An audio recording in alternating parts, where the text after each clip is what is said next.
Yes, sir. We are here.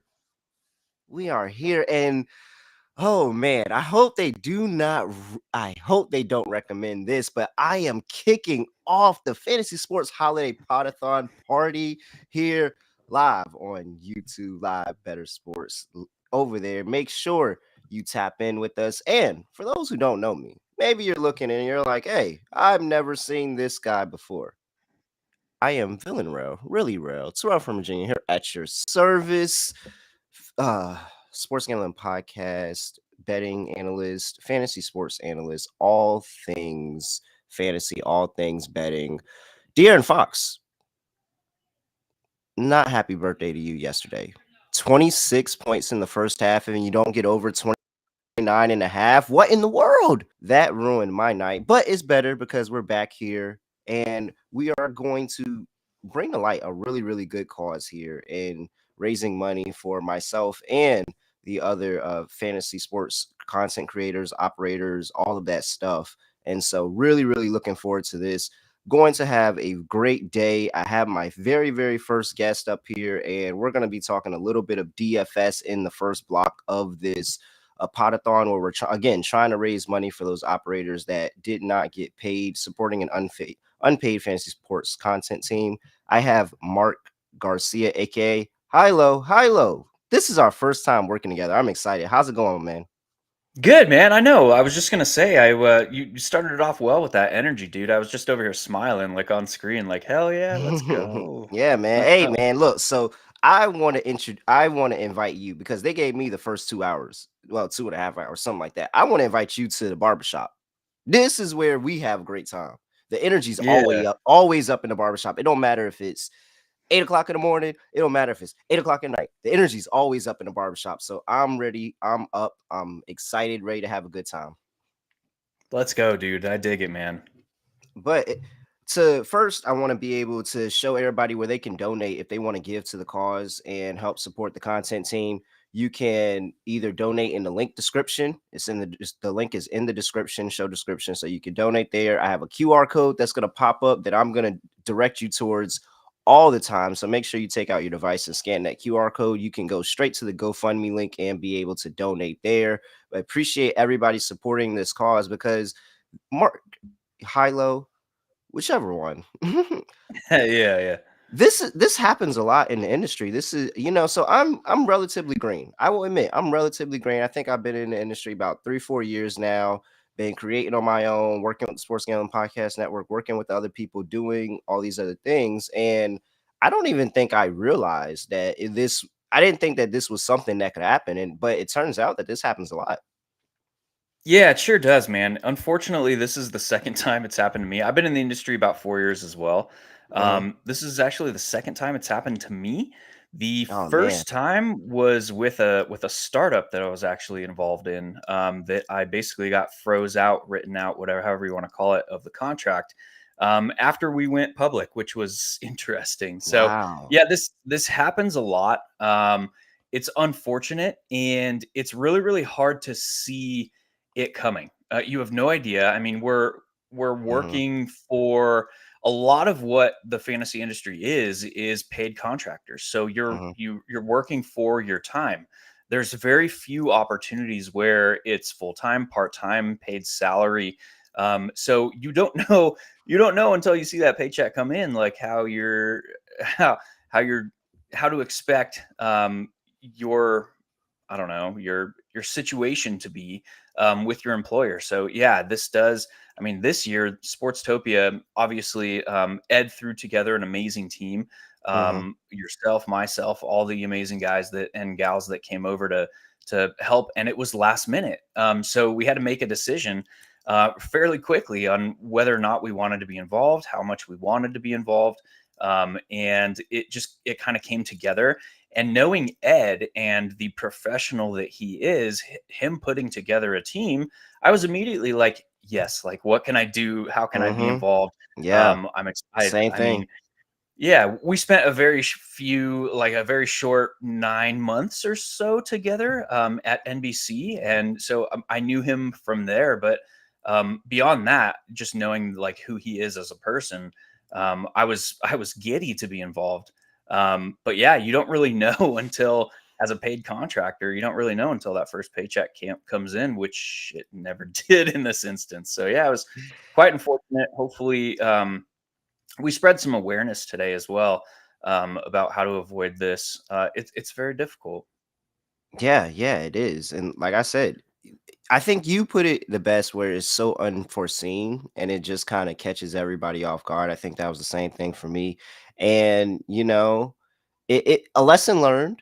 And I think Yeah, that, it happens sometimes. Like it happens sometimes. And I like to thank everybody that was able to rally and put this podathon together and put this donation plan together where we're able to raise some money and help get people.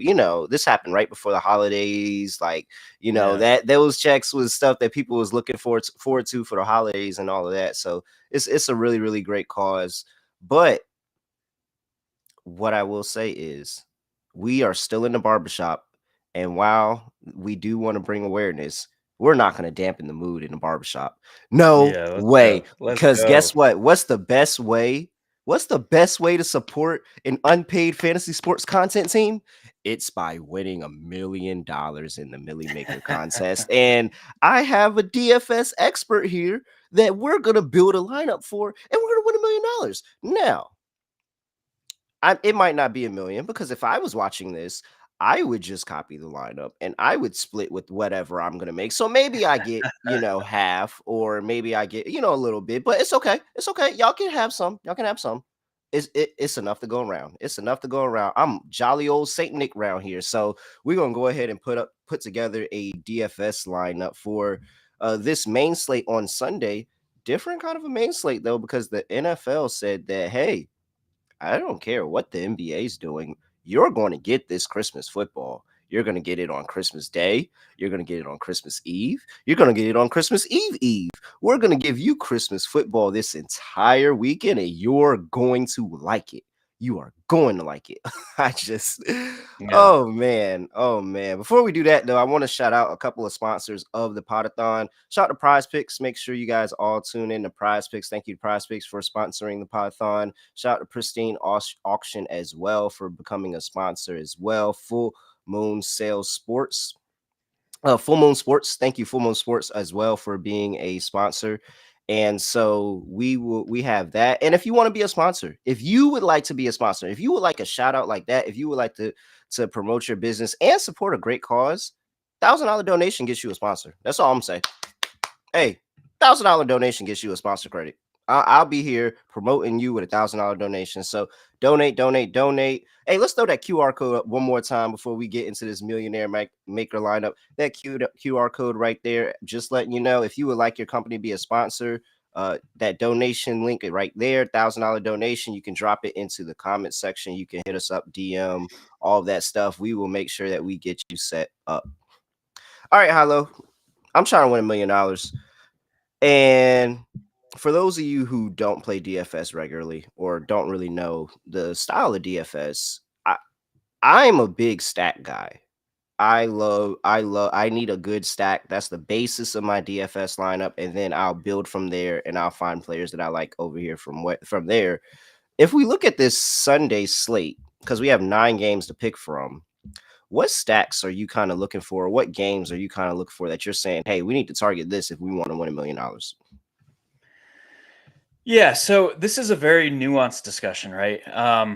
We'll save the like getting into all the theoretics because I'm the game theory guy. So I'm hardcore into the theoretical components of a game where you're playing against other people. So Uh-huh. like psychological stuff comes into play.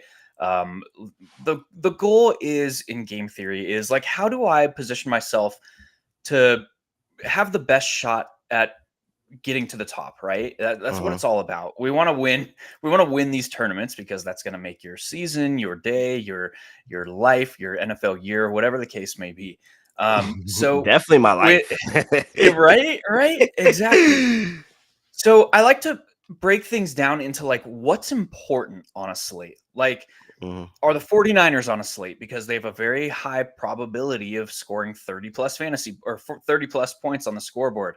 Are teams like the Dallas Cowboys playing at home who are Mhm. scoring like 30 points at home per game?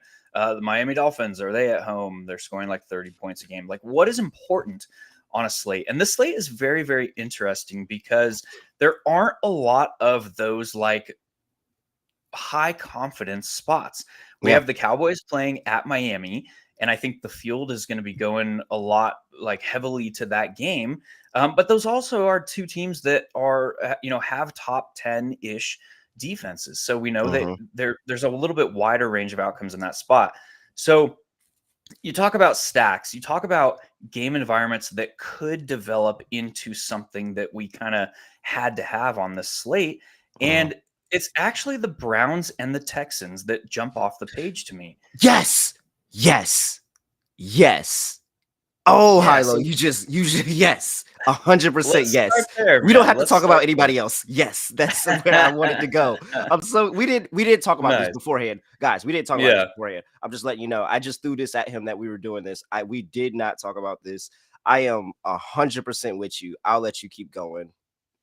Yeah, dude. So let's start there. Let's start with Joe Flacco because the Browns are, w- to everybody's surprise, they basically brought Joe Flacco in there and just like, yeah, go do Joe Flacco things. Go throw the ball around the yard. Let's play schoolyard ball.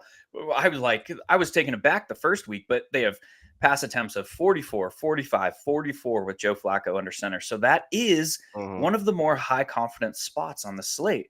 We can expect with a high degree of certainty that Joe Flacco is going to go do Joe Flacco things. And even better than that, is over 50% of the targets under Joe Flacco in the past two games, because Amari Cooper left his first game with Mhm. injury early. Over 50% of the targets of the last two games have gone to two people. So you're looking for a stack. Let's go Joe Flacco, Amari Cooper, and David Njoku. Yeah, I like it. I like it. And even I mean, we could talk about it on both sides, whether you want the stack or whether you want to do a bring back. I will question you with let's take CJ Stroud and just ex Texans receivers because they're the thing about the Texans and their receivers is that the injuries that this receiving core has had over the past few weeks have been brutal. But Yeah. CJ Stroud is him. CJ Stroud how many times do we talk about a rookie potentially? If it wasn't for the concussion and him missing a game, he probably still is in the running. And honestly, he's still in the running, even though he missed a game. He could potentially lead the NFL in passing. Potentially could Yeah. lead the NFL in passing. And the big thing that I was looking at this game, and I was looking at the total, and I said that this total is way too low, is because of the fact that this Browns defense, as they are the number one pass ranked DVOA in the league, oh, wait till they get on the road. When they go on the road, they have the worst points per game differential in the entire league. They're giving up 30.7 points per game on the road this season, dead last in the NFL for a defense that is supposedly top 10. So this Browns defense gives up 30 on the road anytime they go. And then you have this Texans team where CJ Stroud is just a baller and they continue to put him in situations. He doesn't need a strong receiving core. He's able to just get whoever's out there the ball, whether it's been Tank Dell, whether it's been Nico Collins, whether it's been Robert Woods, whether it's been Noah Brown, whether it's been Brelvin Jordan. It doesn't matter. He's getting those guys the ball. So I'm 100% with you. I can go with a George Flacco stack, or I can go with a CJ Stroud and just insert ex Texans wide receiver because at this point, CJ Stroud is making those wide receivers relevant. Yeah, and 100%. Well, that's a very interesting discussion too. CJ Stroud did not practice yesterday on Wednesday, and this is week 2 now after his concussion. Mhm, And what that tells me is he still has headaches because that's step 1 in the NFL's concussion protocol. You mhm, have to be clear of headaches. And that is what allows the independent neurologist to clear you for non-contact practice. mhm, That's step 2, and step 3 is non-contact practice. See how you react. Step 4 is full practice. You shed the non-contact jersey and you're going in there and you can take hits. And then step 5 is passing that independent neurologist baseline. They compare your results of a cognitive test against your baseline, which every NFL player took this test prior to the start of the season. So that's Mhm. like behind the scenes of what's going on in the NFL's concussion protocol. The fact that Stroud in week 2 was a non-participant in on Wednesday's practice report means Mhm. to me that he is still having headaches, which is an issue and is why we've seen players miss multiple weeks this year. So I'm over here saying or thinking that Stroud might miss again this week, which now Mm. we have to say, like, how does that affect this game environment?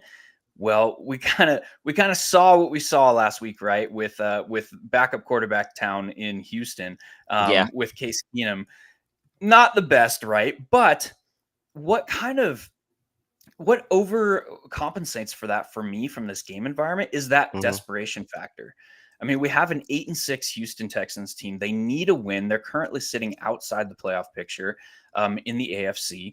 And we have a Browns team who's at 9-5 that they need a win to stay where they're at. I mean, they occupy the 5 seed right now. So there's a lot of that desperation factor that aids Mhm. to, or what it does, like in real world NFL, is it kind of widens the range of outcomes of the game itself. Like we could see teams play a lot more cautious because they don't want to lose the game and lose the season for themselves.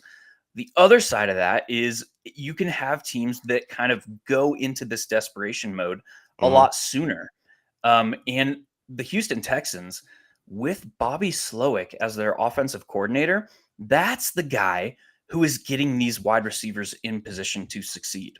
Mhm. And he's doing so in this like modified West Coast offense where um, they have a very, very dynamic run game, and they place their wide receivers in the best place to generate upside, which is all I want to see. Is like, I don't care Mhm. who's under center back there. We saw it last week with Noah Brown. I played Noah Yeah. Brown a ton.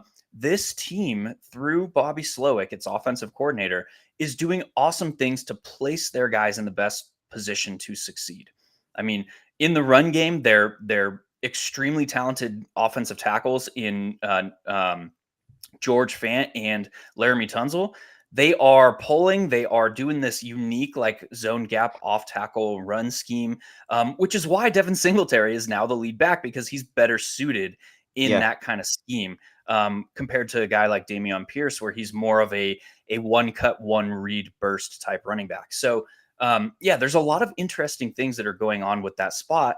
And I think that the upside, that was like a long way of saying that, like, I think the upside is still there Mhm. even if Stroud does not play, which I think could throw a lot of people away from this game if he does not play later in the week. All right, well, let's go ahead and get into this lineup. I like the Joe Flacco angle. I think it's a different angle on the road.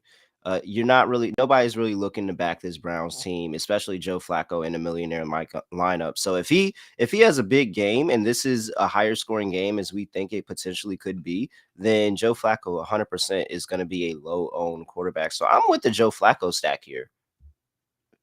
Yeah, Let's and see. I think like people question his upside in this offense because we have a very clear like history of the Browns where they Hmm. don't want to be leaning into the pass. But like I said, 44 attempts, 45 attempts, 44 attempts in all kinds of different game environments over the last 3 weeks. He's thrown for multiple touchdowns in each Hmm. game, 2 touchdowns, 3 touchdowns, 2 touchdowns. And he's gone over 300 yards in each of the last 2 games with healthy Amari Cooper. So yeah, I think the upside is there in a tournament like the Millie Maker where you got to beat, I don't know how many are in this week. I got the different tournament pulled up. What is it, like 200 and something thousand people in this week? Yeah, yeah, something like that. Yeah. Yep, 148 looks like. So Oh, okay. One of the smaller ones, actually.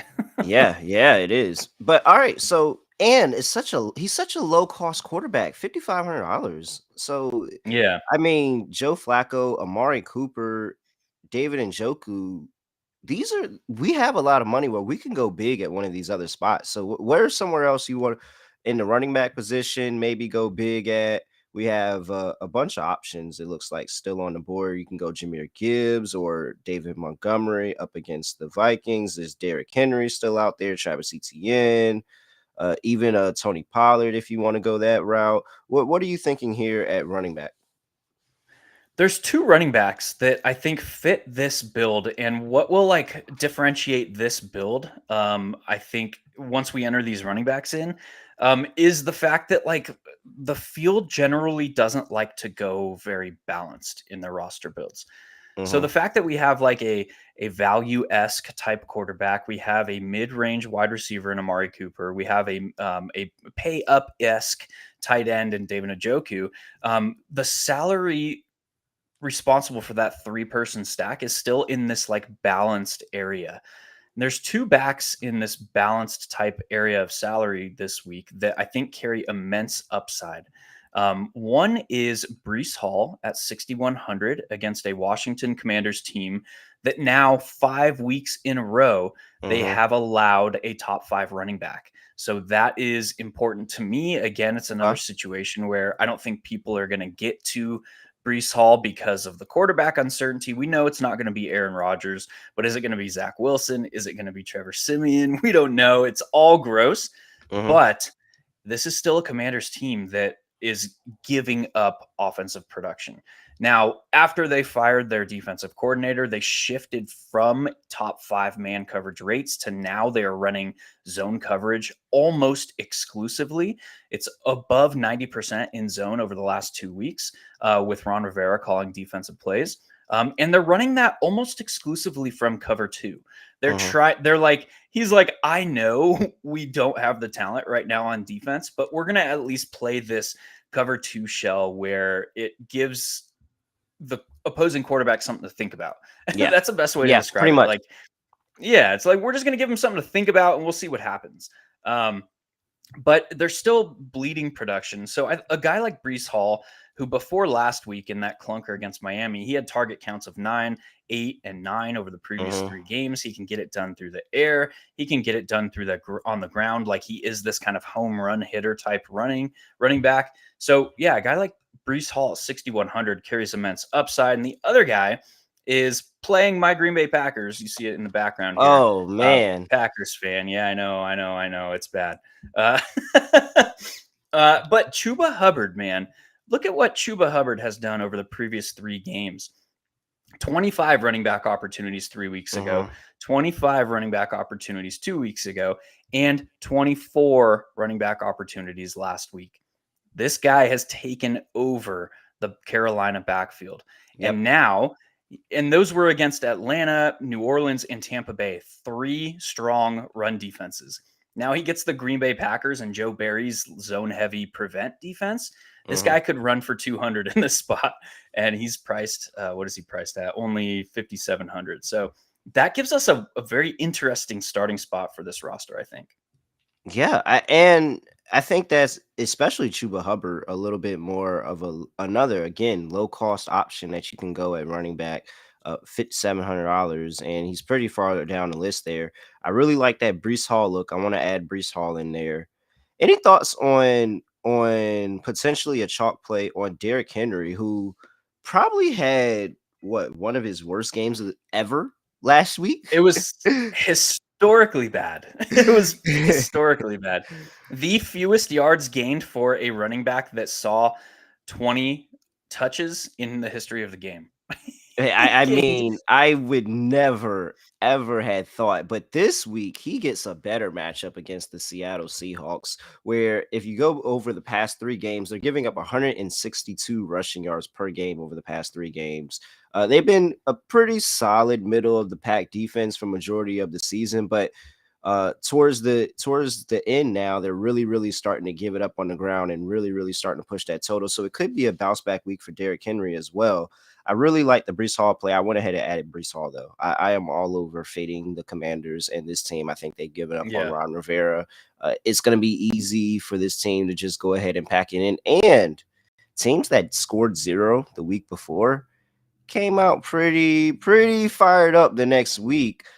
If you want an example, just look at none other than the Las Vegas Raiders last Thursday night when they put up 63 points. So I Yeah. think that it's a good spot for this Jets offense to get going. So I like Brees Hall in the lineup there, and then we can go Chuba Hubbard. You kind of sold me on Chuba Hubbard this week.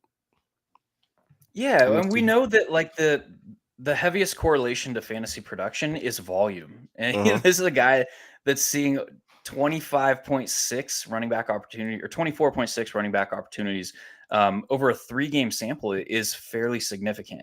So that begs our attention. The other interesting thing about Derrick Henry, I agree, very very interesting GPP play this week, Hmm. but his historically bad game last week came against the Houston Texans. And that goes into that game stack that we just decided to start this anchor this roster with is the Cleveland Browns pass game. So all kind of coming full circle here. Yeah, absolutely. Absolutely. All right. So looking at the lineup, we currently have Joe Flacco in at quarterback, Brees Hall and Chuba Hubbard in at running back, Amari Cooper in at wide receiver, and tight end at David Njoku. Real quick, want to shout out to FSGA Hall of Famer Joe Bryant of Football Guys. Thank you for one promoting the Podathon on your newsletter, but also your $500 donation. Appreciate that. Make sure you guys use that QR code over there on the side of the screen to donate. I see some people already been scanning the QR code. Appreciate that. Keep sending your questions into the chat. We will get to those in the next block as soon as we finish this lineup. All right. Hilo, we at wide receiver. Do we want to take Yeah. a Texans bring back wide receiver for this lineup, or do we want to go ahead and outsource somewhere else?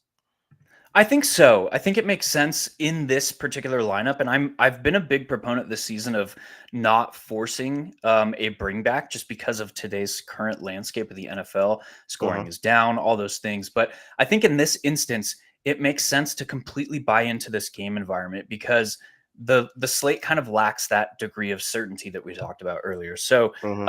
I like doing it with Noah Brown. Hmm. Might feel point chasey, but this is a guy who has produced when given the opportunity, and he might see that opportunity once again this week. Nico Collins was reported to have missed practice on Wednesday, but then he practiced in a limited fashion with Hmm. that calf strain. But you look at a guy like Nico Collins, who has dealt with calf injuries this year. This is the second instance of him missing a game with a calf injury. And his production was muted the first game he came back after his calf injury last time. He saw 11 targets coming back from that calf injury, only put Hmm. up 65 yards and only caught 7 of them. So if he is affected by that injury in any capacity, I think it's Noah Brown who steps into that kind of highlighted role in this offense. So I like Noah Brown. He's again cheap. He allows us a lot of flexibility, and Hmm. he plays well into that game environment. Yep. All right. I already got Noah Brown in there at wide receiver. Just to wrap things up really quick, we got some big options, and we still have about 15 8. So we got 15 8 of salary left. We need a wide receiver, a flex, and a defense. What are you looking here at wide receiver? So this is where we built all this flexibility to go have some fun in one spot, right? And I think if you're talking about going to have some fun, that discussion has to start with Tyreek Hill. Um, if the Dallas Cowboys play man coverage against Tyreek Hill, some fireworks can happen. This is Yep, when Tyreek Hill gets in man coverage, a dude. This is where hundred you see percent. those. This is where you see those 80 yarders, those 90-yard touchdowns come out of the woodwork. So Tyreek Hill, ton of upside this week. And I think people are going to be a little scared to play him. Like they don't know, is the knee Yeah. going to be okay? Is he going to go back out? I, for one, am a very very vocal Cowboys hater, so I couldn't wait to just go ahead and throw Tyreek Hill into the lineup. Well, Beautiful. we got to go a little bit cheaper here at that flex position before we get you out of here, Mark. Anything a cheap value option you have for DFS this week at flex? Let's so we have only have 6200. I'm following along here in this build. I think let's throw in a value-ish defense and then see kind of what we got to pick from.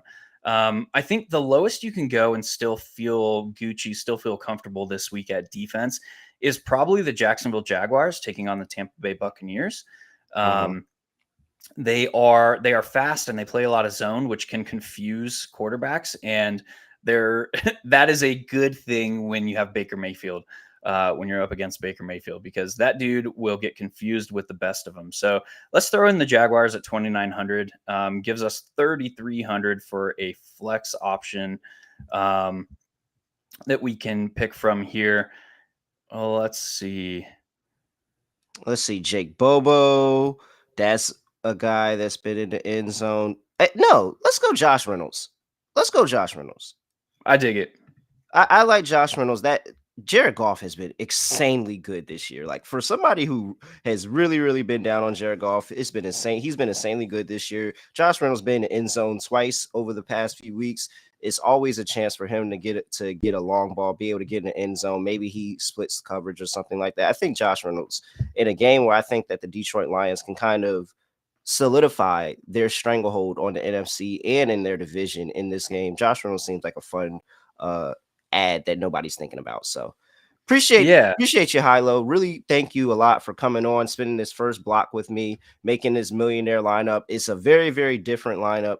To recap it for everybody that's listening, Joe Flacco at the quarterback, then running backs, we have Brees Hall, Chuba Hubbard, Noah Brown, Amari Cooper, Tyreek Hill, David Njoku, Josh Reynolds, and the Jacksonville Jaguars defense. Hey, I will make sure to send you a little something when I win too. Yeah, man. That was fun, All right. dude. It Appreciate definitely was having me on. fun. Yeah. Appreciate you. Appreciate you. All right. We will say bye to Mark and we're going to bring on my next guest. And hey, I know you, this guy. We've done MLB before. We talked about MLB DFS a lot over here. So Chris Torres takes. Torres, what's going on?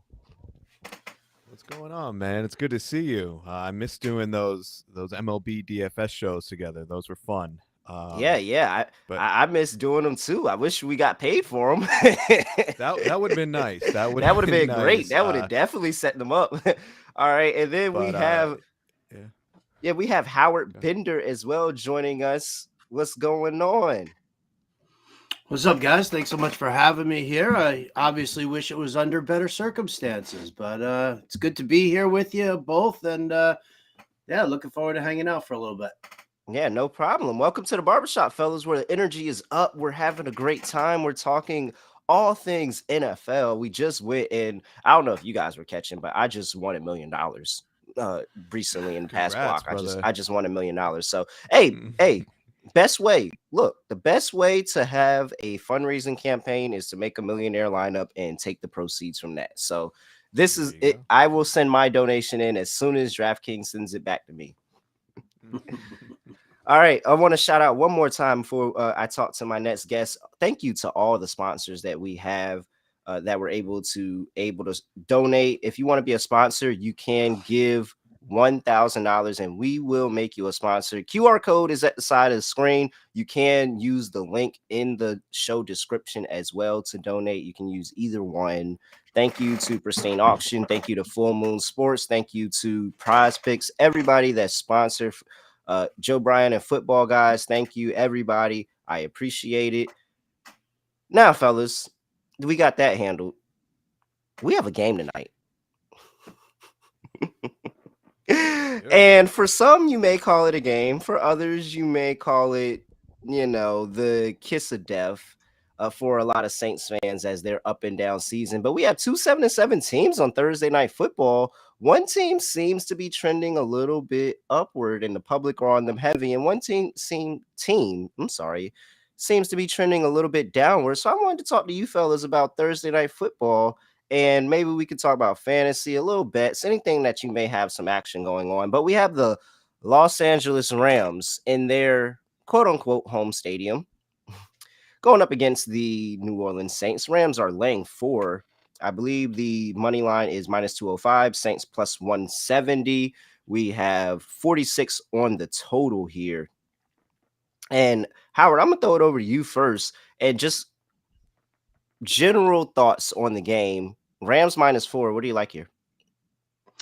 Well, I mean, listen, every time I see the public like 87% on the Rams -4.5, it immediately makes me want to take the Saints and the points. I hate siding with the public. I mean, it's an interesting matchup here.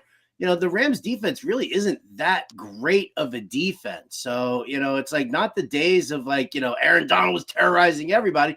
And then the support staff was there for him. It's like Aaron Donald's there, and it's kind of a man alone on an island. So, I do kind of worry about the possibility that maybe the Saints just try to slow things down a little bit more. kind of do a little bit of a run heavy scheme with Alvin Kamara, take some shots downfield when they need to. The problem is that when you're going up against the Rams right now, I mean, they can beat you in so many different ways. And, Kyron Williams has been an absolute revelation for, fantasy owners and DFS players and bettors for that matter with what he's done. But, Saints do have themselves, it's been getting beaten up a little bit lately, which is probably why there's so much concern that their run defense has been giving up yards lately. But I mean, I think the key really here is just watching Matthew Stafford just drop these dimes to Cooper Kupp and Puka Nacua, and it just gets really, really difficult for any kind of a defense to really match up against these guys, especially when you're talking about like Cooper Kupp lining up in the slot as much as he does.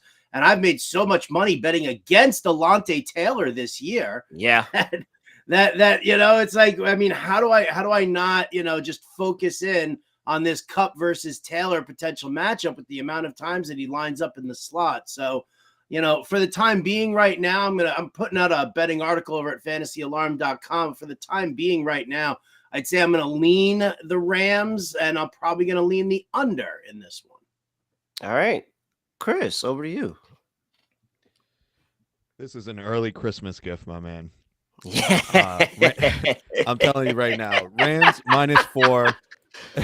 I locked this in Tuesday morning when I saw it. Actually, I saw it Monday, and I did a little bit of a deeper dive into this, and I'm like, I understand, like, I'm like Howard, I don't like seeing that the public is very much on one side. Like, usually I want to fade the public. But in this scenario, I just can't find a reason not to back the Rams. I'll give you the first thing that jumped out to me when I looked at the schedule, before even looking into the matchups and all of that. You've got the Saints going on the road on a Thursday night game. I think we overlook this sometimes.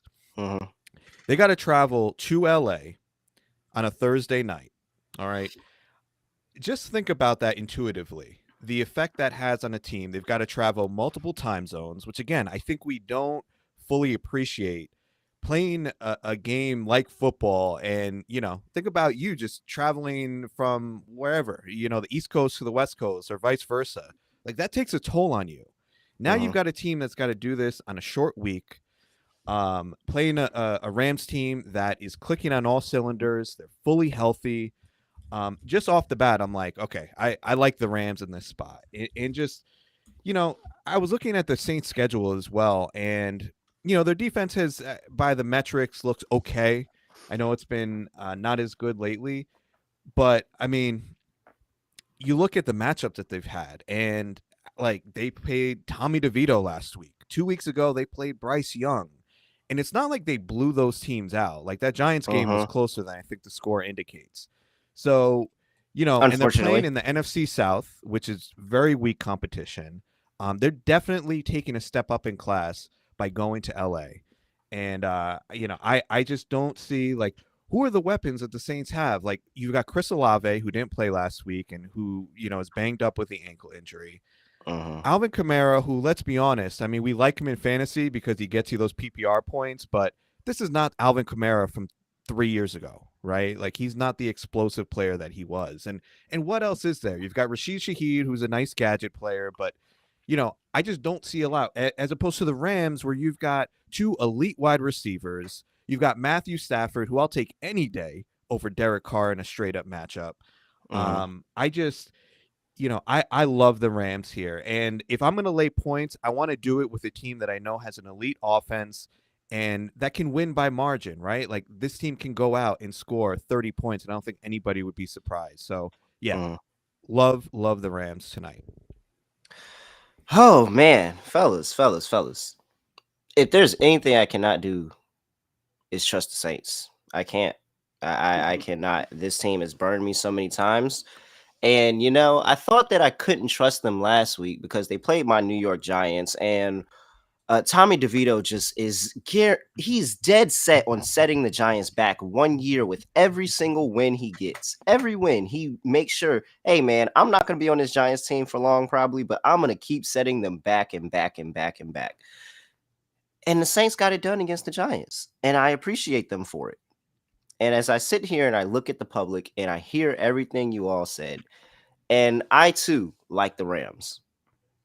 But some way, somehow, the Saints are going to lose this game by 3, and it's going to piss everybody off.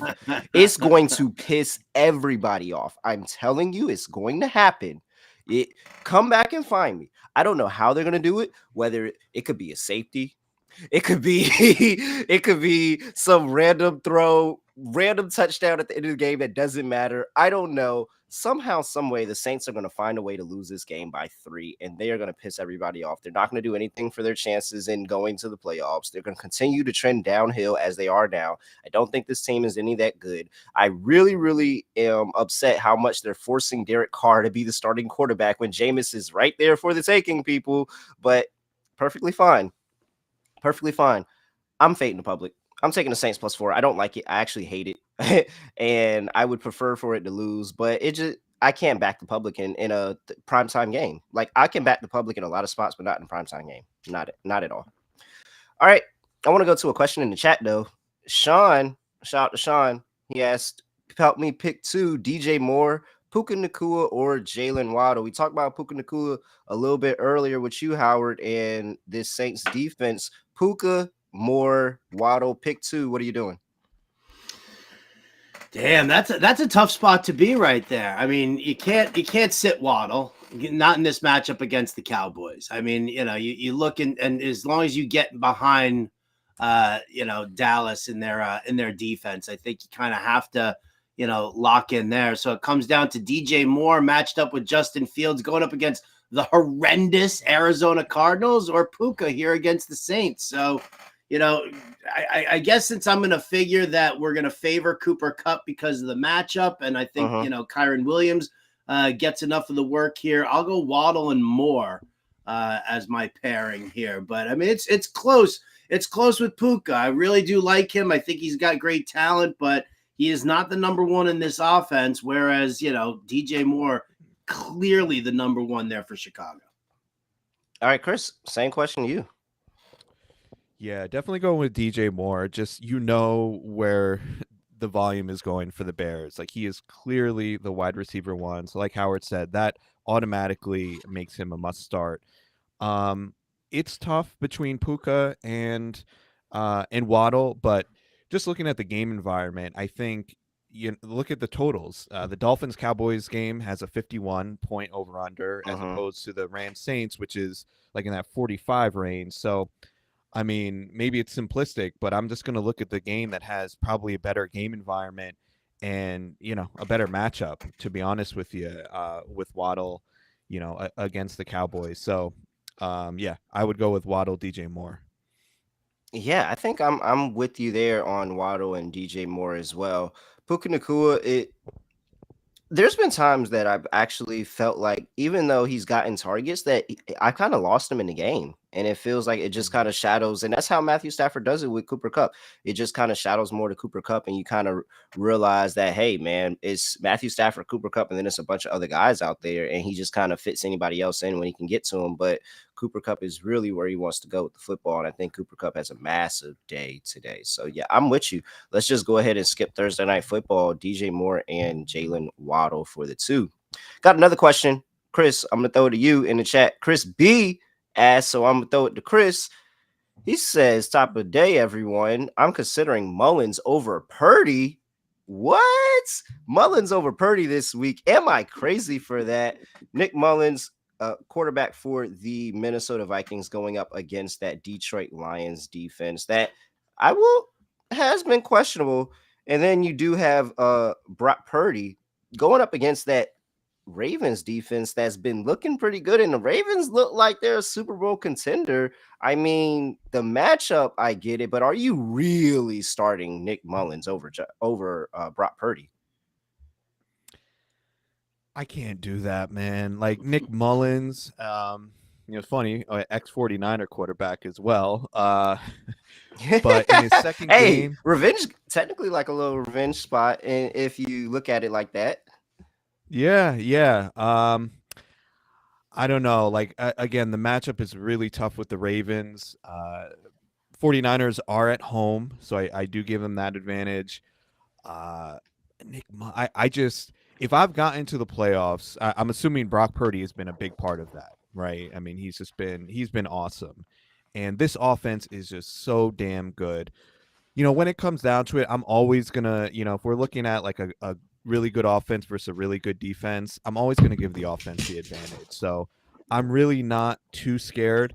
The implied point total for both of these teams is about in the same range, but I just can't do it. Nick Mullins in his second game, I just don't know what I'm getting from him. I see he's going to be very popular in DFS because he's cheap this week. But if we're just talking straight up, like you're in your fantasy playoffs, I have to go Purdy there. Yeah, I mean, we look at it like this, and it's it's kind of funny. I always feel like I'm more of a therapist than I am a fantasy analyst at this time of year, because how many times, Chris, do people? Oh, you are? Okay, so well, that's that soft, dulcet tone that you have right there with your explanations. I like that. There you go. But right, I mean, people just come to you. They tend to overthink their matchups right now. They're panicking. You train them over and over and over again to not, to not dive, to not overthink these things, to not ask start-sit questions on a Tuesday. And what happens, right? Like they clinch their playoff win on Monday, and then they're immediately like, oh, who do I start? Who do I start? It's like, let me look at these matchups here and take a look. Brock Purdy against the Ravens, we saw this, 2 weeks ago with Stafford and Kupp and Puka. And listen, I took the Ravens in Survivor that week and like sat here like white knuckling, on the chair arms here, just trying to figure out what the heck's going on here. Watching Stafford just drop passes into these guys in breaking up that zone coverage that they were working there for the Ravens. So I do feel like they are vulnerable in that sense, that if you've got enough receivers for, the Ravens to have to worry about, and let's face it, you've got Debo, you've got Ayuk, and you know what, just splash in any of the fringe stuff, including George Kittle, and you're complicating that defensive scheme, so much, because there's so much talent out there. And I think Purdy can do that. And when you've got somebody like Christian McCaffrey, who you can just kind of lean on, I think that's really kind of where it comes for me. Mullins it's a great feel-good story, but how many times, with the exception of Jake Browning, how many times have we seen a backup QB come in, dazzle everybody, blow people's minds, and then the next game he wets his pants, right? And all of a sudden it's like, what happens there? Yeah. So even though he's got elite weaponry in Addison, Jefferson, Hawkinson, I still think that, I still worry about him really kind of keeping everything together. Kevin O'Connell, when he when he abandons the running game, like that's a problem. And if Minnesota does fall behind Detroit in any way, shape, or form, O'Connell's done running the football, right? And you're not going to see Ty Chandler or Madison or whoever. And then that's just going to put more pressure onto Nick Mullins. So I'd rather take that nice balanced offense and the real, like the true slow heartbeat that is like Kyle Shanahan scheming during a game. So yeah, it's Purdy over Mullins for me, in a big way. Yeah.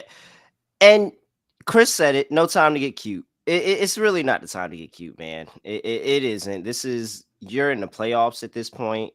You've waited all season for this. How would you feel if you started Nick Mullins and he was the reason you lost your playoff matchup this week? How would you feel? Howard, you are in the Pros and Joe's league.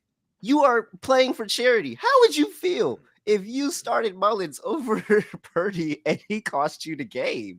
It would have driven me nuts. I mean, listen, we actually, my partner and I in the Pros with Joe's, we decided that we were going to bench Hurts and we were going to start Purdy this past week because of Hurts showing up late on the injury report and the illness and whatever. And I was like, listen, our team is a juggernaut no matter what, right? I mean, we're slapping people around left and right. Let's not get cute here. Let's play it safe with our quarterback, because we know we've got, such great players, coming in for us after that. I would feel terrible. I mean, there's nothing worse, right? It's like making that Mm-hmm. decision to start a guy on Thursday night and then have to sit there and watch for the next 3-4 days that zero in your lineup or that 2.2 points Yep. that you got from Yep. him. Like, it's very, very upsetting. So I'm not saying you always start your studs, but you just, like Chris said, you don't get cute. Yeah, absolutely. And I mean, granted, Howard, you won your matchup by 90 points this week, so you might have been okay if you still had I Jalen told Hurts. you we were a juggernaut. I You don't might have been understand. okay. Yeah, I don't think Jalen Hurts would have cost you the matchup this week if you No, did, probably Howard. not. Probably not. Not when you got All league right. winner James Cook on your roster. Come on. Yeah, man. What? James Cook. Ugh, I take everything back. League I said about winner James. James Cook. I take everything back. I stayed mad at James Cook. All right.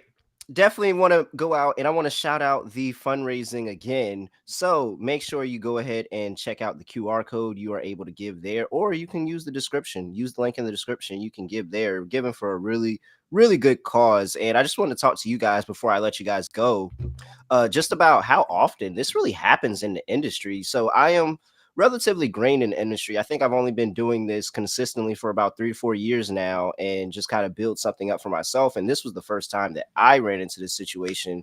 Me and Chris were doing MLB DFS for a while and we were working together. So I just kind of wanted to talk to you guys and talk about a lot of things that people don't know, because I didn't know until it happened that this was even, something that could happen. I thought, oh, all right, I'm about to get paid. I'm about to do this. Everything's going to be good. So, Chris, like, how was it for you? Because I know you and me were kind of going through the same thing here. Yeah, like you, I'm pretty new to the industry. I mean, I've only really been doing this for probably a little over a year. Mm-hmm. So yeah, it was a total shock. I didn't even. I mean, I guess I'm just too trusting, or I didn't even consider that this was in the range of outcomes that someone would just completely not follow through and not honor their commitment. So yeah, I mean it was obviously, like, it was very stressful, right, for all of us. We were going on those meetings with Ed and it was just like, I felt awful for him. Like, I know he was really trying and he's such a good Mm-hmm. dude, and it was just a really frustrating experience. So but I have to say, like, I'm just amazed at the way this industry supports each other. Yeah, man. It's just, I'm so grateful that we have amazing people that are uplifting each other. It's hard to find an industry that is as supportive as the fantasy sports industry. I mean, you see the great charity work like that Scott Mm-hmm. Fish does on the in the fantasy football realm. Justin Mason, I'm more of a baseball guy, and Justin Mason over at Fangraphs does amazing work.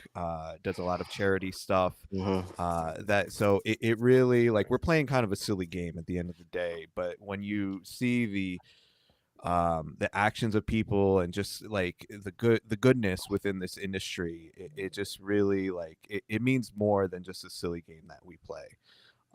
So again, just speaks to the character of the people in here. Howard, I thank you so much for joining us today. I mean, it's great to meet you. So just today, feeling really grateful. I didn't even think this was like going to get off the ground, to be honest. Like, I heard the idea and I was like, Same. I mean, that sounds awesome. I would love that. But I'm like, who's really, like, I can't imagine like that many people are going to rally around this. I thought people would kind of be like, well, Mm-hmm. kind of tough crap, basically. And it's been the complete opposite of that. So just, it's amazing. I'm really Yeah, it grateful. really is. I had the same sentiments as you. I didn't think that this was something that could really get off the ground. I thought, hey, all right, 50 people are going to check it out. Right. We're not going to really raise too much money, but the community is just amazing. And Howard, I mean, you're head of content over there at Fantasy Alarm. You've been in the industry for a while. I feel like you probably been from the bottom up, built something for yourself. Like, can you talk to it a little bit more from your standpoint of just like how common this is and just how great this industry is? Because this is really, really something special. This is beyond what I could have imagined. Well, I mean, to be completely blunt, I've watched it happen in some spots. I remember there was a DFS company called Fantasy Aces a few years ago Mm-hmm. that kind of disappeared with everybody's money, and that was a disaster of a situation. I mean, I've been very blessed, right? I've worked for RotoWire, I've worked for Fangraphs, Mhm. Fantasy Alarm, obviously for more than a decade now. Where no, I haven't had to worry about that. I mean, shout it out to ownership over at Fantasy Alarm for always doing the right thing. I love the fact that we do see the company, the industry Mhm. support each other. I think it's very important. The problem that we have here right now is that we're working in an industry that's super saturated. Right? I remember Yeah. when I first broke into this industry, and this was like late '90s. When I started just blogging on my own and just working for free and doing that. And so, the thing that we've seen now is the growth of this industry has really, I mean, it's exponentially. It's just Mhm. kind of taken off. And when you have situations like that, and you have situations like, we're when fantasy turned into, when the DFS community started to, creep into fantasy sports, Mhm. right? You saw there was a griminess to certain business people. And yeah, you need to be careful with who you get into bed with. And if you're a content creator, it's very difficult to try and get a contract, so to speak, but it's something that you really need to push. Like anything, I mean, promises are, easily broken. So, Mhm. if you don't know this person on a personal level and you're just kind of getting into it because you're trying to get your feet into the industry and you're trying to, make it happen, you've got to find, reputable people who can either vouch for this person if you're not going to get a contract, or just push for the contract. It doesn't need to be some like crazy, like I'm the Rolling Stones submitting my rider to Madison Square Garden and saying, put this in my green room. You're Mhm. just saying, very simple. I want something on paper that says, if I contribute 3 articles per week at $25 an article, that at the end of the month I will be paid for my services, right? You need to put that into some sort of writing, and that's something. It's just you've got to protect yourselves. You can start up your own site, you can start up your Mhm. own blog, you can start up your own podcast, you can do your own YouTube page, whatever it is that you want to do. If you're doing that on your own and trying to build your brand that way, then great. But the moment you get into bed with another company, my suggestion is that you either try to push for that sort of like, listen, I just want something on paper that says Mhm. I'm with you and you're paying me and you're obligated to do that. And if you can't get that, listen, there are plenty of, I mean, there's so many different websites out there right now, right? I mean, from Fantasy Alarm to RotoWire to Football Guys to, I mean, there's, Sharp. I mean, there's so many different places, and it's a tough nut to crack. There's no doubt about it. You have to be willing to sacrifice a ton in order to make it happen, but you can do it while also protecting yourself. And that's my suggestion to anybody who's looking to break into this industry, that when you do find a site that is interested in your services, listen, there's nothing wrong with just saying, hey, I put this together. It's sort of like a, contract thing. And if they say no, that they don't want to sign it, they don't want to do that, done. Don't want it, don't need it. Like, okay, Mhm. if you're not willing to show me that you're going to make a commitment to me, well, then I'm not going to sit here and create content for you when there are Yeah. a billion other websites that I can do that for. Yeah, absolutely, absolutely. And I think that's the thing that I look back and I'm like, man, I wish I had just did this. I wish I had just did that. But it was quick. Like we had what I think less than a month that Ed Williams, Hussein, like everybody that was working put that team together, and we were like, oh, we're charging, we're going. They said, hey, can you do MLB tomorrow? What? We're starting tomorrow? Really?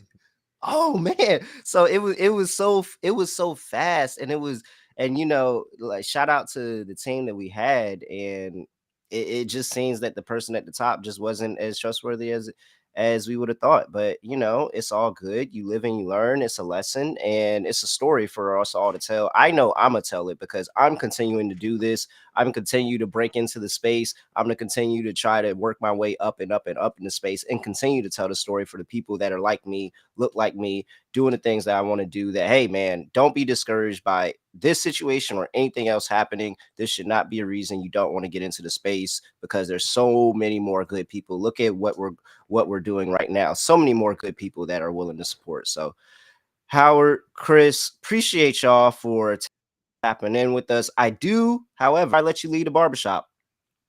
I got to get a Super Bowl future from both of you.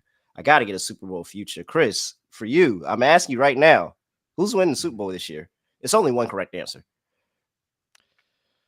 I'm going to go with the chalk. I'm going to go 49ers. 49ers Bills matchup. Ooh. That's my prediction. 49ers Bills match. I got to see what that pays. I'm going to sprinkle something on that. Howard, over to you. What do you like for the Super Bowl? The Super Bowl is going to be a rematch of whatever we get on Christmas night. That's right. Ravens, 49ers back again inside the Super Bowl against each other. And then the 49ers are going to win that too. Okay, I like it. I like it. I'm going to so much.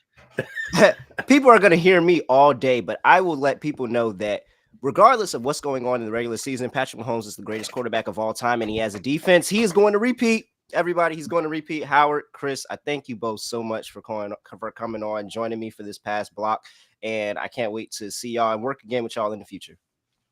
Thank you. Thanks, Terrell. Appreciate holidays. it. Appreciate y'all. All right, let's go ahead, get them out of there. Let's talk about our sponsors one more time as we bring in our next guest. There we go. Pat, what's going on? How are you doing? Hey, what's up, Terrell? I'm doing well. Happy holidays. How are you? Happy holidays. I'm all right. I'm elated. You're in the barbershop now, and so the energy is high. I need you to bring the energy with me because I'm on a high right now. It's early in the morning over here on the East Coast. I have to keep my energy up because I'm trying to get these donations. And so I'm all over it. We're going to take some questions in the chat. Make sure you drop your questions in the chat, fantasy questions in the chat. We're going to be talking and taking fantasy questions this hour. I want to shout out our sponsors. Shout out to Prize Picks. Shout out to Full Moon. Shout out to Pristine Auction. Shout out to anybody that wants to be a sponsor. If you want to be a sponsor, all you have to do is donate $1,000 and we will make you a sponsor of the holiday Podathon party here. Make sure you use that QR code at the corner of the screen. And make sure you use that link in the description. So you can use the link in the description, use the QR code. Doesn't matter. But hey, is it early for you? Is it early for you where you at? I'm Central Time, Terrell. So I got a couple cups of coffee in me already. All right. It's 8 o'clock. Not too bad. Got the morning dog walk in already. So not crazy early. No, I appreciate you joining me, especially for this cause and just helping us raise some money, especially for our content team, and to help recuperate the funds that we just weren't paid for the work we were doing earlier this season. And I wanted to talk to you about it in the industry a little bit because you're a vet in the industry too. You've seen some things, and like I said, I'm pretty new, pretty green. I didn't really think that this was something that could happen until it happened. And so, have you ever had an experience like this, or have you seen anything like this happen before? I have not, Terrell. Yeah, it's just unfortunate. Like I've worked for some bad bosses in my life, but like you can suffer through a lot if you're getting a paycheck at the end of the day. And yeah, what happened to you guys is just really BS and unfortunate, and it's too bad that there are some unscrupulous operators out there who would do this kind of thing and like make people put in their hard work and their time and like not compensate them for it. It's just terrible. So I feel horrible for you guys, and I'm glad this came together and that you guys thought of this. It's a great way we get a lot of these podathons at the beginning of the season, or in August when everyone's pumped up about it, but it's like, hey man, we're almost at the finish line, we're about to cross the tape. Like kind of fun to do this and all get together right before the end of the season. Yeah, around the holidays, some holiday cheer going around. If you got some holiday cheer, spread some holiday cheer with that QR code right there. Spread some holiday cheer. Hey, you gonna make my holiday. I'm gonna let you know. Pat, I don't know if you caught it earlier, but I won $1 million in the first segment, with the DraftKings Millionaire lineup. Thank you to our guest that Hilo, that he was able to help me win $1 million. So when I win, because you came on and you joined me, I'll be sending you a nice little thing, and I'll make sure I get it in writing that if I win, I send you something too. We'll make sure we definitely I send you a little something here. I'm looking out for everybody after I win my million. So we have a lot to I talk about. appreciate it. A lot to talk about in this block. We're going to take some questions. I'm going to ask you about your Packers. Going to do that, and so we'll talk about that Ooh, a little okay. bit later. You know me, a guy that joins the Green Bay Distillery every single week for the Fantasy Hour. That I talk a lot of Packers every week, so I'm looking forward to that conversation. But first, we're going to go to Ray in the chat. Ray has a question. He says, "Hello, everybody. I'm in a bind. Nico Collins, Keenan Allen, Gus Edwards, Shaheed, and Taysom Hill needs a wide receiver and 2 flex. The Saints game tonight has him in a bind. Ooh, man, the fact that you got to play something in that Saints game, I think that's a little rough for you. But Nico Collins, Keenan Allen, he and Shaheed, he says he needs a wide receiver. Let's start there. Is there one wide receiver that you like in that list above the rest? We know Keenan Allen's got some quarterback issues. He's got really just whole organization issues at this point. And then Nico Collins dealing with a little bit of a calf injury. He's been limited in practice this week. What are you doing here? Yeah, I mean, I see Ray's dilemma here, whether to play either of his two Saints or kind of forge ahead and hope that Nico Collins and Keenan Allen both suit up. So I think you're starting Gus. I don't know if necessarily a lot of people seem to think that the Keaton Mitchell injury is going to mean like this Derrick Henry type workload for Gus Edwards. I don't really think that's going to be the case. I think it'll be maybe a couple extra carries, but mostly it's just going to be those Keaton Mitchell carries going to either Justice Hill or maybe Melvin Gordon. Yeah. So, but I do think it's worth starting Gus Edwards because you always get those pretty good touchdown odds for him in any given week. Whether to go ahead with Keenan Allen and Nico, like, I don't know if I want to mess with Taysom Hill right now. He's been a little banged up and, like in his first game back last week, didn't really do much. Shaheed, kind of just a deep man, play like guy, like a gadget guy, deep play guy. Maybe he gets in, maybe not. I mean, what I will say for Shaheed's a good thing about Shaheed is that he has a really, really good rapport with Derek Carr. And I don't think people he realize does. that there's a lot of times that Derek Carr will say that, hey man, if it looks like this, you just go and I'm gonna get it to you. And he throws him a long ball and he'll catch it and he'll get a big play. Now it doesn't happen every single game, but it's a pretty good rapport there. If it were me, it feels like the whole season you probably had Nico Collins, Keenan Allen, Gus Edwards as the guys that were anchoring you. I don't think I'm switching that up now. Yeah, I mean, I would probably, I think I probably would play Shaheed. Okay. And, because like if Nico plays with no CJ Stroud, I don't think Nico's outlook is that much better than Shaheed's outlook this week. Like if I knew that Nico was going to play, I'd play him over Shaheed, but like it's not a huge gap in value between those guys. So I think I would just play Shaheed, leave Hill on the bench, and hopefully both Nico and Keenan Allen play and give you some options. Okay. All right.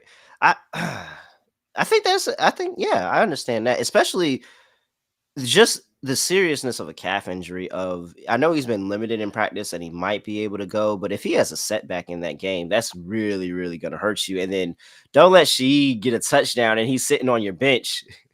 So Right. yeah, I don't even, man, if he's sitting on your bench and he has a touchdown, you have to look at that all week. I don't know. I Man. know. I don't know. Pat, you're a famous guy around here. We got a whole bunch of, hey, Pat, hey, Fitz. Hey, everybody's looking out for you in the chat. They came to join. Thank you for bringing the party. This is the energy I needed in the barbershop. This is the energy I needed in the barbershop. Unfortunately, I'm about to down it a little bit because we're going to talk about the Green Bay Packers. So, oh, no. Like I said, I guest on the Green Bay Distillery Fantasy Hour every week, and I talk with my good friend Marcus up there about the Green Bay Packers. I think that I can say that I have been an adjusted Green Bay Packers fan over the course of this season. So much so that I was rooting very, very, very, very, very, very, very, very, very, very, very, very hard for the Green Bay Packers to beat the New York Giants. And then my Giants got the win and pushed themselves further and further away from Caleb Williams. So, with this Green Bay team, they lose to the Giants on Monday Night Football. Do you think they have a bounce back spot coming home in December again? Matt LaFleur has only lost one at this point. Matt LaFleur has only lost one game in December, and that was the prior week to the Giants. Then he makes it 2 by losing to a Florida team in December in Wisconsin. Now they're laying 5 on the road in Carolina. Pat, what's the outlook for the fantasy outlook, the betting outlook, everything? What's the outlook for this Green Bay Packers team this weekend, laying 5 on the road at Carolina?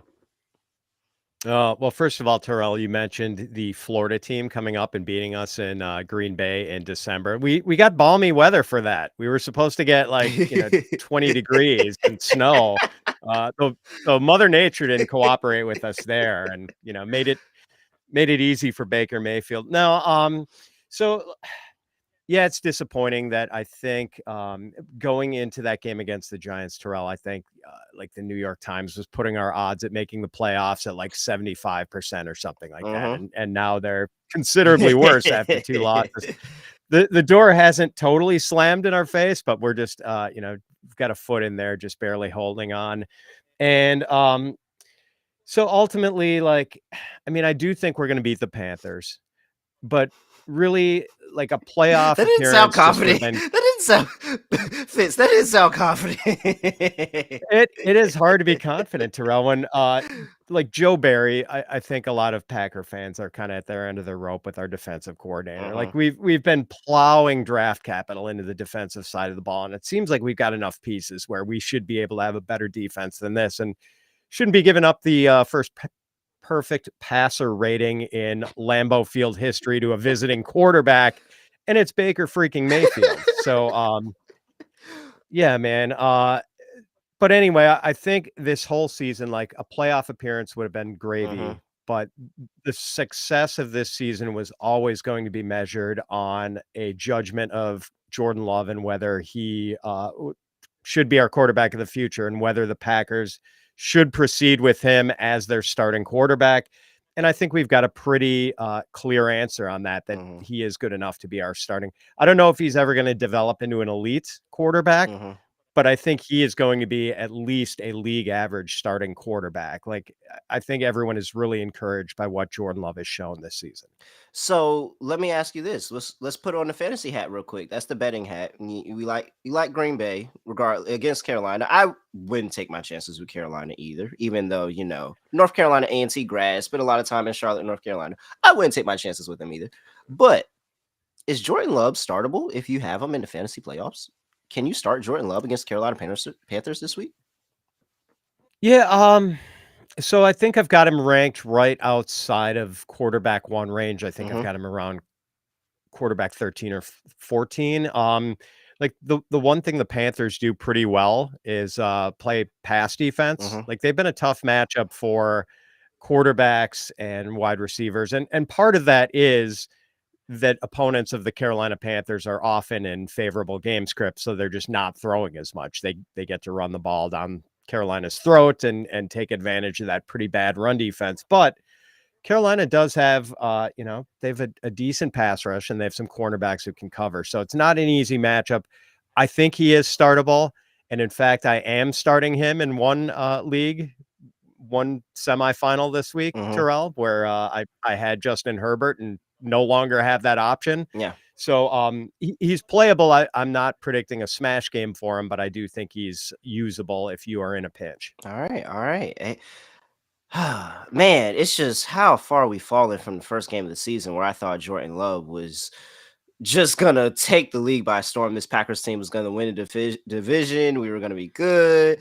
Oh, man, how the mighty have fallen. Let's take a question in the chat. First of all, I want to point out Howard Bender, $25K in the survivor pool when the Giants won the game.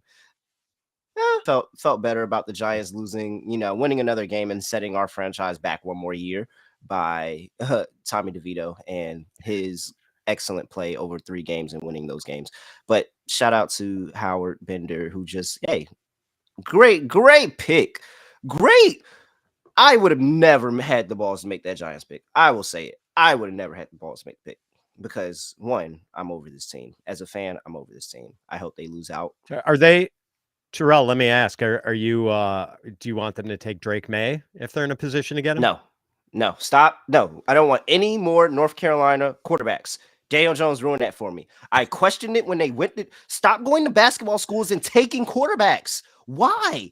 Why are you going to basketball schools and taking quarterbacks? Stop going to basketball schools and taking quarterbacks. If I have anything, if you are a GM and you're watching this, because y'all act like y'all don't watch this, and I know you do. I know you secretly be watching because you curious what we be saying. If you stop going to basketball schools and taking quarterbacks, it doesn't work. It doesn't work. No more. No more. So no, don't take Drake May. I would prefer. I slightly would prefer Jalen Daniels. I actually don't like the quarterbacks outside of Caleb Williams, and I kind of think that you might just need to take a year, reload, be bad, and then hopefully get something next year. But I would be okay with Jalen Daniels. But Drake May, no more basketball school quarterbacks. I'm over it. Over basketball school quarterbacks. All right. Fair enough. Daniel Jones is very, very, very scarring for me. All right, we have a question in chat. The Tootsie Pop 6, great name, asked, I have 2 flex in a dynasty. Oh, I love dynasty leagues. I'm trying to decide between Achane, Flowers, Thielen, Lockett, Godwin. 2 flex, Achane, Flowers, Thielen, Lockett, Godwin. Fitz, I'm going to throw it over to you. You pick 2 between that group. Anybody stand out as clear cut? I'm taking them over the rest. Yeah, this is my buddy Rachel. You got to go with HN. I mean, we have seen what the ceiling looks like with him, and even though Raheem Mostert is being used as the lead running back in Miami, HN still gets enough of a run that he is going to give you a little bit of a floor, and the dude has just big play, splash play potential. So I think you have to go with him in one of those spots, and this other one is tricky. I'm not ready to go with Zay Flowers. I think Zay has had like 25 or fewer receiving yards in like 4 of his last 7 games. So it's just the floor isn't really safe. Man, as much as we saw Chris Godwin just destroy the Packers in their soft zone last week, I don't know if Adam Thielen really does it again. So it comes down to Lockett and Godwin for me. I think I'm going back to the well with Godwin. I mean, I just I don't know, maybe Baker Mayfield, like it's been really disappointing for Godwin for much of the season, but he does usually give you, even in the bad games, like around 40 or 50 yards. I think you get that safe floor, and I don't know, maybe he and Baker found something with the chemistry last week against the Packers. So I slight edge to Godwin over Lockett here, but man, those receivers are really tightly bunched together. So we agree with the clear cut above the rest, and that's Achane. And it's 1, because I'm a Cowboys hater. 2, if you look at what the Cowboys are doing against running back over the past 3 games, they're giving up 140. They're giving up 140. Oh, is it 146? Yeah. No, 148. Ooh, I'm sorry. 148 rushing yards over the past 3 games. And so I think that it's enough room to go around between him and Mostert. I think that this is an angle that Mike McDaniel's coming over from that San Francisco 49ers offense. You know, he likes to run the ball. He likes to get his running backs involved, and he understands that this is a game where he's going to want to control possession against this Cowboys team. This defense, you've seen over the past few weeks, they can be exploited if you control the clock, run the football, and then go and you get your big plays, which are Tyreek Hill, your Jalen Waddle, all that. But it starts with it on the ground. And then he's shown the willingness to allow them to be able to get in the end zone close. Like you would think there would be a lot more passing touchdowns that go on in this Dolphins offense. No, when he gets in, he likes to, give it to the running back, score. So I'm all over that. And then I think Godwin is a very safe floor.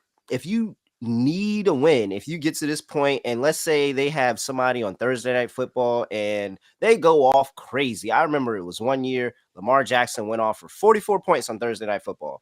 Maybe they go by something crazy and you need a smash play. I would play Flowers. I would. And the reason is that this San Francisco 49ers defense, while they've been good over the course of the season, they've given up big plays to number 1 wide receivers. And you look at this Ravens offense, they're only funneling targets through really 2 places. First, it was Andrews, but then he went down, and now it's kind of opened up a little bit more.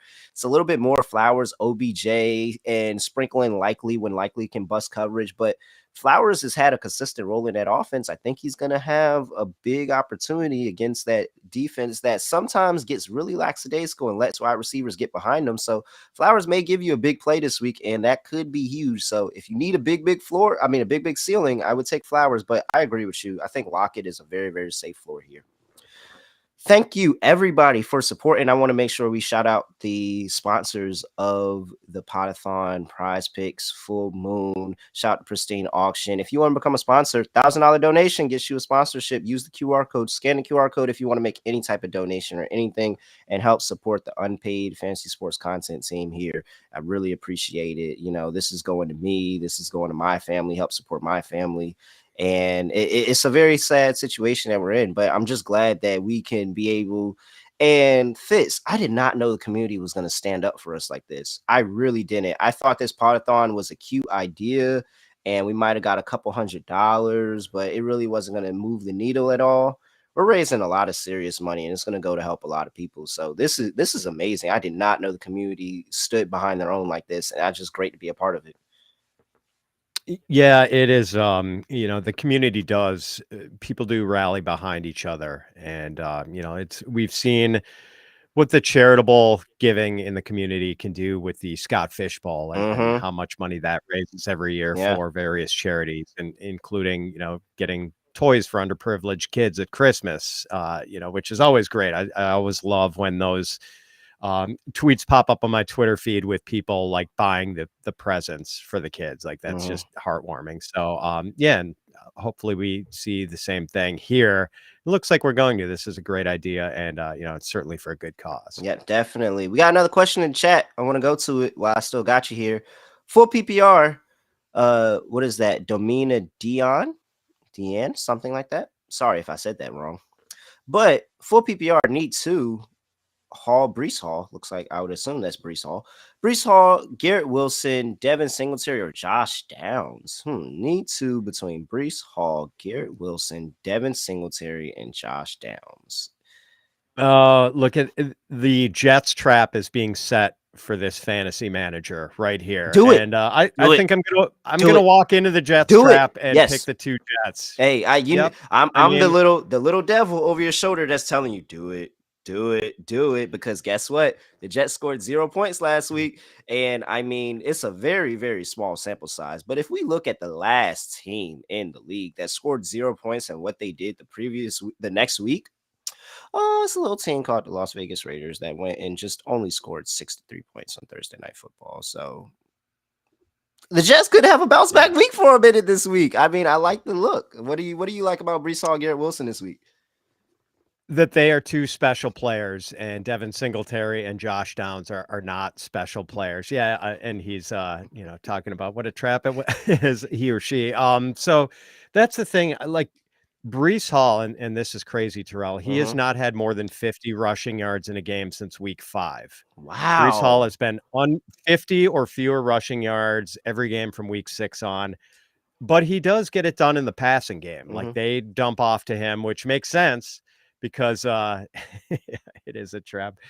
But I'm like, that's the thing. Like the target tree on this team is so limited. After Garrett Wilson at wide receiver, it's Xavier Gibson and Alan Lazard. So it's basically the only reliable pass catchers on this team.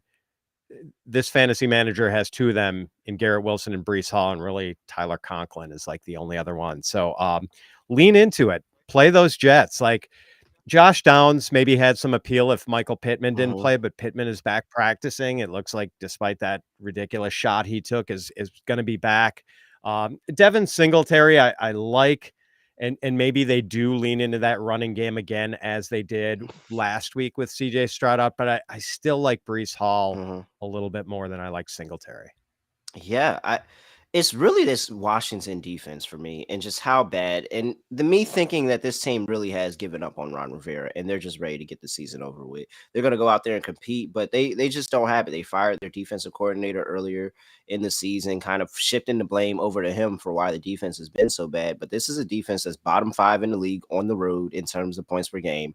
They're bottom 5 over the last 3 games in terms of rushing yards per game. They really haven't been able to stop anybody. And so if there was ever a get right game for Robert Saleh in this Jets team, that that for so long thought that they were in it to still make the playoffs and go on a run and bring Aaron Rodgers. I mean, over under. Does Aaron Rodgers take a snap in this game? Because they're making it seem like that he's just ready to go. Hey, we can try Aaron Rodgers out there right now. I mean, oh my gosh. I don't know how you can have a season-ending injury in week 1, and then we're talking about you. Hey, he's coming back to practice this week. He thinks he'll be ready by Christmas. Well, Aaron, it's Christmas. I don't think so, man. Might need to go back to the Yeah, I dark mean, room. yeah, remember when Cam Akers tore his ACL, and I want to say it was late July, and came back for the Rams Super Bowl run and actually made an appearance in week 18. I think Yeah. that was his first game back. But Cam Akers was like, I don't know, what, 23 at the time? Aaron Rodgers is a little older than 23, so it's He's pretty amazing actually that old enough like to they be his even dad. Like, he's legit old enough to be pretty his much, dad. yep. Yep. It's wild that it was even being considered. I hope Rodgers gets his farewell season, but I don't think we're seeing it this year. I don't think we're getting a cameo. Oh no, we're definitely not. There's no. I mean, I would set the odds crazy high. I would set if anybody wants to take odds on if Aaron Rodgers plays this game, please come to the sportsbook of Rail. Come to the sportsbook of Rail. I'll take your money and I'll tell you that Aaron Rodgers is not playing in this game. All right, we got another question. I'm fun. I love enjoying the mailbag. I love mailbag questions. We got another question here, and this person has the same issue that I had all season. I mean, it doesn't matter if I started them; they got hurt this year. My team is riddled by injuries. I need to pick up another wide receiver. Options are Demario Douglas, Rashid Shaheed, Jonathan Mingo, Josh Palmer, or Curtis Samuel. Who would you pick up between that group of Douglas, Shaheed, Mingo, Palmer, Samuel? Whoo. Oh man, I'm throwing out Mingo. I'm discounting him. I think I'm counting out Demario. Uh-huh. I like Demario Douglas, but just don't love the quarterback situation, and he's kind of a short area receiver. So, man, Curtis Samuel has been hot, but the Jets are such a tough matchup. I know they're not quite as good against slot receivers as they are against perimeter guys, but I still don't want to play Curtis Samuel against them. So it comes down to Palmer or Shaheed. I think I'm leaning with Palmer here. And I know people are a little concerned about the quarterback situation, but it's not like Easton Stick can't throw a spiral. And we saw him hit on a big play to Palmer last week. Granted, it was a blown coverage by the Raiders on that. They just let Palmer get behind them. But like Palmer's been pretty good this year. Yeah. Like, he's produced when given the chance after Mike Williams got hurt. I think I'm choosing Palmer over Shaheed, but that is a really, really close call. And I think that's where I was going with it too. It's a number of things. And so I have to look at game script and how I think the game script is going to be. I know that Stick looked really, really bad last week, but you have the angle of now there's, my most hated coach in the league is now out of here. And granted to him, I wouldn't be upset because if you're going to pay me to do nothing, I'm perfectly fine. I would have took my box and I would have been out the door. You're going to pay me to do nothing. I will be out the door immediately. But it's so much better for this team that he's out the door. And so I think Easton Stick actually can have a solid game here. This is a close your eyes special, Pat. And I'm not certain if you're hip on the close your eyes special, but the close your eyes special is when a team underperforms the spread by 21 or more points and they are catching points the next week. Close your eyes special has been absolutely dominant this season. It went on a little bit of a dry spell, but it picked back up with the Houston Texans getting the win outright against the Tennessee Titans last week. And now this LA team is catching 12 against a Buffalo team now traveling on the road after they played the Dallas Cowboys at home and got a huge win for their season. How do you get up for Easton Stick? How do you get up for this game? You're gonna look past this team a little bit. Not saying that Buffalo is just gonna come in here and ultimately blow the game, but I think that they're not gonna give Stick in this offense the credit that they deserve. And so Palmer, I 100% think he's gonna get behind the defense. He's gonna get a big play. I think he gets into the end zone. I feel pretty confident in saying Josh Palmer has a good week this week in the fact of either we're going to get some garbage time and he's going to get a bunch of, opportunities for some short plays, or this Buffalo team is going to absolutely look past Easton Stick and Stick's going to look good and Palmer's going to be a beneficiary. I like that. Just don't tell Buffalo Bills fans that they are maybe walking into a trap with a letdown spot here, Terrell. They might put you through a table. So be Oh careful man. with that. Hey, and you know what? If I'm not even afraid because I think they broke all the tables before I got there. I think they broke all the tables. They some reason they put themselves through tables. I didn't know that. I've never seen this. I mean, I've watched WWE. I grew up on WWE. I watch it all the time. I never saw somebody just willingly put themselves through tables like Bills fans. So I'm not saying that it's a necessary trap. Like I think they still win the game, but I like the Chargers to cover 12. It's a big line, and I think that Palmer's going to be pretty good this week. I think he can get behind the defense and get a really big play. So I am looking forward to it.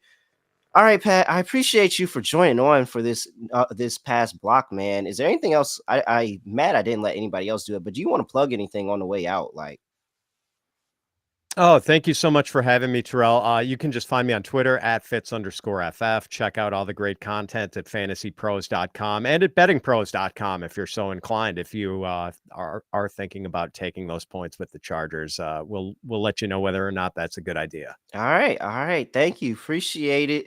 All right, Pat, aka Fitz, appreciate you for joining us. Everybody, make sure you take that time and help support us, the Unpaid Fantasy Content team. That very very sad situation. We have a link in the description. We have that QR code at the side of the screen that's going to pop up. You can donate there and help give and just help support a team that just wasn't paid for their work and the months of work that they put into this project. I'm about to bring in my next guest for the next block of this my time in the barbershop over here. I'm surprised that they still have me on air, and he's a Chargers fan. Yes, I didn't even see it. Yes. I hope you heard me. Listen, I did hear you, and but I have to be honest with you. He doesn't trust the close your eyes special. Not a Chargers fan. I enjoy the blue and enjoy the insignia. I hate to say it. Here's what happened. I like Brandon Staley. Back when he was going for 4th and 5 from his own 30-yard line in the first quarter. I love that sort of football. So I wanted to support my analytics king, and I bought a hat. From that point on, oh my gosh! From that point on, it was a disaster, and it didn't exactly work out.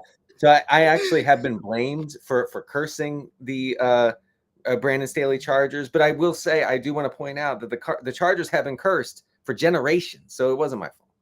Yes, it has been generations. They were cursed ever since Eli said, hey, I'm not going there. Before that, it goes back to the 70s. Oh man, but yes. Thank you for saying that. I did not get to mention that.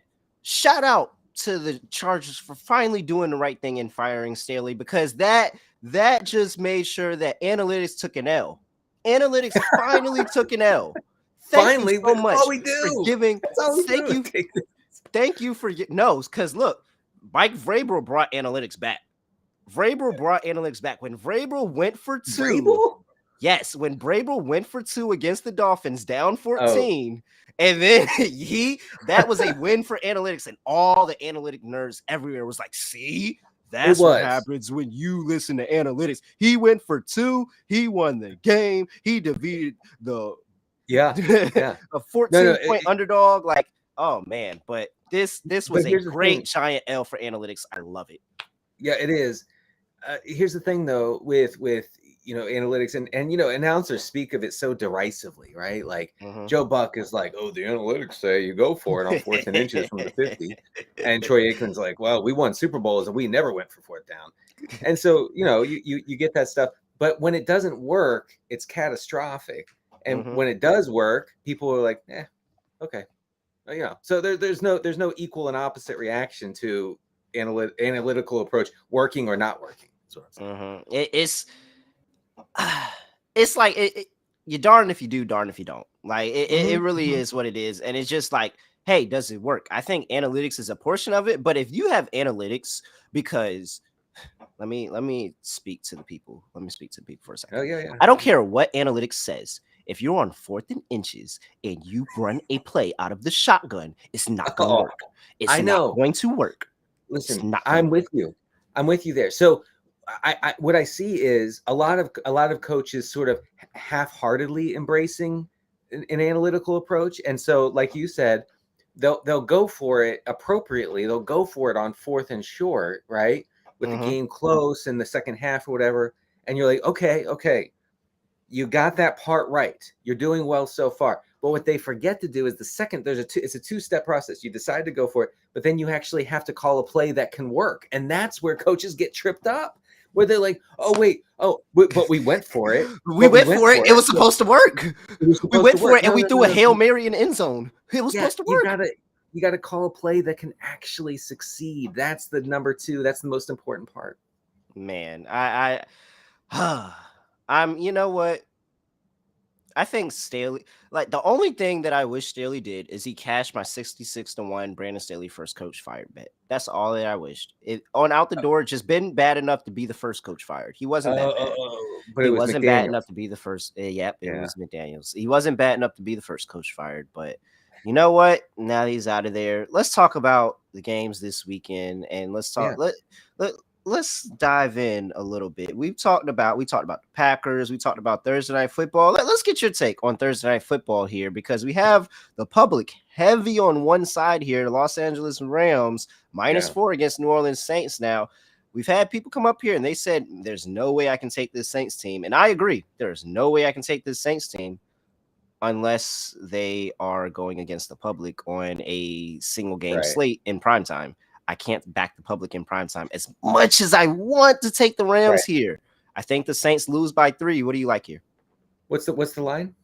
-4 Rams. That's it. Dang.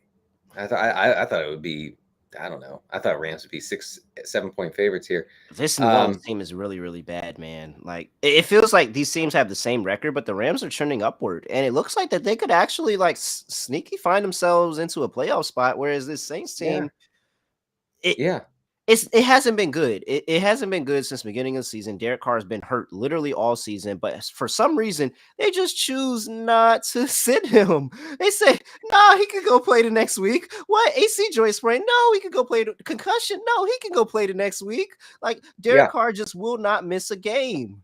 Well, you know, the Saints are not short on pain medication, is what we're learning. You know, they're really stocked up on everything that can numb pain, and Derek Carr is I guess benefiting in the short term from that. Actually, me and Pat Doherty we have a show called Galaxy Brains, which you can find on NBCSports.com, and we joked last week. It was only half a joke, really, that the Saints cryogenically freeze Derek Carr between games so that he can feel and not get He's in the what's the joint from Dragon Ball Z? He's in the hyperbolic time chamber, just sitting there waiting, trying to or in the pod just healing like Goku when Frieza beat the crap out of him and he had to go fight him. And oh man, it seems like he's in some type of chamber that he's good to go by Sunday. And they wake him up about 90 minutes before kickoff. You know, they feed him a little bit, they give him some Gatorade, and they say, "All right, Derek, get out there." Oh man. Whoa. We have some fireworks going off in the chat.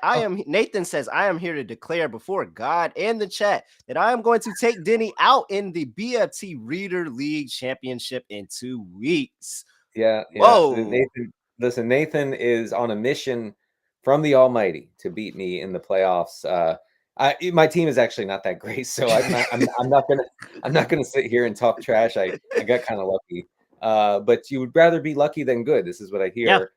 Yeah. I'll take it. Definitely, and I would much prefer luck than good, because as good as I think I am, some things just do not go my way, and injuries this season just have not gone my way. Starting with one, Aaron Rodgers, because in this offseason, I talked up Garrett Wilson the highest that anybody could talk up Garrett Wilson. But you were right, though. You were right. I know I was, but I was unlucky. I was unlucky Yeah. because I got one pass attempt from Aaron Rodgers this season. And that was the basis of the entire Garrett Wilson argument. The entire Garrett Wilson argument was that Zach Wilson is no longer here. It's Aaron Rodgers. You saw what he did with Devontae Adams. You've seen what he's done with these receivers before. And then the unluckiness happens. And now I sat with Garrett Wilson for the entirety of the season. You know, you could have been saved if the Jets had done the right thing and had completely insulated themselves against the threat of Zach Wilson. And by that, I mean that you get Rodgers, okay, so they did that. But like with the analytics, there's a second step, and the second step was signing Joe Flacco. Yeah. If Joe Flacco was there this entire season, they're in the playoffs. Oh, they're in the playoffs, and Garrett Wilson is a top 10, if not top 5 receiver on the season in fantasy. Here's the thing, though: the Jets were caught in an awkward spot because, Aaron Rodgers being a very sensitive guy, you can't sign a good backup. A guy who could threaten his status as the man.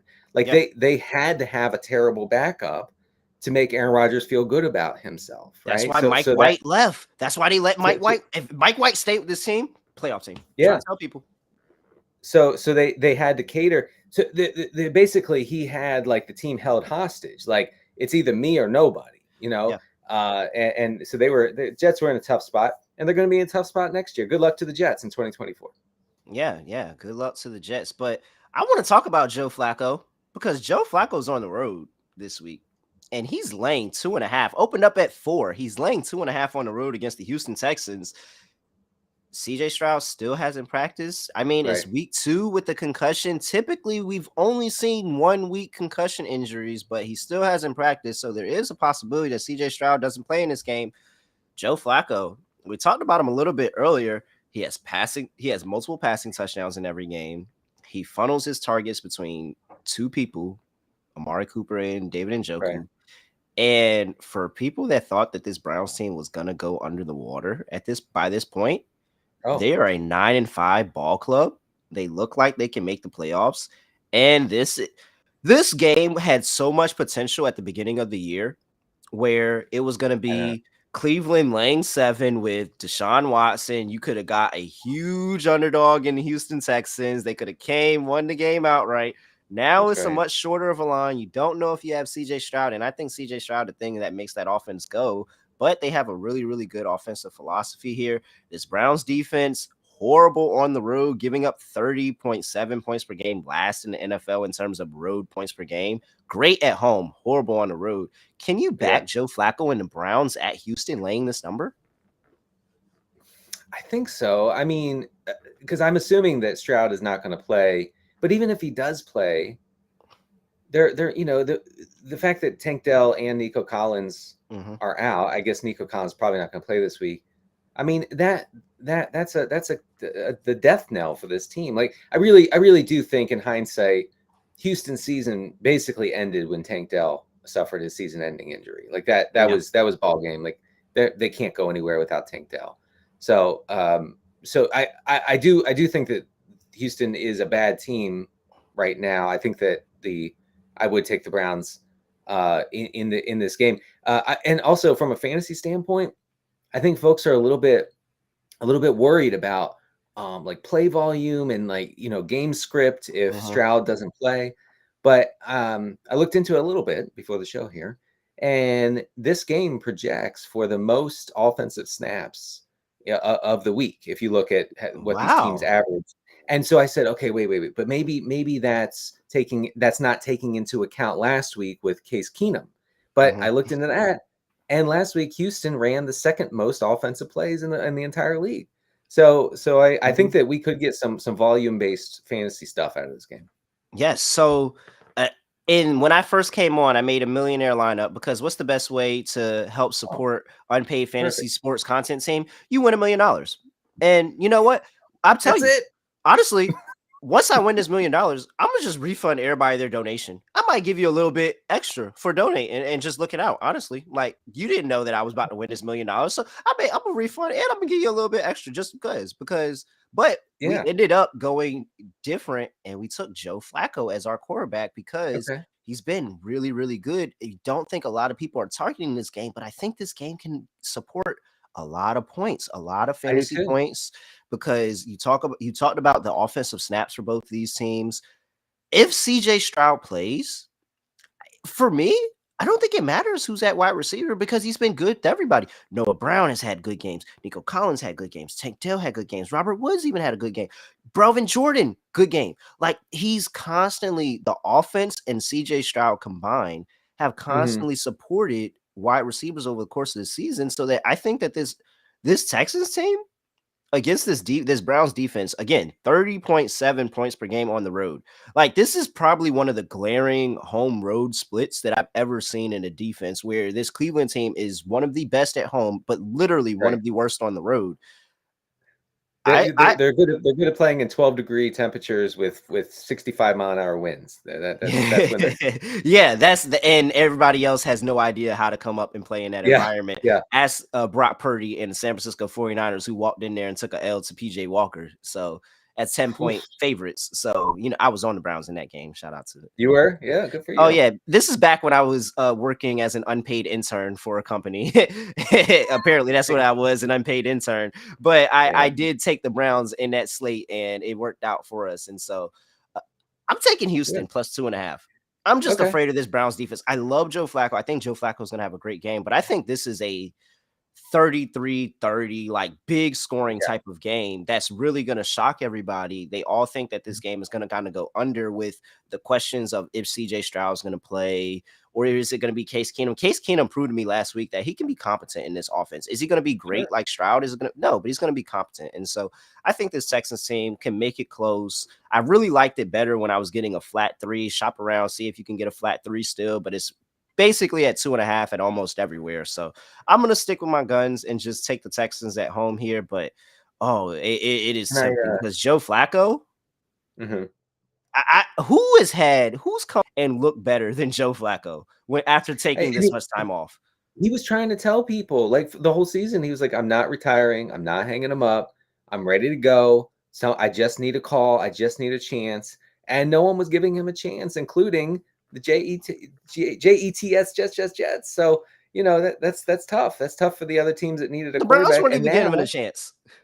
now he makes the Browns one of the more likable teams out there. Like, I'm rooting for the Browns because they're a scrappy underdog with Joe Flacco falling off the couch and playing pretty good football. I wanted to ask, though, in your millionaire maker lineup, who did you stack with Flacco?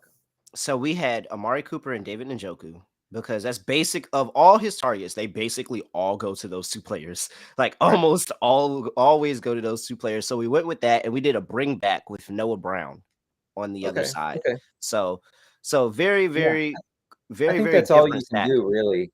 Although maybe Singletary might be interesting. I questioned Singletary, but then he had some really good running backs. We went Brees Hall and Chuba Hubbard at running back, and I was like, man, I'm so bought in on teams that score 0 the next week. I'm 100% bought in. My New York Giants scored 0 the first week of the season and then came back and scored 31 against the Cardinals, and what was still an ugly game, but they scored 31. Then we look at the Las Vegas Raiders.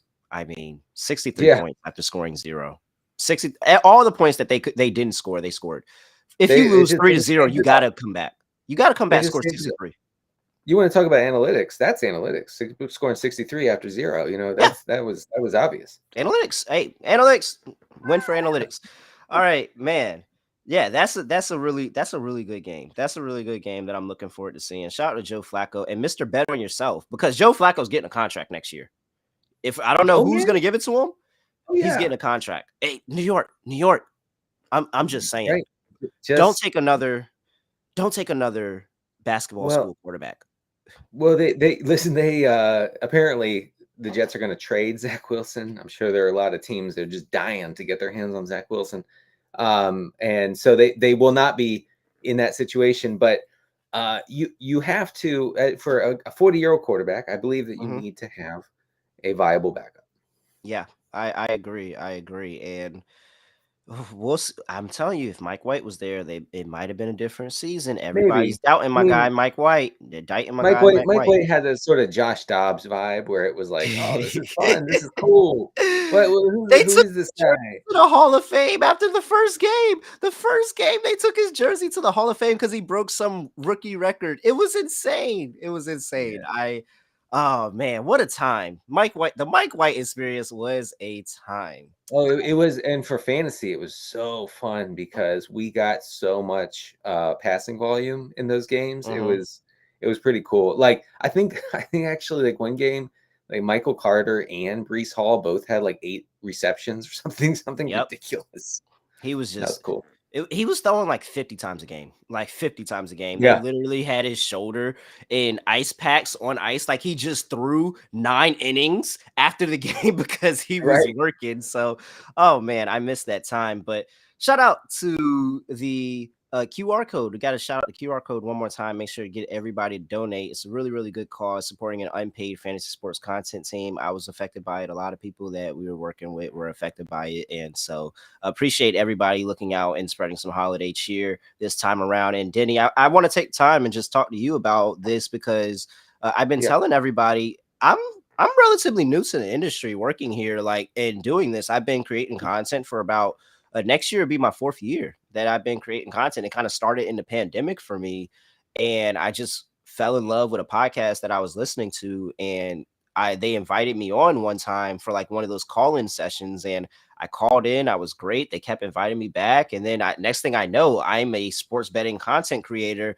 And Funny. I had been giving out fantasy advice to my friends for years. Like they've been, hey, who should I start? Who should I start? And I just would get overwhelmed on the weekend of like texting everybody. All right, you do this. Oh, you do this. Okay, you do this. Now everybody has somewhere they can go. They can hear fantasy content, hear betting content. And so I didn't know that something like this could happen. I just thought, oh, all right, like, you know, good friend of mine, Ed. I got, you know, another friend of mine who's saying he's working with the group. I trust these guys. We're going to be good. But at the top, it just wasn't solid. And so very, very unfortunate situation. Have you ever seen this? No, I haven't. And you know, I feel for everyone affected, and hopefully, you know, we could raise some money today, folks listening and in the chat. If you can throw a few bucks in the bucket, that'd be great. To help these content creators, writers, podcasters through the holiday season get paid at least some of what they're owed. But you know, you mentioned how you got into the industry, and it always starts very locally, doesn't it? You know, I used to I had a family and friends league for years and years. It's defunct now, unfortunately, but and I would do weekly write-ups, you know, wrap-ups of all the matchups, you know. So we had 12 teams, so I would write up all 6 matchups and talk about like what teams did right and what teams didn't. Of course, it was all like horrible hindsight analysis. Like, yeah, like, oh, you sat this guy and he went off on the bench. Right. You should have played this wide receiver 4 who caught two touchdowns. You know, they simply could have done that. You know, so it was not good. But I would be so mad if I read that article. I'm sorry, I'd be so mad if I read that article. Like, who are you? But this is like 2009 when I mean, you know, I mean, I'm not trying to like hurt feelings out there, but like all fantasy analysis was pretty rudimentary. We'll say. So you know, but that's where I was going with it. And then, you know, so I started writing about that, and I'm a writer anyway. So I was like, okay, well, I would like people to see what I'm writing. So I found a couple sites that publish my stuff, including thefakefootball.com, which I don't think is any longer around, but they gave me a chance. My guy, Chet Gresham, gave me a chance, and it just went from there. But it always starts with friends and family, doesn't it? Yeah. And it was so funny because Sports Gambling Podcast Network, check them out, sportsgamblingpodcast.com. I just found them randomly. And it's so funny because I found them in the first episode I watched. I will never forget it. I think that, well, yeah, it was college football season, and it was LSU, and I think it was LSU, right? Fresh off of the championship. Right. And they said, yeah, LSU just won a championship at home. Mississippi State gets the win outright. 10-point dogs. What? You guys are insane. Oh my gosh. Ed Orgeron, this LSU team that just won a championship. Oh, when I say Mississippi State went in there and put it on them, I was sold. All right. However you do this, I want to learn how to do it. I want to learn how to Okay. do it. I want to call, and it wasn't the fact that they won, it's the fact that they called their shot. They had a guy that they liked, they called their shot, and I said, "Hey, I want to call because I got guys that I like. I want to call my shot like that." And sometimes it Sure. goes right for you. Like I said earlier this season, Browns 10-point dog against the 49ers. Stuff like that. Stuff like that gets me going in the space where you can just call your shot and it works. I love it. It's so fun. That's good. I don't have many betting calls, but my buddy texts me sometimes and he says, "Hey, like, what do you think of these 3 games or whatever?" And what a few weeks ago he threw out the Houston Jets game, and he said, "What do you think?"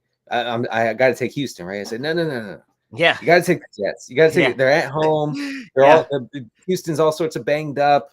It's going to be nasty weather. You hammer the Jets, and the Jets won, and he was only mad that he didn't put more money on the game. Man, last night, college basketball, UConn just won the championship. First game in Big East play, lose as 8.5-point favorites against Seton Hall. Let's go Pirates. Had to shout out the Seton Hall Pirates real quick. Had to take a chance for that. But yes, man, it's fun. Yeah. It's fun in fantasy. It's fun in betting. And that's why I got into the industry of just being able to call your own shot. And so what's the craziest? Let's see. I sometimes like to look at how lines have changed, or at least game totals have changed. And I just refreshed it. There it is. Okay. So we have the biggest change of the week so far actually is the Bills Chargers started at 40 and a half is now up to 44. Yep. That's interesting. And then you have tonight's game, Saints Rams started at 43 and a half up to 46. And that's interesting.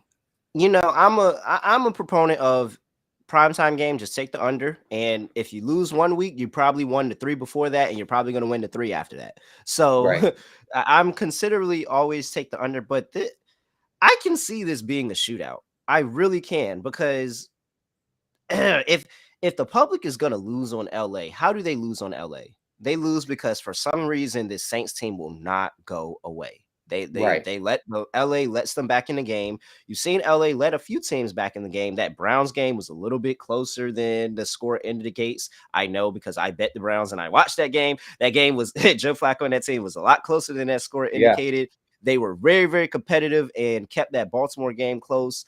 That Washington score closer than it indicates. Washington was kind of driving and coming back in that game. So they were. So that's my concern for laying the points with LA today, is that they've been letting people hang around. And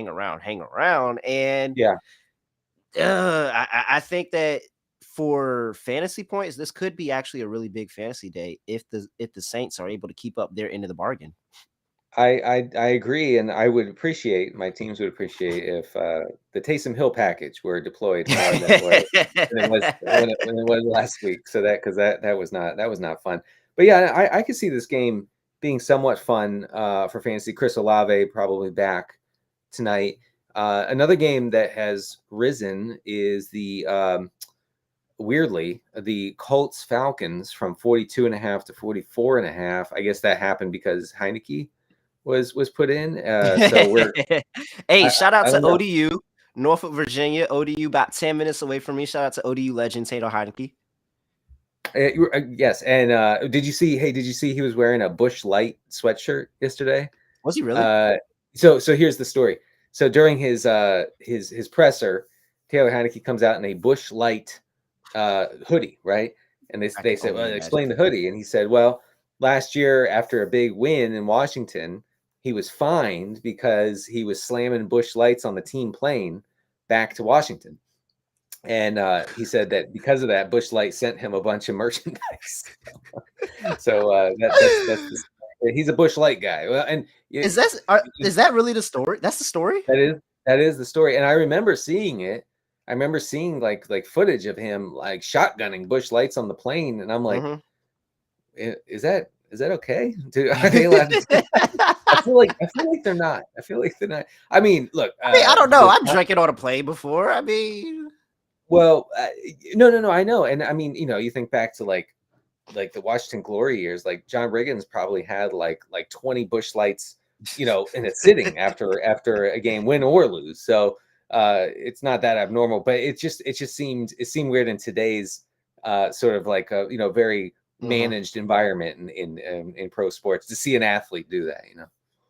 I don't know if the Falcons are going to be able to win that game, but I'll take their team total over just because of that. Give me the Atlanta Falcons team total over. Let me find you guys a line on that, but they're going to score points today. Taylor Heineke, ODU legend. Look, guys, if you don't know about Taylor Heineke, I tell you, this guy is the gamer. And it may not have worked on the road earlier this season, but it's going to work here at home in the Atlanta crowd. They're going to be able to move the ball, score points against this Colts defense. I agree with the line movement going up. I think you should take the over 44.5 here. But Denny, I will go ahead and get ready to let you go. It's almost time to get our next guest in here, but I want to give you a chance to promote whatever you want to promote here. Sure. Yeah. All my stuff is on NBCsports.com, including my regression files. And today I will have the funnel defense report up. That's an article that has really helped me identify good matchups going into the weekend. So check that out. Thank you, Denny. Appreciate you for joining me, and thank you for helping support our cause. Appreciate you. Absolutely. Have a good one. All right, I'll see you. Oh, I can't wait to this next one because we used to have some battles when we were working as unpaid fantasy sport content interns. Shout out to my guy, Stu, my fellow intern. Stu, what's going on? I like that. I like that you're reclaiming it right here. Intern. Oh yeah, it was an internship. Before. That's what we were doing. We were interns. We were interns for a company. But man, Stu, I'm great. It's great to see you. I haven't seen you since, which is crazy, man. I gotta invite you on my show so we can do because we're taking a break from football. We're talking hoops. And you check out my show, NBA Gambling Podcast on the Sports Gambling Podcast Network. But I'm looking forward to it. Me and you, we're going to build a Prize Picks lineup for our time because we got some games going on. We got some player props to talk about. Prize Picks is a sponsor of the show. Everybody make sure you check out Prize Picks. Check out Full Moon Sports. Check out Pristine Auction. Thank you to everybody who is sponsors of this Podathon right now, supporting us as the Unpaid Sports Fantasy Content team, man. And just also help giving us this platform. Like, this is a platform not only for us to help raise money, but this gives all of us opportunities to try to help find other jobs, like try to find other people to take on our work. And this is that platform for that. So I appreciate everybody supporting this right now. We got another hour of me. I told you that I was out of here at 10. I'm actually out of here at 11. So we're in the barbershop for another hour, man. And I got Stu with me in the barbershop. We're going to be talking some hoops. I'm so excited. As much as I love football, I love getting in a little bit of hoops talk. And to start things off, Stu, first of all, De'Aaron Fox, I have to shove him into a locker. I got to shove De'Aaron Fox into a locker. I'm such a big proponent, and I go so hard about birthday games. I go really hard. If I hear it's anybody's birthday, I immediately change my entire handicap of the game. And so for me to be facing one of my hated franchises in the Boston Celtics and to get De'Aaron Fox, who I think could be a league MVP in the next couple of years, on his birthday, and he has 26 in the first half and doesn't cover 29.5, Stu. I don't know how I'm supposed to accept this. How do I accept De'Aaron Fox scoring 26 in the first half on his birthday and not covering 29.5 points? I would say that's one of the worst ones I've heard in a little bit. But I will say, if you're an NBA fan, maybe you've trickled into the stream, that is the world of betting on the NBA, right? I mean, as a guy that's been here every day the last 4 years on Twitter, been NBA props, it is a roller coaster, man. And I mean that in every sense of the word, right? You're going to be happy, hands up in the air, smiling for the photo about 20% of the time. The other 80% of the time is insane, right? And some of these lows, exactly what you said. I mean, I'm sure you... Be honest with me. You were spending the money. It's Christmas time. You already saw that money in your bank account yesterday. You probably had one click away from 3 Amazon orders. And so look, I had a ladder. I didn't just lose that bet. I lost multiple bets because I had the baseline prop, and then I took them to 35, and I took them to 40 and I was feeling. Now I am super superstitious, so I never count my chickens before they hatch. But if you look and you see 26 in the first half, you can't sit there and be like, okay, all right, we might at least get the baseline prop. It was kind of looking looking terrible for the score. So I was like, okay, we might at least get the baseline prop before they pull him from the game. Couldn't even get that. It's tough out here, Stu, but we got a few games on the slate. Before we get into our prize picks lineup, though, I want to talk to you about one game in particular because I'm very frustrated. People are calling for it. They say the streak dies tonight because the Utah Jazz are on the road playing the Detroit Pistons. The Pistons have now eclipsed. Hold on 1 second because I want the people to understand how bad this is. The Pistons have now eclipsed how many? Is that 23? 20? No. Is it 23? Yeah, 23 games in a row. 23 games in a row they have lost. This is a horrible streak. In football terms, if I could put it into words, do you remember when the Detroit Lions went on that streak where they couldn't win a single game? Like a single game. Do you remember when the Browns could not win a game? This is what it feels like to be a Detroit Pistons fan. It's no matter what happens, no matter what changes, what adjustments that they make, they cannot win games. However, they're going up against a team that cannot win on the road. They struggle on the road. Utah 2-11 now after that loss to 2-13 now after that loss last night against the Cleveland Cavaliers. 2-13 on the road. Stu, I hate this is a chance for the streak to end because when the streak ended, I was hoping it was as an 8-1 underdog. Now you're getting the Detroit Pistons as a minus 105 money line. Stu, are you taking a team that lost 20 plus straight games as a minus 105 money line? I'm not. I'm absolutely. It's insane, like you said, that this is even a place that we're at right now. I mean, I know the Jazz are dealing with injuries. Laurie off of a back-to-back. I don't think he's suiting up tonight. I think that's why the line is the way it is, right? Just coming back. Obviously, you guys know the NBA. Load management is, the new motto around here. So I don't think he suits up today. The real question is how much can a guy like Colin Sexton, can a guy like THG, how far can these guys carry you? Because against most teams, it's not very far. Maybe they keep you in contention. Maybe they fight till the fourth quarter, but that's most likely not a victory. Here, the Pistons are a whole different level right now. I mean, the talent is there. We got to remember, this is a team that people actually liked before the season started. This was a team that a lot of even smart people were calling a sleeper team, right? A Cade Cunningham, a Jaden Ivey. The center rotation is looking strong. It just takes one of these guys to go to the next level. And we just unfortunately haven't seen it so far this season. So for me, it's as simple as you said. Even if you do like the Pistons tonight, on a loss streak like this, minus 105 just isn't delivering that value. You're not even, if you bet $100, you're not even returning even money right there. The books are taking that $5 from you to bet the Pistons, and that doesn't feel good. So I'm not personally interested, but let's say that game's going to be fun for props because bad games, right, with two bad teams that normally get blown out, when we finally get them to collide and play each other, that's when we finally hit overs, right? Because a lot of these sports books, a lot of places like Prize Picks, remember, they set their lines on medians, on averages, right? How well does a player consistently do? Well, if you're only playing 3 quarters, your median stats aren't going to be that good because you're getting blown out all the time. But a guy like Cade Cunningham, who's now going to play 4 quarters, that could be a really appealing player prop, especially in a good matchup today. Yeah, and even though this total it's pretty high, it opened up at 238.5. It's down to 235.5, and I actually agree with the little bit of movement towards the under because Utah is just so bad offensively on the road. And Detroit is just bad overall. It doesn't matter if they're home or road; they're just bad overall. But I think it's still an opportunity for Cade Cunningham and a lot of people in this offense to be able to get going. I've been backing Cade's assist a lot over the course of the season, and so I'm looking here at Prize Picks, and they have Cade's assists at. Let me see, where did he just go? Oh, well, I just lost him. But conveniently, Prize Picks has a search bar that I can use, and so. They actually do they have it? No, they don't even have a line on his assists, but you can get his points, rebounds, and assists at more than 36.5. That more than 36.5 for Cade Cunningham. I think this actually can be a pretty good Cade Cunningham game. And if the Pistons do get it done, and a lot of people say they think they're getting it done, it has to be off the back of Cade Cunningham, right?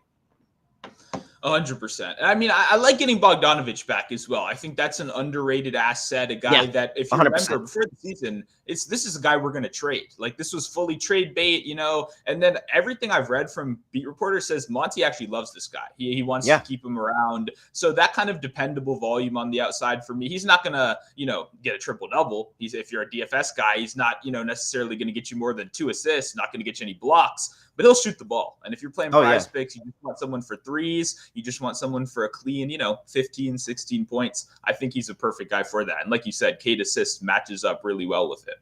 Yeah, man.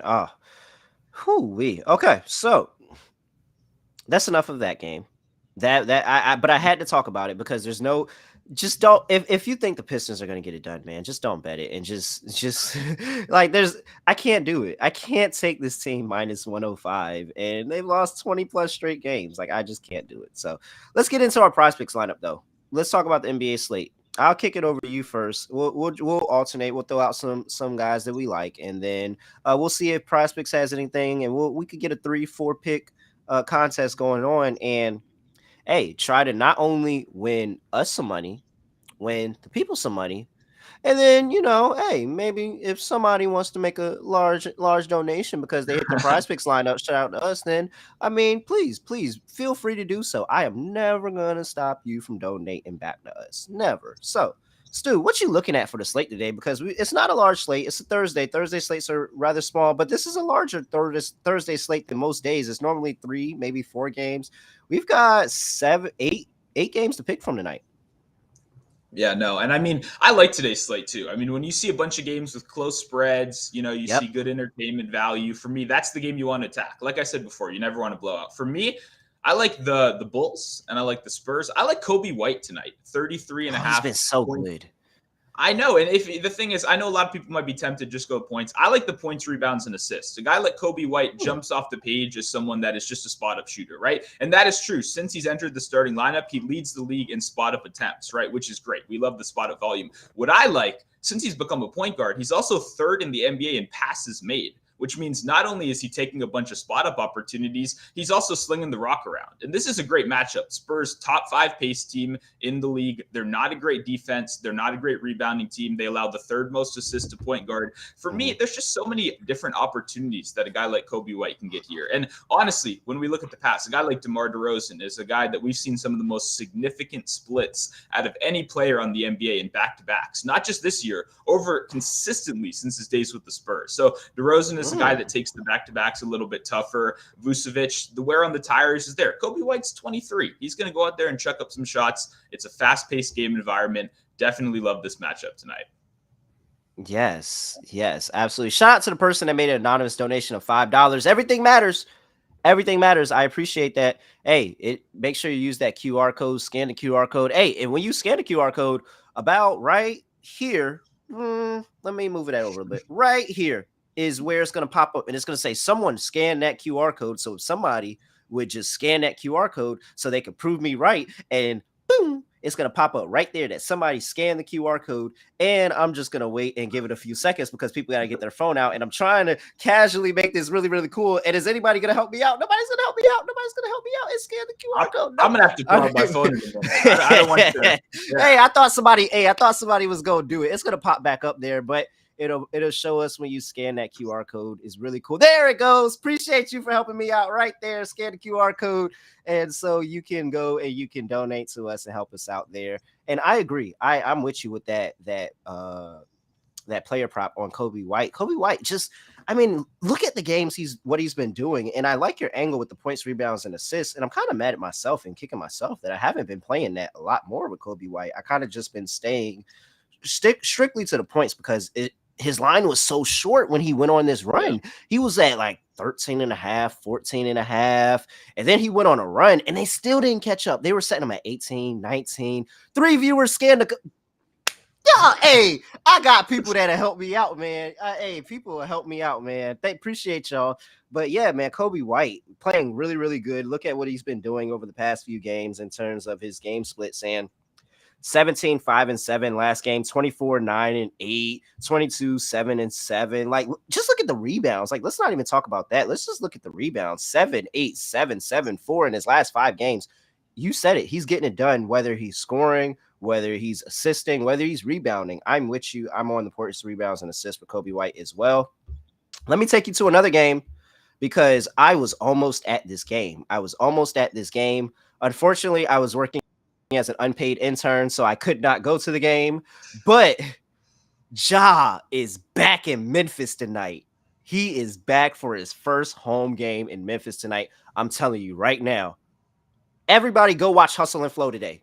That's how you celebrate Ja returning to Memphis. Go watch Hustle and Flow. Sing Whoop That Trip from the as you can, because we're having a good day, because not only is it Ja's first game back, but he's getting this Pacers team that is literally one of the worst defenses I've ever seen in my life. Like, actually one of the worst defenses I've ever seen in my life. And you know what? It's so much so that I actually have to give credit to Rick Carlisle, because I always knew Rick Carlisle didn't care about defense. Ever since Mavericks, I always knew he never cared about defense, but I never thought he could not care about defense to the level that this, like, I mean, Miles Turner Miles Turner was supposed to be an elite defender, and now he's just a glorified shot blocker that can actually not do anything else but come over from the weak side and help get a block and just pad blocks throughout the season. But he really doesn't do anything else. They're giving up one of the most points per game.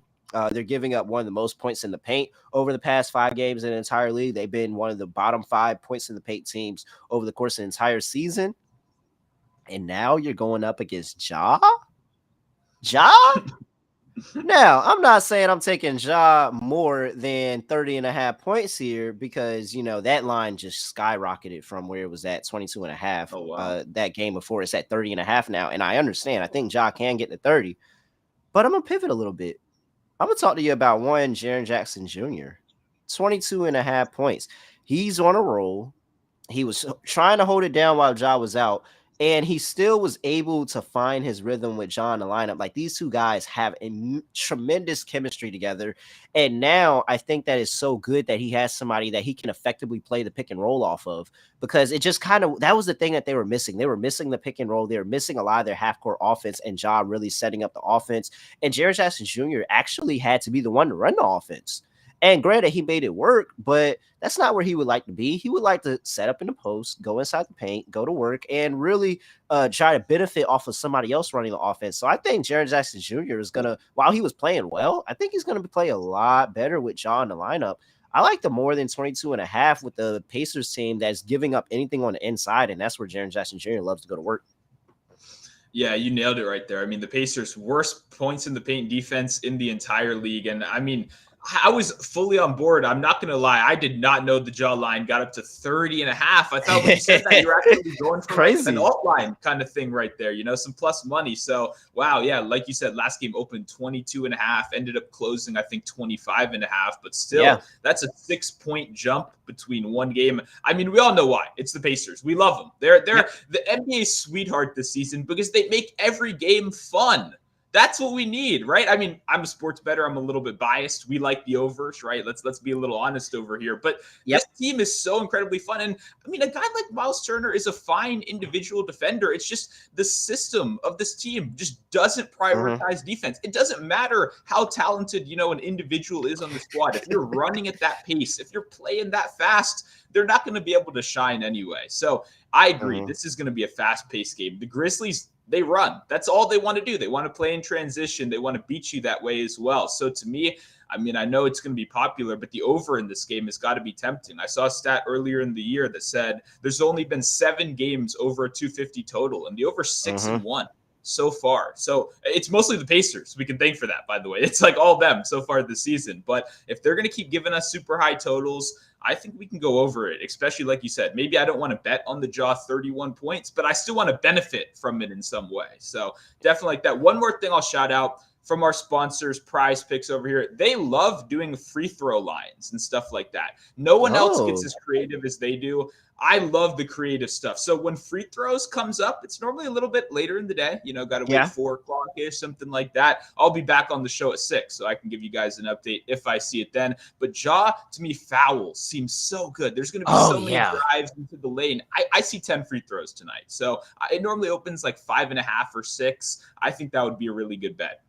Oh, I just bet a free throw the other day with Joel Embiid. I had Joel Embiid, and it was against the Pistons.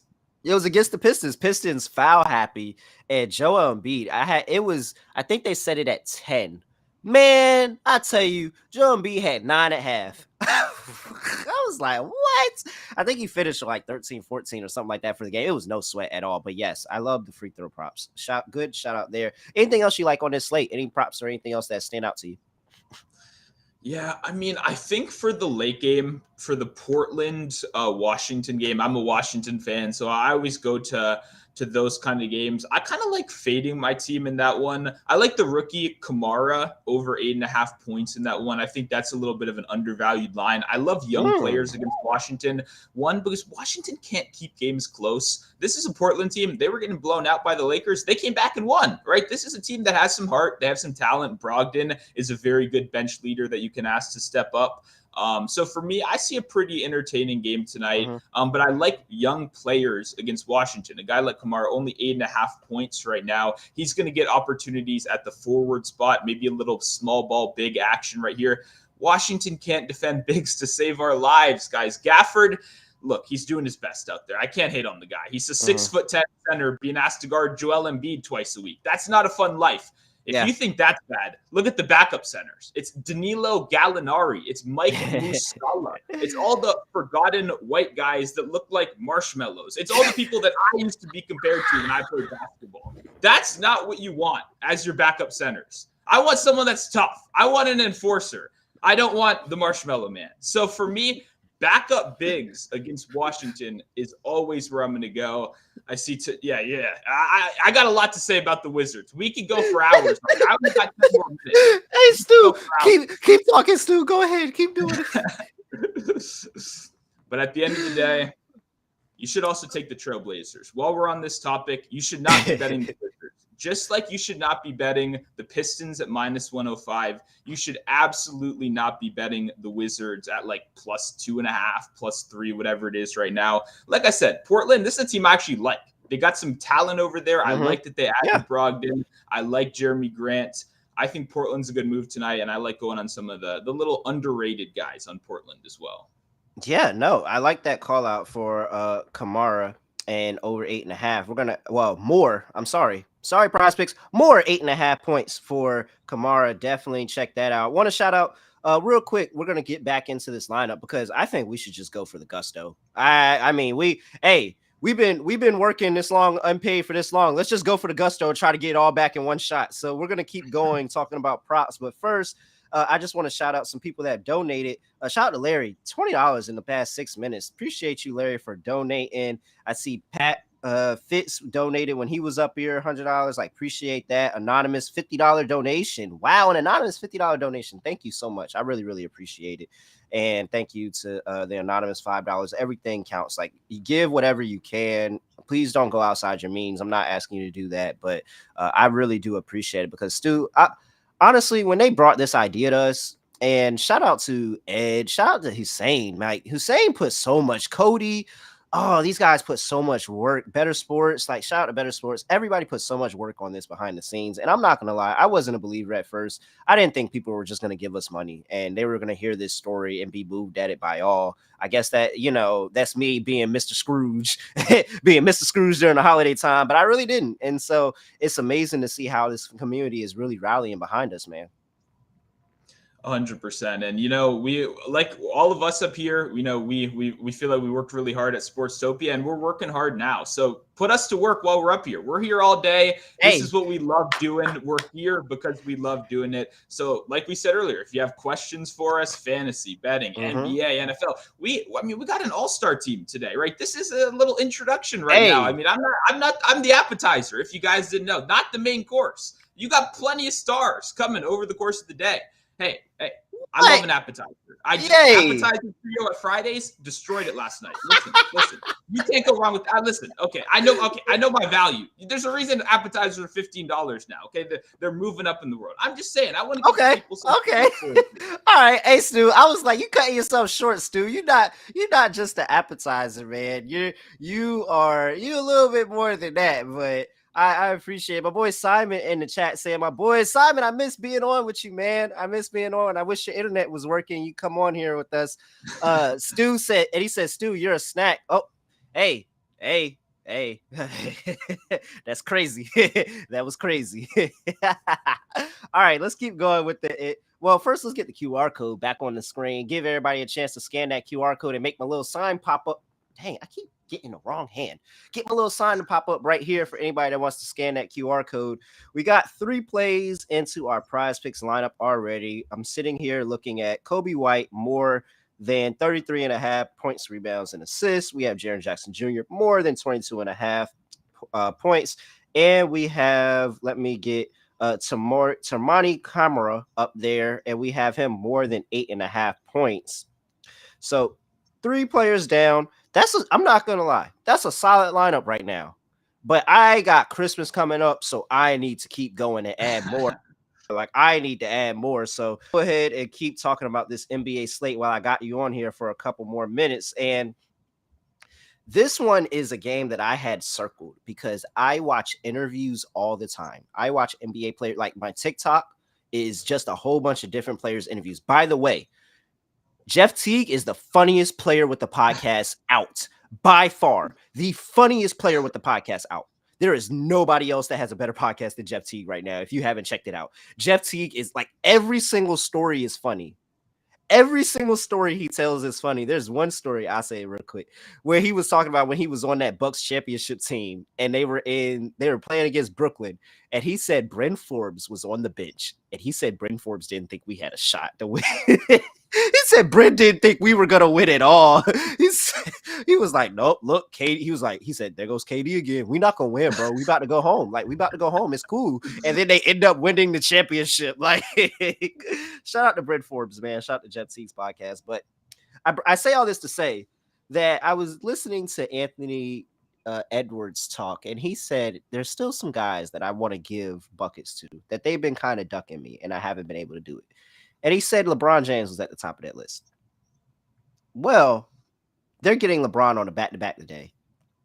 And Ant had a very good game yesterday. Ant's been playing really, really good. And there's not many times that I back players on back-to-backs unless it's like a really, really good spot. But think about the spot for this Minnesota team right now playing the Lakers.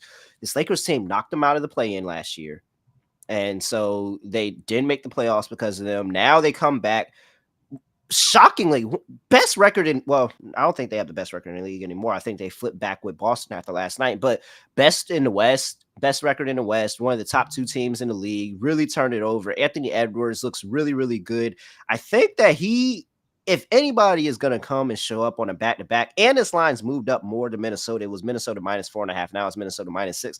I think Ant-Man is going to have a good game here today. Can you back Ant-Man or on his points with me? I can. I think that's a great idea. I mean, I had Cat last night on the rebounds. That was pretty easy as well. I mean, by the way, Rudy Gobert, this guy, I mean, going to bed after last night and waking up to AD on the docket the next day. I mean, oh my God, that's probably the worst 2-game stretch a center could have all season long. And he's got to deal with it right now. So for me, that's a guy I would not be looking to for scoring. And honestly, Edwards is a phenomenal player. I mean, I have an MVP ticket on him from before the season. I think this is one of the best players in the NBA. So when you ask me, is this a guy that I think can go into back-to-back in a spot where he's extra motivated? Of course. Like, I mean, I love Anthony Edwards, right? And I mean, it's hard to I know a lot of people may think, like, who cares? They're playing the Lakers, right? The NBA is a long season. And when you bet the NBA every day, you realize that these little motivations, these little added factors are actually significantly important, right? Even if you want to ignore it, even if you want to discredit, that's fine. If a guy is going to play max effort, is he's going to take 2 or 3 more shots than he wouldn't take in a regular day? That's important. Because spoiler alert, NBA players are not playing max effort on any given Tuesday night, right? We're saving that for the playoffs. Maybe it comes out a little bit in the play-in season, right? But definitely like Edwards. I love a motivated spot. You know, I love 2 teams that want to go at it. And yeah, I want to watch some Rudy Gobert tonight in the paint. I'm sure we might see a couple tears after what's about to happen. All right. Hey, and I'll you got another prop for us? You got something else you like on the slate? I will say I did stay in my Wizards game. If you want a little long shot action, if you want a little creative, I don't like this guy. He makes me really mad. I thought he was going to be my savior. Jordan Poole. I won't bury the lead. No. Listen, made an appearance on the ban list. And, when you do this for a long time, you can't really have a ban list. So for me, I try not to have a ban list. Oh, no, I 100% have a ban list. Bam Adebayo. Bam Adebayo is on my ban list. I haven't bet Bam Adebayo and the Boston Celtics. I haven't bet them in about, well, Bam was a little bit later. I think it's been a little over a year. I haven't bet Bam at all. But I haven't bet the Celtics in 3 years. I respect it. For me, I had the same thing. People would laugh at me now. I had the Thunder 2 years ago. They were untouchable, even with SGA. And now they're obviously one of the best teams in the league. But obviously, it shows you things change. But if a team is making you mad, this is great advice to anyone, by the way. The best bet you can make 99% of the time is not making a bet. And that's coming from someone that does this for a living, right? That works in the betting space for a living. At the end of the day, that restraint is the ultimate thing you have to learn. I know you see the flashy tickets. You see, I want to be a millionaire, but the restraint is really the important thing, I will say. But going back to Jordan Poole, I want to make the argument for him real quick. 18.5 points is a really low number for a guy with his scoring potential, for a guy with his volume. If he takes 25 shots tonight, there's a pretty good chance he can get to 25 points. So if you're offering me 25 points for plus 400, for plus 500, I think that's pretty good value, right? Like I said earlier, a lot of these stats are based on 3 quarters, right? The Wizards are getting blown out more than almost any team in the league. I know. I've been at some of the games, unfortunately. Big Wizards fan over here, right? And Jordan Poole hasn't been great. But if we're going to actually be close, if we're going to get the full 4 quarters, then I would like to take a chance at plus 400, plus 500, Jordan Poole to get 25 points. That seems like pretty good value to me. All right. Hey, look, I hate that play. I'm going to let you know. I hate it with a passion. But you have to admit, when you make a Prize Picks lineup, you have to have that play that you just don't feel confident about, and then it's gonna hit. It's gonna hit. So you know what? I added it, and I have one more prop. I cheated. I'm not gonna lie, because Prize Picks gave me a really, really good deal. They gave me Kevin Durant half a point for free. Like they gave it. So I'm gonna add it in there, and that's my free one. So that's our Prize Picks lineup. Hey, and wait till I tell you, we have Kobe White, more 33.5 points, rebounds, and assists. We have Jaren Jackson, more 22.5 points. We have Tamani Kemmer, more 8.5 points. We have Anthony Edwards, more 26.5 points. We have Kevin Durant, more than half a point. KD, don't play with me. Don't play with me. And we have Jordan Poole, more than 18.5 points. That is the 6 plays that we can max out in Prize Picks. 25x. $100 gets you $2,500 on that Prize Picks lineup. And I mean, that's a good way to set me back right. That's a good way to set me back right. So appreciate you for coming on, Stu. I missed you, buddy. It's great to talk with you. I'm definitely going to have you on my show. Plug anything you want to plug before you get up out of here. Yep, you can find everything over on Twitter at Monotone Football. I've been writing about sports betting every single day the last 4 years. I think I provide some pretty good free content. I'm not trying to sell you guys anything. I just love sports. I'm obsessed with sports. It's fun to get on here and talk with people like you, right? Terrell, I love doing the show with you for the reason you just said. I said that. I hate that play. I don't like that play. That's good. That's what a betting show should be like, right? We should all be able to talk with each other. So I appreciate, doing the show with you, one. I appreciate the appearance. I'll be back here at 6 o'clock. If you like what you saw, feel free to tune in again. But yeah, everything Monotone Football. Great show planned today. Love all the Sportstopia guys here. Love all the other guests we have coming. Definitely a great show in store. Hey, thanks, Stu. Appreciate you for rocking with me, coming to the barbershop, hanging out with us. We're going to get you up out of here, and we're going to bring in a couple of legends in the game. I mean, oh, man. Legends. Oh my goodness. Look, he comes in with the deep Morgan Freeman voice and think he's not going to be a legend like the voice of God just coming in the background. We got Chris Allen and Marcus Grant. Oh, man. I mean, these two are, I will just go ahead and say, when Hussein asked me, can I stay to 11? I couldn't say yes fast enough because I saw these guys coming up and I was like, dang, they got me off right before Chris and Marcus came on. Like, when I say these are two of the most genuine dudes in the industry, man. Like, I came out here green, didn't really know anybody. I met Chris. Chris has helped me in the cookout group and we've joined together. Marcus has been really good. I've done some spaces with Marcus. I met him over at the expo. Like, it was great. So these are two really good dudes. And we're back into the fantasy football realm. If I killed or if I lost some viewership talking NBA for 30 minutes, we're back with fantasy football, and it's great to have you two with me. How you It's doing, NBA fellas? time though, man. I mean, like we just finished the in-season tournament that turned out to be okay. So I'm gonna ask you a question. Do you think it was a success? I know that's been kind of a conversation lately. I think that it was a success for year one. Yeah. I think it was a success for year one because you got to see what did work and what didn't work. Yes.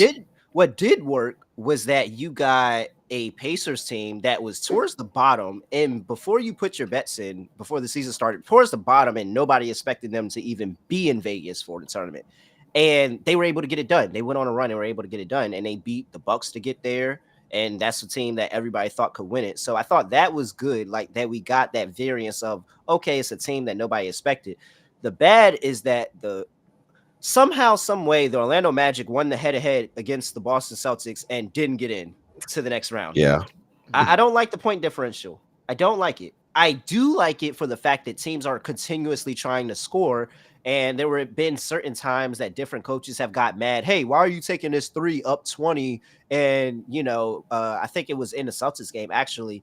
And Joe Mazzulla had to go over there and talk to him and say, hey, I need the point differential. Like, I need the points. I got to make sure my guys get in. So they got to keep scoring. Like this, it's nothing against you. We're not trying to disrespect you, but I need that point differential. So I'm not a big fan of the point differential. I think that we could find a better tiebreaker and then the last case scenario point differential. But I liked it. I liked it. And I can't wait for it to be the NBA Cup because I like the FIFA World Cup vibes it gave me. I really do. All right. Okay. Cool. All right. Cool. Yeah, I know I have a good friend who's a Lakers fan, and our text chain has been buzzing because I don't really care that they raised the banner, but a lot of my non-Laker fan friends are really upset about it. I was like, I'm like, you do you. The thing that sold me on it though is as a West Coast guy, I'm growing up on the West Coast, you have to sort of hate the Celtics, right? Like that's a whole part of it. And the fact that this put the Lakers ahead of the Celtics in total championships, I'm like, all right, man, I can get down with it then. That works. We'll take it. Hey, however that math works out. and for the college football playoff committee, because I put on a bunch of different hats. If you want to see what a real tournament looks like, check out the NBA Cup because it was way better than your 4-team invitational that you have. I can't wait till the 12-team playoff. Can't wait till the 12-team playoff. But we're not talking about this. I got you guys up here, so we got to talk about some fantasy football. But I just want to bring everybody's attention back to the QR code and to the link to make sure that everybody can help donate to this cause, help supporting the unpaid fantasy interns, as I call them, but our creators that, we was working for this company and we didn't get paid. We thought we were getting paid and we were doing a lot of work. Some people behind the scenes, some people camera. We had a really big team. And I remember talking about it and this coming to fruition at FSGA. Like after FSGA, that's when, Ed Williams had hit me. I was just talking with Hussein. Hussein said he was coming on board as well. And we said, man, we can do something really, really special here. And I think we did. I think we really did do something special because that came together in like a month. Think of putting a content team together in a month and starting episodes like doing a whole bunch of different sports. And so it was really beautiful how quick it came together, and shout out to everybody that helped put it together. But now it's like everybody's coming together and help giving back to us and just showing us that, our work didn't go unnoticed and that everybody's rallying behind us. And I've said it my whole time during this span. I'm going on 2 hours, 36 minutes and 26 seconds being on air right now. I did not think this was going to work. I did not. I will admit it.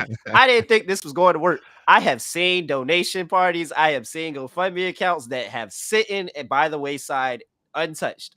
I didn't think it was going to work. So I really appreciate community, man. And this was it was great. It was great to see.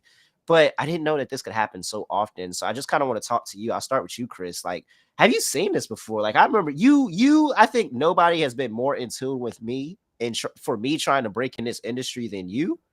And so have you seen something happen like this? And I just know the conversations we had, it was a shock to both of us because we thought this was a good thing for me. Yes, exactly. And I do have to apologize. Yeah, you coming in saying I sound like Morgan Freeman. I'm on my flu game right now. I'm trying my best. I was laying down. I did a shot of Dayquil like right before coming on. So I'm trying to hold it together like right now, to be quite honest. But no, and to represent the community and to be out here, like I had to do this today, to be quite honest. But yeah, you're right. You're right, Terrell. When I heard about this, it was, it's passed the sniff test for me. Not without knowing like any of the the intimate details and all that.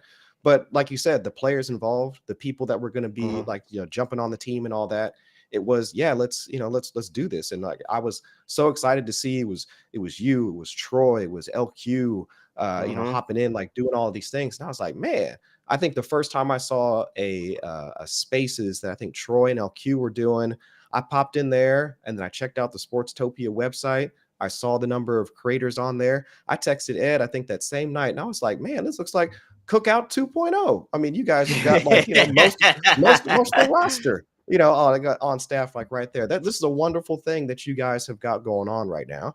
And to see something like this happen, like have I heard of things like this happening before? Absolutely. In my what 6-ish, 7-ish years, like being a part of this industry, absolutely. Like, bad actors and people that have been, gone in bad faith to bring on content creators to do stuff like that. This happens. But I would say that seeing something like this happen, like this Podathon, the community coming together, raising this type of money, I do not think I have seen something like this happen before. And I know that one of the things that the three of us and the rest of the cookout have talked about, and one of the reasons for starting the cookout is to have a space for all of us to talk about these types of issues, to make people feel like when these things happen, you have a space that you can go to people and say, hey man, this just happened to me. Like what am I supposed to do? Like what can possibly happen? Like how can I move forward with this? And to provide a space for people to provide support to you. Because a lot of times some folks will feel like when these things happen, the only thing that you can do is say, well, I'll post something on Twitter, and maybe I'll find a new job somewhere else, or maybe I won't, or whatever, and you're by yourself. But a lot of these, but in this particular case, I do think it's been a beautiful thing to see the entire community come together to help each other out, and to be able to raise as much money to bring people together, like especially during the holidays. I mean, again, hats off to y'all, to Ed, to Matt working behind the scenes, Mhm. Hussein. I mean, all of you guys. I mean, for doing such a wonderful thing, and bringing the community together, and helping help show the rest of the community that this type of stuff, while it can happen and probably will happen again because there are some terrible people out there, there is a way for us to go about solving it, to helping each other out in this time of need. Yeah, definitely, definitely. Marcus, over to you. Like, you, Marcus don't like when I say it, but Marcus is a goat, man. Marcus is a goat, Marcus is the man. go. Yeah, Man, I'll man. be in the, Have I'll you be in the seen? airport. I'll be Hey, in the Marcus, what's your airport. follower count? I'll What's see your him on follower count? TV, man. What's your follower count at now? What is it? It's just over 100,000, just a little bit over. Just a Just little over bit over. 100,000. Just Just over over, just a 100,000. bit, a chill 100,000, just a Just chill over 100,000. I don't. 100,000, Here's the thing. man. I mean, considering the way that site works now, like I don't know how many are real or not, right? Like I don't know how Could many be are just bots. bots or whatever, Oh, right? Yeah, now could be he's a couple got of bots bots. here and there. That's what the number is. The Yeah, number is the number. We'll leave it at that. yeah. The number is the Man. number. But what This about you? guy. Like, have you experienced anything like this before? I fortunately have not, and I'm grateful for that. I also tell people that my career path here has been weird, right? Because Mm-hmm. the first job and the only job I've ever had in the fantasy sports industry has been at the NFL, right? Like that's not typical. Like Yeah. I understand that, and I came from sports media previously. I had worked in radio for a really long time. Um, I've told the story that I sort of ended. This job found me more than I found it. I was Mm-hmm. dealing with some fun employment for a little while, and was suggested to somebody that I apply for jobs at the NFL, apply for a whole bunch of them. It was the fantasy gig that ended up calling me back, and I've been lucky to be there for 12 years. So, I part of the thing when I joined the cookout, right? When Chris came to me and talked to me about this group and wanted to get me in, I was all for it 100%. Part of what I've been trying to take out of it is working with and talking with a lot of you guys who have Mm-hmm. gone and sort of built things from the ground up, or who have taken a more kind of a longer path to where you're getting, because I think there's some value in that. I look at, for instance, I look at somebody like Ray Garvin, right? Ray GQ, who has built something Mm-hmm. really, really great on his Mm-hmm. own. That's a thing that I would like to learn. The NFL's been great. It's been awesome. I don't plan to spend the rest of my life there. And so, to be able to sort of learn other paths and other ways to do things, that's part of why I'm here. I know that I'm sure people looked at me and like, why are you here? What are you doing here? What can you learn? I'm like, there's plenty to learn, because I walked into a ready-made situation with a media network that had everything set up. All I had to do was write about stuff and talk about stuff. So sort of learning to build. And look, sometimes it's learning from a guy like Ray, right, who has built something and it's been really amazing. Sometimes I always say this, right?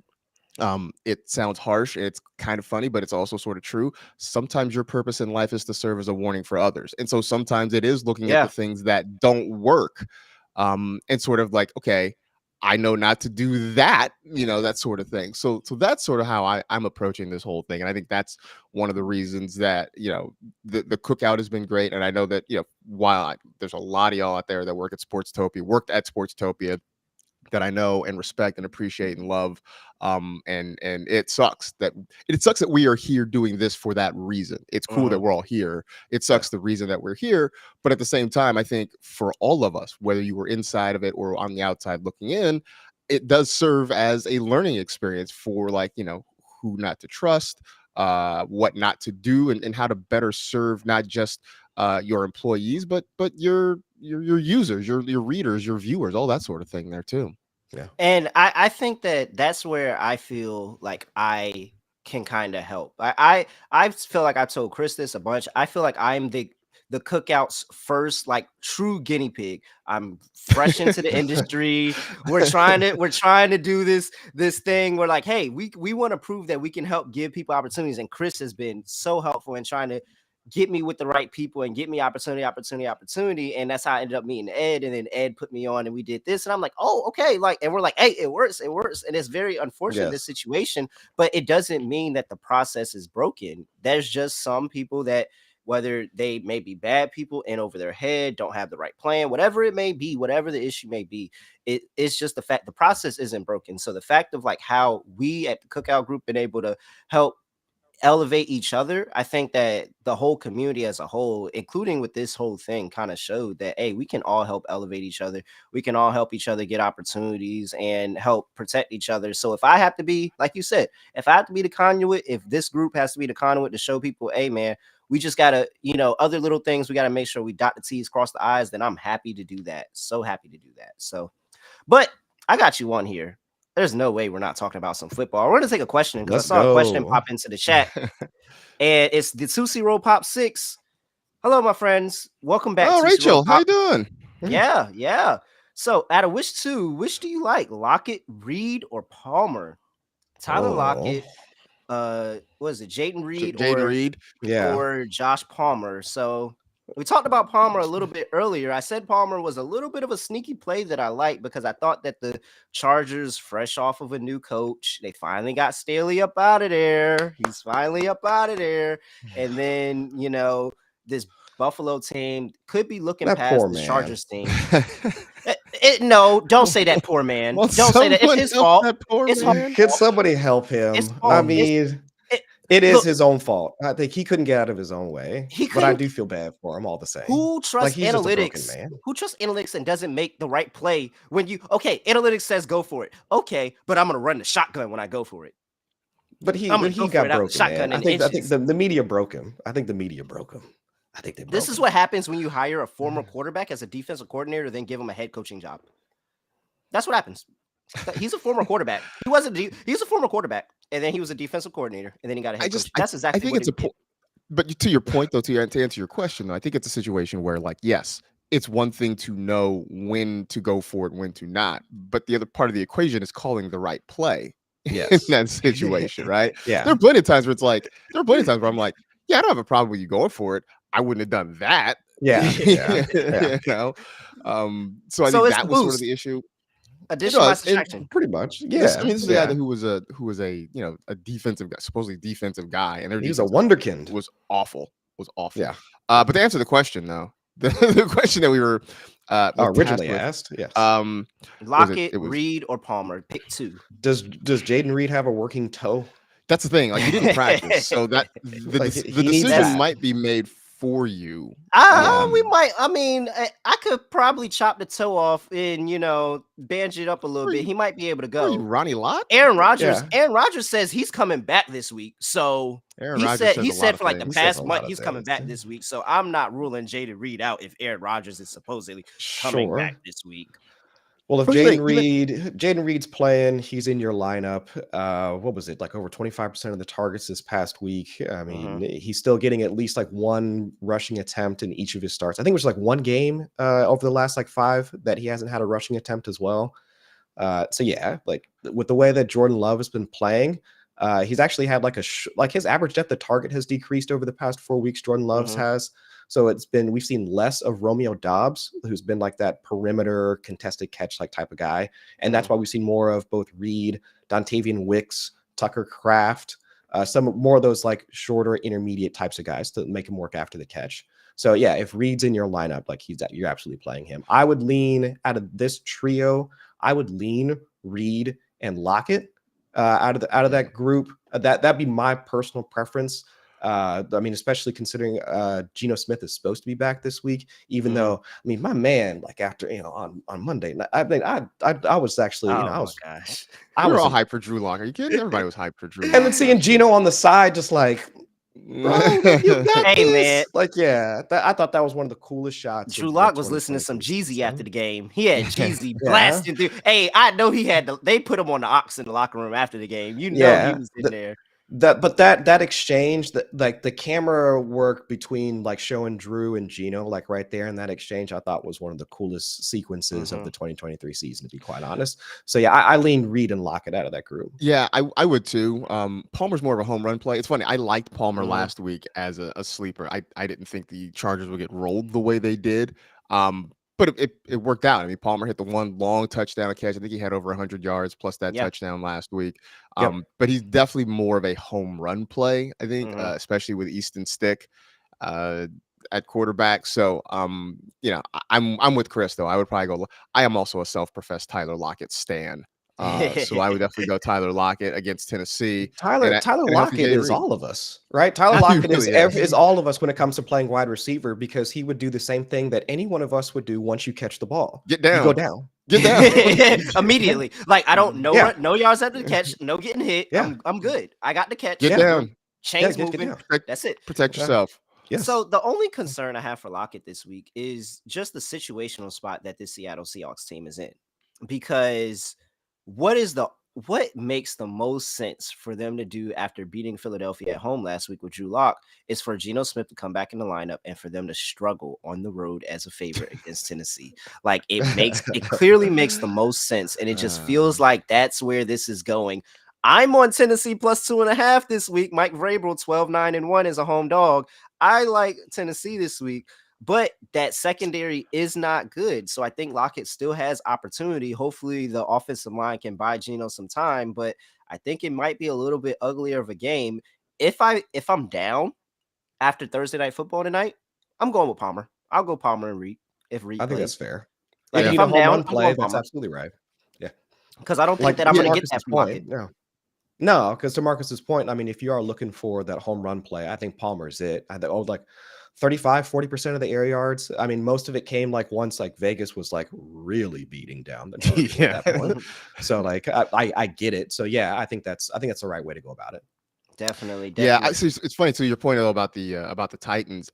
In the past, these felt like games that somehow Mike Vrabel figures out how to win. Yep. I don't sense that out of this Titans team. I just maybe it's like Will Levis is such a roller coaster on a week-to-week basis.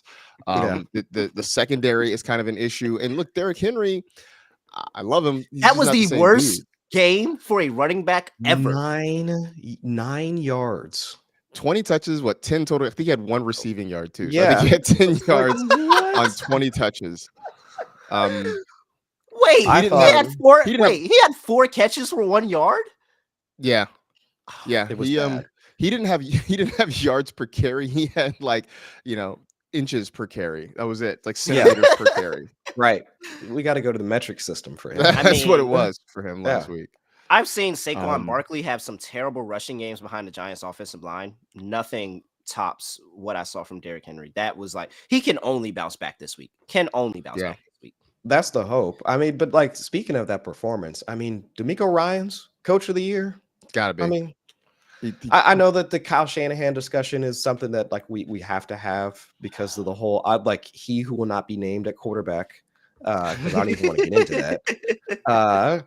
But I mean, like D'Amico, I mean, for the turnaround that the Texans have made this season, sans CJ Stroud this past week, I mean, he has to be in the conversation. And especially if they get to the playoffs. If they make the playoffs, I feel like it's got to be a lot. But I mean, the Niners, and I say this as a 49er fan, the Niners were expected to be good. Now, maybe they weren't, picked to be rolling people the way they are, but they were supposed to win the division. They were supposed to be in the playoffs. So like what they're doing isn't a complete surprise.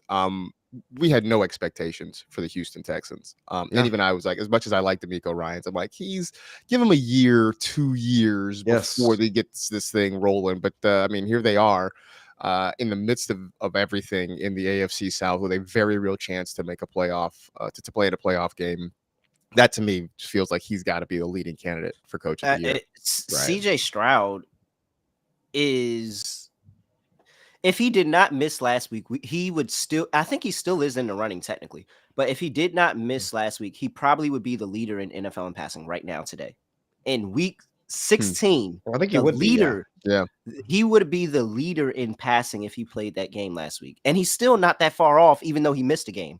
I don't know how I looked at the odds real quick, and it's really a 3-horse race between him, Steichen, and Dan Campbell, who's the current favorite. Steichen, I'll give credit where credit's due. I mean, Steichen, that dude can coach.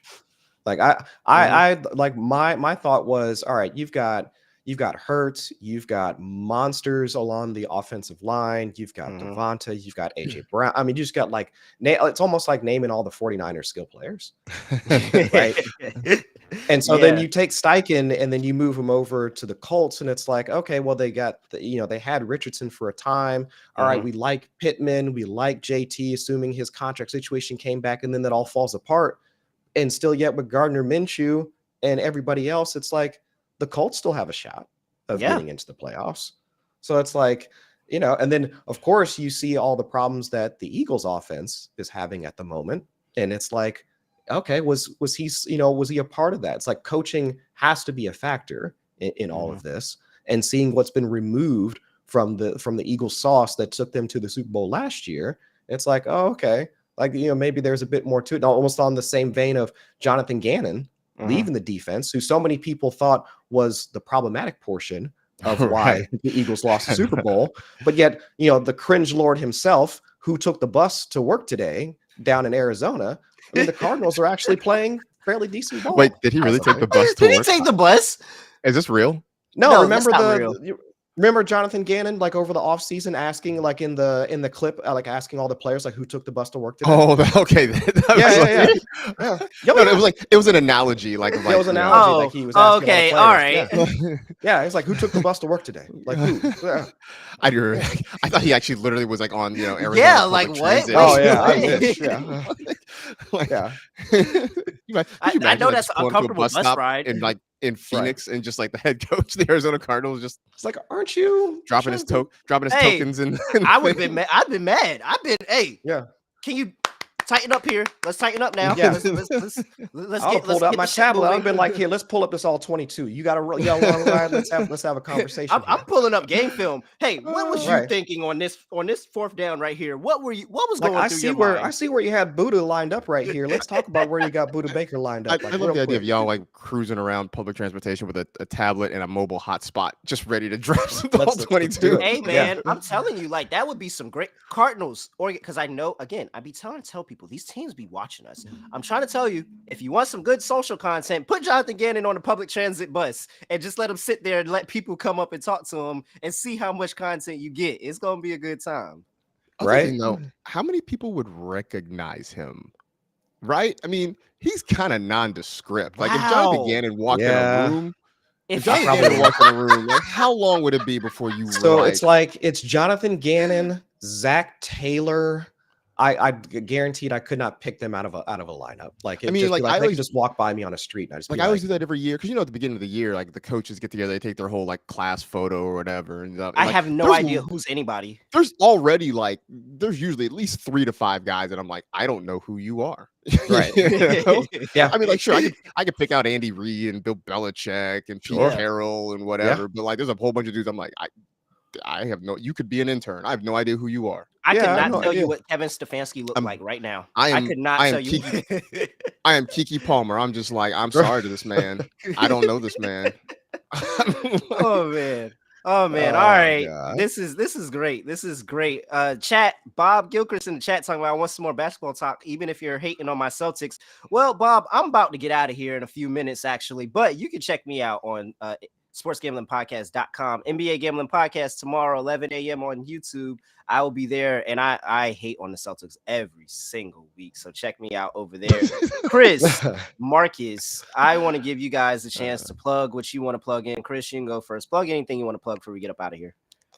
All right. Well, of course, I have to plug this show, like this Podathon, this group of people, like right here that you see on your YouTube screen, like right now. These are the people that y'all need to be supporting, not me. So go at, like, if you can donate, let the folks know like that you're here to support like other folks that get into situations like this. But if you want to support me and my efforts to continue, like, me doing this side thing here at the wonderful Fantasy Life, Matthew Berry's site. You can follow me on Twitter at Chris Allen FFWX. We're doing waivers. We got playoff stuff coming. Playoff best ball drafts like on the way. Got matchup show later today. Questions podcast with the rest of the crew, Ian Hartitz and Dwayne McFarland, Cooter Doodle. I mean, there's so much content going on over at Fantasy Life right now. Go ahead and check it out for free. So I appreciate y'all for having me on. Appreciate all the support. And if you can, continue to support other people that get into this type of situation, other minority content creators. Join the Cookout group if you are a minority content creator and want to find a safe space to come and talk about these types of issues. That's what we got going for you. All right, Yeah. Marcus. You got 100,000 followers. We don't even need to give you a chance. Right, I'll let you do it for the sake. I'll let you do it. Well, first off, I just want to echo everything Chris said about, supporting this group, supporting this Podathon and supporting the group and joining the Cookout. I think it's a really, really great thing we're building over there. So definitely come be a part of it. I mean, as for me, I still work for this little mom and pop called the National Football League. I do I'm on NFL Fantasy Live a few days a week. Still got another week or two left because the fantasy playoffs are still going. Do a pod also over there with Michael F. Florio, the NFL Fantasy Football Show, and I'm also teammates with Chris over at Fantasy Life. That is a really fun group to work with. Matthew Berry. I get to do a show with Golden Tate, which look, it's funny. I'll say this real quick. As somebody who, like, I'm a USC guy. I'm a 49er fan. Golden Tate went to Notre Dame and played for the Seahawks. We should be mortal enemies, but he's a really great dude to work with. So that's a whole lot of fun. So be sure to check that out. But other than that, man, the rest of y'all out there, keep doing what you're doing, because there's a lot of you out there who are grinding and putting out really, really good content. And I know I don't get to see all of it, but I see a lot of it, and I am increasingly impressed. And y'all make me want to step my game up. So keep working on it. And like I said, everybody out there, please support this group, because there's a lot of really good people who ended up in a bad spot. So if we really believe in community, this is the time for us to come together and really show that we believe in community.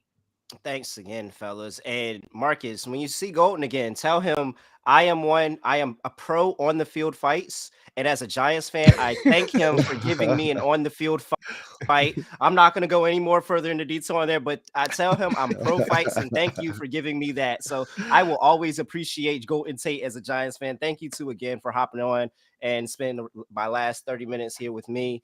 Great to see you and work with you guys again. And everybody, I'll say it. I'm looking for a job. Y'all can hire me. Hire me. I'm ready. Hire me. This man. All right. I'm hiring this man. Thanks, y'all. Appreciate y'all for coming. All right, man.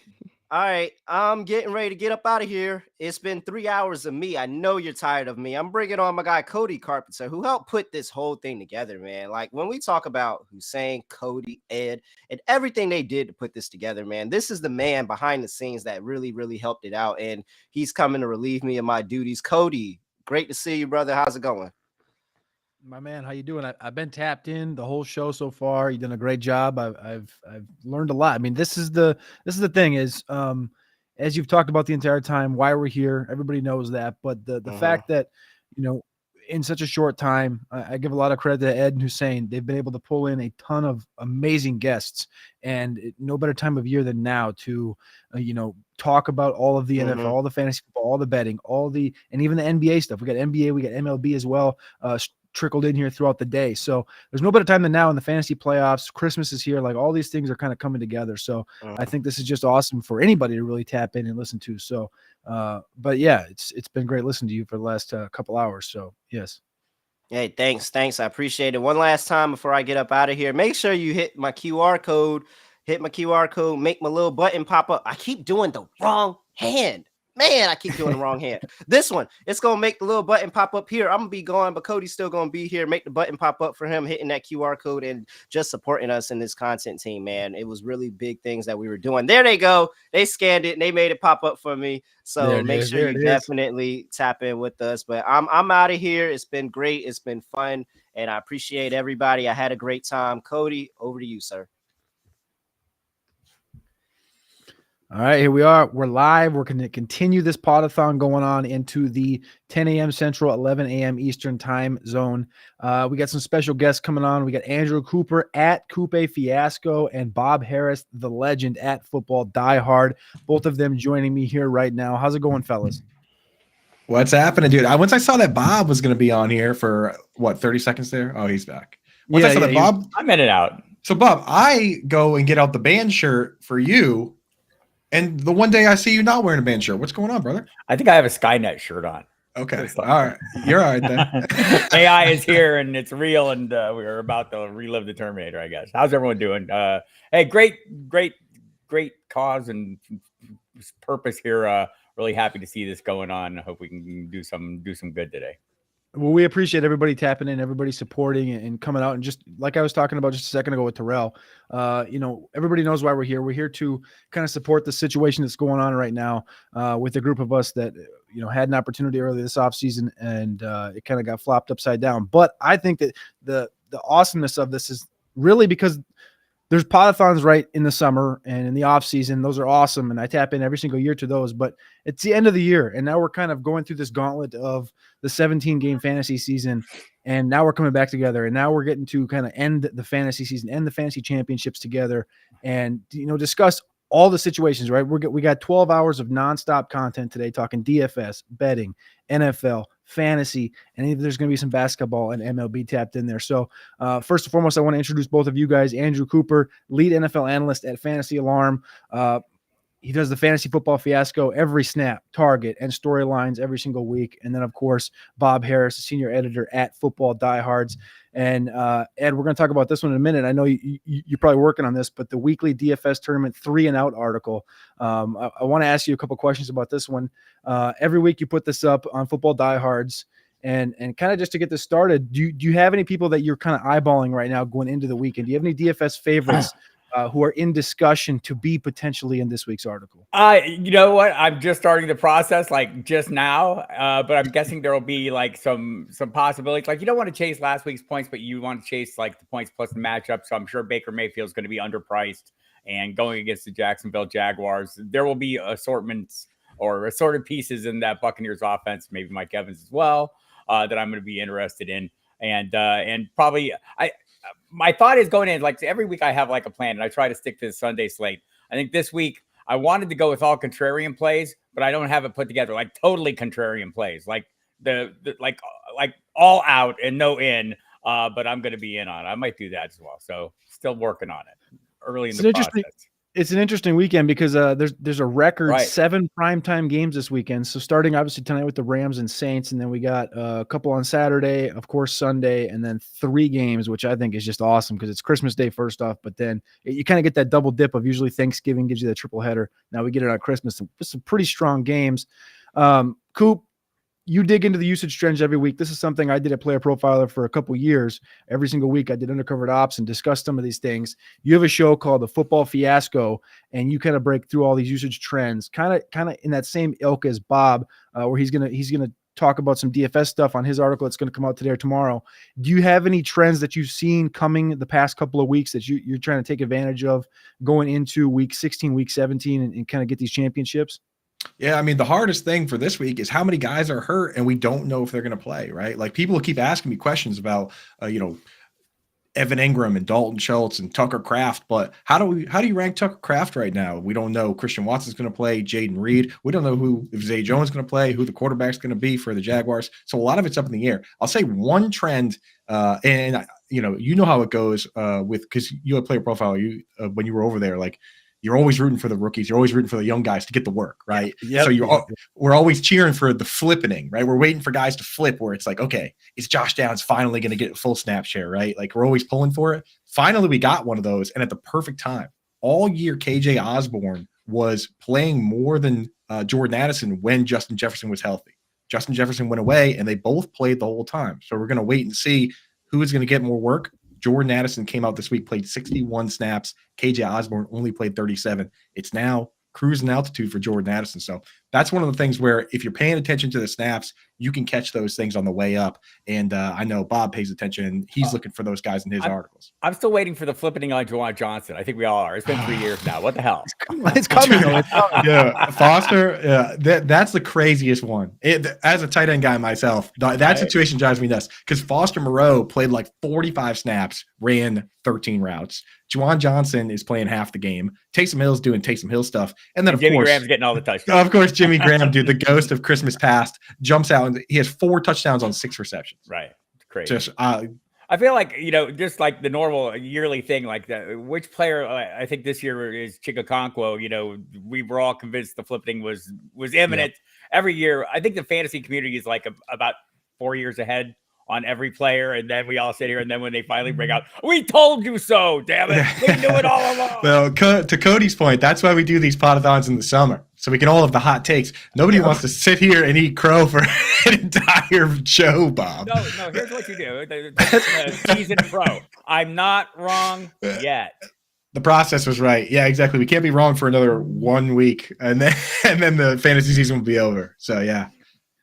Take no L's ever. Like, they're always going to come around. The rule, the thing that I've learned is as soon as you do take an L, then it's like the next week or 2 weeks later, it's going to come back and bite you. Like, I infamously this offseason was very, very, very much ahead of Will Levis. And the first couple of weeks of the year, I was like scratching my head. And then that first game, he looked fantastic. And then he came back down to earth.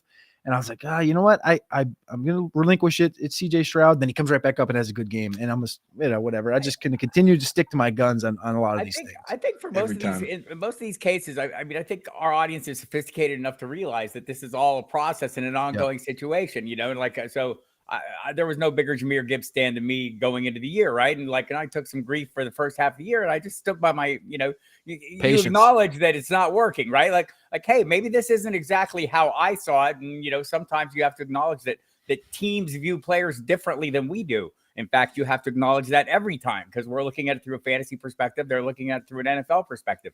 They're around these players 14 to 16 hours a day.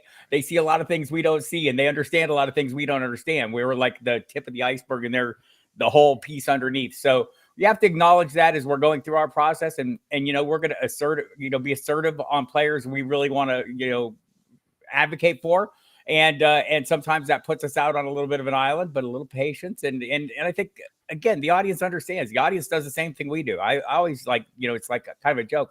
I'm not an expert. My job is to make the audience expert. Well, to be fair, the audience is already an expert. Everyone is out there playing, grinding. A lot of what they would just want to hear is affirmation, acknowledgement of the things they already hear. They want to hear the processes that we go through as we come up with our takes. Not so much the takes, but the processes that go into it and what the thought is behind it, so they can apply it to the players they love. So, it's all good. I always say that about drops, Bob, where it's like the guys that actually can't catch the football, they don't make the team, dude. And they definitely don't play on Sunday. So I don't worry about drops, man. And the other one, to your point, that's so frustrating is an example, Matt Eberflus. They just asked him, how do you decide who gets the touches, who gets the carries? He says, whoever has the better week of practice. Well, all right, Bob. We're not there. Exactly. I'm not there for that. So what do you want me to do? All I can do. Beat writers, right? So we have to understand how the beat writers work too. Because when they're saying they're giving you practice reports, they're there for the first 20 minutes. Then they're ushered out the door. And for what they're there for, they're not allowed to report everything they see. There are certain things they're not supposed to report in terms of formations and strategy, etc. So we have to acknowledge that as well. Now, sometimes they'll hint at it, and a lot of times you can project what they're trying to tell you by what they are telling you. And look, one of their goals is one of our goals. They want to look smart, right? And so when they're really pushing on something, there's probably a reason for it when they're talking up a player a little more than they normally would or whatever. So that's all part of it as well. But I do think, especially over the years, I mean, I've been doing this a little while, and the audience has been, for what we do, has been pretty sophisticated all along. But now I think that's just a wider group of people who are really sophisticated about following this.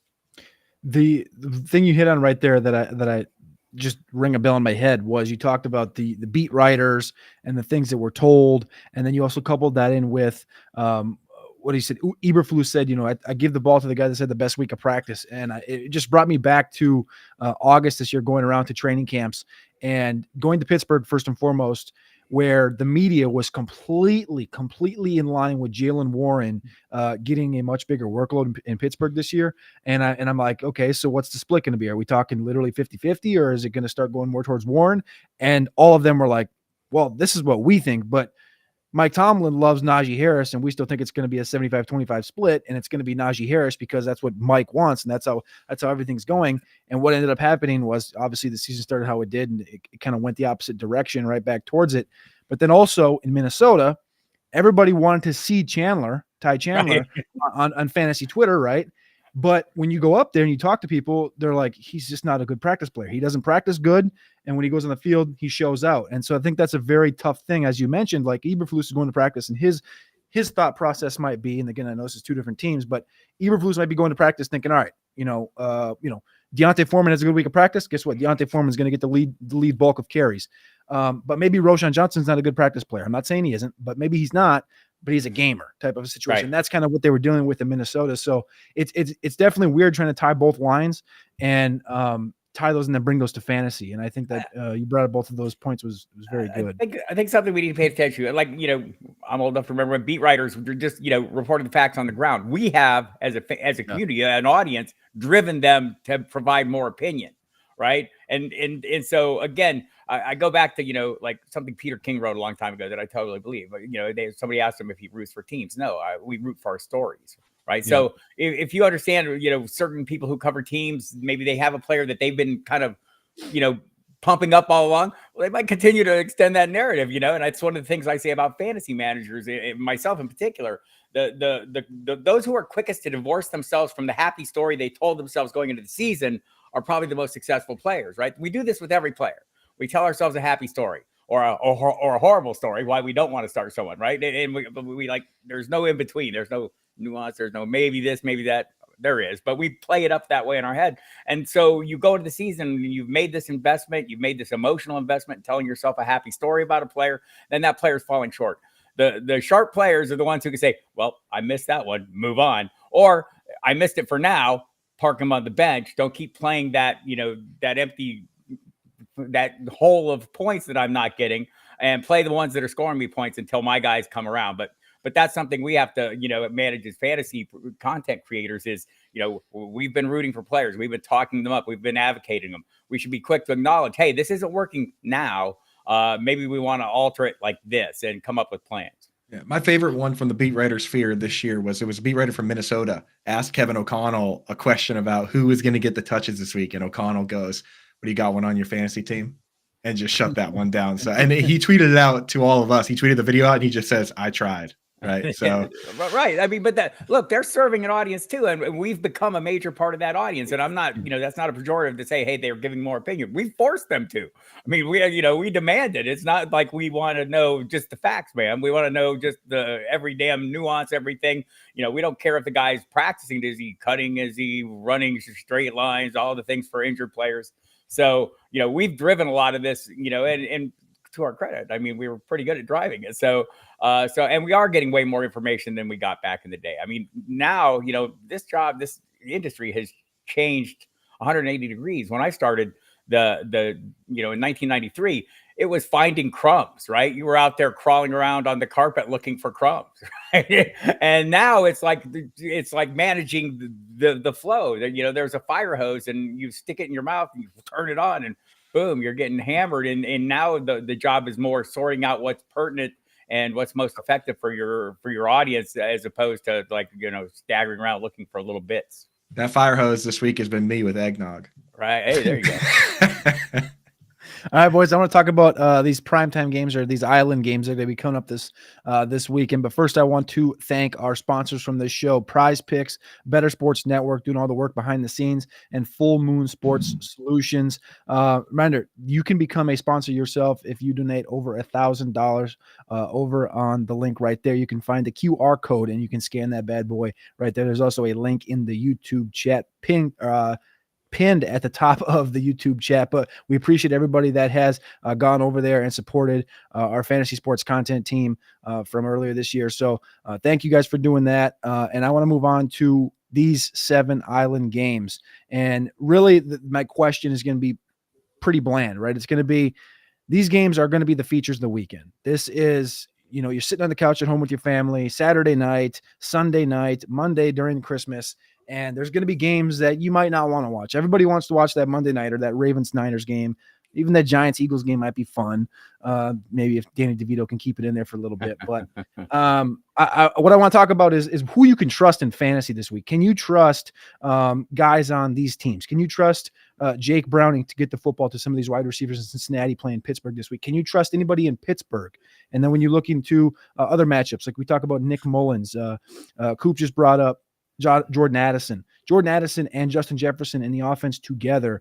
Are we going to bet on Nick Mullins getting the ball out to both of these guys against the Detroit Lions this week? And other situations like the Jets in Washington. Washington has been a sieve on the back end to wide receivers, but can the Jets get the ball to their wide receivers? So I want to open it up to both of you guys. Bob, you can go first here. Is there any situations that you're fading this week? Are you trying to stay away from, you know, potential Houston with no CJ Stroud? Like I said, these Jets with no command, or with against the Commanders, but the quarterback position being inept. Is there any spots you're fading this week in fantasy? Yeah, I don't want to be in a position to have George Pickens block for me for sure. Other than that, I'm not, you know, like I'm a little worried about the Jaguars. Like all the Jaguars except Evan Ingram seems like a great plan. We were talking about the DFS. I mean, if you're looking at that Mike Evans and on one side and Evan Ingram on the other side, that's kind of the one piece I trust on the Jacksonville side. I'm not sure if I trust Patrick Mahomes yet.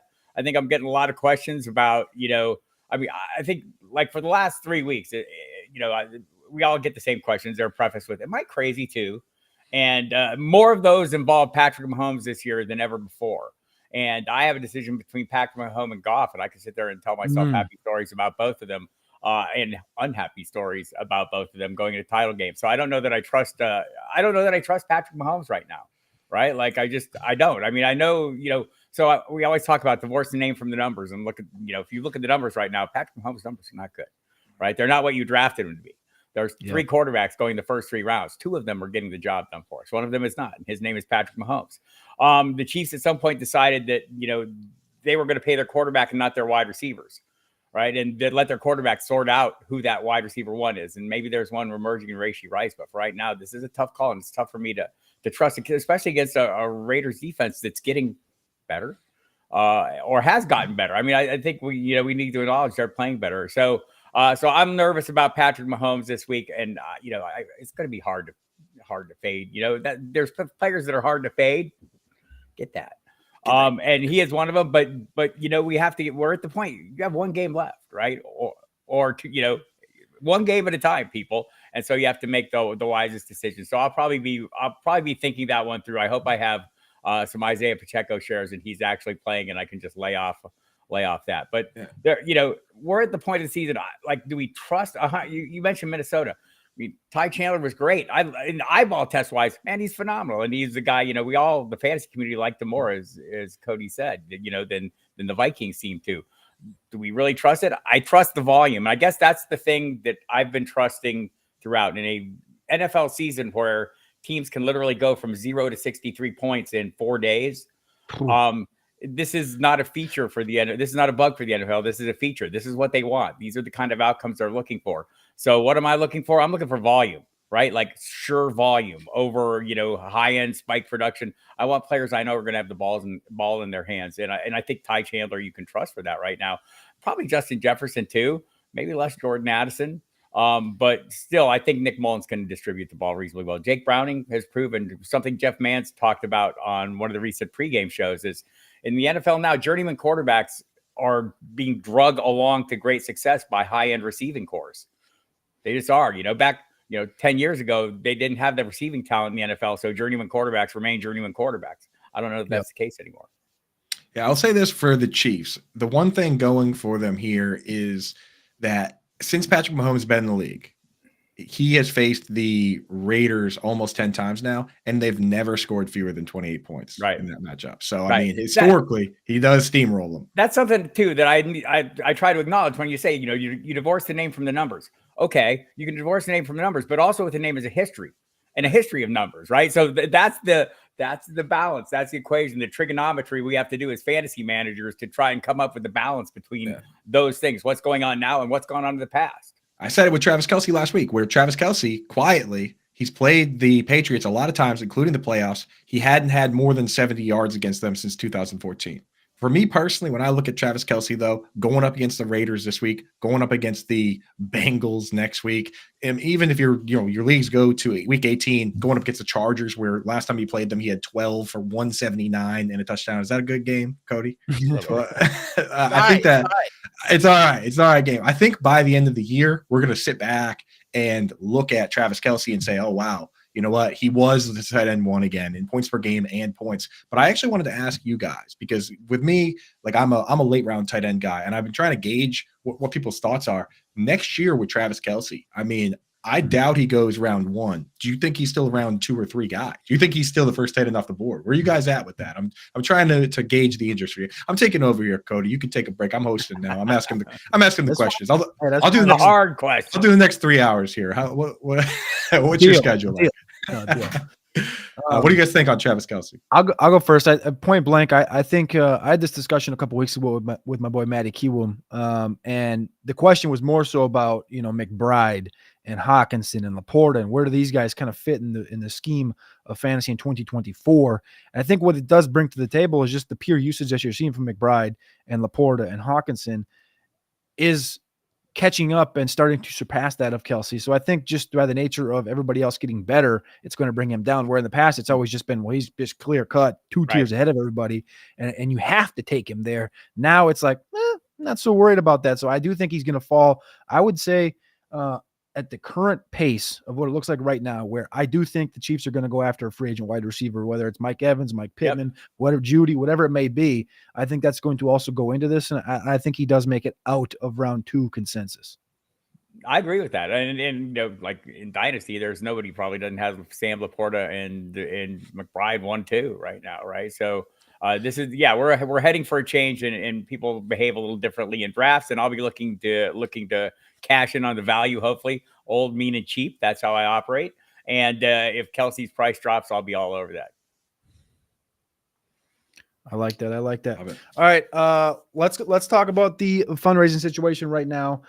If you go over to the QR code that's on the side of the screen right now, you can scan that thing. You can go on over there and you can go check that out and read the story really about what kind of has happened, because a lot of people, I've seen questions on Twitter about, so what happened again? What happened again? And it's kind of a little bit of a long story. So you can go read that full story over there at that link right there on GoFundMe. And you can, if by your means you can support, we would much appreciate it. And we're thankful for that, helping support the Unpaid Fantasy Sports content team that was put together by the great Ed Williams earlier this fall. So we appreciate you guys for being here, for tuning in, for tapping in throughout this throughout this Podathon today. And again, just want to thank our sponsors, Full Moon Sports Solutions, Better Sports Network, and Prize Picks.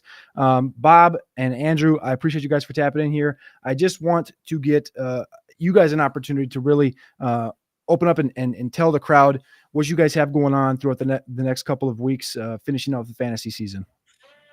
Yeah, I'll go first. I just want to say, people that follow me on Twitter at Coupe Fiasco right here on X, whatever you want to call it. I mean, my stuff's always posted there.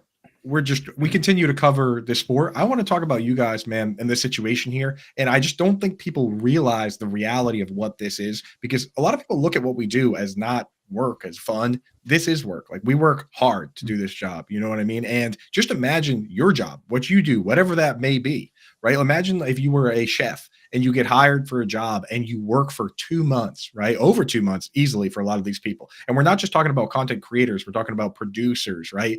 Writers, people doing videos, people behind the scenes. And then you find out you're not getting paid before Christmas, before the holidays. That is devastating. So that's what this is all about. That's why we're all coming together to support these people, because it could have been any one of us. And you know what? This has happened in other industries. It could be anyone out there as well.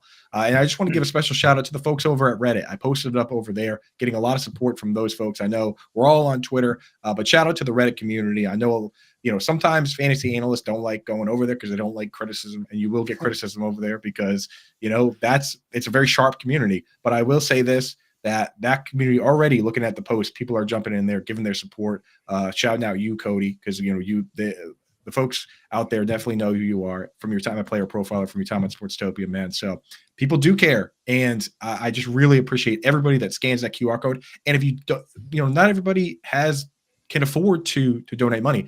What you should do: watch the stream, put it on in the background, hit that like, go on to Twitter and find anybody supporting the Podathon, like that, retweet that. That algorithm helps find people that can give $5 or $10 or something. So really appreciate you guys. Shout out. And I mean, this group of people, it's just Cody, Ed, all you guys, man. I just couldn't happen to a better group of people, man. So it just really just sucks. Right. Sweat equity is a thing. As long as you're doing it for sweat equity going in, right? As long as you have something you're building on. When you're hired to do a job, you expect to get paid to do a job. This is the worst case outcome. And in an industry where we're growing at a rate where everyone deserves to be paid, people. You're out there, there was a time when we all produced free content. That time is over. There's enough income, enough people playing this game. There's enough out there. And a lot of these creators, are out there doing their own thing on the sides, on their Patreons, whatnot. Support them there as well. That would be very helpful. And go follow them all on Twitter and check it out and do what you can. And like Andrew said, if you can only share. All right, we got one more question here in the chat that did pop up just a few minutes ago, and because we were talking about the topic, I leave no questions unturned. Domindia N asked Nick Mullins or Trevor Lawrence if he's healthy. So if Trevor Lawrence is healthy, that's the question. Or are you going Nick Mullins, who has a pretty juicy matchup against Detroit in the Dome this weekend? If you had a snap decision, where are you going this week? All right, that's my time. I'll see you later. So Bob, you got that one. If we go back to last month, what has Trevor Lawrence been for the last month? Quarterback one? All right. Good. Like, and it's a diminishing cast, right? And so, I'll acknowledge that. And Mullins' cast is better. I have a little more faith in Trevor Lawrence at the moment. I don't know that I've seen enough Nick Mullins to make a great judgment on him. I have seen enough of Trevor Lawrence. Hopefully this decision is made for you, though. And Trevor, this is one of those cases where you're waiting there to go, well, I kind of hope somebody else makes this call for me. I think they might. Sometimes I appreciate that. I appreciate when it seems like an alien, but I don't know. Doesn't it seem like lately, like the first half of the season, nobody made it back from concussions in a week. Now it's like, I think Brock Purdy kind of broke the seal, right? And since then it's been a little easier, but not everyone can make it back. So we'll find out. There it is. There's the answer. You can find Andrew Cooper at Coop A Fiasco on X. You can find Bob Harris at Football Diehards on X. I appreciate both of you guys coming on here today on this Podathon. We appreciate you, and I hope you guys have a great day. Thanks, Cody. You're the man, Cody. Appreciate you. All right, there you go. We're going to get a couple more in here. We got Thor and we got Eric Froton, the legends of college football right here. You can find Thor at Thor KU on X, and you can find Eric Froton at CF Froton on X. Thor, NFL draft and college football analyst at Fantasy Pros and Betting Pros. I will say 2018 FSWA College Sports Writer of the Year. The only reason I'm going to bring this up is because also Eric Froton, 2020 FSWA College Sports Writer of the Year. We got both in the building. Lead college football and NFL draft analyst at NBC Sports /RotoWorld. That is Eric Froton. Boys, how are we doing today? Doing great, Cody. Good to be with you. Yeah, fired up. Happy to be here. Happy holidays to everybody, and looking forward to have a good chat about some college football. Flip the script a little bit on everybody here on the stream. Yeah, so far today, it's been a lot of NFL, a lot of football, obviously. We had one section of basketball, and I want to jump into some college football because I know you guys are in the mean streets of college football, and you're there all year, it feels like. So first and foremost, we do have a game tonight, and that game is South Florida and Syracuse, 7 p.m. on ESPN, the Boca Raton Bowl. So if you're not in the Midwest where it's cold, maybe you'll be in Boca Raton, where I know it's not cold. I will just put it that way right now. South Florida is 3.5-point dogs in this one. What are we looking for? Because Thor, I'm just going to start with you because your article that came out a couple weeks ago, and I think it's a ever updating one, is listing the players that are playing and aren't playing in these bowl games. So I want to start with you here. Give us a little bit of information on the South Florida Syracuse Boca Raton Bowl tonight on ESPN. Yeah, and shout out to Podathon for helping with that. We've been in the weeds with that opt-out tracker. And like you said, the news changes all the time. And then it changes your handicap, who's in, who's out for all these bowl games. The big one in this one for me is Garrett Schrader's out for Syracuse. Their starting quarterback. Their backup, Carlos Del Rio Wilson, who, to be fair, is terrible at football, but he's also out. So the last time this happened, Syracuse, they didn't list this guy as the starter, but they ended up using their starting tight end, Dan Villari, as a Wildcat quarterback the entire game. And he didn't pass beyond 2 yards down the line of scrimmage. It was just dump offs to LaQuinn Allen were like all of his completions. And then it's just run the entire time. I think that's what we might get tonight. If it's not that, they have to start a freshman who has like 40 career snaps, barely saw the field this year, just garbage time, whatnot. I like South Florida in this game. If you're getting 3, you're getting 3.5. They're closer to home. They haven't played in a bowl game in like 5 years because the coach before was terrible. Golish in his first year, offensive coordinator under Heupel at Tennessee, comes into USF. They turn the thing around in 1 year, 6-6. This is their shot to beat a Power 5 team, finish 7-6. I think they get that done. Podathon, you kind of feeling the same way? How you feeling about this one? Well, in terms of my bowl game challenge, which everybody should do, you have your 43 bowl games every year. I took USF for middle confidence points. And a lot of it has to do with motivation. First year coach Alex Golish, former offensive coordinator for Tennessee last year when they went, their offense was just nuclear with Cedric Tillman, Jalen Hyatt. Obviously, Hendon Hooker gets drafted. And, this year we'll see Jalen Wright, their running back. He just declared, so he'll be out there. But the point is, this is one of the 10 fastest offenses in the country in terms of pace. Byron Brown has been a revelation. And if there's a play, yes, I am backing USF. But I really like on the college football player props front, the quarterback for USF, Byron Brown's over for rushing yards. It's currently listed at 44.5. I have a strong position on the latter play there where you could get 70, 80, 90 plus. I would recommend going to DraftKings for those particular odds because you're getting at 90 plus rushing yards on Byron Brown. You're getting plus 800 money. Whereas if you go over to FanDuel, it'll be plus 500. Okay, so in terms of the discrepancy right now in the marketplace, Byron Brown has run over 80 yards 5 times. This is not out of the realm of possibility against a depleted Syracuse team that fired Dino Babers. Is it's kind of a all hands on deck scenario. Where are we going to be coaching next year? Most of these guys who are still on staff are still kicking around. So you do have to question motivation. I don't question the motivation of USF at all. And I do like that rushing over on Byron Brown. I got one other player prop. For that game. So for the last time Villari was the Wildcat quarterback for the whole game was against Georgia Tech. I mentioned, so he to be fair to Mr. Villari, he's a tight end, he ain't a quarterback. And he also went 14 for 14 in his passing attempts. He only got 59 yards though. It was because all he could do was throw to LaQuinn Allen, the running back. LaQuinn Allen in that game had 8 of the receptions for 21 yards. LaQuinn Allen's receiving prop in this game is 11.5. He might, if they have the freshman quarterback, he's going to be chucking down to LaQuinn Allen as a receiver.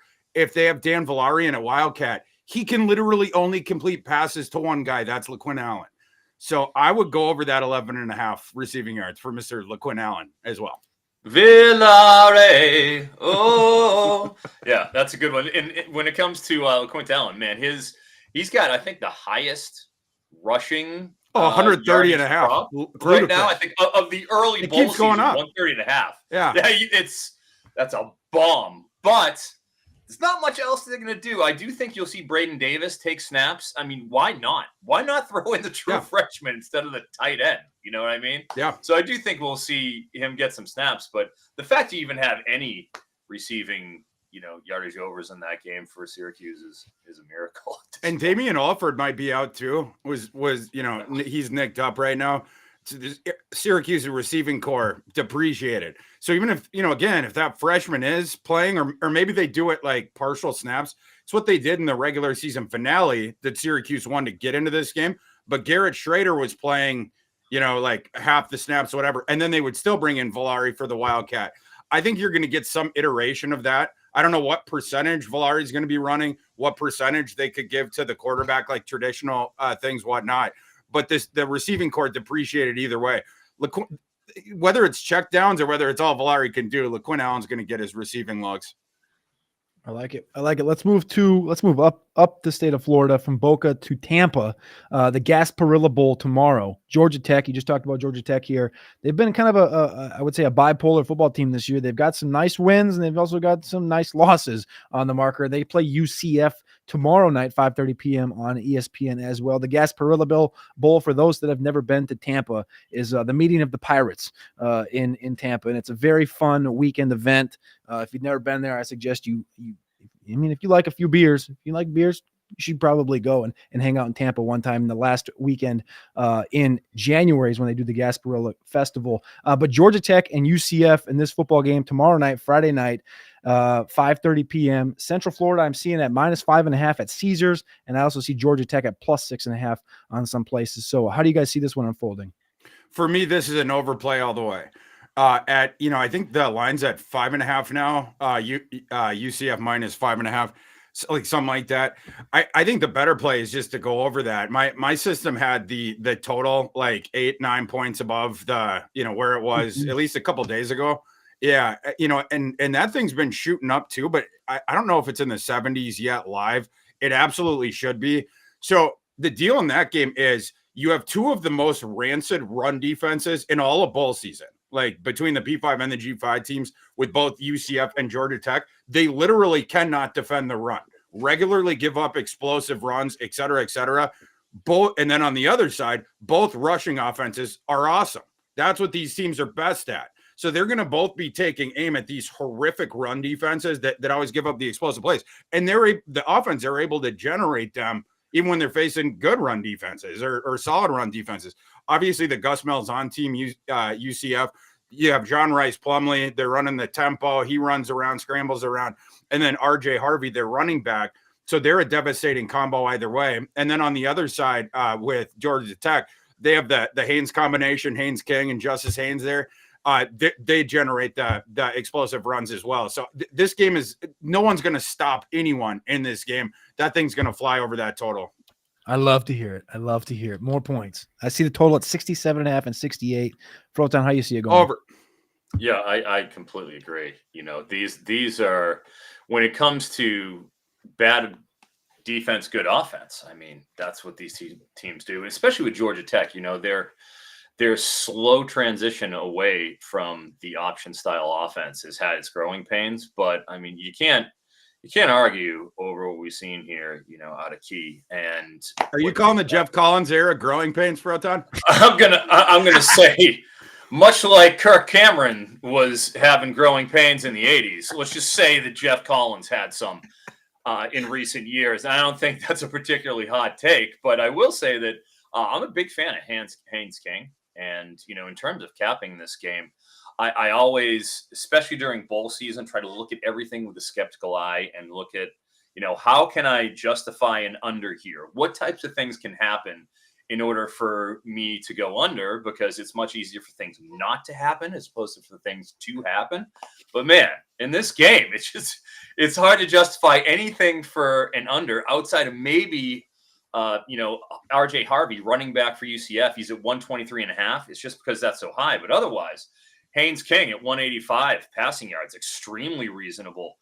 His rushing yardage is 50.5. If you go up to 80.5, which is something he said, in almost half in terms of 4 of the last 6 games, he's gone over 80 yards rushing. That's going to give you a plus 500 return, 5-1. When it comes to these potentially nuclear games, if you're going to take an over, look at the alts too, because once the floodgates open here, there's no real end to it. If you go over 50, well, why isn't he going to go over 80? I think that you've got a real nice buy-op here between not just Haynes King, but that Byron Brown and Haynes King, both of their rushing yards. These are 2 very capable dual-threat QBs. I even went and, let's just say, parlayed that together. I threw the 2 of those together, which is an outrageous return.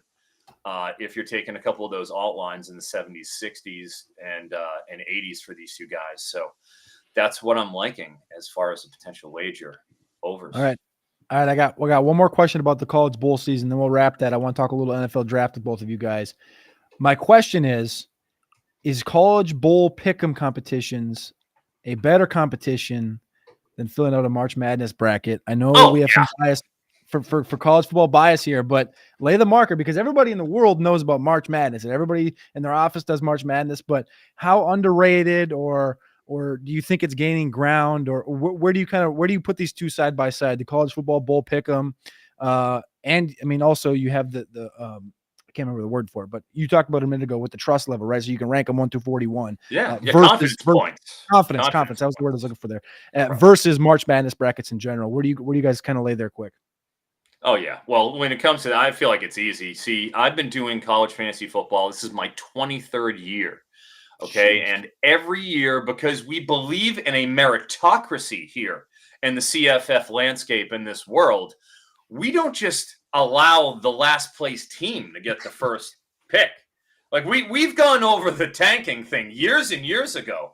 And the beauty is you have an automatic built-in way to establish that order. And it is the bowl game challenge, where you go by the spread with every single one of these 43 bowl games, and you assign 1 through 43 confidence points and do the bowl game challenge. Okay.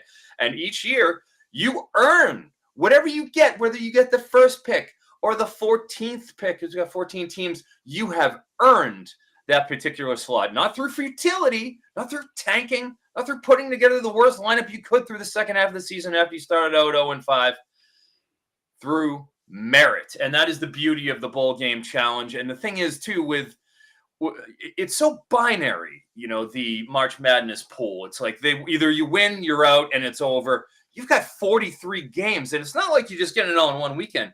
This is all sequentially spaced out so that you can go through it day by day. Okay, what happened over this past weekend? Oh, let me do the math. All right, how many points do I have left? I'm all right, I'm in 7th, but how do I get to 4th? And if this happens, and you can map everything out pretty well, So in terms of the wonkiness, in terms of the game strategizing and putting together different scenarios, I don't think it's particularly close. And then when it comes to the games itself, I mean, who doesn't love college football? We're all fantasy football fans. Everybody does a college fantasy football league. Well, it's time to do a college fantasy football league. And the gateway is the bowl game challenge. It's easily the bowl games. It's easily the bowl game challenge. And when there's a right way and a wrong way, I think, to do this. You do it with the spread. You can even bring that into the office, right? I mean, the Vegas spread is the great equalizer. When you do the brackets and then you have it in the office, people are picking that don't watch it. They're just donating money, picking the 16 seed over the 1 seed. You put the spread on each one of them, even with the confidence pools. I mean, you have equalized the whole thing, so anyone can participate. Obviously, college football, far superior product to any other sport out there, but particularly college basketball. I mean, it's, we're talking, well above that, objectively above it. So it's certainly confidence pools and bowl games. I love it. All right. I want to thank our sponsors so far in this show. We have Full Moon Sports Solutions, Better Sports Network, and Prize Picks. Again, if you'd like to donate and become a sponsor, you can do that for over $1,000. You can become a sponsor for the show. You can go over and check out the QR code to the right of the screen. There's also a link in the YouTube chat that is pinned to the top. And if you do that thing, we will get a notification right here at the top of the screen that'll say QR code has been scanned. We're much appreciated for that. If you can support at all the Unpaid Fantasy Sports content team that we've created under the tutelage of Ed Williams, we are much and greatly appreciated for all of that. I do have one question for you guys pertaining to this type of a situation is you guys have both been around the community, the industry of fantasy, of football, and stuff like this. Have you guys ever gone through situations, seen situations from afar or close where groups of people have tried to start a situation or go into a job and have been kind of caught in a situation where the CEO kind of pulls the rug on them? And if so, do you have any kind of advice for those that are futuristically going to be in that situation to kind of protect themselves? Not exactly like this that I can recall, but it's far too common. The thing of, in this industry of promising something and then not going through with it on the other side of it, or skirting out of the full pay or different stuff like that. It's a tough thing to make it in. And when you have so many people who are qualified to do the job, right, or that want to put in the work, and then you have, potentially people that want to take advantage of that on the other side. Right. And that's unfortunate. And I think what you guys are doing with this is great. And I hope y'all hit your goal and go above it today. Yeah, absolutely. Before I got into the fantasy industry, believe it or not, I was in financial services, via the real estate adjacent realm. And I had worked for a few companies in that time frame. And let's just say, during the 2008 meltdown and the crisis and things like that, and in the years thereafter, I worked for a couple different companies where this sort of thing, very, very similar thing happened, where somebody starts up an endeavor and makes promises and tells people things that they want to hear, that a lot of it may be, kind of based on less than stable financial, backing, and the people end up many times. Many of my friends have been in that situation where you end up working and not getting paid for it, and that's a big reason why when the great Ed Williams, my friend and a true mentor in this industry, reached out, I immediately jumped to do this, donated, because I know how that feels. And you've got some extremely talented people that some of them I personally worked with that were a part of this venture. And some people I care about very much. And I just want to see them, get whatever they can back from their hard work and effort. I appreciate that, and we all appreciate that. And those listening along, again, we're not asking, but we are saying if the opportunity is there for you to please click that QR code and do what you can. So we appreciate everybody that has tapped in this morning so far. We're going on about 4 hours strong here. We got 10 minutes left here with you guys. And I just want to talk about one thing here, because the fantasy community, for the most part, has not jumped in with both feet into the college football player prospects that are coming into the 2024 NFL draft. So we'll start with the easy position here, quarterback. And we'll just kind of roll through this one. We had a question that came up just a minute ago. As a college football dude, is Caleb Williams better than Fields? I have no idea. I'm sure the Bears will ruin both, so it may not matter. But my question for both of you guys is, y'all have watched all these quarterbacks: Drake May, Caleb Williams, Michael Penix, Jaden Daniels, Bo Nix. Not only Williams, but May. If you're the Bears, the number one overall pick, do you think that Drake May and or Caleb Williams would be better fits for how the Chicago team is being built right now? Or is you potentially see somebody else in that lineup that fits better in this Bears offense? Two-pronged answer for me. First off, Justin Fields takes way too much slander, so I'm not going to add to that. He's a better player than he gets credit for. He always has been. He was my number 2 quarterback in that class behind Lawrence when he came out, and obviously they come into college together and the Ballyhoo guys and whatnot. But do I think Caleb Williams is a better prospect and going to be better NFL player? Yeah. But it's that's not casting shade at Justin Fields. However, and that being said, if I was the Bears, I would do the exact, they get the number 1 pick, and we'll have to see, that the Panthers won last week. But if they end up getting that number 1 pick, I would do the exact same thing that Pace and those guys did last year. You put the thing up for auction again, right? And then you're going to be able to move down, stay within the top 10, The exact same thing. And then you get the first round pick next year from the terrible team that feels like it desperately has to move up. You know, like they said this in Super Troopers. Desperation is a stinky cologne. Last year, the Carolina Panthers were the ones that were wearing it. Certainly, there's going to be a team this year that is going to give the Kings ransom. If you're the Bears, you just keep rolling that forward. I understand the idea of like, oh, well, if you could trade Fields and then you could just take Williams there. Now you're giving less cap hit to Williams. I do think he's going to be a better player, he's a better prospect coming in for sure.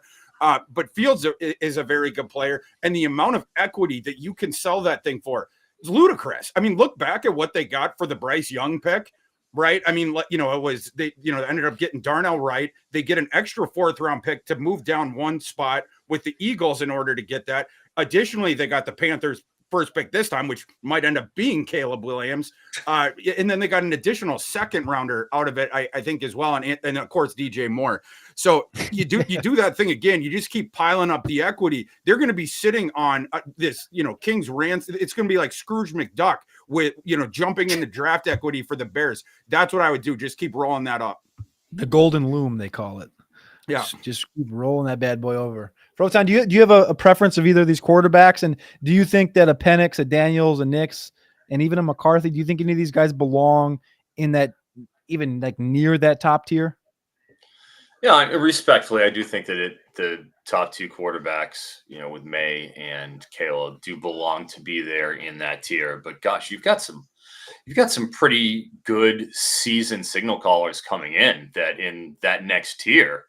I'm very interested to see how it all shakes out. Where a guy like Bo Nix goes, who's very polarized. I've seen him all the way down the 3rd round, all the way up in the top 10. I know Mike Renner just had him right around that in his recent mock. Wait, Renner's got Nix in the top 10? He's got him way up there. Oh, come on. At least top 15. I just watched it. He's put that out today. But, we'll see about that. I thought it was a little bit ambitious. I'm not a Bo Nix guy. Never have. Yeah, okay. There we go. That's the part of the fun of this year's QB class. So, but I do think arm talent wise, both of this year's QBs I feel are objectively have more arm talent than Justin Fields. And when evaluating that pick, you have to factor in, well, how far along the trough are we with Fields before that 2nd contract comes up, and it's coming soon. We're ending year 3, I believe, is this year. You're going into year 4. Year 5's their option year. So, I mean, the clock is ticking. If you think that you can get more out of restarting that clock with somebody who you might see as more moldable, you've tried 3 years, you can get away, you can still trade him and get a lot for Fields, just like we're talking about trading down in the 1st round. You can still get a pretty nice haul. So what, just so we can sort of define what we're talking about, what do you guys think they would get for Justin Fields? They do the same thing. They put Justin Fields out on the open market. We're soliciting offers for Justin Fields. What do you think they would get for him if they traded him? Does he get less than the Deshaun Watson deal? Yeah, for sure. That's what I'd look at. For sure. I was gonna start with like a 4th, to be honest with you. I was gonna start like I don't know how do you get the Deshaun deal or anything close to that with really the ineptitude of what you've seen from Fields. And I know he's grown the last couple of years, but just in point blank winning and getting the job done, like we at least saw Watson take a team that was not very good. Granted, he did have a receiver to the playoffs, but that's a big contract. You got to you're sitting there and you trade for him. You have to give him the next contract, and I think that's a big part of that. Yeah, you got a couple years at least to evaluate, but then you got a mortgage. I would think. I mean, you're going to give up at least they're not going to take anything less than a 1st, I would think. That's what I would assume. Yeah. I don't know who's going to give that. One more question here. I know we only got a couple more minutes with you guys. One thing I did see in the chat, which was kind of alluding right into these quarterback questions. Stu asked more games played, Jaden Daniels or Robert Griffin III. So I looked up Robert Griffin's career games. In his first 2 seasons, he played 28. And then over his 7-year career, he played 40. He started 42 games. You guys have watched a lot of Jaden Daniels. Jaden Daniels, in short, how does he translate to the NFL? And are these Lamar Jackson comps to merit or not? Over, and then no, not to Lamar Jackson.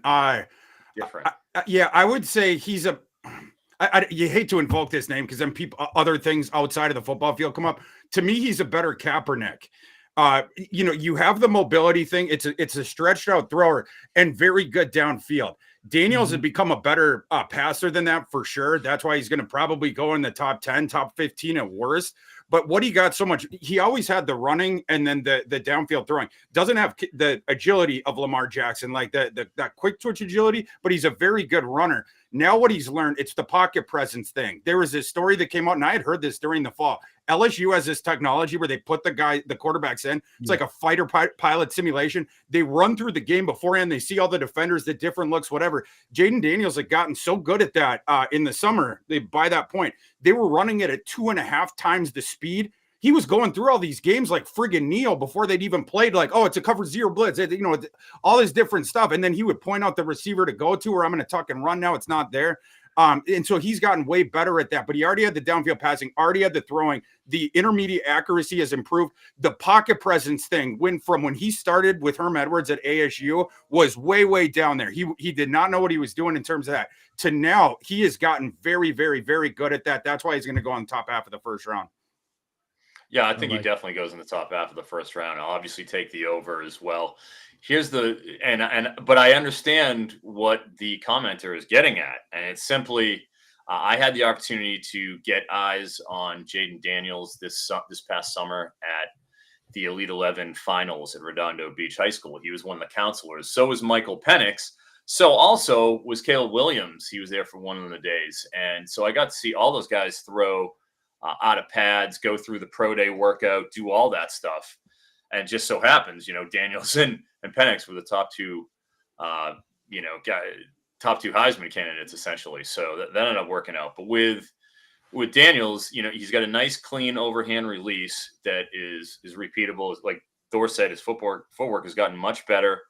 It helps having, much like you saw with Burrow, in 2019 with LSU, a couple of world-class receivers in Brian Thomas and Malik Neighbors that will both. I think they'll both be first-round picks. I think Thomas goes in the first round.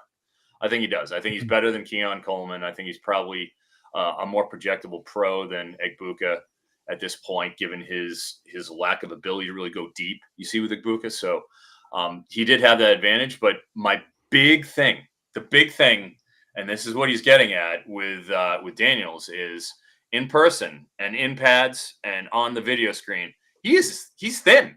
He's a $185. That's a real $185. Well, he gained weight. He's gained weight. He's over 200 now. Look at he's still thin, but he's working on it. We're going to see down there in Indianapolis. We're going to see in Indianapolis. We're going to see. I mean, of the 90 20-plus yard plays that he made, which is a record. It was more than Burrow. It was more than anybody over the past 15 years. In terms of explosive play rate. Like, you look at how many of those are when he breaks the pocket. You look at how many of those are when he goes and says, oh, there's that lane, and he's got room, and he's going. And he's weaving through, and he kid's fast. He's got good hips, like he sets up his cuts pretty well. Like, he's very natural out there in that. I'm curious to see if we see a 40 on him. Is how long can you do that before you get broken in half? Yeah, I'm curious. That is a real thing with the way that he plays. Yeah, during the pre-draft process, it's like the opposite. You remember Bryce Young last year? He came with like the stilettos on, like the raised shoes. So I'll be curious to see. At the combine, he was wearing a bag. He was wearing like this. He was wearing a baggy. Does he come in with sand in his shorts to try to weigh in heavier? And if he does come in heavier, does that mean we're not going to see the testing? Because a lot of times when people are trying to screw with the number that's going to come up when they step on that scale, you don't end up seeing him testing because they're not at their playing, the size that they're going to be playing at. So we'll see. But I hope we do, because that kid's a special athlete. Yeah, I think he's got sub 4.5 speed. I think. And he's a blur. Yeah, and it's one of those things where he shoots through, and this is one thing he's gotten better at. But earlier in his career at Arizona State, he would take off the second, starts panicking, whatever. He goes through all the progressions now, keeps the eyes downfield. When he knows it's not there, that's when he lowers the eyes. That's when he runs. I would like to see him keep the eyes up a little bit more when he starts to scramble, because it seems like it's binary in terms of that. But he's extremely dangerous once he does, and he waits until, okay, it's absolutely not going to be there, and then he gets out of there.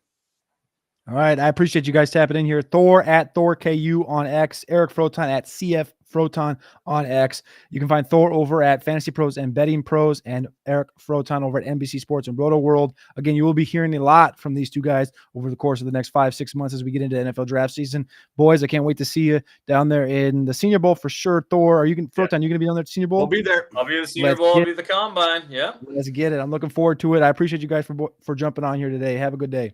We'll see you at Veets, Cody. And donate, everyone out there. Great cause. Donate.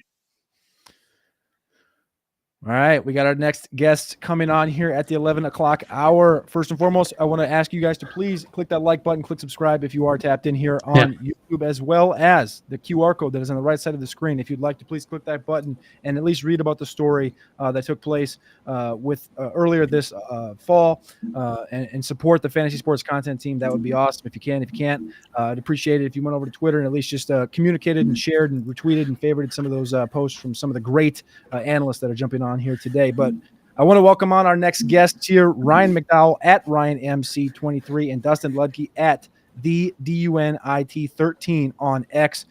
Ryan McDowell is the host of the Locked On Dynasty Football podcast. He does pretty much everything over at DLF, in my opinion, and BetSperts. And if you want a mock, McDowell can probably put you in a mock. He's probably got an opening here at some point. Dustin, the content director at Dynasty Pros and writer over at Dynasty Nerds. Boys, how are we doing today? Doing good, man. Excited to be on.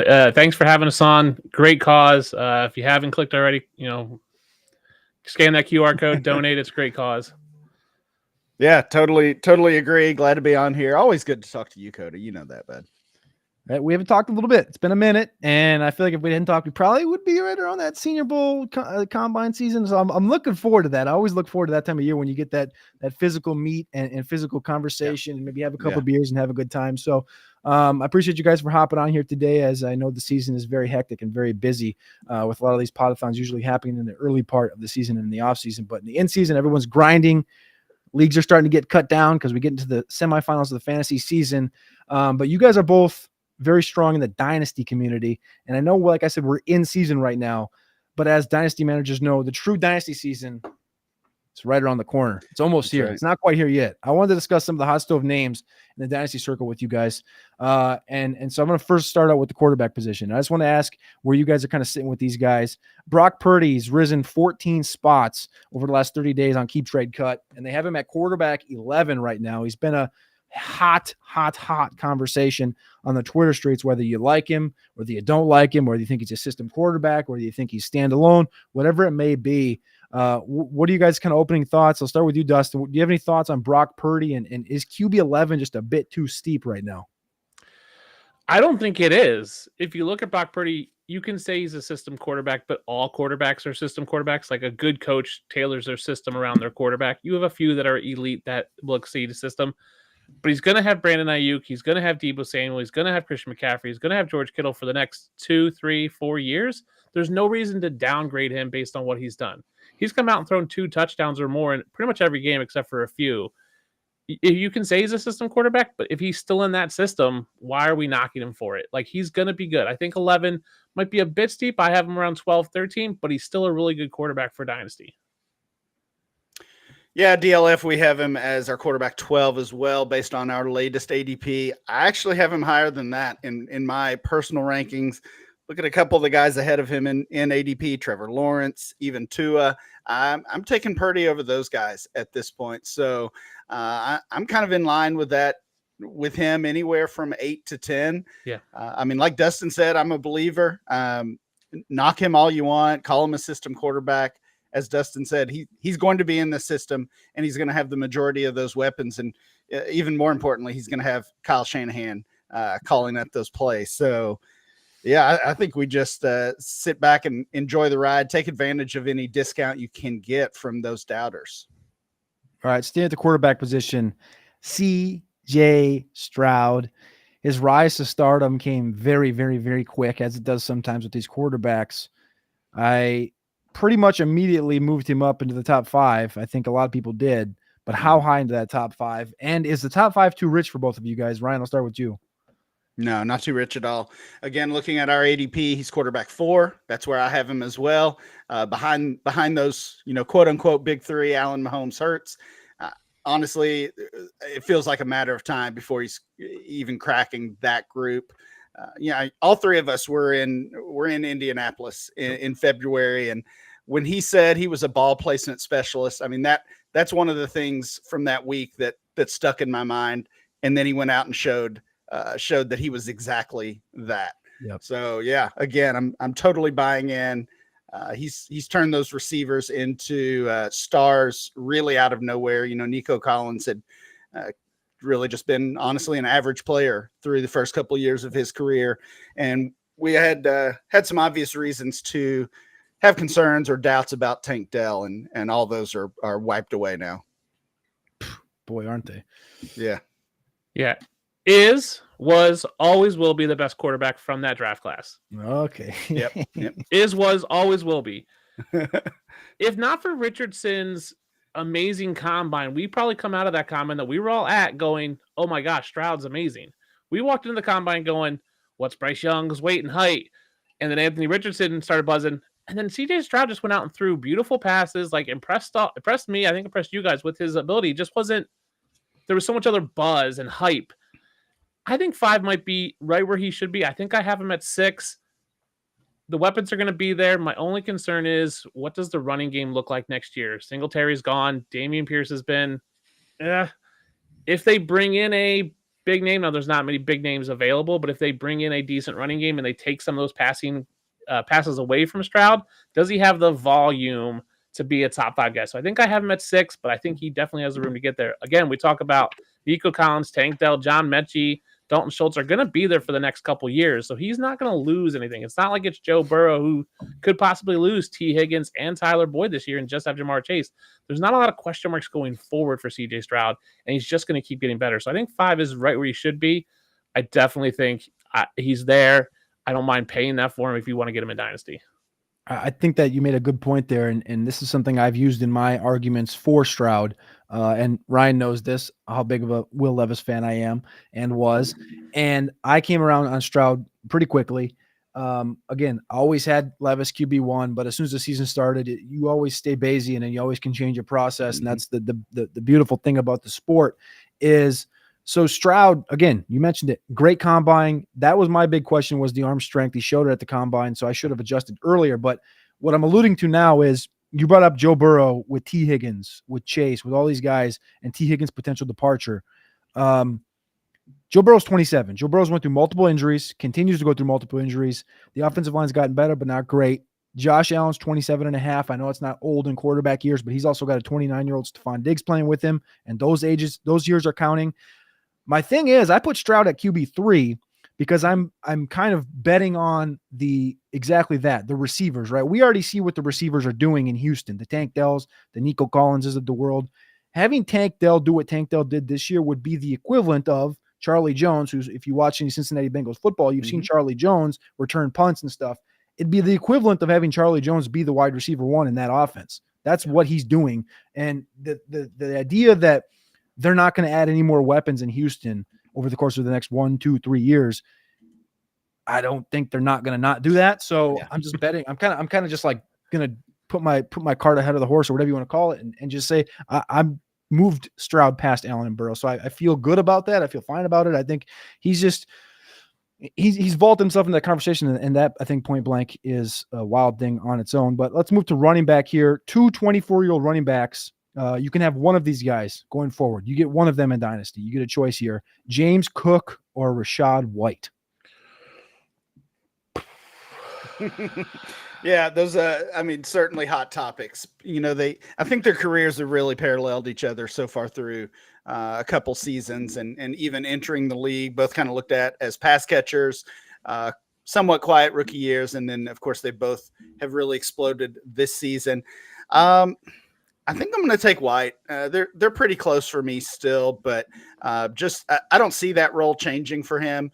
They've got to bring in somebody else. They've got to bring in some kind of help in Tampa Bay, and but regardless of that, I really just feel like Rachaad White is the more talented of the two. So they're close for me, but I'll take Rachaad. Now, disregard everything that might be behind me. I'm taking James Cook, and here's why. I don't love Rachaad White's yards per carry. Now it's been better the past few weeks, but there's a lot more question marks in Tampa Bay's offense. Who's going to be quarterback? Is Mike Evans back? Buffalo, we don't have as many question marks, right? Gabe Davis is probably gone, but I think Shakir can step into that. I think there's plenty of room for another receiver to step up in there so they can bring someone. It doesn't change a lot. So there's not a lot of change for me in the future for James Cook in terms of what we saw this year can be replicated next year and in 2025. I just have too many question marks for Rachaad White in terms of quarterback, coach, who might be there in 24-25 to replicate his thing. They are going to bring someone else in. They kind of have to. They have had no one like Chase Edmonds clearly isn't it. So do they bring someone that does that eat into Rachaad White's targets? Maybe. Does he eat into his carries? Probably. So there's just more question marks for Rachaad White, so I'll take James Cook. Liked it. I guess my concern with Cook is the same that it was really when he entered the league, that Josh Allen's going to get the red zone or the short yardage work, the gold line work specifically. And they still, I mean, it's better this year, but they're still just not throwing to the running backs as much as so many other teams that really make that position so valuable. And in Tampa, we're seeing all those things go in Rachaad White's favor. Yeah. Very interesting. And they're back to back in the keep trade cut right now. And they both have risen 10 plus spots over the course of the last 30 days. That's why I want to bring them up, because I think they're both in an interesting space. And Rashad's kind of had his peak this year and he's kind of doing his thing. But Cook has been very hot over the course of the last month. He's been the running back 3, I think, over the last 5 weeks. So I think there's a very good chance he ends up being a potential league winner. And I think that obviously, as people know in Dynasty, carries over into the offseason for whatever reason that may be. Let's take a running back here. Derrick Henry, Austin Eckler, Nick Chubb, Joe Mixon, Alvin Kamara, CMC. You know the draft class. It's right there. They're all going to be 28 plus entering the 2024 season. This group of backs feels like outside of Christian McCaffrey, who's an anomaly. And what would be your advice to Dynasty gamers heading into 2024? What should they do between now and August if they have one of these guys or multiple of them on their roster? Yeah, I'll go ahead and I'll say I'm actually going to record some videos next week. I did some research today. Look at supply and demand. Look at the teams that need a running back and look at the running backs that are going to be on the market. And with just my initial research, there's a lot of good running backs on the market and not a lot of demand for running backs. So I'm selling those guys if you can. If you can get a second round pick for a Henry who's a free agent, probably in the tail end of his career, like maybe he becomes a goal line back. I can't imagine him carrying a ton of work. Those guys just are old. They're gotten banged up. We've seen them be less efficient this year, probably going to new teams. I'm selling if I can right now. Yeah, I think that's the best case scenario advice. I think it's going to be tough to do in a lot of situations. And so many of those names you mentioned are going to be free agents. Henry, as Dustin said, Austin Eckler is a free agent, Barkley, Jacobs, all those guys entering free agency. Of course, Nick Chubb in that group as well, and questions about his future. I mean, I'm certainly not drafting them in a startup. That's the easy, that's the easy advice. If you've got them, I think in most cases, I'm just going to hang on to them, see where they land. To me, that's probably better than selling low. If you can package them in a deal to get an upgrade at receiver, quarterback, whatever, then that's fair. But flipping for a late 2 or a couple 3s, I don't know if it's worth it. That was kind of why I asked the question, because I thought that was a potential answer coming from you, Ryan, because you've been around for so long in the space and seeing some guys like Henry, like Eckler, that have like the ability to just go 30 on a blink, or Kamara, right? Have all the multiple touchdowns, all the receptions, all this stuff. Even Nick Chubb, if he comes back healthy, is how often, or does it take a special type of running back to just let them stay on your roster and in quotes, die on your roster, where it's just like you just ride them and it's like the Le'Veon Bell or the Todd Gurley, and all of a sudden they're just, dang, I really got to cut this dude. And it gets to that point. Yeah.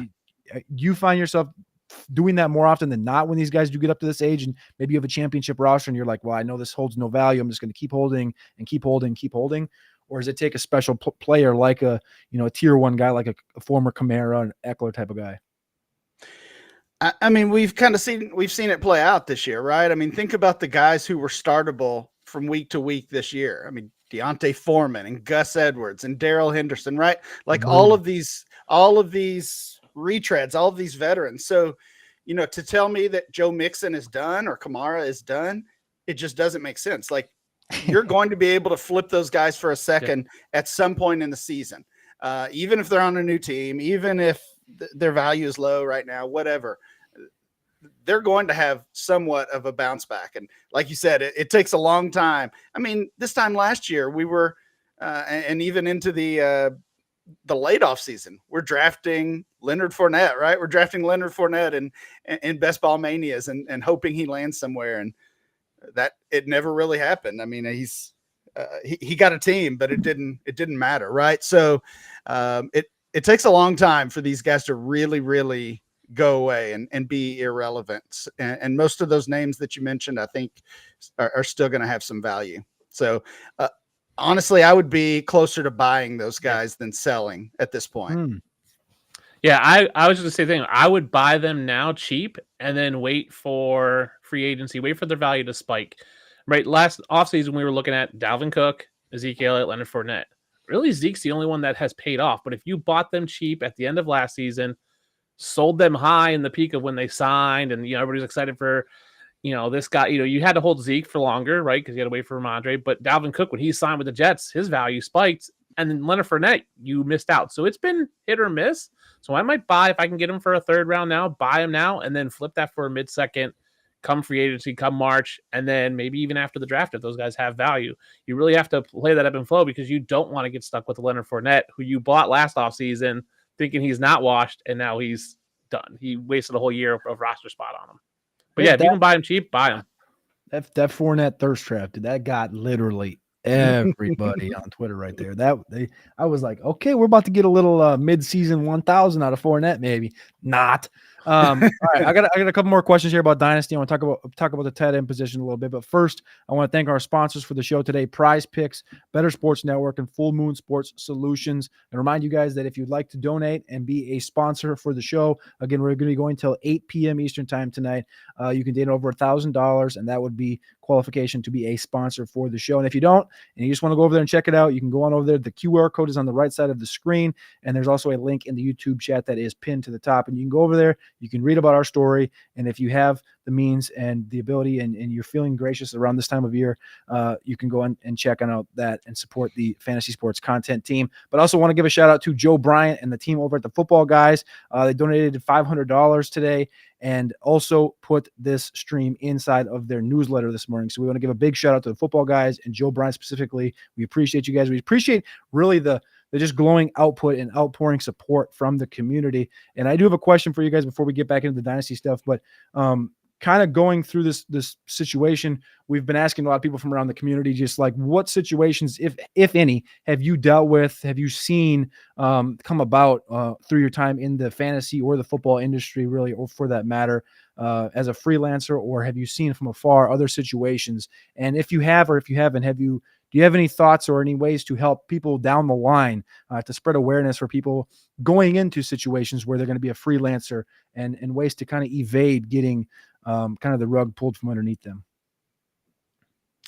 Yeah, it's obviously a tough situation. I feel like as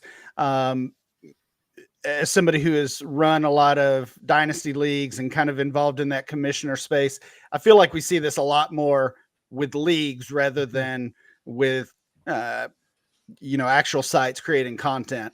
But I hesitate to give advice because, Cody, you didn't do anything wrong here. Ed didn't do anything wrong.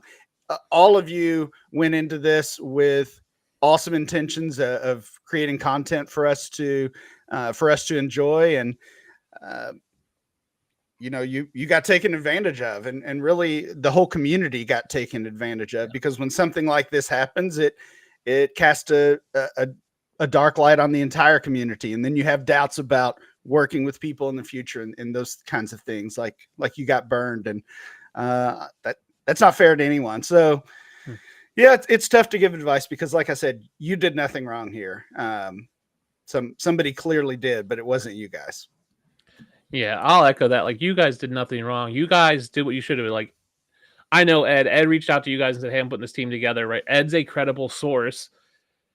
And not saying Ed got taken advantage of too, because some guy said to him, "Hey, I want to do this site. This is what we're doing. I have money." And then Ed was left in the dark just as much as you guys were.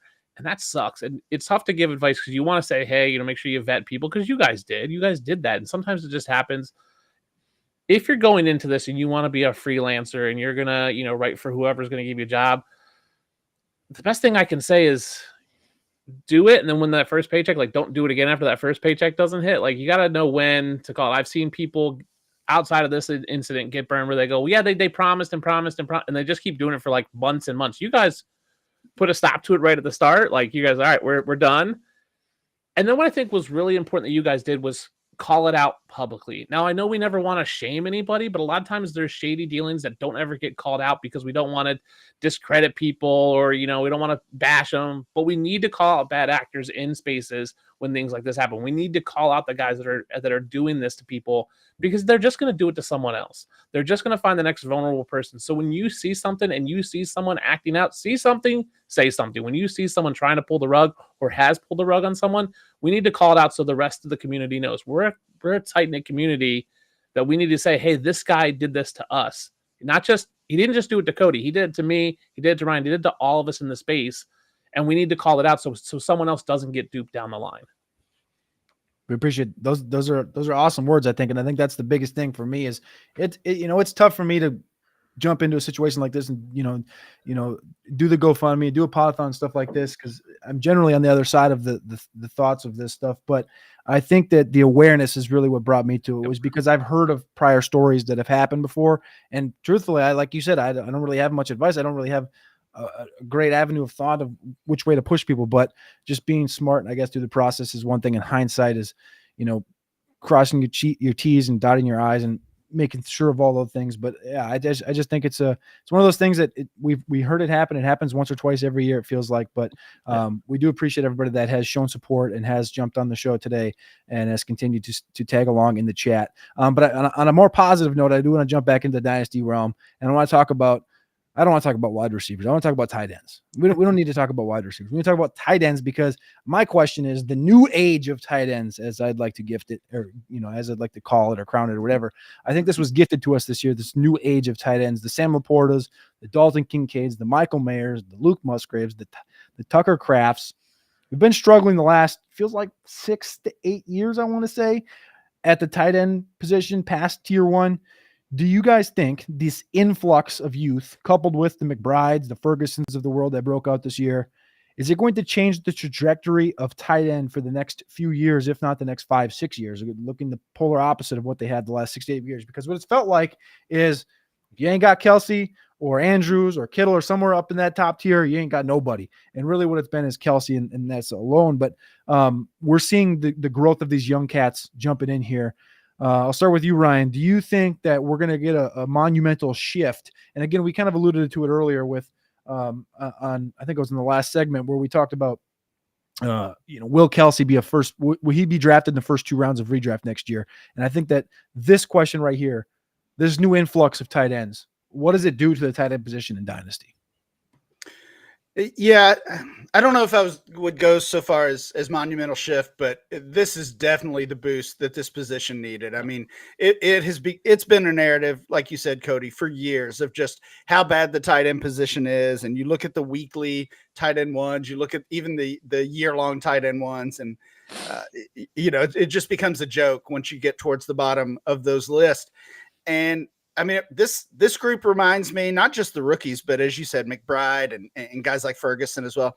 It reminds me of 2014 wide receivers, 2017 running backs, right? Like those classes changed the game for Dynasty. The 2014 wide receivers, Odell, Mike Evans, Brandon Cooks, all those names that made such an impact and honestly are still making an impact. Nearly 10 years later, 2017 running backs, McCaffrey, some of those names we're calling old now.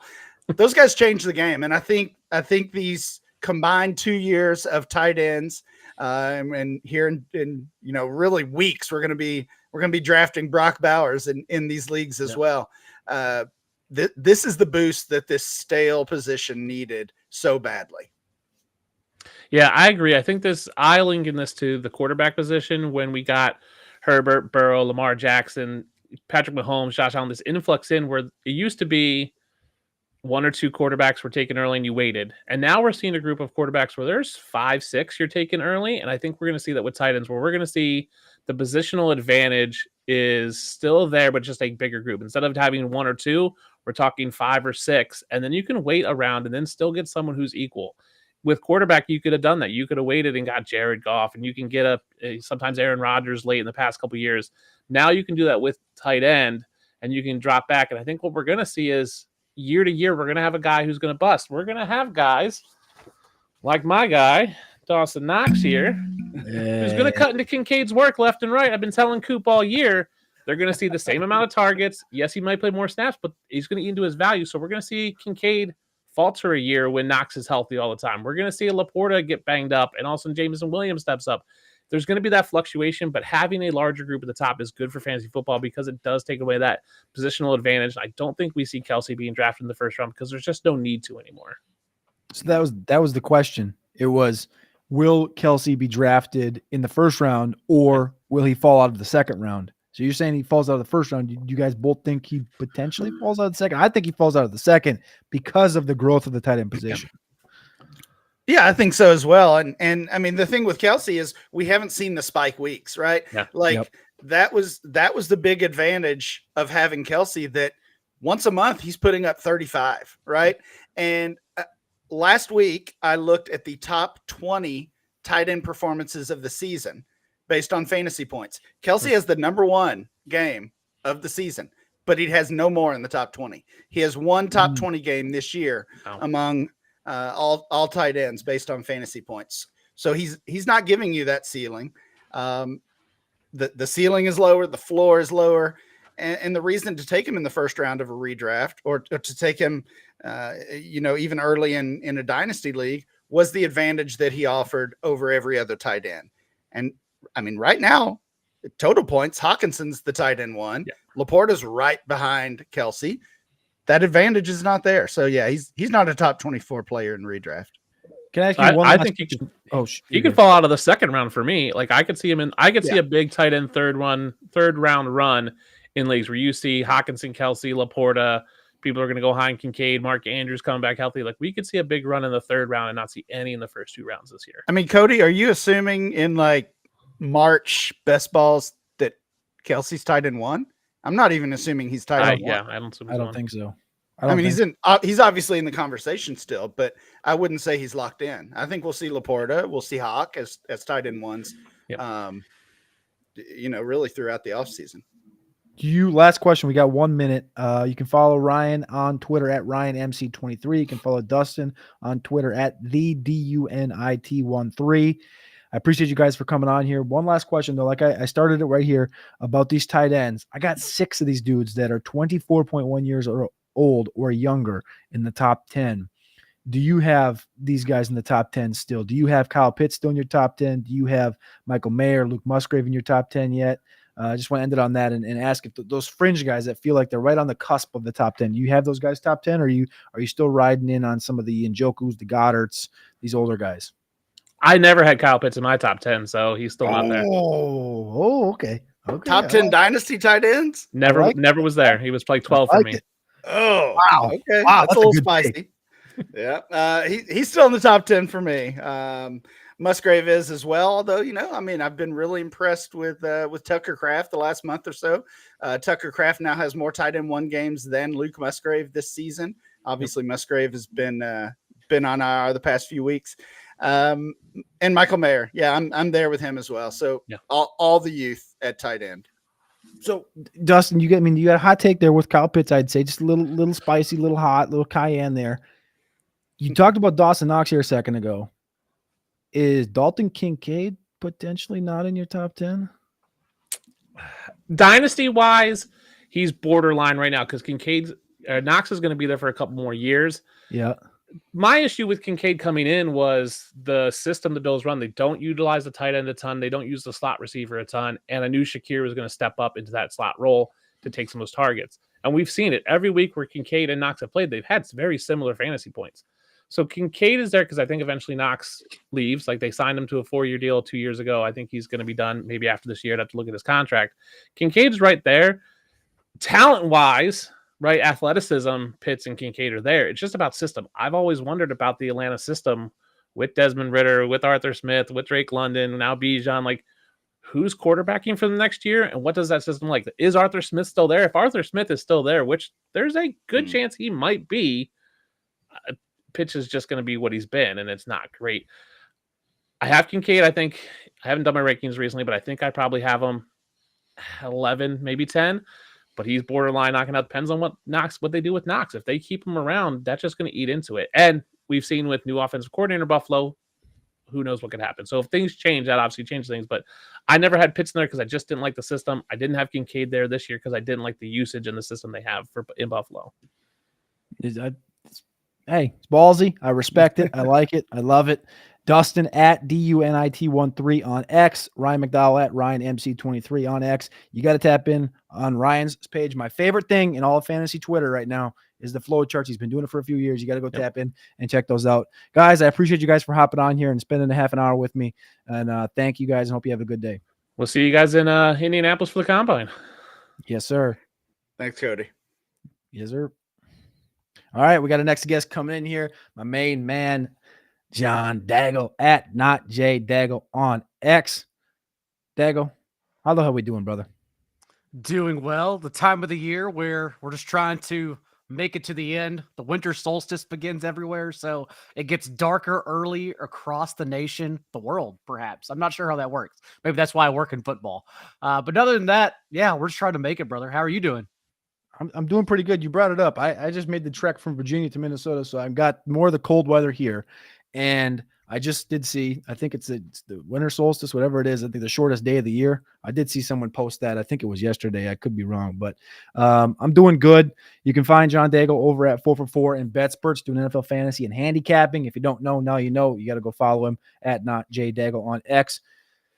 Daggle, again, we talk in person, the Combine, at these events in the off season. It's a fun time of year, but and we also do podathons in the summer and in the fall. This is a different situation, right? We're at the end of the year, and we're in a situation where fantasy playoffs are here. We only have a few weeks left of DFS. This is when betting feels like it's the strongest because you can get these edges on potential playoff situations, Super Bowl futures and things of that align. But one of my favorite things that you do on Twitter is your weekly week of injuries tweeter. I don't even know what you call it. I just know it's a weekly rundown of injuries, and you put it all out there in a tweet. For me, it kind of is in the same ilk of Ryan McDowell, who was just on his flow charts, or Nick Mencio's weekly team totals. It's just something that I always like. I have, and I pin it, and I just like save it so I can kind of reference it every week. But I just want to know for week 16, is there anyone from this past week's tweet that you have faith in going into this fantasy week 16 of semifinals or championships or whatever people have? I know a couple of people that were on there were quarterbacks. So Stroud's looking like he's going to be out. Levis is in question, potentially Tannehill playing in that one. Heineke's now starting, and Geno Smith, in quotes, will play per Pete Carroll. Do you trust these Joe Flacco's, this Jake Browning, potentially Nick Mullins? Do you trust guys like this in week 16?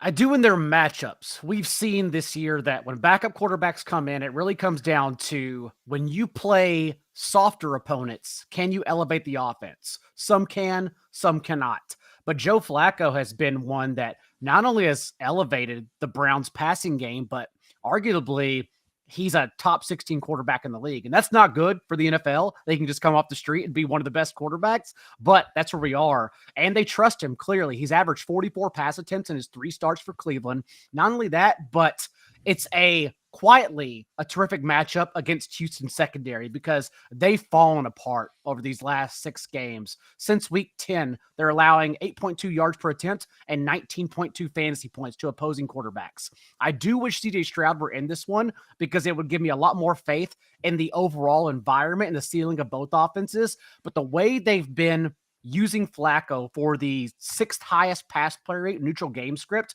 they, like I said earlier, they clearly trust him. So I think his floor and ceiling are both incredibly high in that game. And I know it's a week where everyone is trying to stream quarterbacks based on the injuries we're all dealing with. My second favorite, though, is Nick Mullins because, again, we're seeing that if you are put in a good spot, and the Bengals is always the litmus test for everyone because their defense is absolutely horrendous.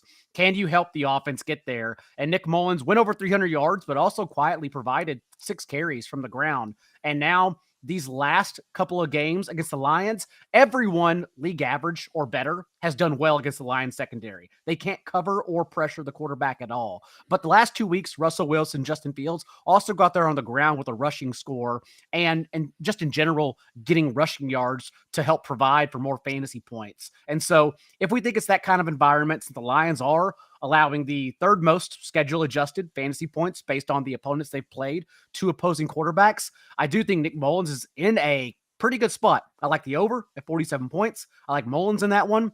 I may even use him in DFS, since the thesis of DFS this year has been to pay down at quarterback in order to get up to Tyreek Hill and Christian McCaffrey, since they're the only two players who consistently end slates. But yeah, those are my favorite quarterbacks, at least for this week. So there's a growing question I've seen on Twitter. It's popped up a few times on the show today. If you're sitting there, again, it's week 16, so we're talking semifinals, we're talking finals for fantasy football. And again, people are down Stroud, big guys that have carried them this far. If you're looking, and again, I don't know if people will have Goff, but this was a question that was brought, was Mullins versus Goff. Goff's matchup this week for us at the Roster Watch matchup tool is 21st. Tough matchup against Minnesota, tougher matchup.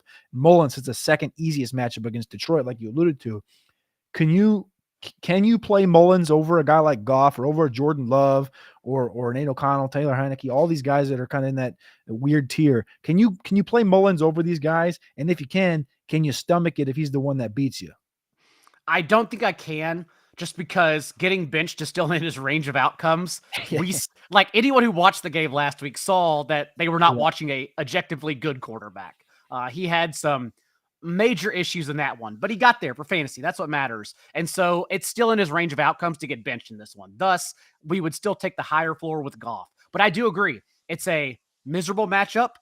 Even last week, Jake Browning, he needed 184 yards and 2 touchdowns in the fourth quarter on just to get there, as the Vikings, as they've done all year, were containing and stuffing the passing game overall. But Goff, yes, I still take the floor. I do think a closer one, though, as I've been asked the same questions, is Baker against the Jags and Goff. And if that's the case, I would take Baker because I like the Tampa passing game and just that game in general. 42 is far too low for a Bucs and Jags defenses that have been miserable out of their buys. The Bucs in general from week 6 on have been 31st in yards per attempt, 30th in explosive pass rate allowed. The Jaguars from week 10, since they returned from their bye, have allowed 4 different passers to exceed 290 yards, and 2 of them were Joe Flacco and Jake Browning. And again, if Baker's going to be here competing for comeback player of the year, the Bucs have an 80% chance to make the playoffs with an easy run out, including hosting the Saints next week and then finishing it up against Bryce Young and the Panthers. Like, this is a competitive game. So I love the over, and I love Baker Mayfield much more than Jared Goff if you have that decision. All right, you brought up the Saints and the Rams. This line was minus 4.5 in favor of the Rams earlier this morning. I see it moving to minus 3.5 right now. The total sitting at 46.5. This is Thursday Night Football tonight. I see it minus 3.5, like I said. And the money, 82% of the spread on the Rams, 95% of the money line is on the Rams, 69% of the money is on the over. And in line with that is mostly the tickets are in the same kind of realm as well. I see the against the spread, the Saints are 1-0 on the road as a dog this year. 1-0, simply 1-0. I think that only win came against the Colts, but in general against the spread, Saints are 4-9-1 against the spread. How do you see this game on Thursday night kind of unfolding? Being that if whoever wins this game becomes 8-7, the loser drops to 7-8. If Minnesota loses to Detroit, the winner of this game is the new 6th seed in the NFC. The numbers tough for me to get behind, but I do like the over in this one, if only because of the indoor environment. Not only that, but we've seen this year that, one, we need to give the Rams more credit. They're going to make the playoffs, and I'm excited for that because they came within a punt return in overtime to beating the Rams and beating the Ravens. Just the fact that you could compete with the Ravens at all and bring it down to overtime on the road, like, we need to see you against some tougher competitors because that means you are a legitimate team. But for their offense, we've seen this year that Stafford is a completely different quarterback when he's pressured. Under pressure, he's completing just 42% of his passes, 35th in the league. It's been miserable. But when he's not pressured, that's when it's been totally different. 10th in yards per attempt, a 70% completion rate, and the Saints out of their bye have been completely banged up on defense over the last 4 games, 26th in pressure rate as well. So I think it is smooth sailing for the Rams offense, honestly, that helps us get there in the over indoors here. Not only Stafford, but just the fact that they've also found a elite running game in Kyron Williams as well, as they continue just leaning on him for everything the past 3 games since he returned to full strength. That's where my lean is in this game, is the over more than the number. 2 weeks ago, I was listening to Nate Tice on the Athletic, and he was talking about this Rams offense, and it's something I hadn't really realized. I realized they've been playing well when they were fully healthy, but with Kyron Williams, again, this is a 2-week-old stat, so it might have adjusted by now, but with Kyron Williams, Puka Nacua, Cooper Kupp all on the field together and healthy on the same field, they've averaged 6.6 yards per play, which is 0.2 better than the Miami Dolphins, who had 6.4 at the time. Again, those numbers might have shifted. They were at SIS, but that was from Nate Tice. I thought that was a very interesting thing, just showing you the potency of this offense and kind of what McVay has done with an offense that I would say was written off before the year and kind of looked at as a team that, yeah, they were good a couple years ago and they're kind of done now. We'll see what happens. But I think it'll be an interesting one. And like I said, the winner of this game very much jumps into that 6th seed.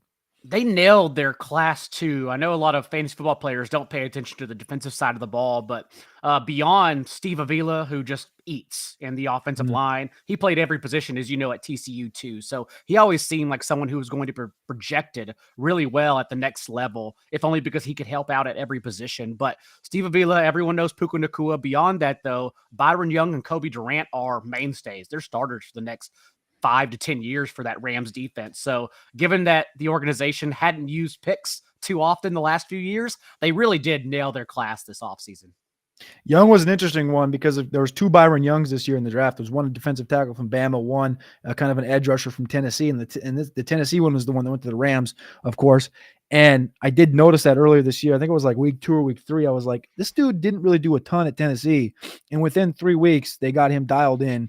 I think he's only 6'2", 250 in that range, and I was rather impressed. It kind of just shows you that the coaching staff and how strong they've been, as well as the cohesive unit that is having Stafford on one side, Donald on the other side, and as good as they are football players, even better in the locker room, it would seem, from the outside looking in. So it's going to be a tough world for McVay to win Coach of the Year, but I definitely think he should be top 3 in voting for Coach of the Year this year, based on especially because of the main candidates. Like Dan Campbell is the favorite. Maybe he deserves it. Yeah, I still think that it's either Kevin Stefanski or Shane Steichen, if only because of what they've done with what they've been given. I mean, even we saw this past game, Zach Moss leaves, and so Shane Steichen just finds Tyler Goodson, who I'd never heard of. I was aware of him because I knew he was their 3rd string running back, but he comes in, he looked awesome. He had a 31-yard run, even had a negated touchdown score at the goal line. They had to call back for offensive penalty. Like, they just keep finding guys and running the same scheme, and it keeps getting there. So I understand the Colts are behind the Texans and Jaguars, probably won't make the playoffs. If they were to, then certainly Steichen should be right there with Stefanski, who, again, did find Joe Flacco, has been battling offensive line injuries all year long, but again, just keeps the Browns hanging around, and they probably will make the postseason. I think that's a very good one. You bring up Stefanski, and again, the Colts sitting at 8-6 are the last seed in the AFC right now, and they play the Falcons, Raiders, and Houston Texans that last game. That Texans game might be the one win and get in. We'll see if Stroud's healthy by then. But I think the Stefanski one gets so tucked under the rug. It's like they did lose their best player, Nick Chubb. They did lose their next best player, Deshaun Watson, and they're continuing to do this with Flacco. And of course, Jerome Ford gets respect in the space, but Stefanski, I literally remember when all that Jim Harbaugh stuff came up a couple weeks ago or a month ago, whatever it was, in Michigan, and they were like, oh yeah, Cleveland, Chicago, and they're like just naming teams off where he would hypothetically work. And I'm like, so Cleveland's now 9-5. There's a good chance they win 11 games, potentially 12. Are we really just going to act like we weren't talking about Jim Harbaugh a month ago? And Stefanski sitting right here. And it just doesn't feel like Stefanski, again, it's Cleveland's kind of a small market. So it just doesn't feel like they're getting much pub at all as far as the coaching staff goes. Right now, it just feels like, oh, Flacco's got this team hot. So I don't know. And last week, that's what I was most impressed with. That, again, whenever you come in, you do things against like the Rams pass rush and the Jaguars, as Joe Flacco did. It's like, okay, let's play a real defense to see what happens. And quietly, the Bears are a real defense. They're elite. They're literally stopping the run at the league's best rate. And not only that, since they got Jalen Johnson back, no quarterback. They're limiting quarterbacks to the fewest yards per attempt through the air in the entire league. And last week, Joe Flacco, it did take to the fourth quarter when he went 10 of 12, I believe, for both of his touchdowns, or for 130 yards and 1 touchdown, that 61-yarder to Amari Cooper. But that was Joe Flacco's toughest test to date. He threw a couple interceptions, but he hung in there and he got the job done in the end. And I think that's what matters. So certainly, although Cleveland is a smaller market, no one's really paying attention to that division since the Ravens are just kind of dominating on both sides of the ball. Yeah, if Cleveland gets in, Stefanski should absolutely be there, if not the top candidate. I like that. All right, I got a couple more questions for you about some of these primetime games. But first, I want to give a shout out to some of our sponsors, Better Sports Network, for doing all the things behind the scenes right now, producing and making these shows happen. Prize Picks, Full Moon Sports Solutions, and I can remind all of you guys that if you'd like to be a sponsor for the show, this is going to be going on until about 8 p.m. tonight, and you want to support a $1,000 donation or more, would venture for a sponsorship of the show. And I appreciate everybody who's been in the chat all day, everyone who shared everything on social media, the astounding appreciation from the industry that is kind of, tapped in for a Podathon, quite literally in the middle of the season, in the middle of fantasy, in the fantasy playoffs, where generally these Podathons happen, in July and August and things of that nature when people are not so in the mud and busy in the season. But the appreciation from the community has been amazing. And we just want to give everybody a shout out and remind you that the QR code can pop up here on the right side of the screen here in a minute. And if you do have that ability and are willing, you can go check out the GoFundMe over there, as well as there is a link in the chat. Daigle, I do got one question for you because you've been in the space for so long, and we've been asking everybody the same question, and just really to bring awareness to the whole situation. Because for myself, talking about things like GoFundMe and going through situations like this, very tough to just talk about, I think. But I think the one thing that I can get behind is the awareness part of it. Is I've never been got like in a situation like this before. And I think we've seen it happen multiple times over the last 5 years. And it feels like it happens every year, at least once or twice. But what things have you seen? Have you been a part of any other situations over your course of the industry that have been similar to this? And or do you have any advice for people that are prospective freelancers that are looking to kind of get into the space, but maybe are nervous because they don't want to be stuck in that situation where they do months of work and aren't paid, and even maybe a year worth of work? We've heard stories before that people have been stuck in situations where they go for a year and they don't get paid and things like that, things of that nature. But do you have any advice or any thoughts for people that are prospectively looking for jobs in the space and are scared off?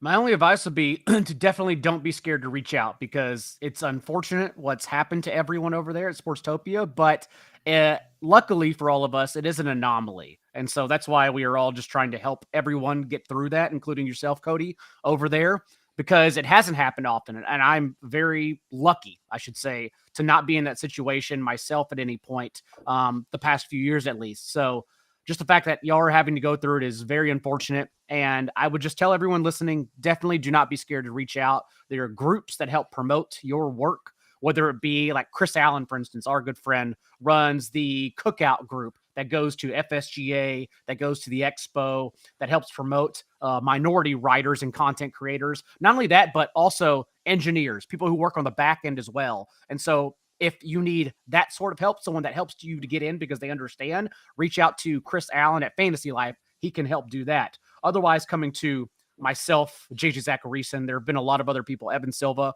who have helped people get jobs or help people pin down something that actually you can contextualize into life. So I would just definitely say, do not be scared to reach out. It is very unfortunate what has happened, but fortunately, it is an anomaly that we are hopefully going to help get everyone, all of y'all, through for sure. We appreciate each and every one of you guys that are in the space and the industry, and appreciate all the analysts, including yourself, that are jumping on today to talk fantasy, to talk ball, and kind of shine a little bit of light on the situation at hand. But we do get a question in the chat, and I love these questions because this is one of my main guys, Gooner Boy, who's always in the chats. He's asking, he needs to start 3 from this pool of players this week, full PPR. He's got Devon Achane, Breece Hall, James Conner, Puka Nacua, and Chris Olave. He's got to start 3, so we got to, I guess, inverse bench 2.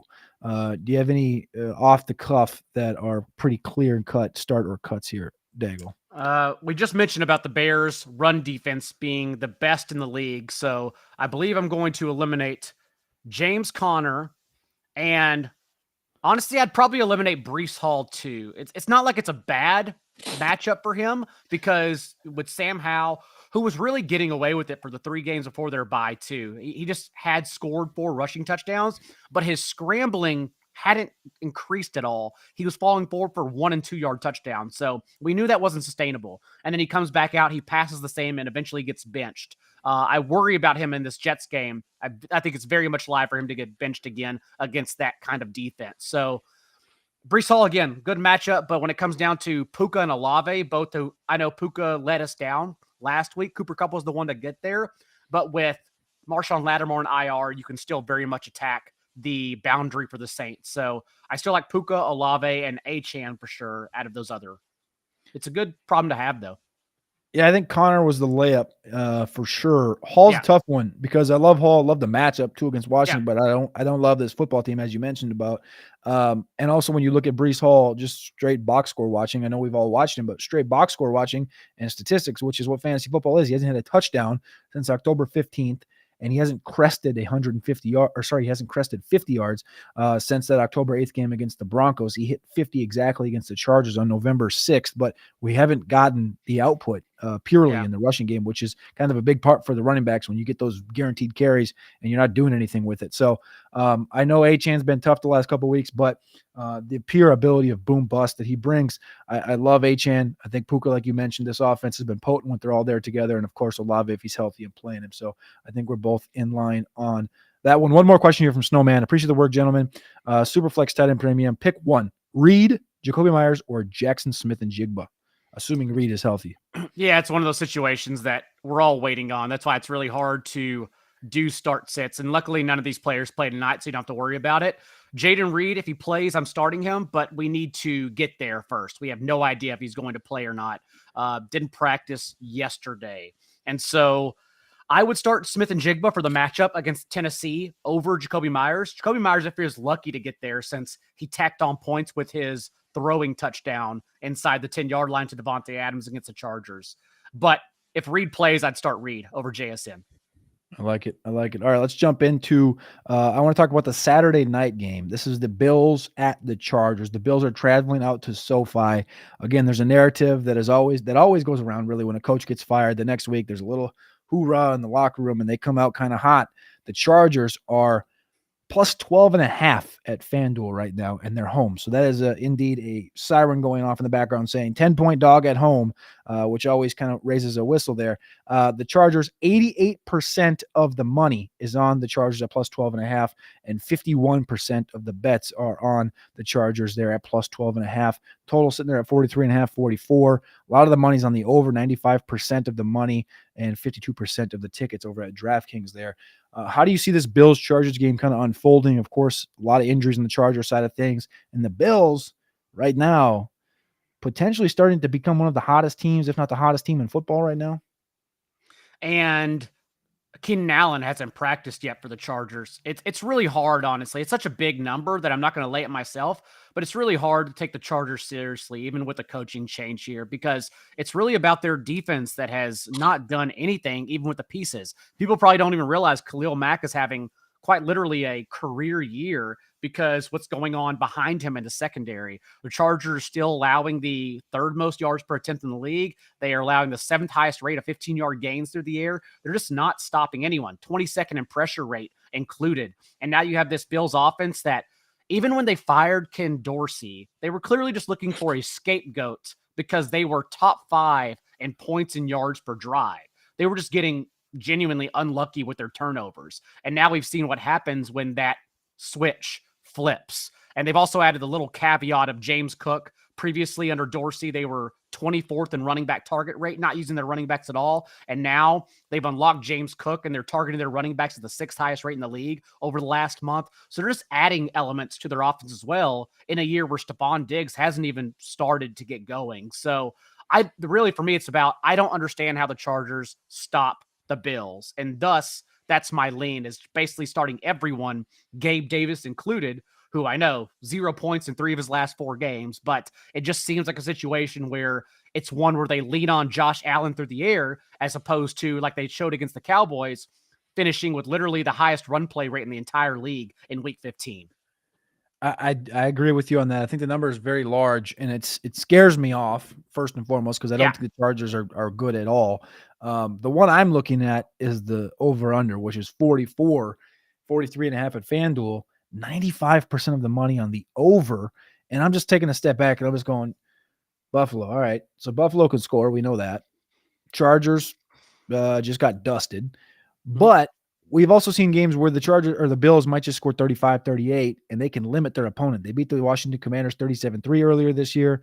They won last week against Dallas 31-10, 32-6 against the Jets. Like, they're not exactly a team that's pushed all the way to the end, similar to what we saw the Raiders score 63 a couple weeks last week against this Chargers team. So the 44, does that, where do you kind of sit on this over? Because for me, the money's all, like I said, 95% in line with the money on the over 44, but I don't know how the Chargers score against this Bills team right now. And I don't see Buffalo just trying to run them out of the building. So I'm sitting at like, how is it not a 35-0 or 35-3 type of a game? And then you're sitting there just barely on the under. I could see that, and it doesn't help that Easton Stick was not what he was promised in his first start. I even thought we were going to get rushing yards since he was a rushing quarterback, and that was not the case whatsoever. I believe he only finished with 2 carries, but didn't scramble at all, which is concerning. Again, Keenan Allen's the big one here because even Josh Palmer looked good in the box score, but it was only 12.5% target share. 70 yards and a touchdown came on a coverage breakdown whenever the Raiders were already leading by 49 points. And so it's just tough to have any amount of faith in this offense, honestly. We would need the Bills to get there at the over, perhaps by themselves. And who's to say? They may actually do that. All right. So last question here, John. Super Bowl. Right. It's week 16, a couple weeks left. Bills, we're just talking about them right now. They're right on the outside looking in, but a lot of people have risen them on their power rankings. Are you leaning chalk San Francisco? What's your matchup look like for the Super Bowl if you're looking right now? For me, it is chalk San Francisco versus Baltimore. Baltimore historically an amazing team, both on offense and defense. And we haven't even seen what Lamar Jackson can do. I think that was one of his best games this past week, honestly, as the Jaguars were actually trying to get him under pressure, but he just moves around the pocket so well this year. That's why I'm so excited for that Christmas game Monday night against the 49ers, which again, I do believe is a Super Bowl preview. It'll be curious to see how the Eagles bounce back because we knew they had a hellacious stretch and now they're coming out of it because they closed the season easily. And then we'll see how they fare against easier matchups beginning on Monday. I think it's Monday against the Giants. There's so many games and days this week to pay attention to. But yeah, now that the schedule gets a little bit easier, I'll be curious to see what the Eagles do to evolve their offense since they've now been exploited the past few weeks. But overall right now, the 49ers and Ravens, in my opinion, have no weaknesses. So I will be curious to see how they handle one another on Monday night.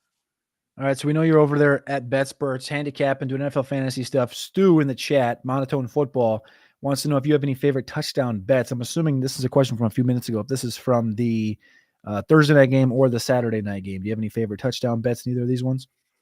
It's ridiculous because he only has 1 touchdown on the year, but I still think Chris Godwin, this is a week he gets there.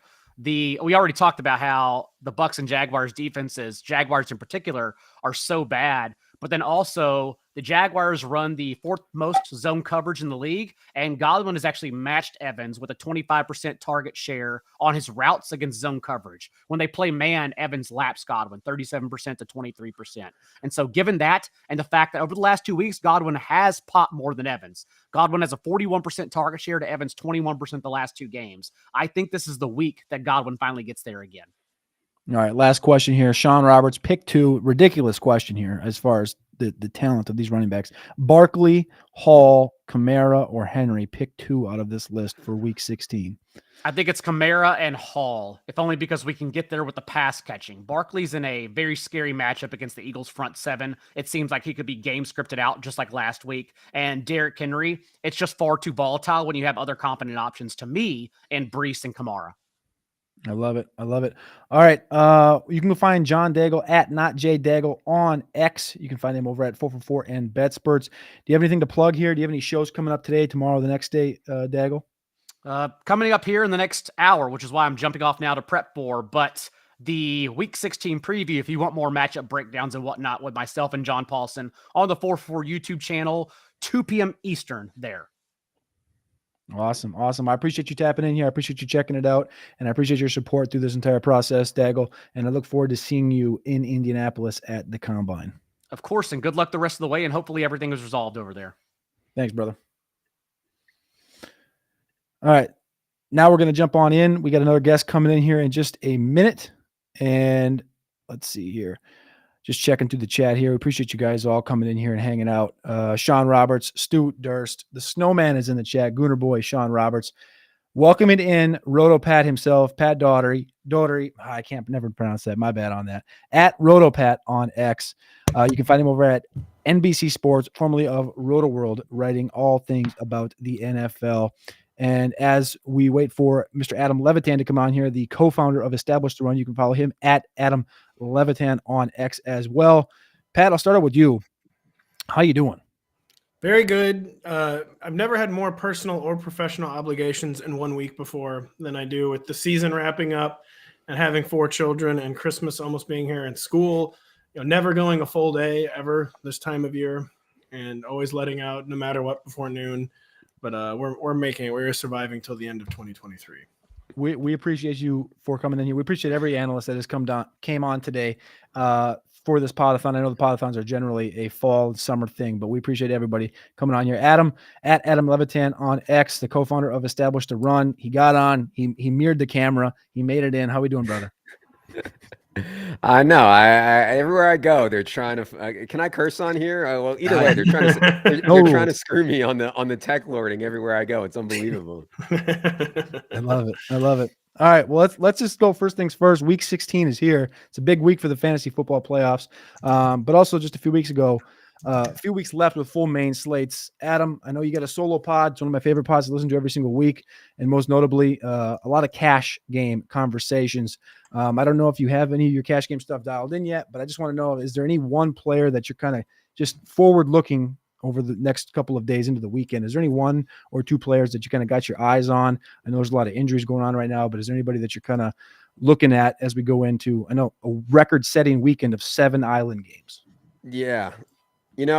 I don't really start thinking about lineups until Saturday, sometimes even Sunday. I think people playing DFS would be better and have better clarity of their mind and probably better life balance if they did not start sweating who's a good play in DFS. Boring. On Thursday. On Wednesday. Yeah. Speaking of boring, I mean, we spend all our time on these days deciding if Ty Chandler is going to get 61% of the carries or 63.3% of the carries. You know what I mean? So I think trying to get that stuff dialed in first is right. I guess my first thought was like, you could not draw up a better scenario for Calvin Ridley this week with the matchup they have, and both Zay Jones and Christian Kirk going to miss this game. So that one seems like a no-brainer. He strikes me as a little bit expensive on DraftKings at 6,300. Like our first algo run of ownership only had him at 10%. I'm sure that will come up a ton. On FanDuel, he's way cheaper, like 6,900. So yeah, I mean, it's been a weird year for Calvin Ridley, but if he can't get there here, that seems quite bad. Adam, not to cut you off, Cody, but Adam, I have one prediction. So I'm a much more casual DFS player than Adam. I don't even play every week. I do though, like a lot of like single entry larger tourneys, not like the really single entry smaller tourneys, I should say. Actually, my one guaranteed prediction for DFS this weekend is that I will have 100% exposure to Calvin Ridley, and that there will be a snowflake emoji next to his name when I check my lineups at 4 p.m. Eastern. Yeah, it's been weird, man. I don't know if you guys have a read on what's been going on with him, but I think people tried to say, oh, when Zay Jones plays, Calvin Ridley's so much better. Like that.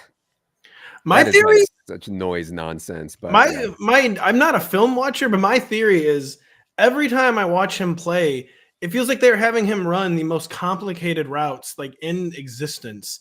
Like everything has like 4 different breaks and 4 different, like he's got to do a shoulder fake here. He's got to come to a complete stop on a dime here and like change direction. Like, can he just ever run like one simple route over the middle of the field and just catch an 8-yard pass and start banking some easy points? My theory is that his degree of difficulty routes, because he is an amazing route runner, is just like way too high. And like there was like 2 games where people like they're changing it. He's running in-breaking simple routes now. And I was watching the game against the Ravens. It was like every route combination this dude has, if that's even the way to say it, has like 14 different parts. Just like get Calvin Ridley some layup looks. Yeah, I think that's the big thing. And again, you said it right there. Was I don't know what really to follow the line with is Zay Jones plays, it benefits the whole offense. Zay Jones doesn't play, everyone hurts. Well, now Kirk is out, and I've got all these injuries. But also coupled with that, I saw like in week 6 or something like that, they had a little small sample size of the first 5 weeks, and it was like, well, if you play a team that's in man, he does this, and against zone, he does this, and they're polar opposite results. But then we've seen the rest of the season unfold, and it's just super bipolar results for Calvin Ridley. So really, it feels like what Amari Cooper's felt like the last couple of years, trying to sit him on any given week. It's like, well, the week you start him, you know what happens, and the week you don't, he goes off. So I think Calvin Ridley is an interesting one, though. He's got a great matchup this week, like you said, against Tampa, and he's pretty reasonably priced on all DFS Listen, sites. man, if I see one more person with the against zone, you got to play this guy. No.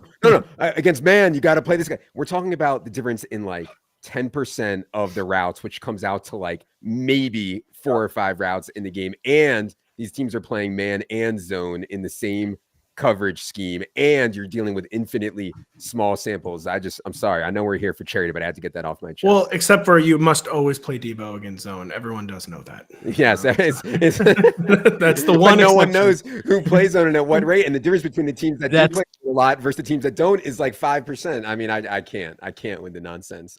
But anyways, Cody, I was thinking people have no idea what's going on here. They have no idea why we're here at all. HM Hill, I don't know how to put this up, but HM Hill in chat asks who got fucked. You know, nobody knows what's going on. We need to tell them who got fucked. Well, we appreciate that. What we're here for in general is a company that was called Sportstopia that we started up back in August. Actually, Ed Williams was the head honcho of that, and he brought together a wonderful team of nearly 20 analysts. And really what ended up happening was we got the rug pulled out from under us in about middle of October, where we realized we were not going to end up getting paid. So long story short, that's kind of that. But you can read more about this if you click that QR code over there on the right side of the screen. And if you are willing, I know it's around the holiday season, so it's tough for some people, but there is a GoFundMe set up for this fantasy sports content team that Ed Williams did create. And that would be much appreciated if you guys went over there and check that out, at least read the story and create some awareness. And I was going to roll this in, and I've asked everybody the same question, guys. And well, first off, I want to thank our sponsors, Prize Picks, Better Sports Network, and Full Moon Sports Solutions for their generous donations throughout the process of this GoFundMe. But my question for both of you guys, Adam and Pat, is you guys have both been in the space for a long time, and you guys are OGs. You guys are at the top of the food chain, and you could put out great content. But through that, have you guys ever gone through situations yourself, seen situations from afar or close with close friends or whatever, and had a situation where the rug's been pulled from underneath you, in a freelance situation, in a part-time situation, whatever it may be? And if so, do you have any advice for people, freelancers that are prospective, looking to get jobs and looking to be in this space, but are maybe scared off by hearing stories like this? Adam, you want to say, sadly, a truism of this industry is that you're not usually going to get scammed like this situation. This is a particularly egregious, awful situation. This is like a bottom 1 percentile outcome. Like a truism of the sports media industry is that at some point you're going to get laid off. You're going to lose your job. You might not get totally scammed, but someone might miss a paycheck to you. Not great stuff. I have been very fortunate to be at NBC for 12 years. You know, very, very stable place to work. NBC, even though we've had problems over the years too, of course. There's problems with big companies, small companies. Like, it's just a very, very volatile industry. But I've been lucky to have one of the stable jobs. But my very first job, I don't know, rug pull wasn't the term back then. I worked for a different incarnation of fan ball sports. Fan ball has been reincarnated. It's back with good people. But out of college in 2009, I was hired by Fan Ball Sports. I was a blurber for Fan Ball. People probably don't even remember this site existed. But after 1 year, we went out of business, totally out of. They called an all hands meeting. It was in person. Everyone came into a room. There have been people working for this place for like 30 years because it was several different companies that had kind of been funneled in. and like the company went out of business. So my very first job, so I was like, well, everyone told me this is what the media industry was like. And, you know, I was just getting my feet wet and like, well, yep, that was fun. That's over. And thankfully, through a friend of a friend of a friend, I knew Evan's business partner, Mr. Evan Silva, and was hooked up at RotoWorld, and which leads me to my very imperfect advice. We all know hard work is great. We all know great clips are great, but it's all about the connections. And you have to network. You have to do X. It's as frustrating as it is. I just can't. Nothing will replace connections. It's an unfair world, but you got to get to know people in the industry. You got to go to the events, I guess. I wish I had better advice than this. And my advice, too, is that there is no one-size-fits-all advice, of course, for making a career in sports media. But it really, really, you got to have people you can text. You got to have people you can DM. You got to have people you can email. And I wish I had less cynical advice. Not even that it's cynical, but networking pays off is basically what I'm saying. Yeah. I mean, when I was, you know, young, this was in 2005 to 2010 or so, I would do work. I would send an invoice and I wouldn't hear back. Like, you know, just like total, no idea what happened. Then like I'd email, I'd be like, hey, I sent the invoice. Like, oh yeah, we're working on it. We're working on it. Oh yeah, we're working on it, you know, 2, 3, 4 months. I actually ended up always getting paid. I don't think I've ever been stiffed. I think kind of like the bigger platform you have, the more they're afraid of stiffing you, you know? So even at that time, like I had a decent following on Twitter or whatever, you know, people don't want me to go out there and say they're a piece of shit. Now in this situation, there's a lot of people that are saying whoever pulled the rug here is a piece of shit. And these people, I guess, don't seem to care or whatever. Like you need someone who actually cares, I guess. He deleted his account, I believe. Okay. He deleted all of the socials. Yeah. Like And so like, it's really hard to continue in business if you fuck people. Right. So like normally people respond to, hey, I'm going to publicly get after you if you don't pay this invoice, because I mean, you just can't go on in business if this is your reputation. I would say that, you know, it's hard. It's very hard to make money in fantasy, in content, in fantasy content, in anything. And so anytime you enter a new venture, if you hear some guy promising XYZ,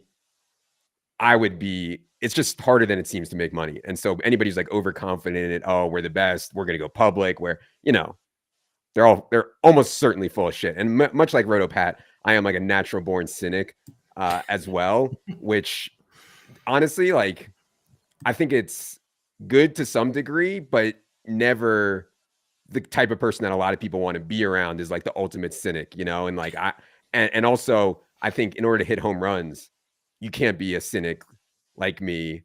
You know, you need to be like, oh yeah, of course we're going to go public. Oh yeah, of course we're going to make $1 million this year, you know, like, but I'm just like too much of a realist to kind of get on board with that. So when I hear people talking and not understanding what reality is, that would be a red flag for me. That said, I know so many people want to work in fantasy. I wanted to work in fantasy at anything. I feel like if I would have done anything else, I could have made more money from 2005 to 2020 or something. Anything else in the world I could have done and made more money, but I liked it, you know, and I liked doing it. And I felt like my life was more important. So I totally get how people can get rug pulled. So yeah, man, I just feel bad for what happened. And yeah, hopefully it works out in the future for everyone. Well, we appreciate each and every one of you guys that has tapped in here. A lot of analysts that have come through so far today. We're about 5 hours deep on this Podathon. We're going to be going until 8 p.m. today. So if you are listening along, please click that like button, spread the awareness on Twitter, share some posts from people that are talking about it in the space, and just create some awareness for people that are potentially in this situation in future lines, as Adam and Pat are alluding to right now. So we appreciate you guys for coming on and talking about that. I do got a couple of football questions, though, for you guys as well. Pat, I know some people are going to be dealing with quarterback once again this week, right, in fantasy. And I know you do rankings, and I'm working on my rankings right now as well. And CJ Stroud looks like he's going to be out. Levis is in question. Heineke's now starting. Geno Smith will play per Pete Carroll. Do you trust a Flacco, a Nick Mullins, a Jake Browning this week in your fantasy playoff semifinal or fantasy playoff final? Potentially, if maybe, you know, CJ Stroud got you to this point, are you willing to put a Mullins in your lineup and get beat by Nick Mullins scoring 6 points? Well, first off, you have to, because it's crazy. Even with all 32 teams active, bye weeks over for the second week in a row, quarterback with legit, like, like set and forget QB1s is maybe 7 or 8 deep this week. Quarterback, the past few years, as we get further from like the Brady, Breeze, Ben Roethlisberger, Phillip Rivers, golden age, like the depth has not been rebuilt yet. This year kind of felt like the beginning of the rebuild. Like CJ Stroud is hitting the ground running. I think it seems like an okay draft class, but like it's 7 or 8 deep. Like I have Pat Mahomes as my QB8 this week, and I feel like that's where I cut off like the obvious QB1 tier. And then you're going to have to trust someone like Matthew Stafford or Baker Mayfield or Joe Flacco or Jared Goff on the road in a tough matchup, or a banged up Trevor Lawrence, Jordan Love with a shorthanded supporting cast. So the short answer is yes. I will trust one of those players because you basically have to. Mullins in particular, I'm not entirely sure, but it seems like the Vikings have trouble changing their approach no matter who is under center. It is a smash spot in the Lions. It is at home. So Mullins in particular, I've got a lot of other guys ranked ahead of him just because that feels particularly volatile to me. But it's like the classic, like it requires dot connecting, but the dots do make sense. The weapons, the matchup, the venue. So I don't hate Nick Mullins. I would rather I would point chase with Baker Mayfield, whose matchup could barely be better in the Jaguars. I'd point chase with Joe Flacco. It's a good matchup. Their whole offensive approach seems to be to throw 45 times now. Their backfield is basically out of gas, totally on fumes. Geno against the Titans, a good matchup. But yeah, Mullins in particular, that's like one situation where I'm kind of waiting for things to go haywire, but there are valid reasons to stream him. I think that's very interesting because, like I said, the Mullins thing, I asked Daggle the same question, and he was just on a minute ago, and he's like, yeah, I like him. The matchup's great against Detroit, but there's still a chance he could get benched in the middle of that football game, and that is what's going to completely screw you. So the beauty is that there's a lot of quarterbacks that are kind of in that bottom tier. The bad thing is that there's a lot of quarterbacks in that bottom tier that are going to be in starting lineups this week. Some players that have found steam the last few weeks, James Cook, first and foremost. He's running back 3 over the last 5 weeks. And that's with a bye week included.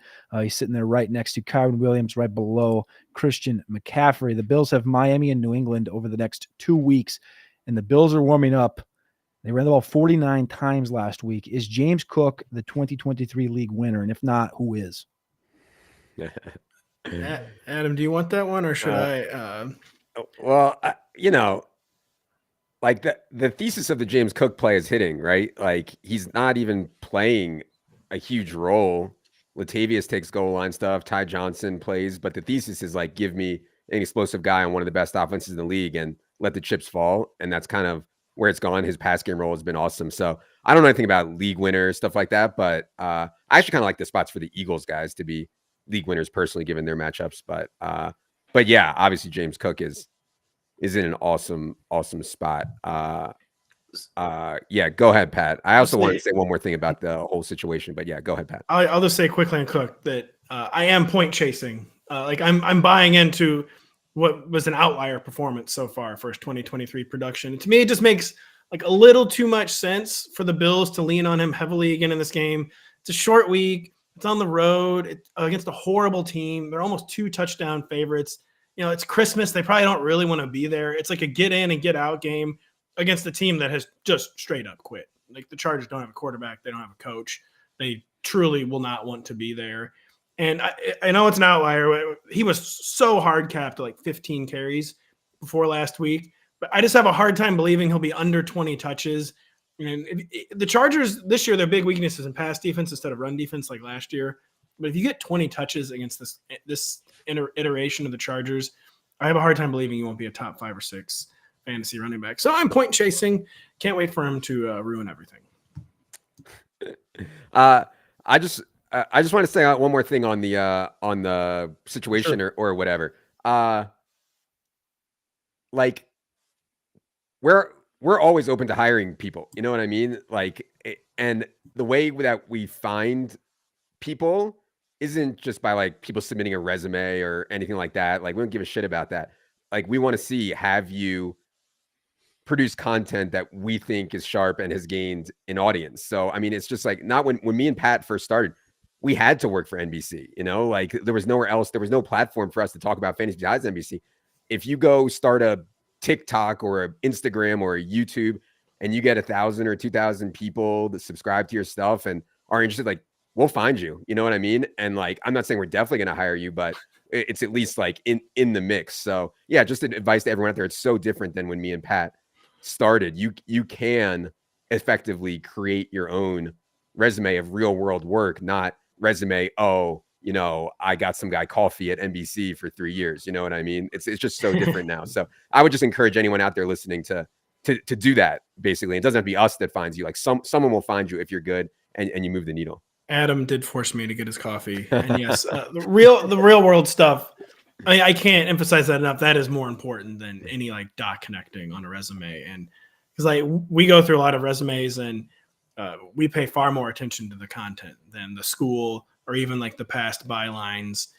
And like Adam said, there's so many different avenues to it now. It is just totally different than even like 8 or 10 years ago.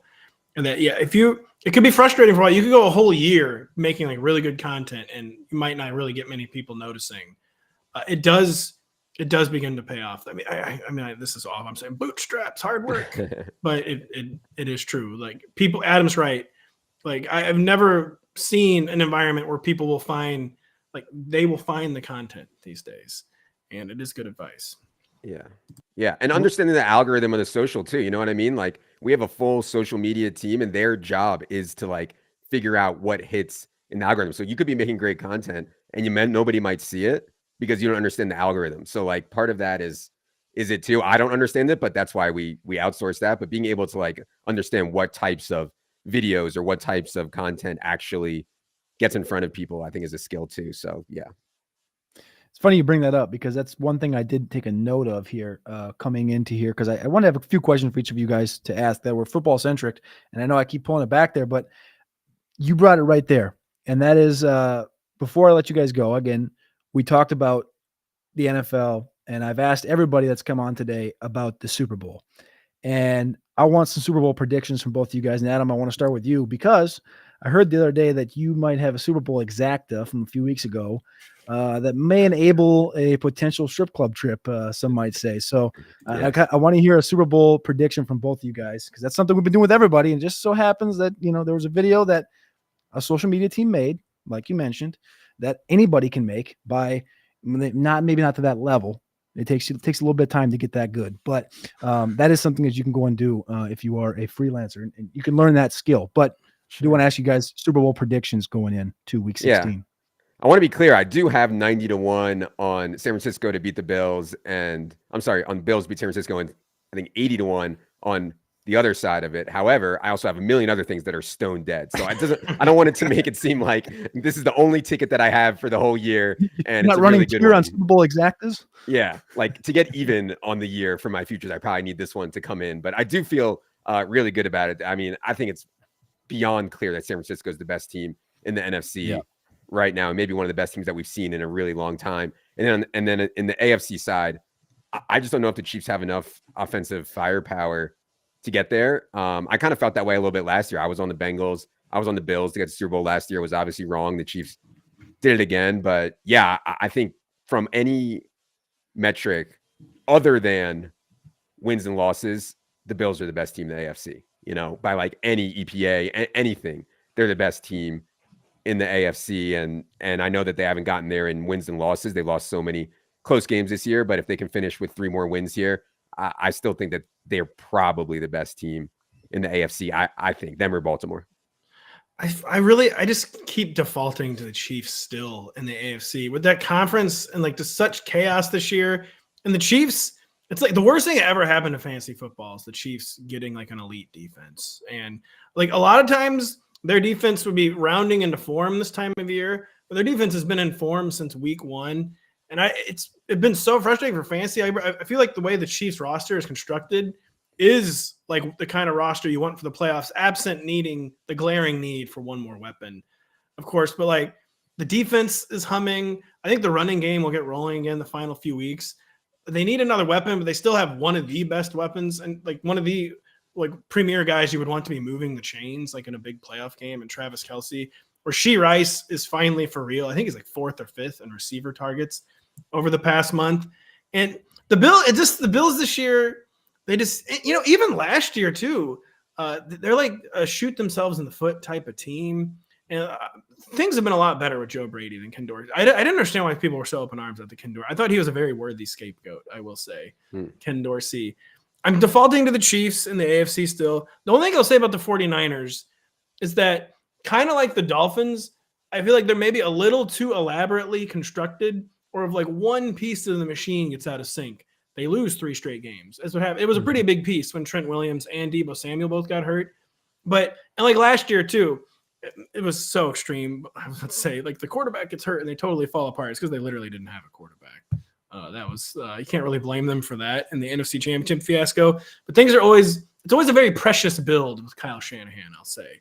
And I do worry that if like there's one key injury, it like throws the whole machine out of whack.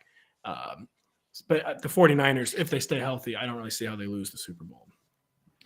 I'd agree with that with the Niners 100%. I think that's pretty clear cut that they're the top of the food chain there. Bills are the bottom of the 8 and 6 teams on the AFC side, currently sitting at the 9 seed looking in. The Bills also, I saw a post on Twitter, I think it was yesterday. I can't find it. But it said basically if you flipped all the 1-score games in the NFL this year, I think it had the Bills at 11-4, and they would have them as the number 1 seed on the AFC side of things. So it just tells you the gruesome set of circumstances that they've gone through, losing games to like New England and Jacksonville 1-score games, the Jets in week 1, just brutal ones that when you look back, it's like, golly, how'd you lose by 2 to the Broncos before they really got hot? But that's the nature of the beast. But I think Sean that's McDermott, everything. He coaches tilted, is all I'll say about the Yeah. No one coaches more tilted than Sean. Brandon Staley did, but with Staley gone, I think McDermott's the most tilted coach in the league. Everybody wrote I felt like everybody wrote the Bills off after that Eagles loss. It was like, well, there's your opportunity. And they became 6-6 and kind of wrote them off. Levitan, of course, got a hell of a deal. But like I was listening to like Michael Lombardi and stuff, and he was just like, this team is garbage. And like, there's a lot of people saying that, and you flip the script and all of a sudden they beat the Chiefs and Cowboys. And now the rest of the schedule all of a sudden looks pretty friendly.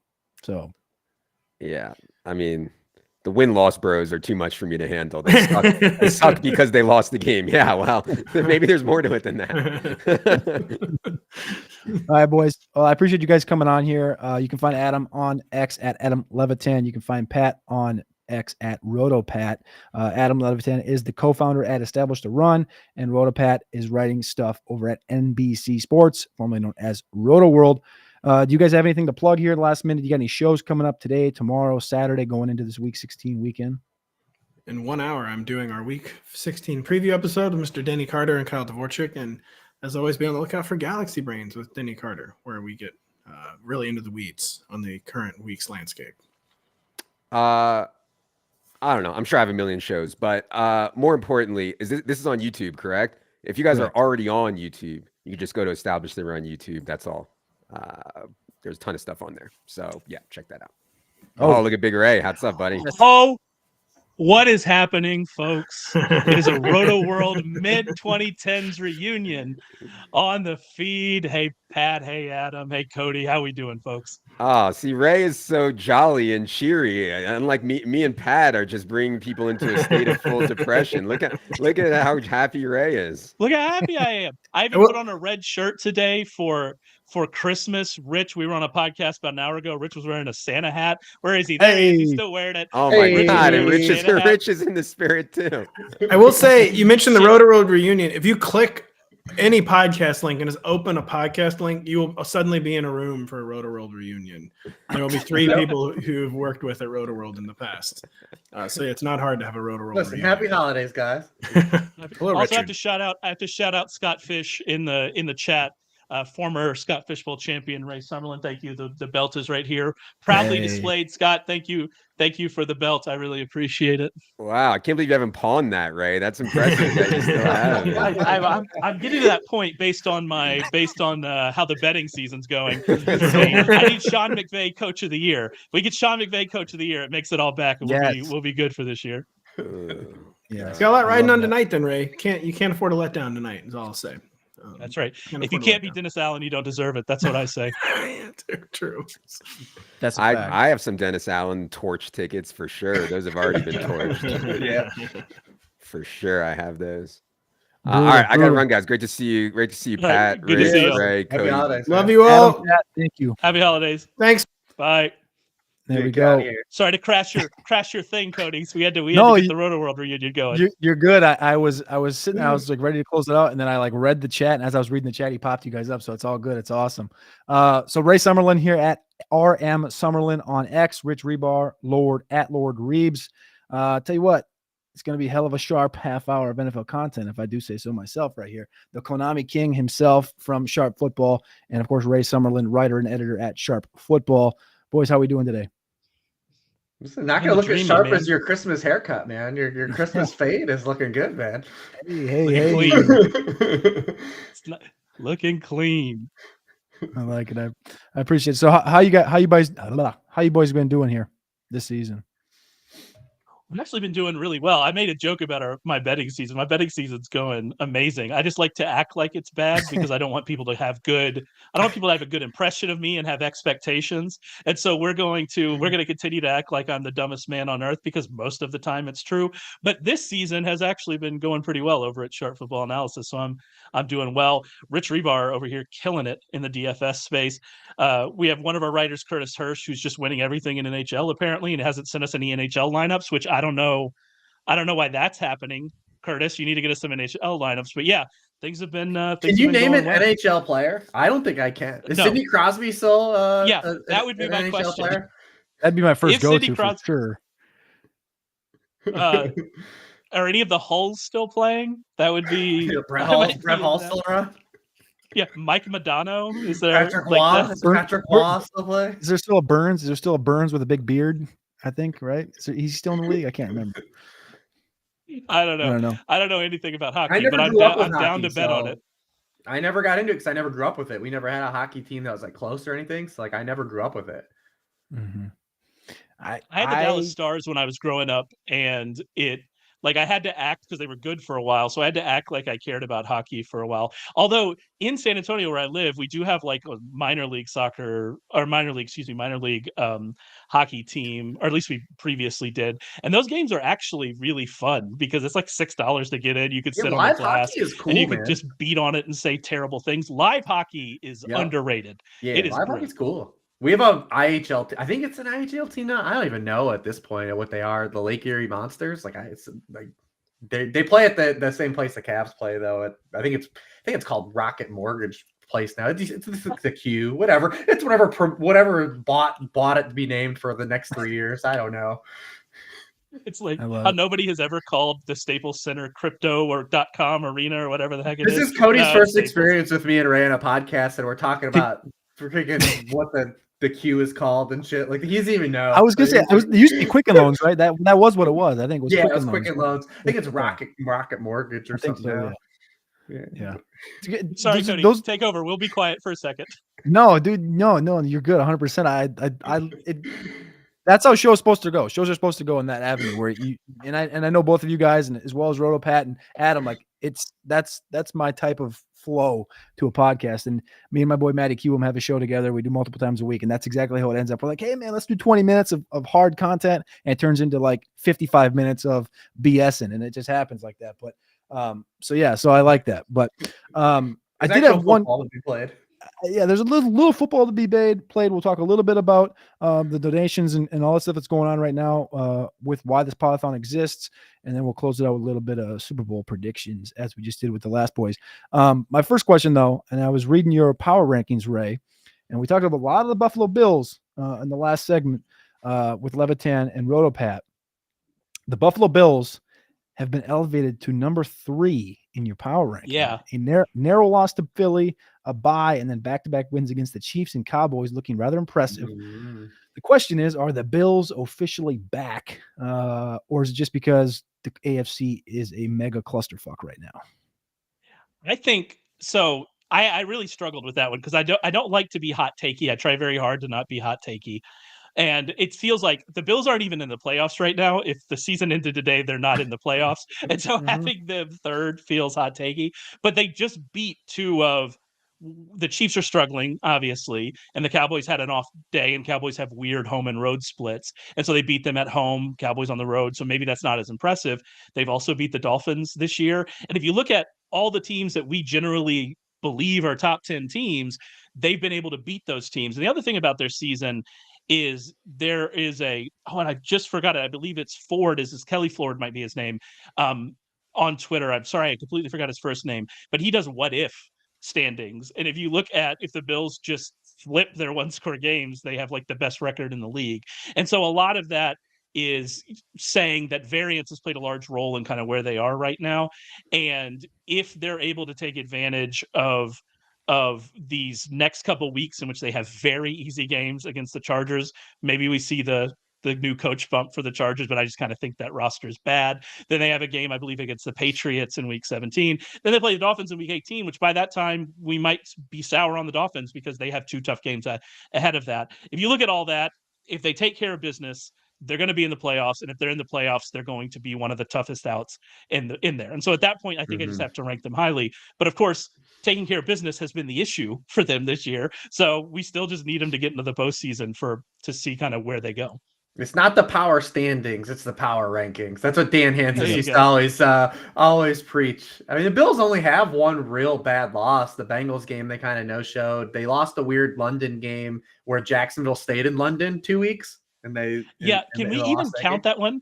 Like every time I think about Jacksonville, I'm like, they lost to Mac Jones. The Bills. I forgot they did lose to Mac Jones. Yes, that's true. That's why I say, can you take care of business against the Patriots this time? But that Jaguars game, I think about the Jaguars beat the Bills, but they beat a Bills team that got to London like a week and a half after they got there. They had been there and acclimating and figuring out how to deal with the terrible food. Sorry, Neil Dutton, that's a joke. But they were figuring out like how to deal with the time difference and all of that stuff. And then this team comes in 3 days before kickoff, and they were able to beat them. You probably should beat that team. That feels like a very large competitive advantage.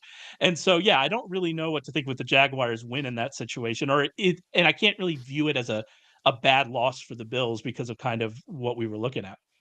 Yeah, the Bengals are the one. I want the Bills to get in. The Bengals I feel bad for because, like, if you're a fan, like, you want your team to win, but like the Bengals are gonna go. Let's assume they make the playoffs and they win. Like the Bengals going to the playoffs with down Joe Burrow, down DJ Reader, that team's like they have no shot to like come out of the AFC. Like it's like a weird situation if you're a Bengals fan. You want your team to win, but on the same token, like dude, like they aren't winning anything if they get in. You need to watch out with those kind of declarative statements because I've been waiting on the Colts fall off for a month because I don't think the Colts are as good as the teams around them. However, it hasn't happened and they have a really easy schedule and they're probably going to make the playoffs. And because the playoffs are the way they are, they might win a game. And then I can win a game is different than beating in the AFC quarterbacks. With the AFC quarterbacks to win 3 games again, like the Bengals aren't beating 3 of those, and the Colts aren't beating 3 of those quarterbacks. Like you can win one. It's the NFL. One game, anything can happen, whatever. But they're not winning 3 of those games. I'm done making definitive statements about the Colts. That's all I know. But so they got a positive note though today. Like I think I saw yesterday, he's projected as a full participant. Jonathan Taylor looks like he's eyeing some boost of ability to this offense that I think it brings in. They're both 8-6, them and Jacksonville. Real chance that they could host a game. They literally their schedule, I believe it just closes out with Houston the last week, right? Atlanta, Vegas, Houston. At Atlanta, home against Vegas and Houston. So all indoor games. If Taylor's healthy, like there's a real chance Indianapolis could finish 11-6 and win that division potentially if Jacksonville slips up one time. I can't remember who was on earlier talking about Shane Steichen potentially as a coach of the year. It might have been Dag. I can't remember. There's a lot of coach of the years this year. A lot of coach of the years. I mean, Sean McVay's in there, right? Stefanski's in there. Steichen, Dan Campbell is the favorite right now. So yeah. Motor City Dan Campbell got to be my favorite probably out of the whole bunch there. But I do got one question for you, Rich. The Week 16 worksheets are up. I want to talk about this Thursday night football game, right? This Thursday night football game is very interesting to me. The Saints are 1-0 against the spread as road dogs, but in the season they're 4-9-1 against the spread in general. I don't really know what to feel about this Saints team. They're 7-7 in a ton of games, man. They're exactly. The Rams are also 7-7. And the weird thing is whoever wins this football game very well could be the Saints. I don't think it will be, but very well could be. And the Vikings play the Lions. The Lions always play the Vikings tough in Minnesota. The Vikings lose that game, and whoever wins this one automatically jumps into that number 6 seed in the NFC. Do you have any key points on this one for Thursday night? Yeah, it should be at least a solid like real football game. I don't know, like fantasy run out what we're gonna get because the Saints have a large affinity for making games pretty bad for real football. But to be honest, though, like a lot of their games end up being bad because Derek Carr is like a crash test dummy and like leaves the game like in like 4 different third quarters and like. But Derek Carr like hasn't been as bad as people like paint him out to be. Because I think the only people that like really go in hard on Derek Carr are the Olave prayer yards guys. Like, because people just like, oh, well, Chris Olave should have all these yards, and they're like, well, Derek Carr must be terrible. And that's not a definitive statement of me like backing Derek Carr as like a good quarterback, but like he hasn't nearly played as bad as people think, and he's done a lot better than Jameis Winston.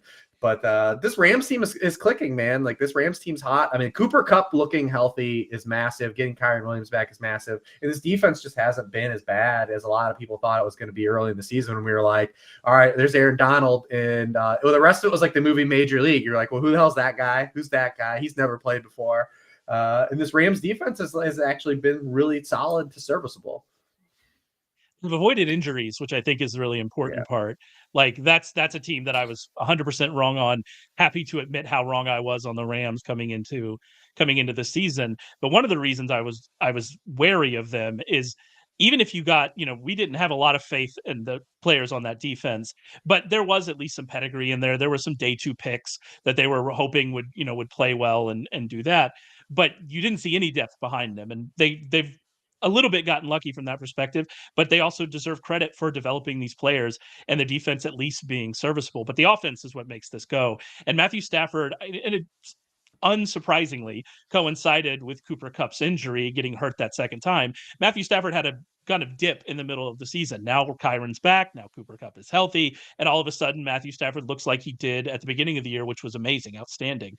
And if Stafford's playing that way and the offense is playing this way, then yeah, they are, of all of these kind of teams in the NFC South teams and the Packers and the Vikings and all of these teams in the NFC, they are the one that should be the most scary to kind of that top 4. The Rams have the talent, the top end talent. And if they can get kind of the rest of those ancillary guys playing the way that they're playing now, they are actually a threat to a team like the Lions, a team like the Eagles, a team like the Cowboys. Yeah. Nobody's a threat to the 49ers because the 49ers live on a different planet. But those are the Rams can actually threaten those teams and be a concern for them. The one stat that I keep referencing and bringing up about these Rams is the yards per play when Kyren, Kupp, and Puka Nacua are all on the field together healthy. This came from Nate Tice on The Athletic. I think it was like now 12 days ago. So it's kind of an aged stat, and I haven't looked at it over on SIS. But he said it was 6.6 yards per play when those three are on the field together versus the Miami Dolphins was sitting at 6.4 at that certain time. The numbers may have changed by now, but when he said that in general, I was just like, wow, that really makes sense given what we've seen from the Rams just in general with these guys healthy. It looks like a different team. I don't want to say it looks like a different team to the level of difference that like Trent Williams and Deebo Samuel made when they were missing time with San Francisco and they went on that losing streak, but it's definitely made a difference having all three of these guys on this offense healthy together. They feel kind of like the NFC's version of the Bills. I don't think that they have the upside like you guys mentioned. I think the quarterback position is a little bit different with Stafford being aged and banged up and riddled and stuff like that, but they feel like the NFC's version of the Buffalo Bills to this point. But I don't really know how to feel about those guys. But Thursday night should be a good game. I do want to thank our sponsors for the show: Prize Picks, Better Sports Network, and Full Moon Sports Solutions. The Better Sports Network crew is working behind the scenes to make sure the show goes off without a hitch. And you can also check out that QR code on the side of the screen or click the link, and you can see right here someone has indeed used the QR code. It buffed at the top of the screen there. But we appreciate every single person that has tapped into the chat. We appreciate every single analyst that has given their time today. We started at 8 o'clock this morning, and we're going to be going till 8 o'clock p.m. tonight. We're about 6 hours deep into this one, and we just want to express our gratitude and appreciation to every single person that has put forth effort and energy into sharing this on social media and kind of enhancing this cause in the industry today. It's been much appreciated. Also want to give a shout out to football guys who put this stream in their newsletter today. That is awesome. And also shout out to analyst that was just on, Mr. Adam Levitan. He just made a very generous donation to put us over the $13,000 marker over there on GoFundMe. So shout out to everybody. Shout out to both of you guys as well for jumping on here today. I just do have a question. I've been asking this to every single person so far, and that is, going through this situation with Sportstopia, and I've labeled it as kind of getting the rug pulled from underneath us. It was a great job that Ed Williams did building a team very quickly. And what happened is what it is. And you can read about it, like I said, at that link right there on GoFundMe. The story is more explained. But have either of you guys who have been in this industry for a long time, have either of you guys gone through a situation similar to this, or seen or been close to people who have gone through situations like this? And if so, do you have any positive information or positive, I guess the words, I'm misphrasing the words, but positive thoughts for people that are looking to get into the space and be freelancers and be prospective in the space, but maybe are nervous because they're seeing stuff like this happen. It happens, it feels like once or twice a year. Do you have any advice for people in that situation? I mean, I don't really.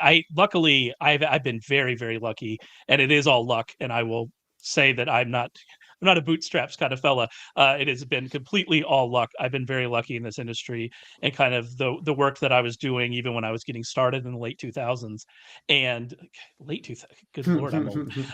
But when I was getting started, I've been very lucky. But you're right, we do see this. And I think that one of the things is about kind of how you handle it. And I think that the Sportstopia group has handled it very well, just laying out the facts and saying, this is what happened. We've been wronged. They have been wronged. And just making it clear kind of the work they were doing. The work they were doing was good, and they deserve to get paid for it.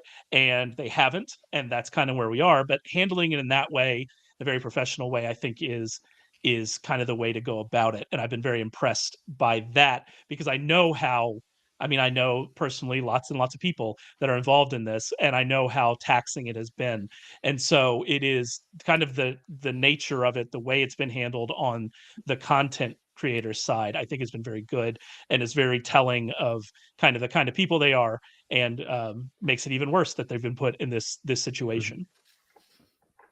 Yeah, it's tough. I mean, obviously you can only do so much vetting, and you think something's a good situation, and you have something like this happen. Contracts always important, even if it's something small, if you just try to get some kind of legal binding, even if it is, I've definitely learned that too over the years. Get something that you can kind of take back. But it's just a real shitty situation, especially the time of the year. It's the end of the year, you work all season, have this happen. I don't know much about the guy that was in charge, but yeah, definitely just try to do the best vetting you can, because it's a saturated space. People are going to throw some opportunities at you. Either get paid up front, make sure you do a small contract, something like that. Like it's just a bad situation though. We appreciate you guys giving that advice to the people that are maybe out there looking to get into the space and do something and make a difference in this industry that has been ever growing the last couple of years. So we do appreciate each and every analyst that has come in today, including Rich and Ray. Back to the more positive stuff, the NFL side of things, the stuff that we. I don't want to take over. I think Yeah, there's a very good. interesting comment in the chat I would love to talk about. Who's that here? Saints play seventh most man coverage defense. Stafford loses 10% roughly from his completion percentage versus man. There are also interesting splits in that team from a receiver perspective against man coverage. And I know, Rich, in your worksheet, you talked about those. Do you remember those off the top of your head with Kupp and Puka against man?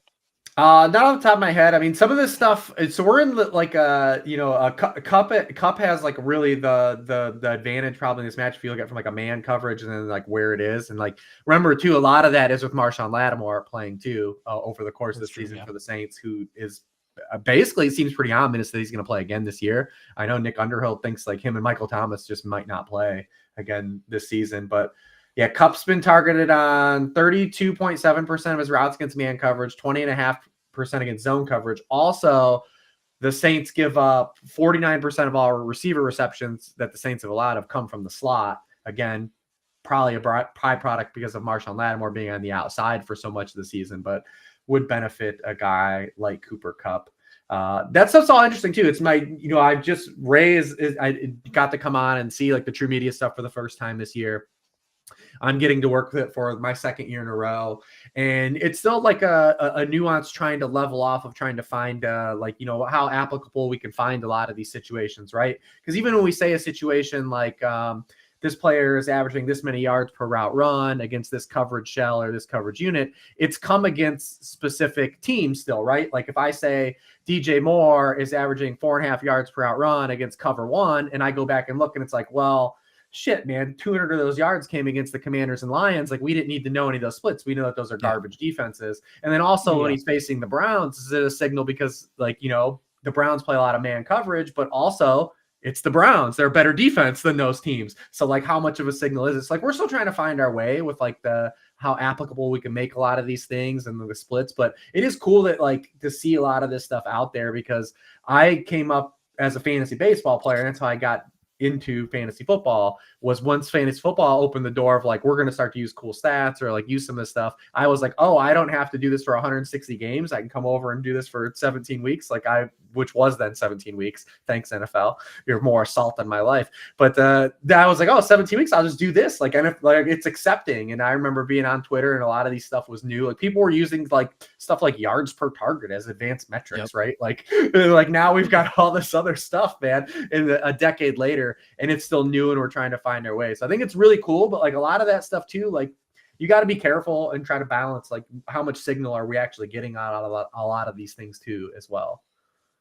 And I think I'm glad you mentioned that because when I was getting started like 2008, 2009, first of all, targets didn't exist on the internet. Like they were so hard to find. Yeah, and if you were using targets, like that was the vanguard. You were on the cutting edge. And then obviously things throughout the early 2010s got a lot better, thanks in large part to people like Mike Clay and things like that.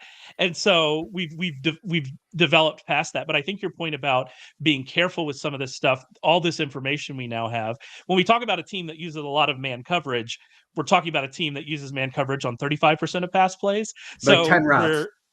Exactly. And so we're still trying to have to put numbers to this. And it is important. Like you are going to play differently against the Browns than you are against I'm trying to think of a heavy zone team and I can't right now for some reason. The Colts. There we go. Yeah, the Colts.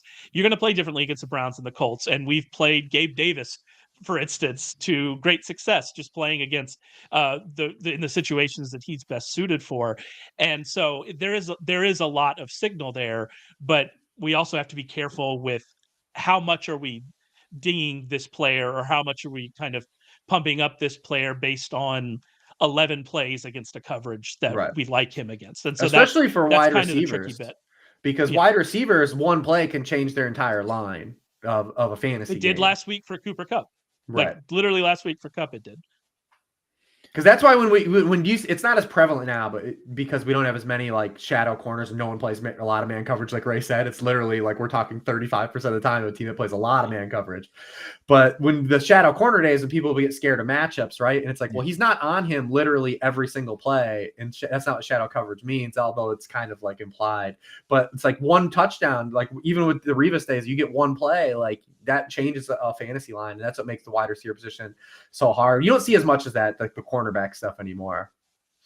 Do you remember when if you were an amazing offensive coordinator, when a lot of man was being played, if you moved your receiver into the slot just to get away moved from Revis, that was if you just said, hey, you know how you normally play here and Darrelle Revis lines up there? What if we moved you 7 yards to the left and you won't have to go up against Revis? What if we try that? Sean Payton made a living of saying, hey, good wide receivers who are big, maybe you're on the inside. Maybe we run you from in there. And look at that. Sean Payton's an offensive genius. How far we have come in even like 15 years. Yeah, it's crazy that like a lot of this stuff is known because like there's times in the worksheet like I'll drop a stat and like clearly I'm like the team has access to this, but then they don't do like this things. I'm just like, that's when we get mad and people are like, well, you guys don't know more than the coaches. I'm like, well, like why didn't they do this? Like, come on, man. Like you can say Arthur Smith. You can call him out by name if you want to call him Arthur Smith. We all know what you're thinking. Because they clearly have the information, man. Like, come on. That's funny, dude. So this game, we're talking a lot about this Rams and Saints game, and the money and the bets are a little bit diverse in this one. 62% of the bets are on the Rams at DraftKings right now, where 95% of the money is on the Rams money line. And this one, the Rams are 3.5-point favorites. Do you guys have a favorite to win this one tonight? I know they're both 7-7. Like I mentioned before, the winner essentially has the opportunity to jump into the 60 if the Vikings lose. Do you have a winner or loser tonight? I mean, I like this. I like the Rams to win. I think the Rams are a better team, but I don't like what you just told me. And I also don't like kind of the range that we're looking at with this line and in 3.5. Maybe I would buy it down to 3 if you can get it there. But I think it's like at 4 at a lot of places too. So this feels more like a stay away for me. But I mean, I do think the Rams are a better team and they're at home for whatever that matters for the Rams. And so I would go with them. Yeah, live betting and player props. This is what it's for. I mean, just on a game basis, it's hard not to support how well the Rams are playing in conjunction with every time we've seen the Saints be tasked to kind of face a competent team. They have not succeeded. What's their best win of the year against the Colts? Like, I mean, it's not that great, man. So it's like hard not to back how good. And when you're talking from a coaching staff perspective. Dennis Allen versus Sean McVay. Not close. Sean McVay all day. What I will say about this is I do really like Alvin Kamara receiving overs. His receptions total yesterday at least was at 4.5, which is a little high, but his receiving yards was at 29.5. Rich had a bunch of good stats in the worksheet about how in Saints losses, we see a ton of targets and a ton of receptions for Alvin Kamara. Some of that is inflated by really early. Once he came back, he had like a 12-catch game and a 13-catch game. But even recently, if you look at his receiving lines in games that they've lost, it's been high. Chris Olave, we don't know how much we're going to get from him tonight. He's playing. We'll see kind of where that is. So Alvin Kamara receiving overs. If this game plays out the way that the public expects and the Rams are winning, I like those Alvin Kamara receiving overs. Beautiful. I like it. Both of you guys, I want you guys to plug things you guys are working on right now. Ray Summerlin at RM Summerlin on X, Rich Rebar at Lord Reeves on X. You guys had a show last night together, correct? We actually it was an hour ago. It was an hour ago. I thought it was last night. My bad. But we did.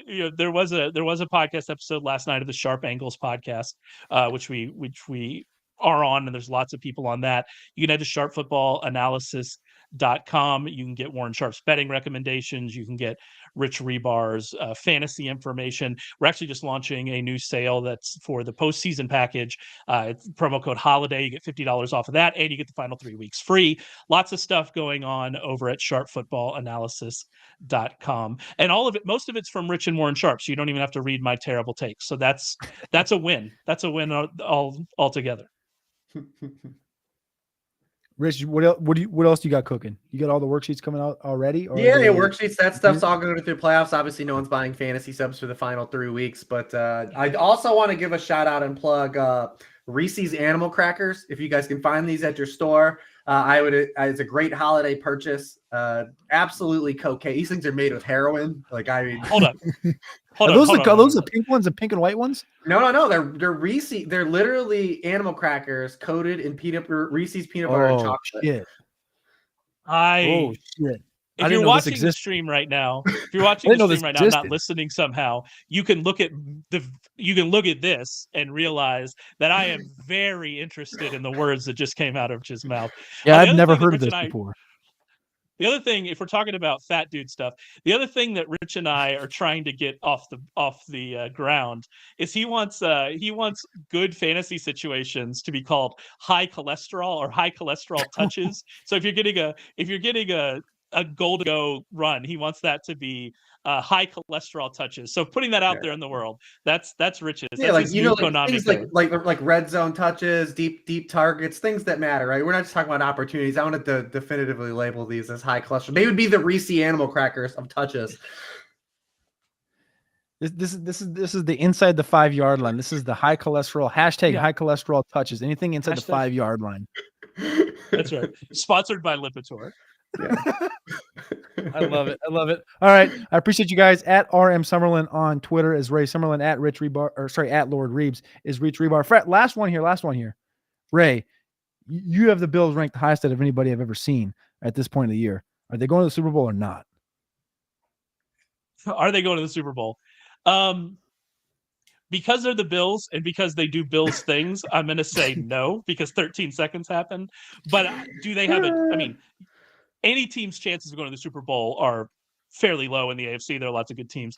But I do think I would put them second behind the Ravens in my favorites to go. I like it. All right. I appreciate both of you guys. I hope you have a great day. And thank you again for coming on the Podathon. Happy holidays, everybody. Thank y'all. Happy holidays.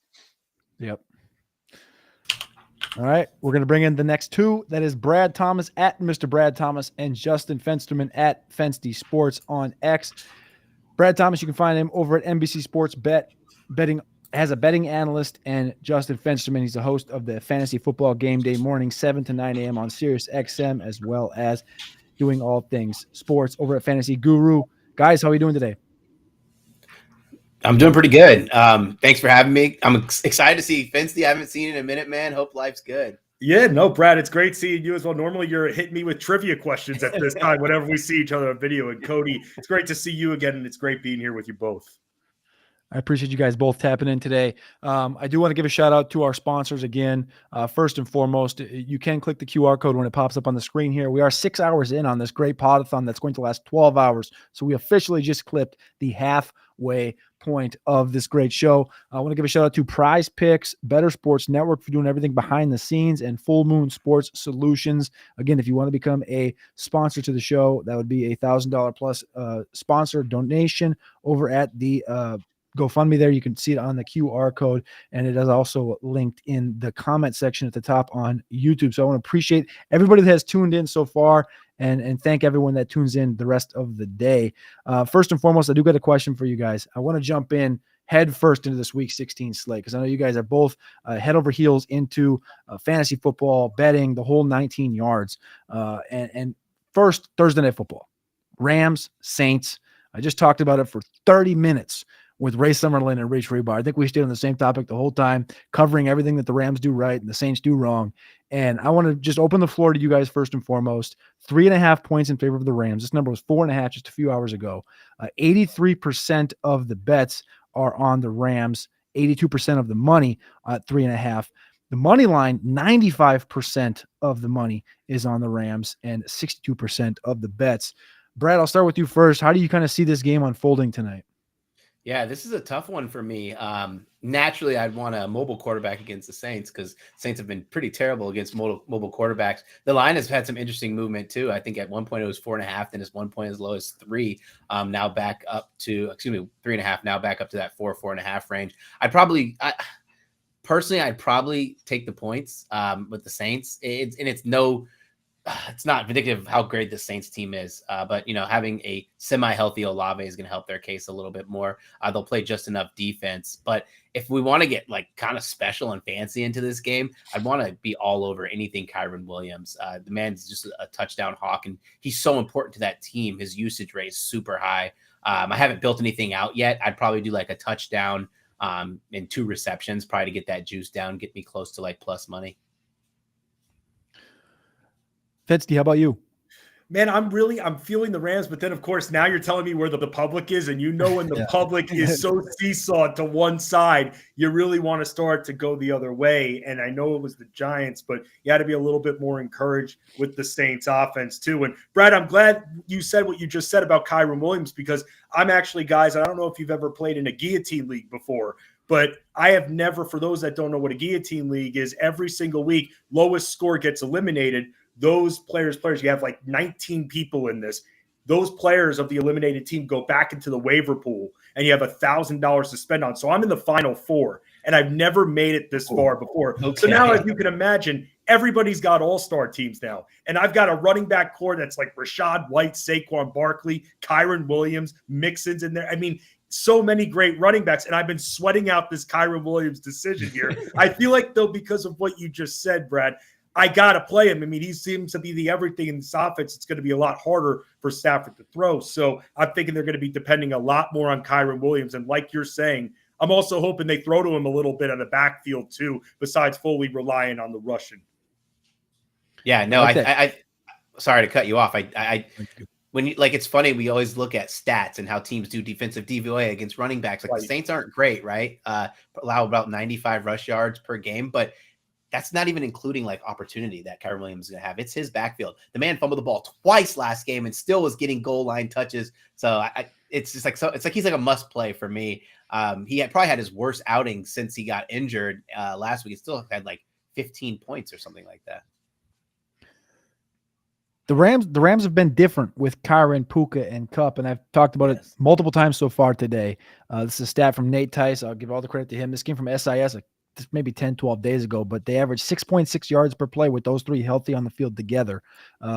And that's 0.2 yards more than the Miami Dolphins, who, of course, are leading the league with that. So, again, that stat's like 2 weeks old, but I thought that was just very interesting, and it kind of brought me back a step and was like, this Rams team is a little bit different than we kind of expected earlier this season. And I think it gives a lot of a credit to Sean McVay and what he's done with this team and kind of keeping the defense together and really hitting on Puka Nacua was a massive part of this, of course, closing that gap while Cooper Kupp was out in the early part of the season. But I want to move on to the Saturday night football game. We'll stay with these island games. Buffalo Bills at Los Angeles Chargers, another one of the bettor's favorite games right here, right? The 12.5-point dog at home with a team traveling East Coast to West Coast.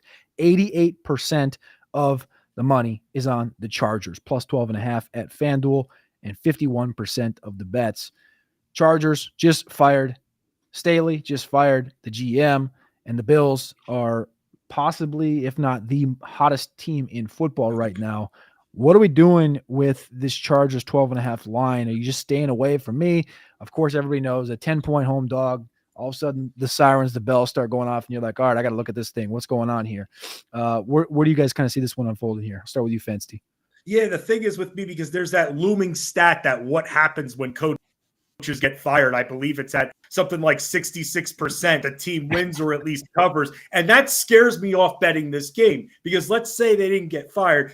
I would so bet the Bills, even with the 12 points. I just think the Chargers can't stop anybody. But now with that looming stat there, and, we don't know what everybody's motivations are. But again, it's at 66%. We all know it. We're all smirking because we see it and we think about it every single time a coach gets fired. And that makes me just want to stay away from betting the spread on this game.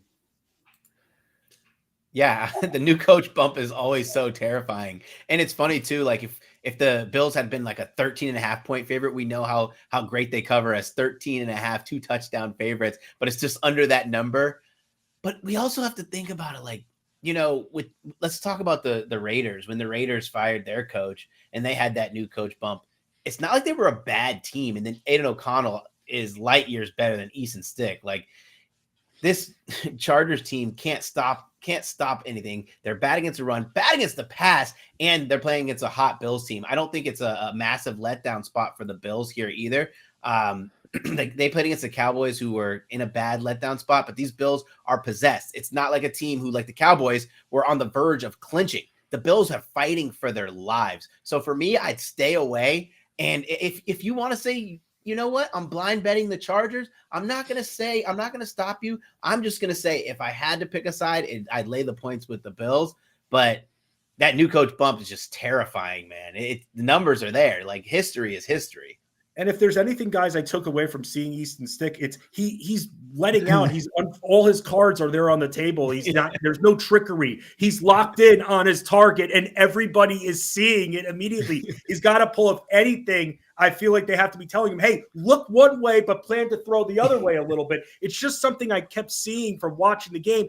I'm just shaking my head. I mean, you can't unveil all your cards like that. Hey, this is a great group of quarterbacks that came from North Dakota State the last decade here. Carson Wentz, Trey Lance, Easton Stick, great. I mean, they're amazing, right? It's otherworldly quality of quarterback that have come out of North Dakota State. Shout out to them. I want to talk about a few games that have a little more fantasy relevance, and I want to go to the Detroit Lions at the Minnesota Vikings here. 61% of the bets on the Vikings at +3, 67% of the money is on them. 99% of the money line bets are on the Lions, 1% on the Vikings, of course, and 84% of the tickets on the Lions in this one. I had a two-part question here. One is, of course, we talked about the Thursday night game. The winner of that one We'll be watching this one because if the Vikings lose, the winner of that game between the Saints and Rams jumps into that 6th seed. But also for fantasy football purposes, can you trust Nick Mullins this week at all? Because you're looking at fantasy football semifinals, fantasy football finals this week, and he's got Jefferson, he's got Addison, he's got Hawkinson, he's got Chandler, he's got talent around him. He passed for 300 yards last week, had a couple picks. Number 2 matchup on the Roster Watch matchup tool for the quarterback position for Nick Mullins this week. Can you trust Nick Mullins this week? You need to win fantasy playoffs over the likes of Flacco, Goff, Mayfield. Can you trust Nick Mullins? Or can you put him in your lineup and just be like, you know what, if he scores 6, he scores 6 and I lose?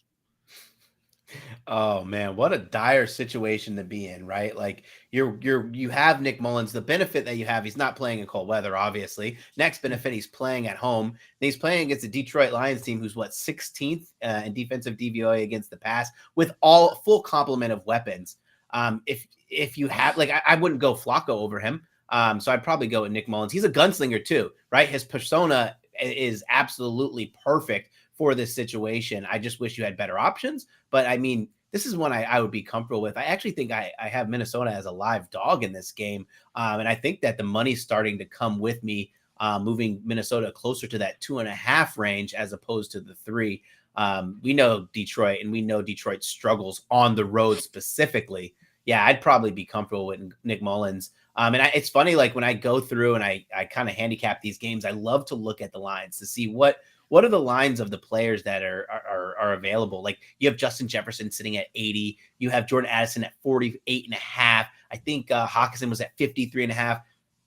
The lines are suggesting that Nick Mullins is going to be throwing the ball a ton.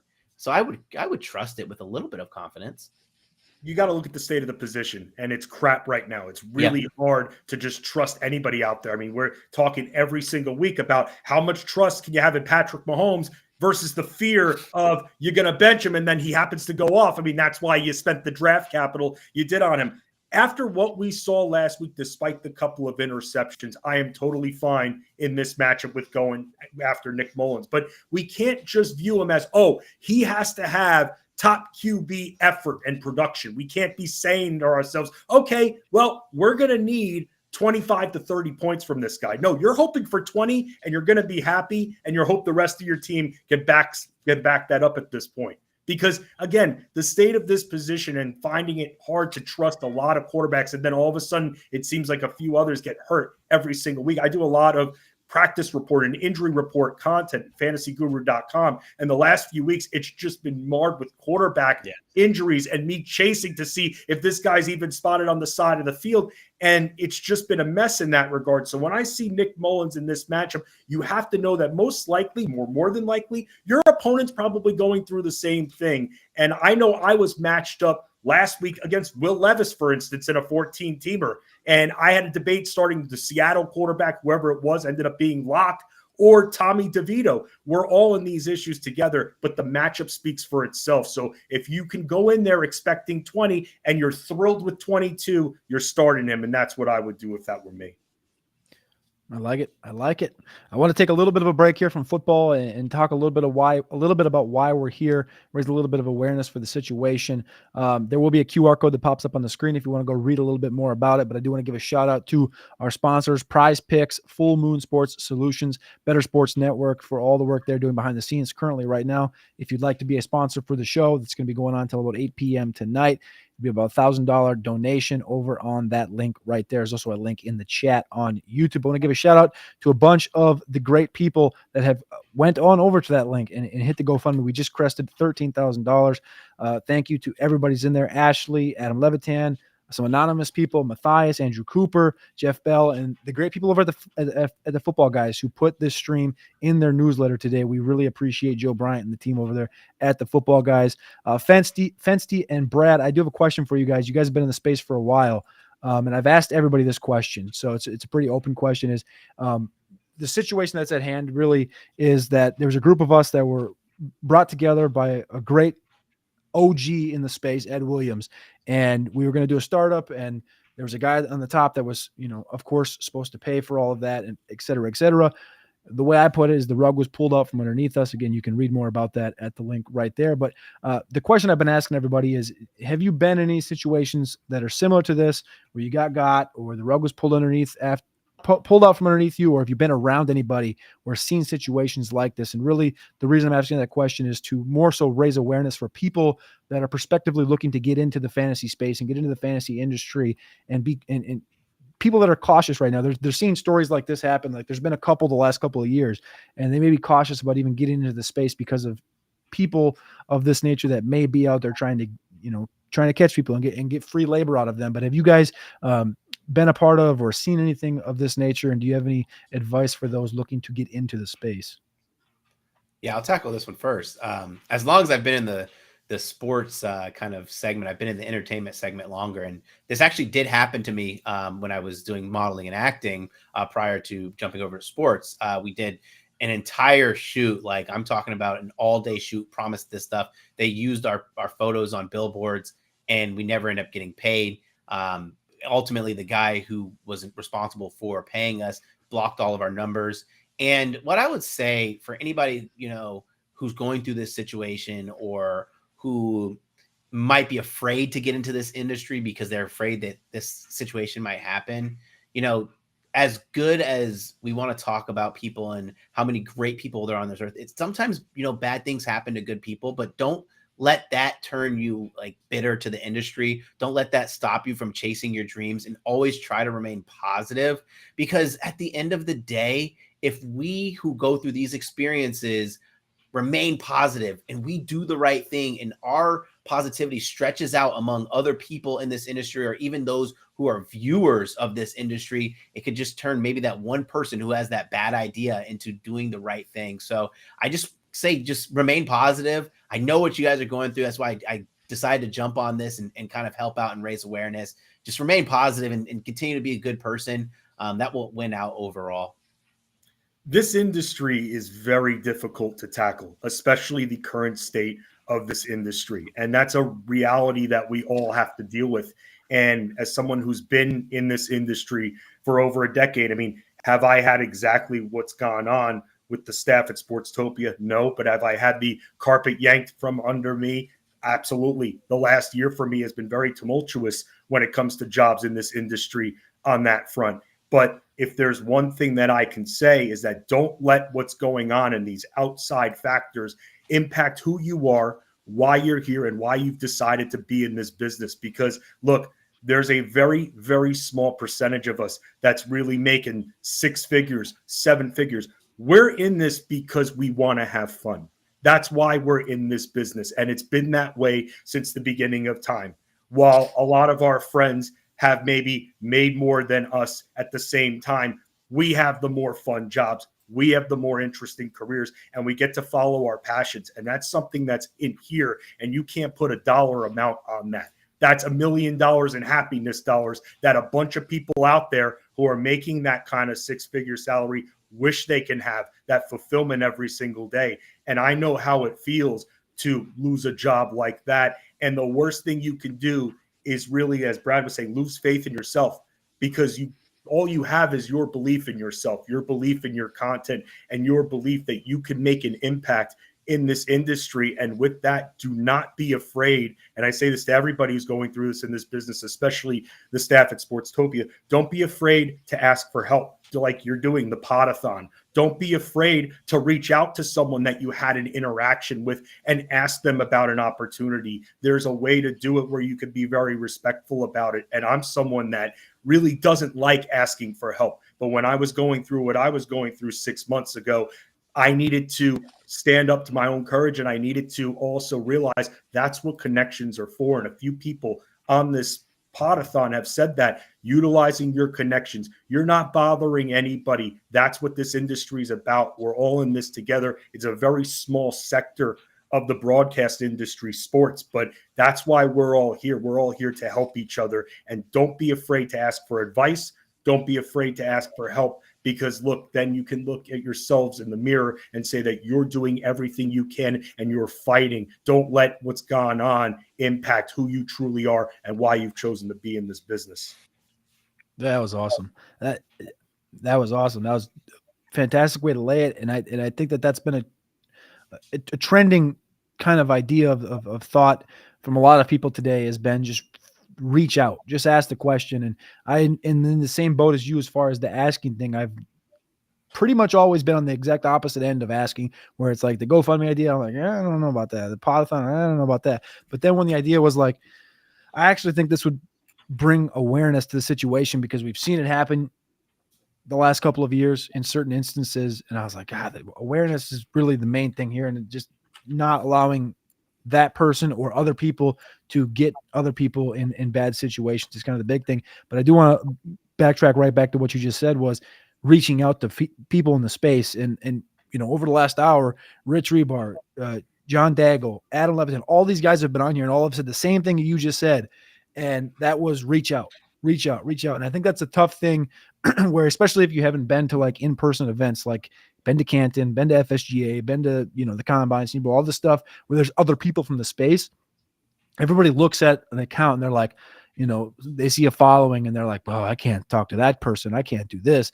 But that's actually not the truth. The truth is that all these people are humans and they're all have gone through or been in that same spot you've been in. Very rarely will you find someone that literally just opened up Twitter and went from 0 to 200,000 in a day and all of a sudden they're an asshole. That's a very rare instance. So I think what you just said, Fensty, was 100%.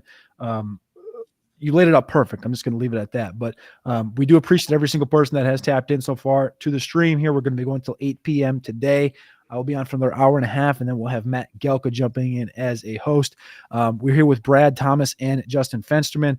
We're going to go through one more game, and then I want to get a little Super Bowl prediction from you guys. But they kind of go together, so you can answer them however which way you'd wish. The Monday night game, the last game of the slate in Week 16.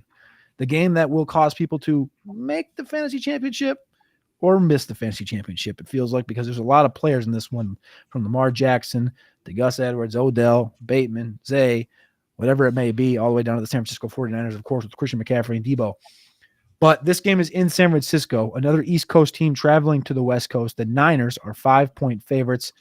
73% of the money is on the Ravens at plus 5.5. 48% of the bets are on the Ravens at plus 5.5. This game, and the reason I asked this question in this fashion is because I've gotten this prediction from a lot of people. This is the Super Bowl. 1, do you think this is the Super Bowl? And 2, how do you think this one unfolds on Monday night?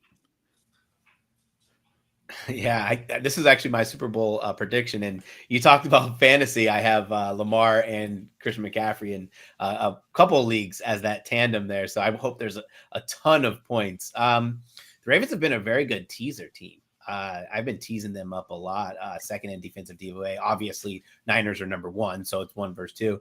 I think that at some point we gotta just call this Niners team one of the best teams we've seen in a while. While they're healthy, they're hard to stop.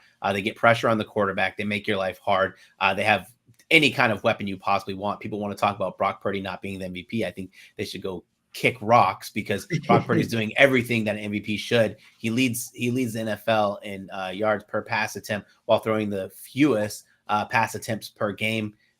His EPA per play is absolutely insane. I think they win this game. Do I want to be comfortable laying 5 points against another team who plays stout defense? Not really.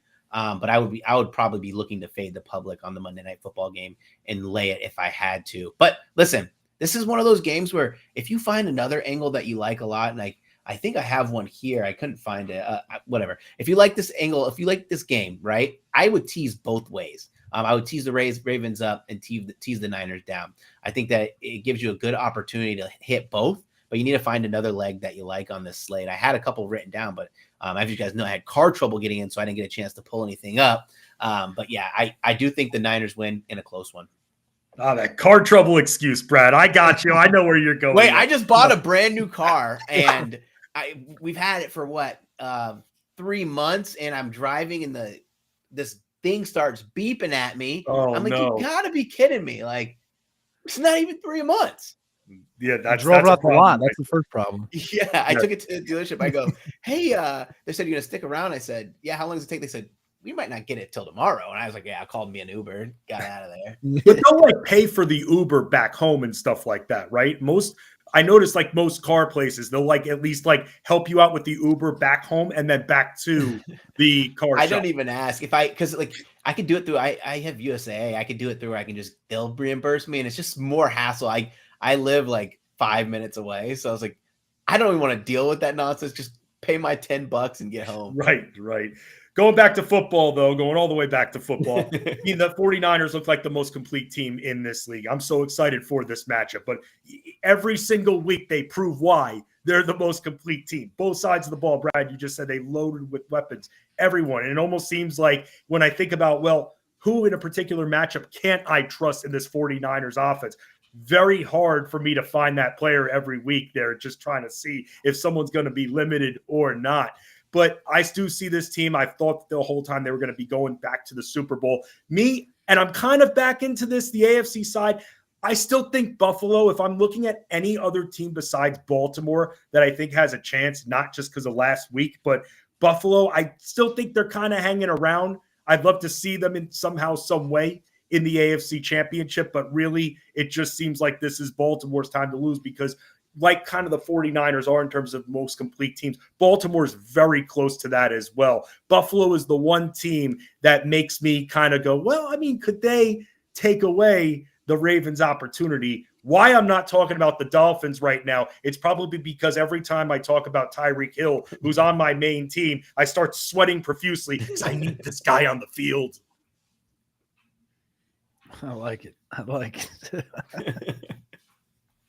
All right, guys. Last question here. Again, I appreciate you guys for coming on and hanging out as always. I know Brad just barely made it home from the mechanic there, but we appreciate you for making it through. You can follow Brad on X at Mr. Brad Thomas. You can follow Justin Fensterman at Fensty Sports. I want to give you guys a minute or two to kind of explain what you guys got cooking. What do you got today, tomorrow, the next day as we move into this Week 16 weekend of games, and just the floor is yours for now. Yeah, a lot of basketball from my side. I'll say that. It's a lot of NBA betting at fantasyguru.com and also DFS NBA as well. So, and I was wondering if Brad had a little bet ski for tonight in the NBA. I see, Brad, I see you going after those boosts sometimes right there in the NBA. But I am such a milestone freak. I can't stop playing them. Like I just look at it and I go, do I want to take Peyton like I did this last night? Do I want to take Peyton Pritchard to score over 7.5 points? Right. Or do I want to take him to score 20? And it was 11.5 to 1. So I took that. I don't have anything yet, but I definitely will put it on my my Twitter page. I know a lot of people are going to bet the Pistons tonight. I'm staying far away, but they say props in that game because Detroit is such a sucky team defensively, and the Jazz have so many guys out. You're going to get low lines. I'll say this. Look at Colin Sexton tonight. Yeah. Because I was looking at a usage chart earlier. It's going to be north of 32%. This guy's got to produce. Even if he's missing most of his shots, he's still going to get the volume. So that's really what I'm doing at Fantasy Guru. A lot of NBA betting, a lot of DFS NBA as well. And, of course, the NFL injury reports and practice reports at fantasyguru.com. And, Cody, again, thank you so much for bringing me on. And I wish you and everybody else at Sportstopia the best. Thank you, Brad. Brad, I do got a question for you, though. You brought up the milestones. So one thing that I did, I'm not a big NBA bettor. Yeah. But I do love me some LeBron James. All right. And one thing I did see on FanDuel, I just drove back from Virginia. In Virginia, they don't let us do certain props. But in West Virginia, when I was driving through, they do, right? You can bet on the MVP, Coach of the Year, all this stuff. But LeBron James, they had a futures line out for what game does he score his 40,000th point? Have you dabbled in this? Have you seen this? No, I didn't dabble in that one either. And he's not playing today. So that kind of hinders my ability to look at it. No, I haven't dabbled in that one. What are the odds? I think I can't. I have it on my phone, but it took me 2 minutes too long to look it up. But I think it was like all the dates in January and February. And I just wondered because he brought up milestones, and I was like, hey, that 40,000 point marker's out there. I think I took like February. I think it was like the 17th against the Timberwolves. It might have been like plus 2,500 or something like this. And it was like very small, like a half a unit type of a situation. But I was just wondering if you saw I see it right here. Oh, this is a great one. Man, LeBron is the most calculated player ever. That's what I'm saying. The situation's got to be at home against who? It's got to be in LA. Man, these aren't very great. I would probably say, because you want this to be banner material, but his home games aren't all that great, right? In February, I got one. Who you got? Who you got? Tell me. Denver, February 8th.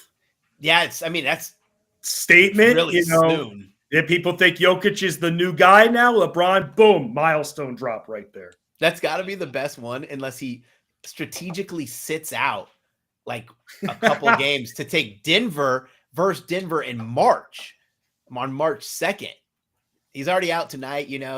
He's early in the season. He's been playing a ton of back-to-backs, more than I was expecting at his age. So I figure, hey, let's wind it down a little bit on the back-to-backs. Let's get this on March 2nd. I think I might bet that it's 9-1 versus the Nuggets. We were told night one of LeBron, Brad, that he was going to get his minutes managed, and that ended the next night. Yeah, it did. Yeah, I like that. Wow, I think I might bet this. So who's because I just want to ask this question, because again, I'm not big in the NBA. I haven't been big in it since probably Kevin Garnett was a Timberwolf, to be honest with you. I'm a Minnesota boy. Who's the MVP? Who's the MVP this year? I have no idea. Embiid, 100%. I mean, like, how many straight games of 40 plus? And, someone I saw post on Twitter, and this is no knock on him, Prop Holiday, that's my boy, but he was on Embiid over 5.5 assists last night, and he was like, oh, he was ball hogging or whatever. But I watch Embiid, like, the shots that he takes, and I'm like, these are just great shots. Like, they're going in. So Embiid's my MVP. I don't even know the prices. I'm sure it's absolutely ridiculous, but there's no one else who I would put in that category. I know I saw some love for Halliburton, but that's kind of dead now. Maybe Luka, but their team's just not good enough. They're actually tied. I've seen books where now it's the same odds for Jokic and Embiid now. And it's got to be Joel Embiid. Last night was a statement game for Joel 100%. Embiid. He took out the top defensive interior in the NBA because Rudy Gobert couldn't stop the physicality and got his second foul 3 minutes into the game. And then it became a one-on-one with Towns because no one's been getting by them. And Embiid was just crushing them. And then you could tell in the second half, they were being told on the bench, stop fouling. So they stopped fouling. And then Embiid did everything he wanted to do in the lane. No defense. That game was great to watch. It was funny because I only had Anthony Edwards over 26.5 points, but I was like, man, I wish I would just bet on Embiid. He was just getting whatever he wanted. And like, his points rebounds prop has gone over about 80,000 times in a row already. I got to start watching more basketball, I guess. But I appreciate you guys for tapping in and for giving us a half an hour of your time on this beautiful Thursday in the middle of week 15 and 16. You can follow Brad Thomas at Mr. Brad Thomas on X, Justin Finsterman at Finsty Sports. I appreciate you guys. I hope you have a great day. Yeah, before I go, can I plug tomorrow's college football show on the NBC Sports YouTube channel? We're going to go over the next bowls for the next week, 2 weeks there. So tune in 11 a.m. Eastern on the NBC Sports YouTube channel. It's me, Von Delzell, and Eric Froton, and we're up massive units. So it's been fun, but we're also making money. Let's go. Awesome. Go check it out over the NBC Sports Bet. Go check it out. Appreciate you guys. Thank you, guys. Thank you. What's going on? What's going on, guys? What's going on, Scott? How we doing here? At Scott, we're down to one guy. I said guy. I gotta give you the proper intro. I've given everybody the proper intro. I know for me, you are the top of the food chain. You know this, the creator of the Scott Fish Bowl. I think the fantasy industry peacekeeper, in my opinion. For me, when I think of fantasy football, I think of Mr. Matthew Berry, for obvious reasons, his broad, rapid growth and enhancement of the sport, but also Scott Fish for his humility. And like I said, peacekeeper of the industry. That's my opinion. That's my thoughts. Those are mine. That's my opinion right there. But Scott Fish, my fellow Minnesotan, how we doing, brother? I appreciate you, man. I don't know that I fully agree with all that, but I appreciate you. I'm glad that we have a fun little nice community a lot of times. Sometimes not so much, but it is good when we are peaceful and getting along. That's for sure. I appreciate that. Yeah. And like I said, that's my opinion. You can't do anything about it. That's the truth. All right. Yep. You get to have your opinion. Absolutely. Absolutely. I do like that I come off that way though to people. That feels good. That's the name of the game. And that's what makes this industry beautiful. For other things, we're waiting on James Coe. We'll see if he pops in here. If not, but we're going to jump into it. First and foremost, this question was for you anyways, I know we're doing a Podathon here, and I saw your tweet earlier about Podathon stuff. I think that's awesome. And again, remember, this is to raise awareness, but I think people also remember Podathon generally, literally because of the Scott Fish poll and everything for Fantasy Cares.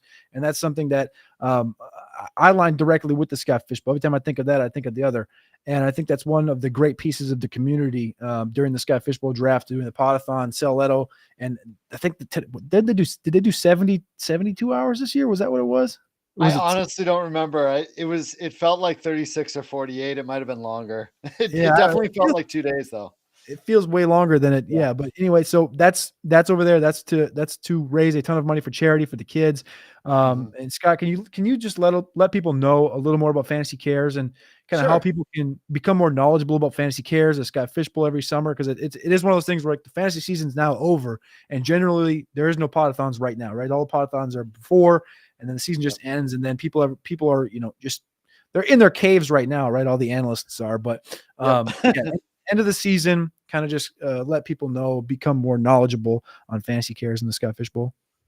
Yeah, so Fantasy Cares is an accredited 501c3 charity. What we do is we raise a ton of money through the fantasy football community. We basically want people to add a charitable element to their leagues, and a lot bring it through us. We're a national corporate sponsor of Toys for Tots. We do a lot of Toys for Tots shopping in 20 plus different cities around the country. We also support a bunch of other charities as well, but we're kind of like that hub where you can donate to us and we will get it to all the good places that are doing a lot of good work. That's awesome. I was going to ask you?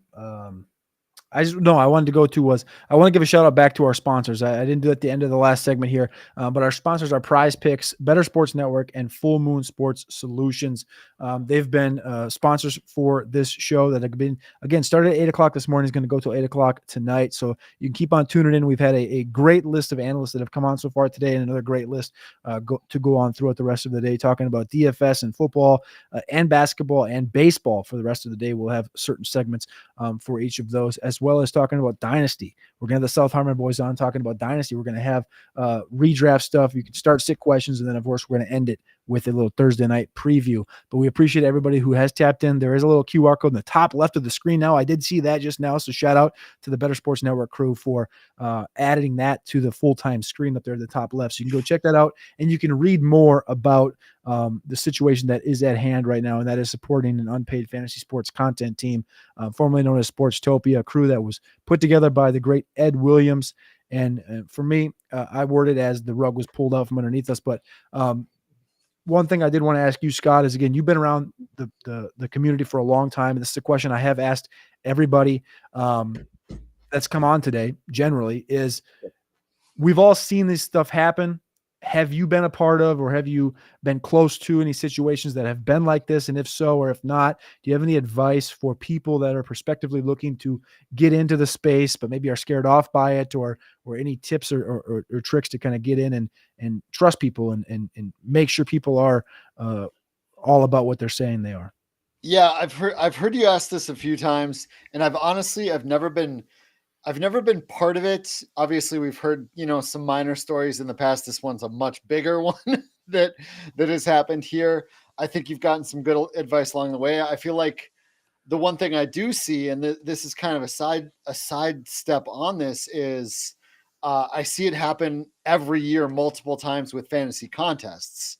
I see some guy running a bunch of leagues or a tournament or even a charitable tournament, and they abscond with the money and they just disappear. They don't do their prizes or whatever. And, there are red flags to look for with stuff like that. I'll speak on that for a second, that the number one thing you should look for is, are they requiring an entry fee? Because if they're doing that, charities can't do that. And you need to be a licensed operator to do that. So that's one thing to always look out for. If you see a required entry fee, like SFB has never had one, that is red flag number one, and you should really look into them.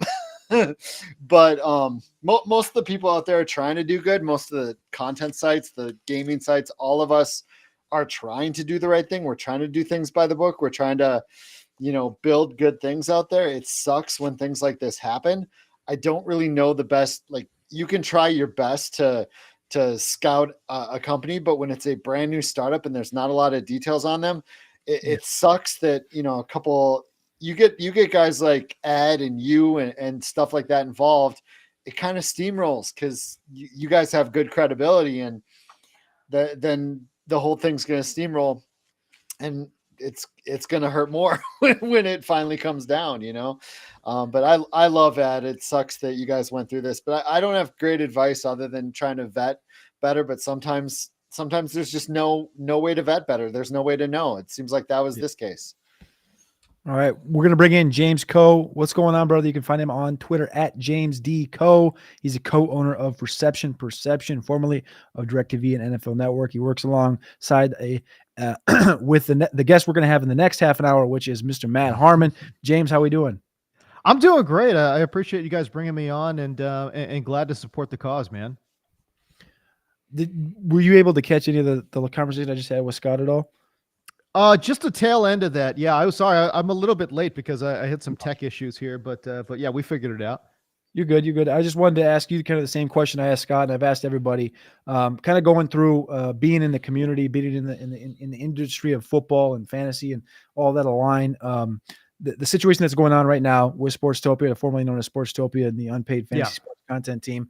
Have you been around any situations that are alike of kind of in any space really of getting the kind of the rug pulled from underneath you or not getting paid and situations alike? And if you have or haven't, do you have any advice for people looking to kind of get into this space where they might be of question now after seeing certain situations unfold? Yeah, I mean, for sure. So with with my own company here with Reception Perception, we had a good sponsorship deal in place, and it was a verbal agreement. As a matter of fact, we even had, in email, in writing there that we had a sponsorship in place. And then, as we're getting geared up to kind of get this all done, all of a sudden they ghost you and you're like, all right, as soon as they ghost you, you're like, all right, this is not happening, but again, that's for sponsorship stuff, right? So it's just for us, we didn't really get banged on that too bad, because again, we're going to create the content regardless for our subscribers. So I think kind of for me, I think the biggest thing that I would advise, and I handle a lot of the back end, like business type stuff for Reception Perception. It's just that you got to get stuff down in writing, and there's got to be a legal, there has to be contracts written down. People got to sign. And also in the contracts, there has to be means of, again, everyone hates lawyers until you need a lawyer, but in the contracts, there has to be, some kind of mediation or some kind of language in there that basically says, if this does not get paid, then how do we resolve the issues? So contracts are really important. And I'm a really big believer in that. So there's some things that you can do on a gentleman's agreement if you trust the person, but for the most part, if you're dealing with somebody you've never met and you don't know at all, you got to have contracts, man. And for me personally, I'm never going to do a lick of work until I actually see a signed contract. And again, it's signed both ways. And the paperwork actually says, yo, if we don't pay you, then you can do this, right? And if you don't work for us, then we can do this. There's repercussions both ways. So it's kind of like mutually assured destruction if something doesn't happen, Yeah, that's a great note. Just always get contracts. Gotta have the contracts. Yeah. I feel like there's so many people in this space that don't have contracts for the work they're not even independent contractors, simple contracts for the work they're doing. I know, right? And again, it's like, I know it sounds like stuffy and boring and like everyone hates paperwork. I get it, but I don't know, man, when you're an independent contractor and this is how you make a living, you got to take that stuff pretty seriously, So for me, like I said, I'm not lifting a finger till I see a contract in front of me signed, and that contract has language that, again, basically assures mutual destruction. If A, I don't get paid, and B, you don't get the work, I like that. I think that's a great point, and that's something that definitely in hindsight, in our situation, was not completely fulfilled. So that was one misstep that we did take throughout the process, and definitely a learning cue throughout that. I think I was 10 minutes off on the fireplace there, Scott. Was I? You're not even 10 minutes off. That's a all good. It's all good. No, you're good. You're good. I just want to ask a couple questions now about football this week. So a lot of discussion about the Podathon and the situation we're going at hand, but I want to get a little football thought from you guys. Yeah. So first and foremost, it's fantasy semifinals week for most people. Some people have championships this week, whatever it may be. But is there any games you can talk about? I'll just open it up. But is there any situations where you're kind of worried, or maybe you do have faith in certain situations more so than not? But for me, the question is more so, is there any situations you're worried about? For me, the big question I've asked this week is Nick Mullins, right? Nick Mullins has got all these receivers, and maybe I'm a Minnesota Viking fan, so maybe I have a little bit of more of a thought for this one, more pain. But Nick Mullins has got these receivers, and last week threw for 300 yards, 2 touchdowns, 2 picks, got a great matchup this week with the Lions. But a Nick Mullins type of a situation, are you okay playing him in fantasy football this week? Or are you just kind of fading these quarterbacks that are in this situation? I almost want to defer to you guys because I know you guys are a little bit more tapped in to Minnesota, happenings here. I'm just a little worried that when you've got multiple quarterbacks that you can go to, that the coach will sometimes be tempted to go to another quarterback halfway through. And that is disastrous when we're talking about, you're talking about the fantasy semis right now, right? So I don't think Mullins played that bad considering, considering he basically hadn't played in forever. But and the matchup's good too, right? Like you're talking about Detroit right now. Detroit has given up some production to quarterback. So I feel like the matchup's right. I didn't think that, Mullins looked that bad. He obviously has a great cast of characters to throw the football to. And in that way, it's like, I almost feel like no risk it, no biscuit, but man, for quarterback, you just need a floor. You got to get a good floor, at least at the quarterback position, because there's so many good options. So Mullins does worry me a little bit. Yeah, for me, it seems like a lot of Lions Vikings games are 24 to 35 point shootouts, really close, especially the home Vikings ones. So I feel like we're gonna see a couple scores out of Mullins. I think that floor is probably there. And as you spoke on the pulling out, man, I think it's going to take 2 to 3 turnovers to get Mullins pulled the way that KOC has been feeling about Mullins. I think Josh had a lot of issues before he actually got pulled. I think the ones you're more worried about getting pulled are, Washington or New England or, there's a couple spots where I think there's a much larger chance of that. I don't know that I believe that that's there in this Vikings game. That's interesting because that's one that I definitely got from Daggle this morning. Daggle, I offered up, I think it was Mullins and Goff and maybe Browning or something along those lines. And he put Mullins directly at the bottom of the list because he thought that situation was definitely up for grabs, which we saw the 2 picks last week. And I know you alluded to it, 2-3 more picks. And I know, and Scott, you know this, especially as a Viking fan, we saw what Jaren Hall did for like a quarter. And there's like a luring thought of like, but maybe. Yeah, but maybe. You get 2 more, he might get pulled. That's true. And that's like Viking fans, right? It's like, get him out of here. We know this other guy can possibly do something. We've seen Case Keenum do good. And it's like, that's the thing that worries me. What if he throws 2 picks in the first quarter and all of a sudden you're left with negative points in your starting lineup for fantasy week 16? Yeah, and you know that KOC has to be thinking, we lose to the Lions at home. Not only do our playoff chances go down, you give the Lions the division in your home field. So now that I think a little bit more on it, maybe you're onto something here. I'm a little bit. I'm curious too why Jaren Hall never got the call, right? Like why didn't he because he started ahead of Josh Dobbs, right? And then all of a sudden he got hurt, and especially in the NFL at the quarterback position, I think a lot of coaches are really loath to bench a guy because of injury. Right. So then Joshua Dobbs comes in, wins that game. So you go with the guy who won the game. Fine. Totally get it. But when he falls apart, I was a little curious that KOC didn't go back to Jaren Hall there. I can answer that. Mullins was on IR for that game, and Mullins beat Jaren Hall coming out of camp. Got it. So Mullins was his 2, just injured at the time. That's so interesting though. Like I knew that, but like at the same time, the Mullins just like showed, you know what I'm saying? I don't want to get too deep into this Viking thing because I hate talking about a lot of Vikings talk when you get on it. Too much. But let's talk about some other situations that are going to be going through week 16. The Jets, right? The Jets are one in fantasy where people have Breece Hall. We've already had multiple questions. We do have a question in the chat we'll get to here in a second to start sit one, but a lot of people have Jets. A lot of people have Garrett Wilson, Breece Hall, and as well as the Washington side, maybe a Curtis Samuel, Jahan Dotson, Terry McLaurin, whatever it may be, even maybe Antonio Gibson. But this game right here feels like bad. Feels bad. Feels like not a game I really want to watch. Not a game I want to have on my TV on New on Sunday. And my question more so is, Washington's been a sieve to wide receivers all season, but the quarterback position for the Jets. I'll just leave it at that, open-ended. Can you trust anybody in this game at all?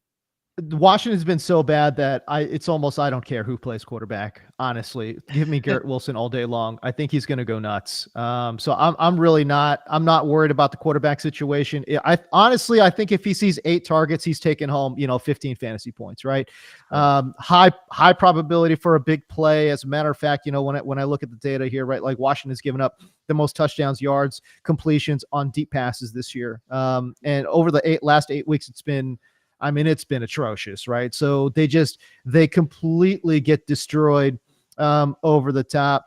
They've given up the most fantasy points per game, the most touchdown. They have given guys on deep passes this year, over the last 8 weeks, they have given up 10 touchdowns on deep passes over the last 8 weeks. That's the most in the NFL. The next highest would be 7. But just think about that. Passes of 20 plus air yards down the field. They've given up 10 in 8 weeks. That is nuts. Wow. That is very hard to do. And Washington, just again, it seems like they've given up on Ron Rivera. It seems like they've given up on the season. I definitely am okay with playing Garrett Wilson regardless. I don't care who's playing quarterback for the Jets. Give me Garrett Wilson. Yeah, I'm same with you on Wilson. He's definitely locked in. I wouldn't be too afraid of Breece Hall either. I know the rushing yardage hasn't been great, but he's had a few really, really big receiving days in the last few weeks. Right. And Washington's allowed the 10th most receiving yards to backs, the 4th most receiving touchdowns to backs.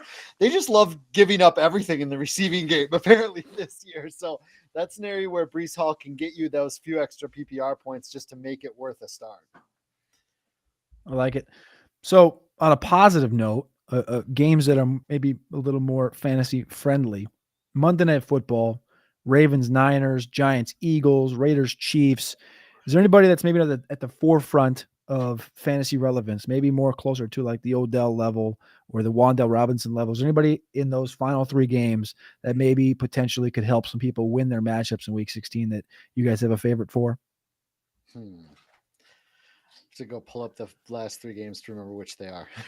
Well, I do know that the Philadelphia Eagles have certainly given up a lot of production to wide receivers, and I do think that they're really susceptible in the slot as well. Obviously they're like bottom 5 against the slot. Yeah. In regards to production out of the slot over the last 8 weeks, they've given up the most fantasy points per game to wide receivers lined up inside, right? So we saw JSN have a nice touchdown there against Philadelphia last week. This week they take on the Giants. So to me, I feel like Wan'Dale Robinson, if you're looking for a deeper sleeper, because I know Wan'Dale's going to be available in most leagues, he's at least got, again, potential to post a pretty nice game.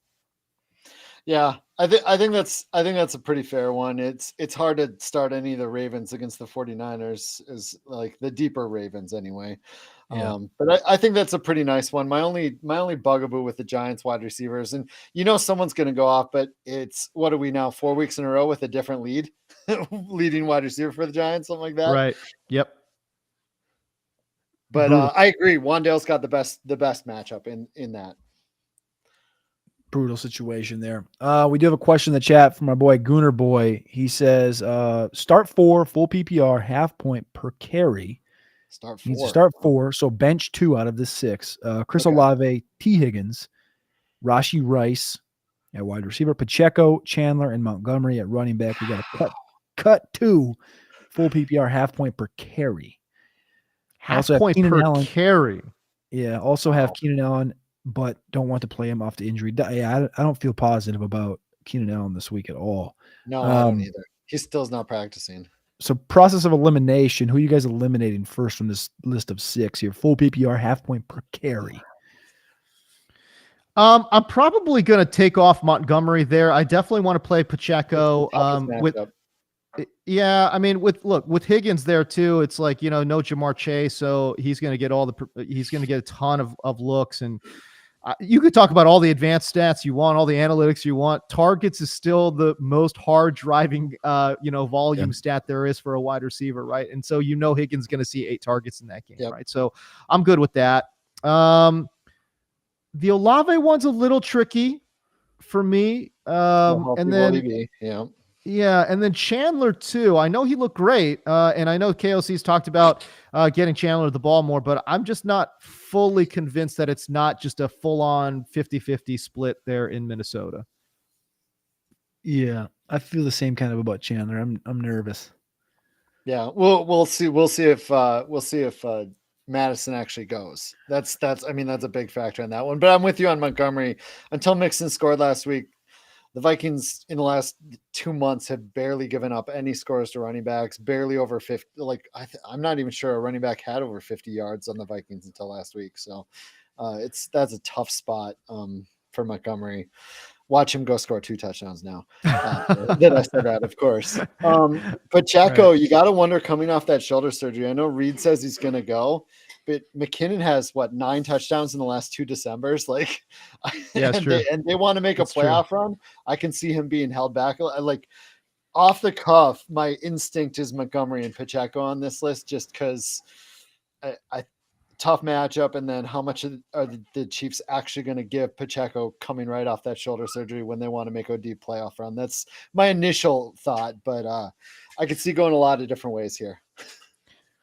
Bingo. I like that. All right. You can find Scott Fish at ScottFish24 on X, at James D. Coe for James Coe on X as well. I want to open this up here for a minute for both of you guys to plug any shows you do have coming up today, tomorrow, the next day, or anything else. I know, Scott, maybe you plug Fantasy Cares. The Scott Fish Bowl is down to 250 this week. Floor is both of you guys'. Crazy. It's getting there. I'll go first, James. I'll jump right in front of you. I got it all set here. Fantasy Cares, fantasycares.org. You can donate there to help us out. Right now we have a 25 days of Christmas Advent calendar thing where we give away a signed jersey every single day. So if you donate $20, fantasycares.org/25 days. If you donate $20, you get in all the remaining drawings for the month. So you can have a lot of shots at a signed jersey. ScottFishbowl.com is where you sign up for Scott Fishbowl to come play with James and Cody and pretty much everyone you've seen on the Podathon today. And ScottFish24 on Twitter, but mostly go to that GoFundMe link in the corner. You got the little QR code. Go there and help support some of these creators that really got unfairly treated by the Sportstopia situation. I mean, yeah, it's embarrassing, honestly, and it's just ridiculous that it's come to that. It's just you hate to see bad business practices and stuff like that, man. It's just, it boils the blood. It really does. When I read about that, man, I just like, come on, man, this is not really happening. Anyways, by the way, shout out to Gooner Boy there. Zamir White, when I talked about him, I think it was last Thursday. For some reason, people were fired up about Zamir White, man. It was crazy. But yeah, I liked Zamir White, and obviously he came through with a pretty nice performance there. Anyways, but yeah, man, I just want people to go to the website, receptionperception.com. We have a pretty good podcast, Matt and I do. You're going to bring on Matt in a second here, but Matt and I, we've got a pretty good podcast going on, Reception Perception, the show. And it's funny, it's great for us because that particular show, it's really not fantasy related almost at all. Matt and I, we just kind of sort of talk ball, and it's a lot of fun for anyone who's kind of like, remembers the old NFL Fantasy Live podcast when Matt and I were back on there. It's kind of similar-ish vibes. We have a good time with it. We talk a little football. We talk a lot of football, and obviously mix in a little bit of fantasy content in there as well. But for the most part, it's just, Matt and I riffing on wide receivers and that kind of stuff and having a good time. So yeah, man, if you guys want to go check out the podcast and the website, that would be great. Awesome. Well, I appreciate both of you guys coming on. Yeah, I appreciate you guys giving your time to come on and chat some football and chat about the situation. I really appreciate it, and we're thankful for you guys. So hope you have a great day. All right, see you guys. Yep. All right, we're gonna bring on Mr. Matt Harmon, _BYB on X. Matt, the creator of the Reception Perception. How are we doing, brother? What's up, buddy? Good to talk to you. Obviously wish we were talking under, for a better reason, but good to still be here. Good to hopefully shed light on what's been going on with you guys and everything. I was hearing James talk about it, and obviously I echo what he said, just, total disgrace and blood boiling type situation. But nevertheless, it is the holidays, and it is good to, as you can see, I'm already decked out for our Christmas show on Fantasy Football Live later on. So, hey, man, I'm glad to be talking to you today. I love the sweater, to be honest with you. There's been a handful of people come on with, we had a couple Santa hats, we've had a couple sweaters, and the decorations are out, right? We're a couple days away from Christmas, so that's exciting. But first, I do want to just stick to the reason we're here for just a minute, and that is to thank our sponsors, Prize Picks, Better Sports Network, Full Moon Sports Solutions, for donating and being sponsors for the show today. And again, there's a QR code top left of the screen right now, and you can go read more about the situation at hand. And that is what was formerly known as Sportstopia, a crew that was brought together by Mr. Ed Williams, a great crew that was brought together in literally just a few weeks. And we put content out for close to 2.5 months before we pulled the plug and kind of moved along. And we got the rug pulled from underneath us, and that's really the easiest way I can put it and say it. And Matt, I'll just start with you first and foremost. I've asked this question to everybody, and that is, you've been in the space for a while, and just blatantly, there's people looking to get into the space always, right? The space is growing. The industry of fantasy and the industry of football is growing thanks to Twitter, thanks to sports gambling, whatever it may be. But people that maybe are nervous or not wanting to jump into space because they see things like this happening. It feels like every year there's one or two things that pop up here and there that are negative and come with this kind of a light. But have you been close to or a part of or around or seen people in a situation at hand where they were promised one thing, the rug was pulled, whatever it may be? And if so or if not, do you have any advice for people prospectively looking to get into the space and maybe are nervous about reaching out to people or maybe nervous about accepting a situation with people they maybe are nervous about knowing or anything like that? Yeah, man. I mean, you said it really well, that there seems like there's unfortunately something of this variety, maybe like once a year. I mean, it feels like it's been a lot more lately, which sucks. You want to see it going down, not going up. But, to the point that you brought up, like, this industry is exploding. This industry is advancing. I mean, we met each other just recently at the expo. This was my first time out there, and pardon me, I don't know how many you've been to. That was my first time, so I'm looking around there like, damn, there's a lot of people here. There's a lot of people doing this stuff, which is really cool and obviously great. But like you said, the larger we get, the more people get involved. Unfortunately, just like there will be bad actors. There will be, and it's not even just like startups, right? It can be companies that you've heard of. I mean, I guarantee you almost anybody that in the space has been screwed one way or another. Or like you said, I mean, even to put it mildly, just like was promised something and something else was delivered. It is what it is, unfortunately. That's not my advice, though. My advice to people out there is always, I think, stick with, like, find your crew, find your people. While we are a big tent, like there's a lot of room in the house, find kind of like your group of folks that can really stick by you and support you, and like, stick yourself with good people too, right? Like when Ed reached out to me to do this, I'm like, oh yeah, like 100%, I'm gonna do that, because like I know Ed is a good dude and like is somebody that has accrued that kind of reputation in the industry. So the more you can be associated with people that, like, don't associate with people that you think are just gonna kind of advance your career, right? Like, I mean, always take opportunities and everything like that, but I think the longer you hang around, the longer you find there are people that will be there to support you when something like this happens. Because I mean, something like this can happen to any of us. I mean, again, even just the simple way of saying there was something promised and it wasn't delivered. Yeah, that's gonna happen out there. So the more you can have like a crew of people to support you, the better you can be. I like that. I like the crew aspect of that. Is I didn't think about it. Was find your niche, right? Like Daggle brought it up earlier, was just saying like, don't be afraid to reach out to people. And everybody knows when you jump on Twitter and all of a sudden you're like, well, this guy's been around for, 10, whatever, how many years, and he's got X amount of followers. I don't really want to reach out. I don't want to entertain you, whatever it may be. And you may be just kind of a smaller fish in this big ocean of people. But like Daggle said, he's like, you really notice it more when you go to like the in-person events and you're like, oh, this is just a person. This is just another dude. This is just like me. But you don't think about that because we're in this tight social setting.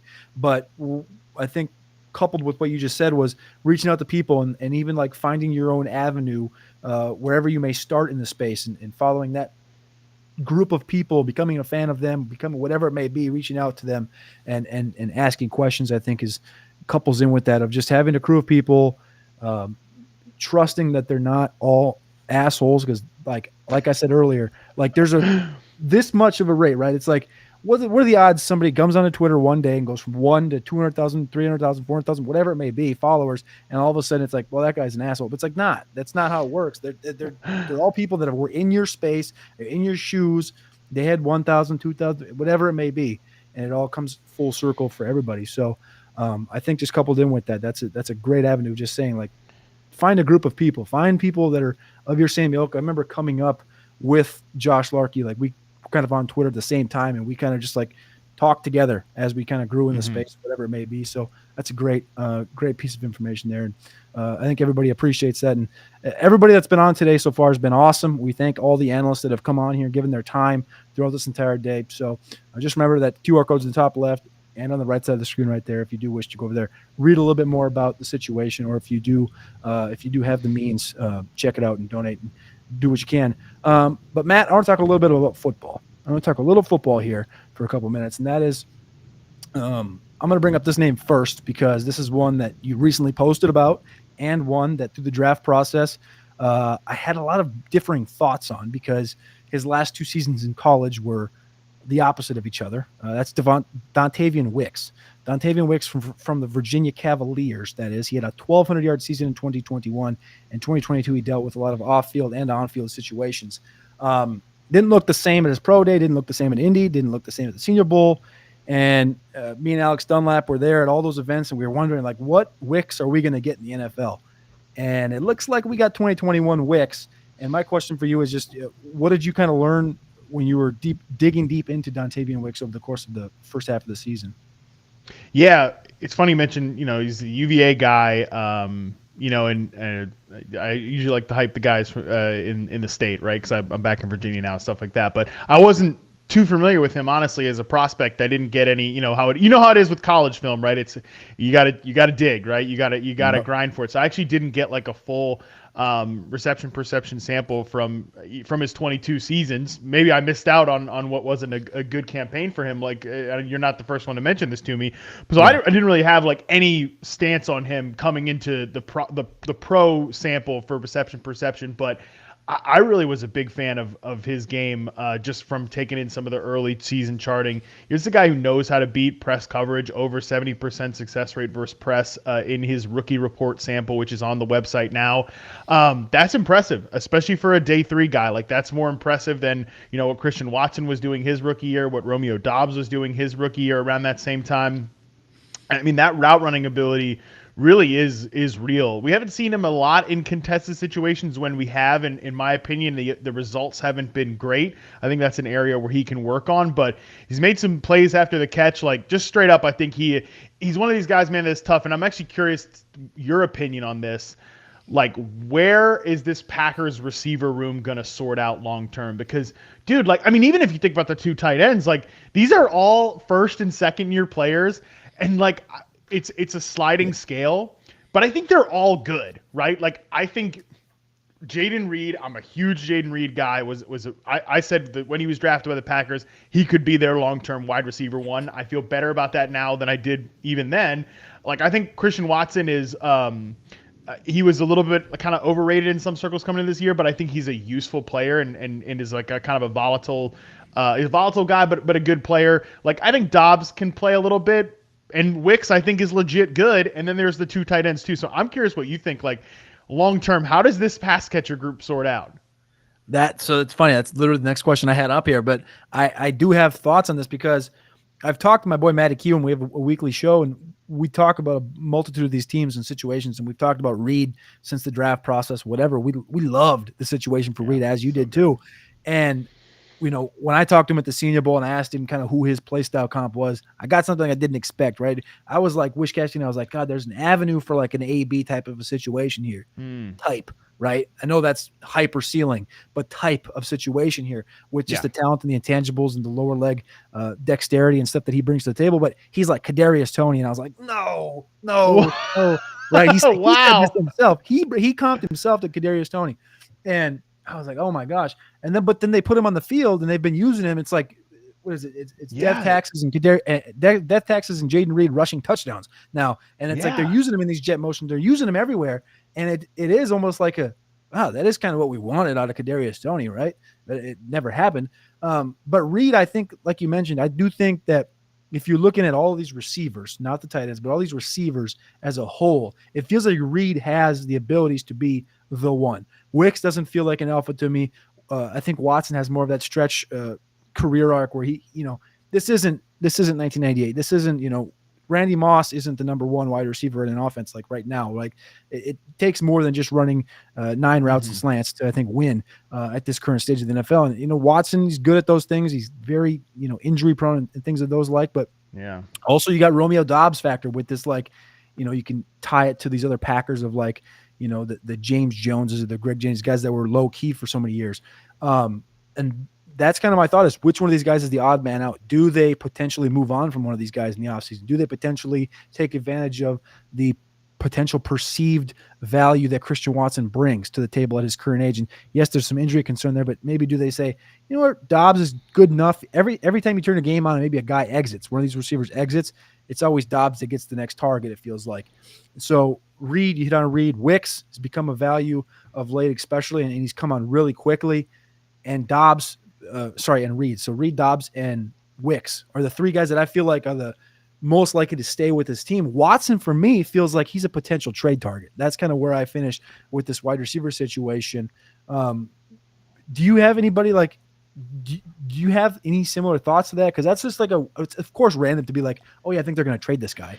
But it feels like in this situation with a team like this that, doesn't generally trade for players, and they have an abundance of talent at a position where they could potentially trade, get picks, whatever. They need to add some running back depth and depth at other positions, stuff like that. I don't know. That's kind of where I'm at with it. It's funny actually when you look back at like those Packer receiver cores. I think like the 2010 Packers are pretty interesting. I'm just looking back at them right now. When they had Greg Jennings, they had Donald Driver, they had James, because you brought up James Jones, and they had Jordy Nelson. Like they had 4 dudes. And the only old head of that group, like true old head, was Donald Driver. That's what makes this group so interesting, is that they're all first and second year players. Because like, they could certainly try to, hey, we'll cash in one of these guys and then we'll try to do it again, right? Because clearly we trust our scouting department. And oh, by the way, like, okay, we lose one of these receivers, and we have 2 tight ends that I think can play. Luckily I'm not the tight end guy, because I have no idea which one, if I was to pick between, like, do I think Tucker Kraft is going to be better? Do I think Luke Musgrave is going to be better? I don't know. I'll leave that question for someone else to answer, but it's just so much depth here. Maybe they could explore a trade, but at the same time, it's like we have 4 guys that are going to be extremely cost controlled, and they even have some other, like, even the rest of their dudes, like, down the roster, like Malik Heath and Samari Toure, like, those are young players as well. But yeah, it strikes me pretty similar to like that 2010 Packers receiver room. We had Greg Jennings was the most productive receiver. He was 27 years old. It wasn't like he was an old guy. James Jones, you had Jordy Nelson. Like, I think this could be a even younger version of that, where we're throwing 4 guys at you.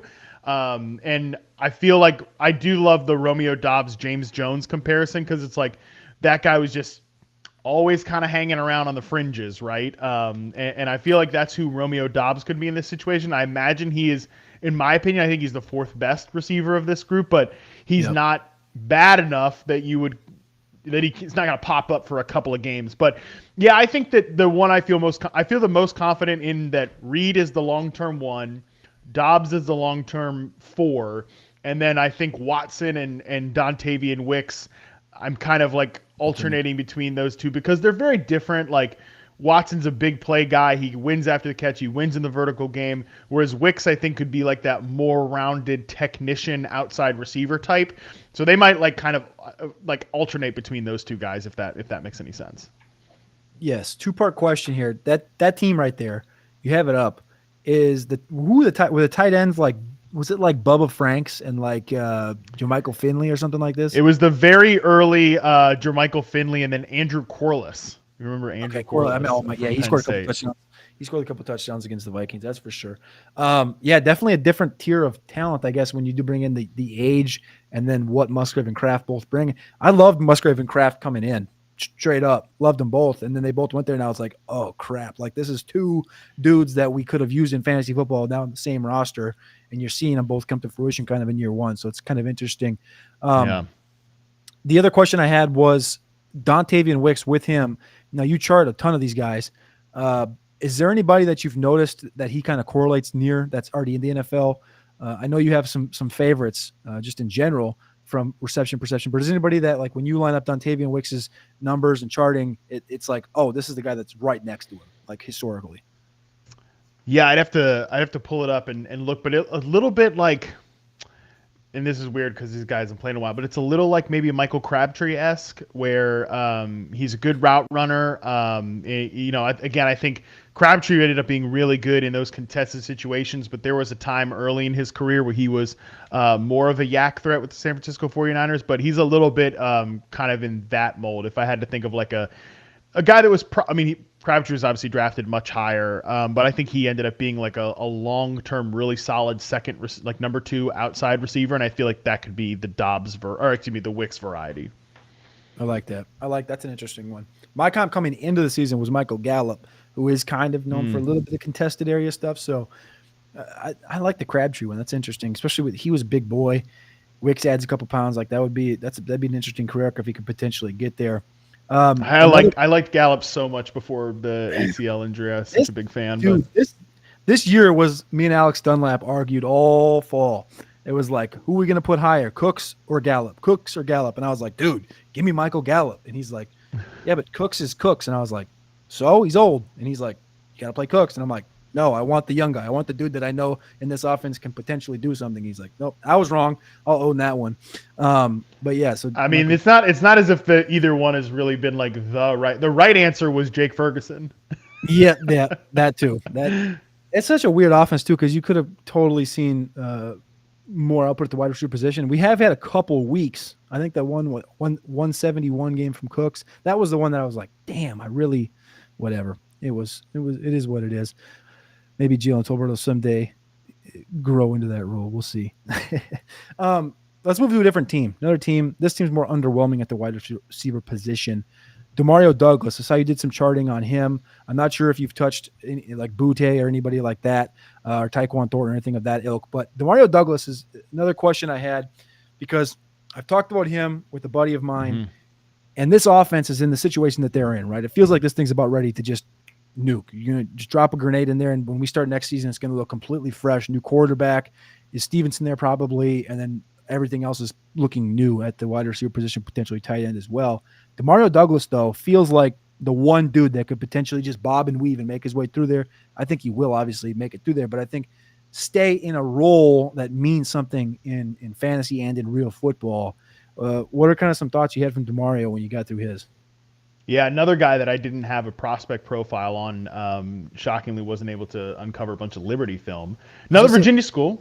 Another Virginia school. But, man, yeah, he was a guy that, again, I didn't have a prospect profile on, but he is in the in-season rookie report as well. He was number 5 in success rate versus man and number 5 in success rate versus press among those rookies sampled for the rookie report. I was pretty impressed, and it wasn't just like a bunch of slot stuff either. In terms of the games that I sampled, I had him at a 45% slot rate, and then obviously 44.5% outside. And then he did a little bit of that like stuff in the backfield as the pre-snap motion guy, kind of running those RPO plays that Mac Jones really liked, that Mac Jones really wanted installed in that offense. Demario Douglas was kind of the guy that they asked to be the pre-snap motion player in those looks, and he was really good there. Like, again, that ability to win as, kind of a, I love that Josh Norris and Hayden Winks from Underdog Fantasy have been calling them the PPR scam receivers. I think Demario Douglas has some of that like PPR scam to his profile, but then the more that I charted him, the more that I kind of got in the arsenal there, the more I was convinced, like, actually there's more to this guy than just being the PPR scam type. Like, again, the ability to beat man and press coverage, that's going to keep him on the field. I mean, it's funny, the Patriots can't really get a receiver pick right early in the draft, but I think they got this one right. I wasn't the biggest Kayshon Boutte fan if in terms of his RP work. I think he was a very inconsistent player. He would show high highs, but then there was a lot of lows mixed in there too, and I think he's obviously struggled to get on the field. Tyquan Thornton, another one from the 2022 in-season rookie report. Those numbers were rough on Tyquan Thornton. So for me, I really think that Douglas stands out as a young player that could potentially stick for the next staff, whoever comes in there. He was an interesting one. Yeah, Liberty. I'm also living in Virginia right now. I'm in Roanoke, so it was literally right up the road. And I went to their pro day last year to see Malik, but I did not go this year. And Demario was at the Shrine Bowl, and Zay Flowers was the key cog there. And my buddy over at Roster Watch, Byron Lambert, goes to the Shrine Bowl. We go to the Senior Bowl. He went to the Shrine Bowl, and he's like, "Yeah, Zay's great, but this dude Demario Douglas, this is a dude." And I was like, "Yeah, wow, hey, he's on that level. Like, I've seen him."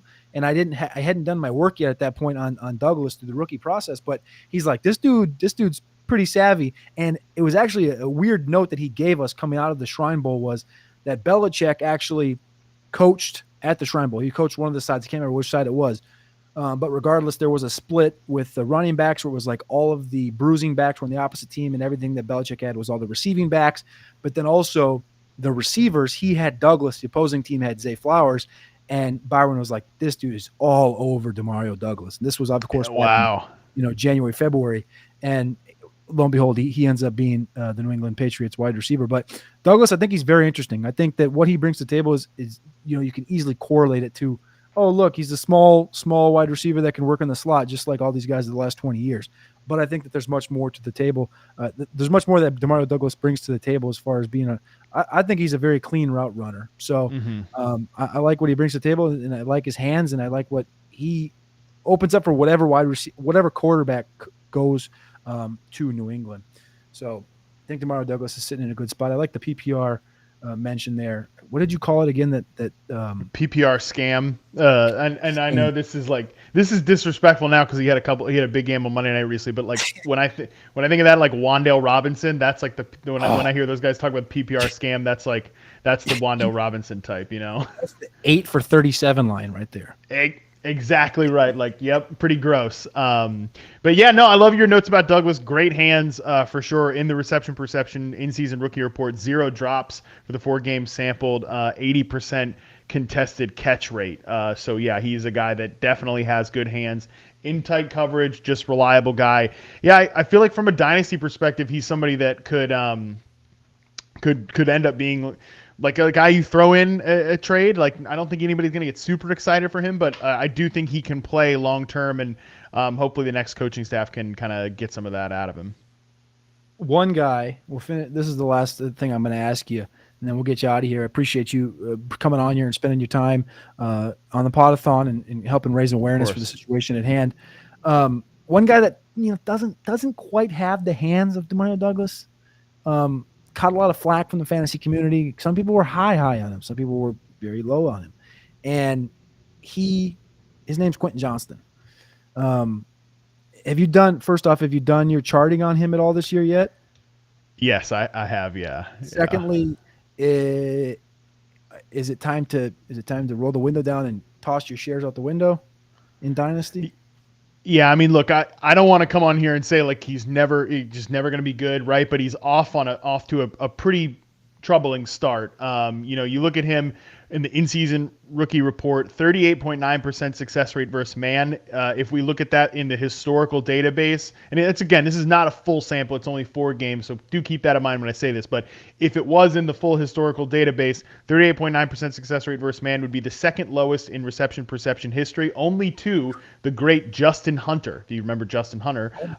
Shout out Ocean Lakes High School right up the street here in Virginia Beach.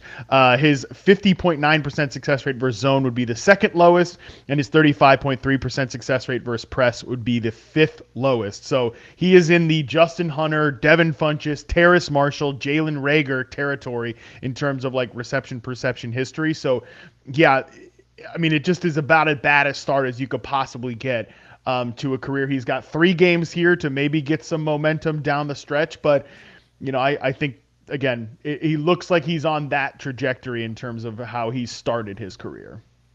Do you think potentially, so this was kind of my thought early on, was it was pretty apparent he wasn't ready. I talked about Byron already going to the Shrine Bowl, but Alex lives in Texas, and he went up to this TCU Pro Day. And my first red flag with that was, again, we saw last year his abilities with Max Duggan downfield and being a dynamic player.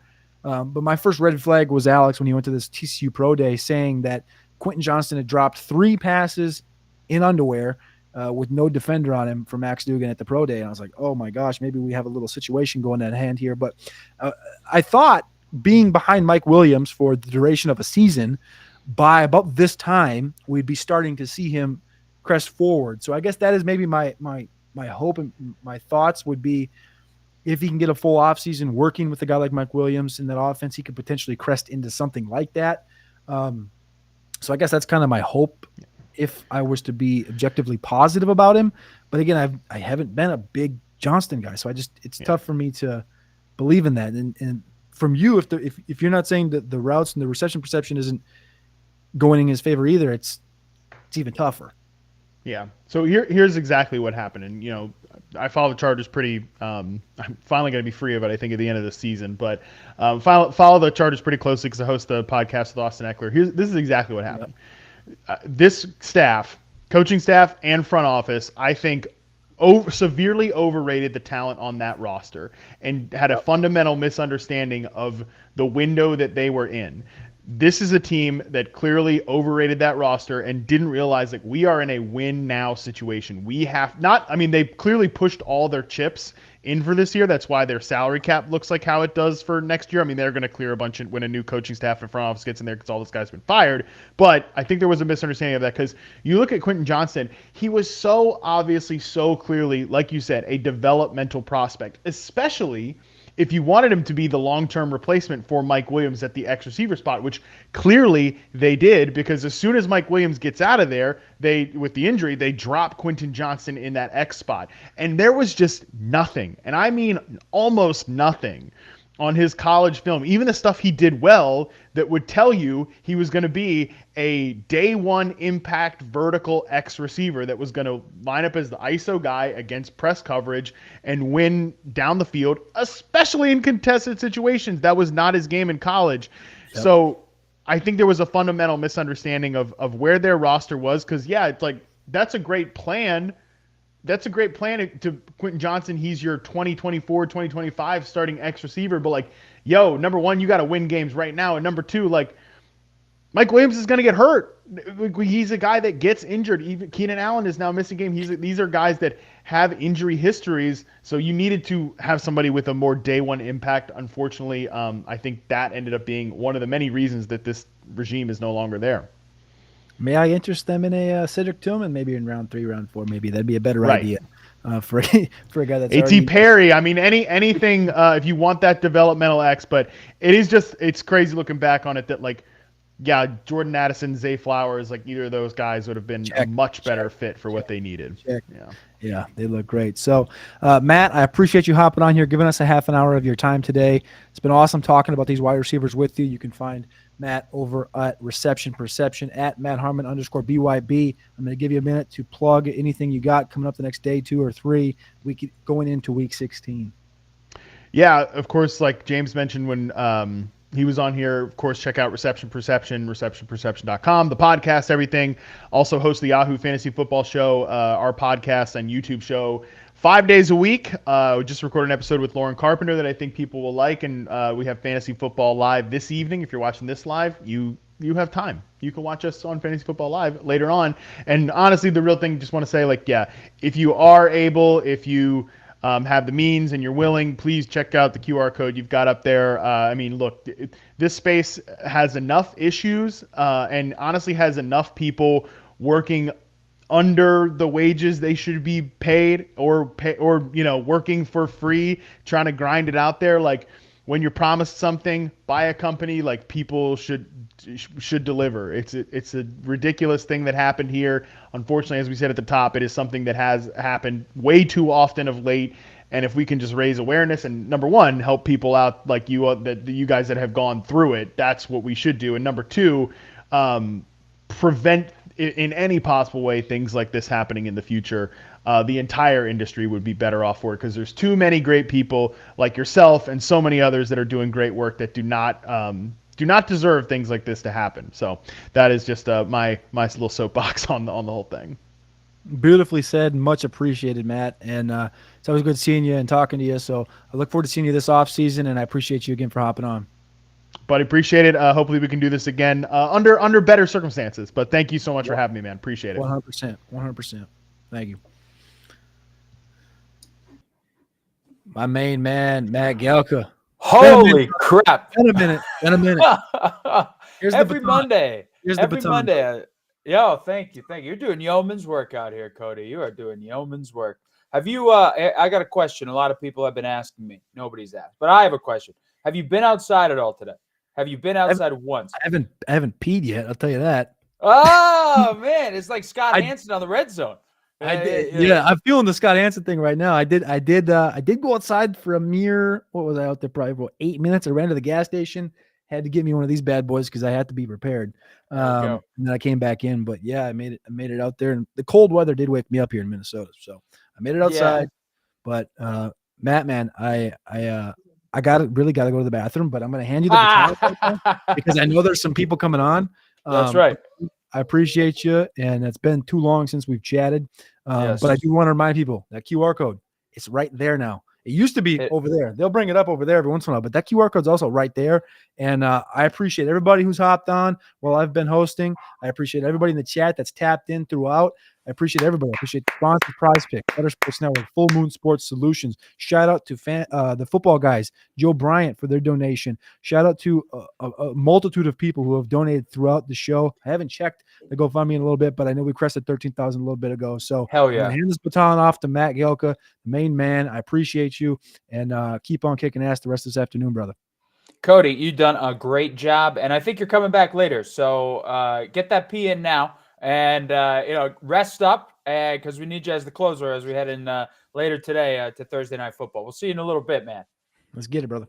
All right. Cody Carpentier. All right. Everybody watching at home. Cody did a great job all day, and he just broke it down for everybody. And I already got guests joining me right now because here's the intro.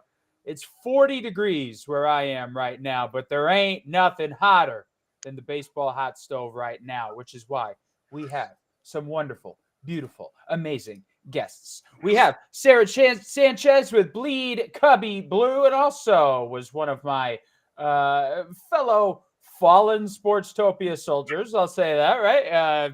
We were on the chopping block. We got DJ Short with NBC Sports and Roto World, and George Bissell, NBC Sports, Roto World, and also a Sportstopia fallen soldier. So we got a couple wounded ducks here, and we got DJ, who's I don't know. I guess you're fine. As of 3:30 Eastern time, I'm fine. But it's great to be and support you guys, of course. Hey guys, look, Sarah, we'll start with you. I just want to, first of all, I'm not sure you've heard it enough, but thank you for everything you tried to do with Sportstopia. We all tried our very best. How are you holding up here? I mean, when we've been talking to Cody was talking to guests all day about how this happens and how to avoid it and all that. But I mean, we were kind of affected here, and by kind of, I mean we were definitely affected. So when you got the official word, I mean, what was your first reaction? How are you doing? I mean, I personally am doing okay. So I'm like, I have a handful of different side gigs going on and a day job and those types of things. But it always sucks when you're juggling lots of balls like that to just have one of those things not come through. And, there's a few $100s out there that I was counting on that I thought was coming in time for Christmas and holidays and other types of things. And it's just not there. Those are some early morning Wednesdays that I adored, by the way, hanging out with my good friend Chris Crawford, talking MLB down the home stretch in August, September, and October that I'm just never going to get back. I wish I would have been working on some other freelance projects, honestly, during that time. So I think that some other people were substantially more impacted than I was, but it's just terrible to promise people something and not follow through on it. Yeah, I mean, there were some heartbreaking stories going around the some of the Sportstopia folks. And if you guys have just joining us because you're baseball fanatics and you want to hear the baseball portion, we'll just give you the quick rundown. Sportstopia was a company we tried to start real quick, but under great guidance from Ed Williams. He got a great team together of content creators and somehow me, who's new to the space, but I'm just a sports fanatic and I have a little bit of media background and under my repertoire. And so we got it all together, built the website. We had a lot of help. Better Sports Network was in there with us. And all of a sudden, Cody was saying the rug got pulled out from under us. I'll go a little further. I say we all got kicked in the ass. Got kicked in the ass when the entrepreneur who was supposed to be funding the whole thing, well, he like a swipe on Tinder ghosted everybody. And here we are, but here's the Podathon. If you're joining us right now, you can support these fine content creators. You just heard Sarah say we were counting on some money around Christmas time. A lot of folks got families. Some people were dealing with sick relatives and whatnot. So tis the season of giving. If you want to give and you want to give generously, we got the QR code up there. I think it's right up there in the top corner. George, I said you were a fellow wounded soldier here. How you holding up, man? I'm doing well. I got a 15-week-old puppy, so I'm not getting much sleep these days. He's keeping me very busy. But I'll echo everything Sarah said. And when this venture started, this was a chance for me to reunite with some of my former colleagues, some people I've worked with a long time that I have, close personal relationships with that I wanted to help support. And this was something they were trying to do on the baseball side of things. You mentioned Ed Williams sort of putting everything together. Chris Crawford, Drew Silva, these are people who I've worked with a long time that I thought I could help out. And that was the whole reason I got into this. And that's the reason I'm here today, is to try to support them. This hasn't impacted me as much as it has other people. So that's the reason I wanted to be involved here today and to help people out who are in a situation where it will mean a lot more to them than it would to me.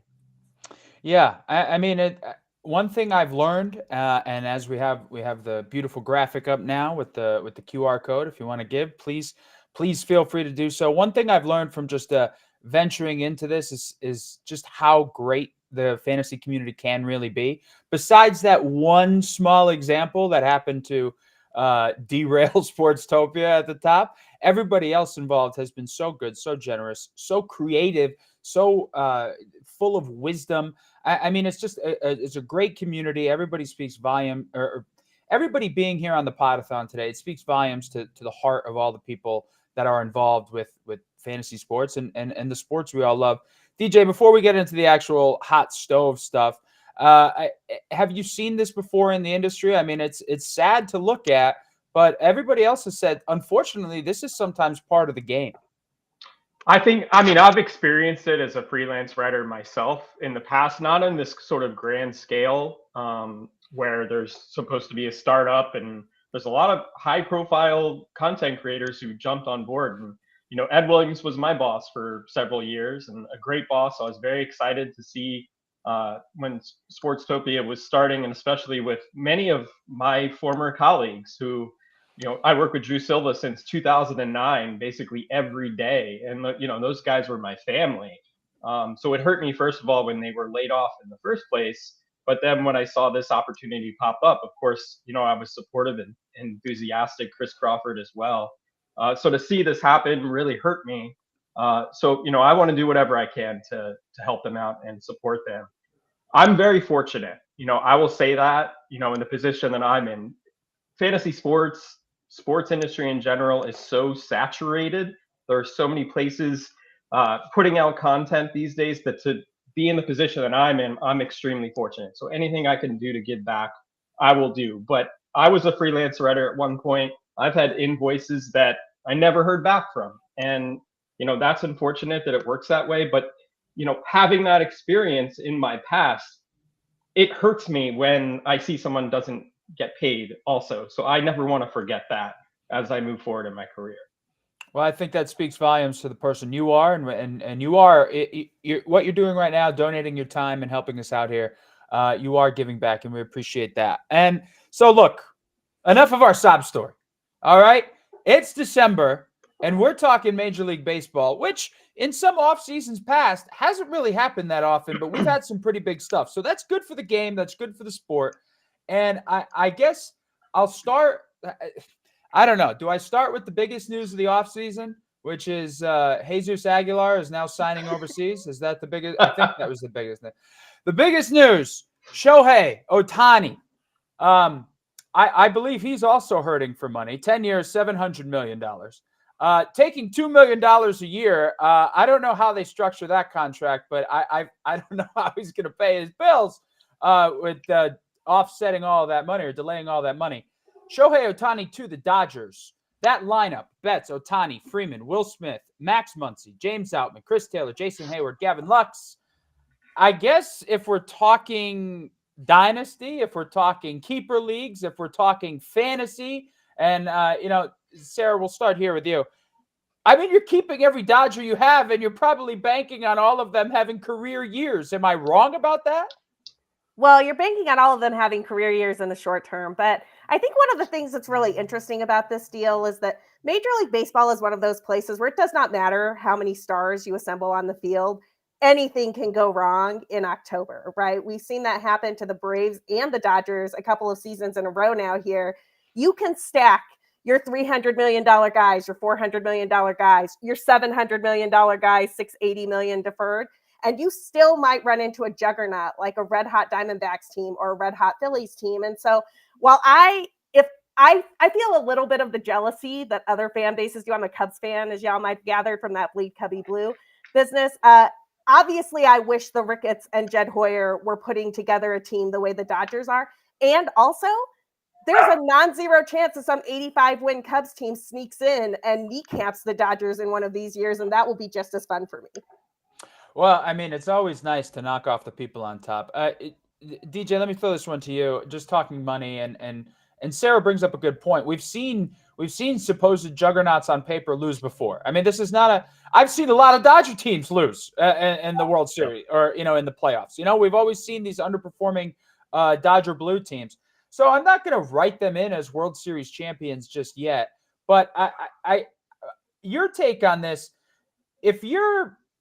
I don't know if you're starting or if you're going to draft in fantasy baseball next year. I mean, how many Dodgers are we seeing like off the board right off the bat here?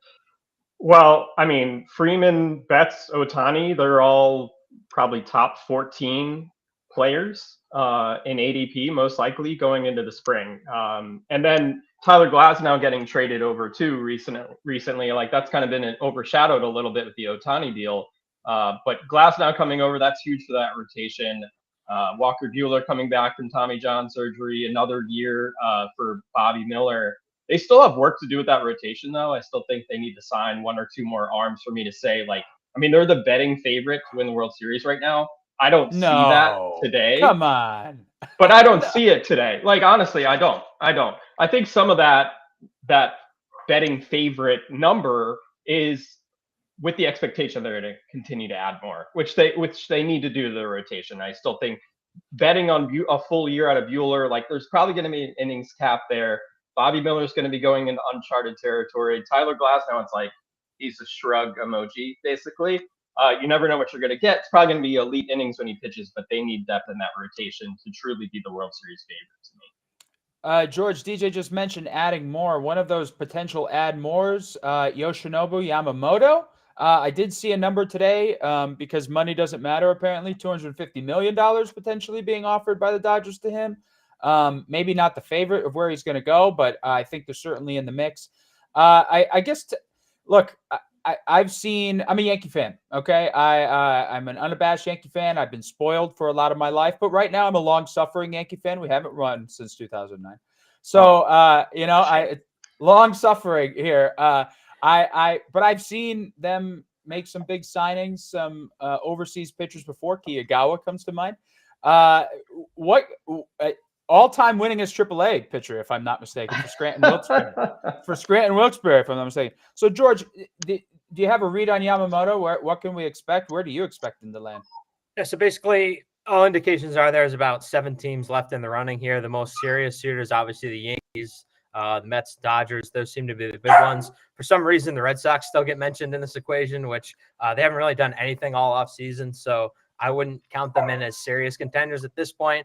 And then the Phillies have made an offer out there, but there's been some reporting that no one even inside Philadelphia's front office seems to know how that would work financially for Yamamoto to actually accept that offer. So basically, you're looking at those big 3 teams. And at this point, Yamamoto, the indications are he's going to sign before the new year. He has till January 4th, but no one's really sure when it's going to happen yet. So I think we're just playing a waiting game right here. And obviously, he can play those 3 teams against one another, try and drive the price up. I think he's going to get close to 300.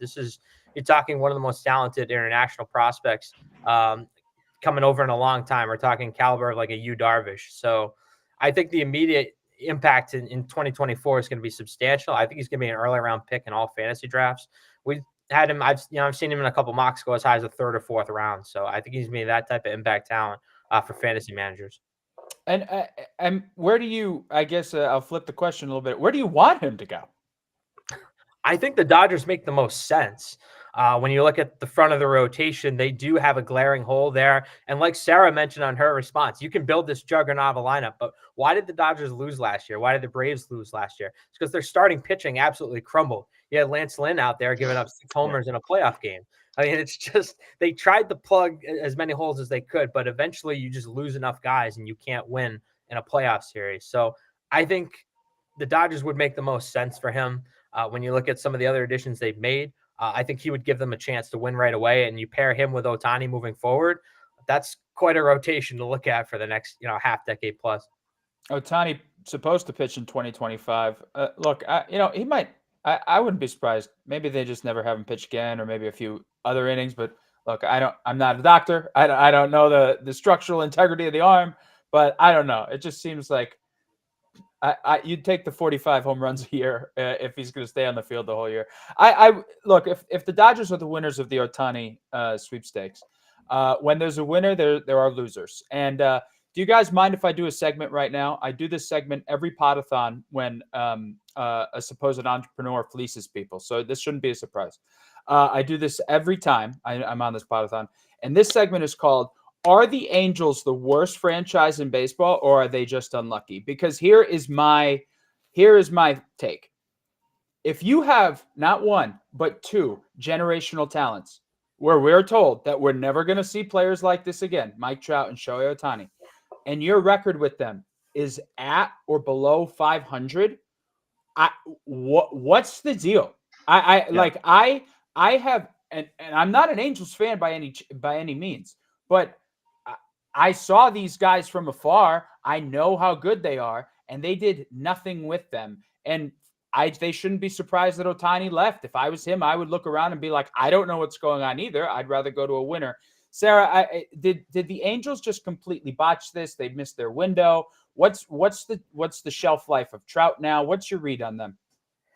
I'm not sure the Angels ever had a window, even with both Shohei Ohtani and Mike Trout. That is a team. I mean, talk about needing pitching, right? Like they invested so much money in Anthony Rendon. They invested all this money in Mike Trout. They don't have anybody to back up Shohei Ohtani in the starting rotation. They really don't have that great of a bullpen. There's a reason that they spent every single draft pick in the 2021 season on pitching that was trying to throw as many choices as they could against the wall to see what stuck. Although I will say, I'm not sure that the Angels are the worst team in baseball. There are other teams that are doing well. The A's exist. The A's, the Rockies. John Fisher would like a word. I'm not sure what they're doing in Colorado, paying the Cardinals $50 million to take Nolan Arenado. So there's some competition for this worst franchise in baseball. But you're absolutely right that the Angels had 2 historic talents and couldn't get it done.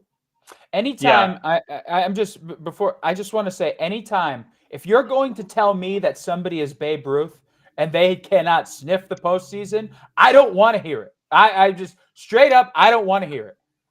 Well, I think the thing is, two great players doesn't make a team, and I think that's the difference between baseball and the other sports. And in a way, it's what makes baseball great.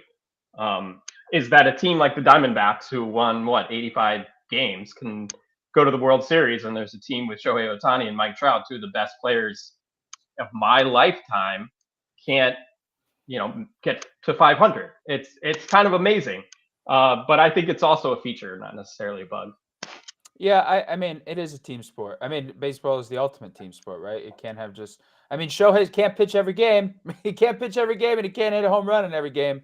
So I don't know. I guess it's just a fan of sports. You see two generational talents, and you just wonder. Yeah, I mean, I think we all want to see like the World Baseball Classic, the final at bat between Trout and Ohtani, like that. Oh yeah, that was, as they say, cinema.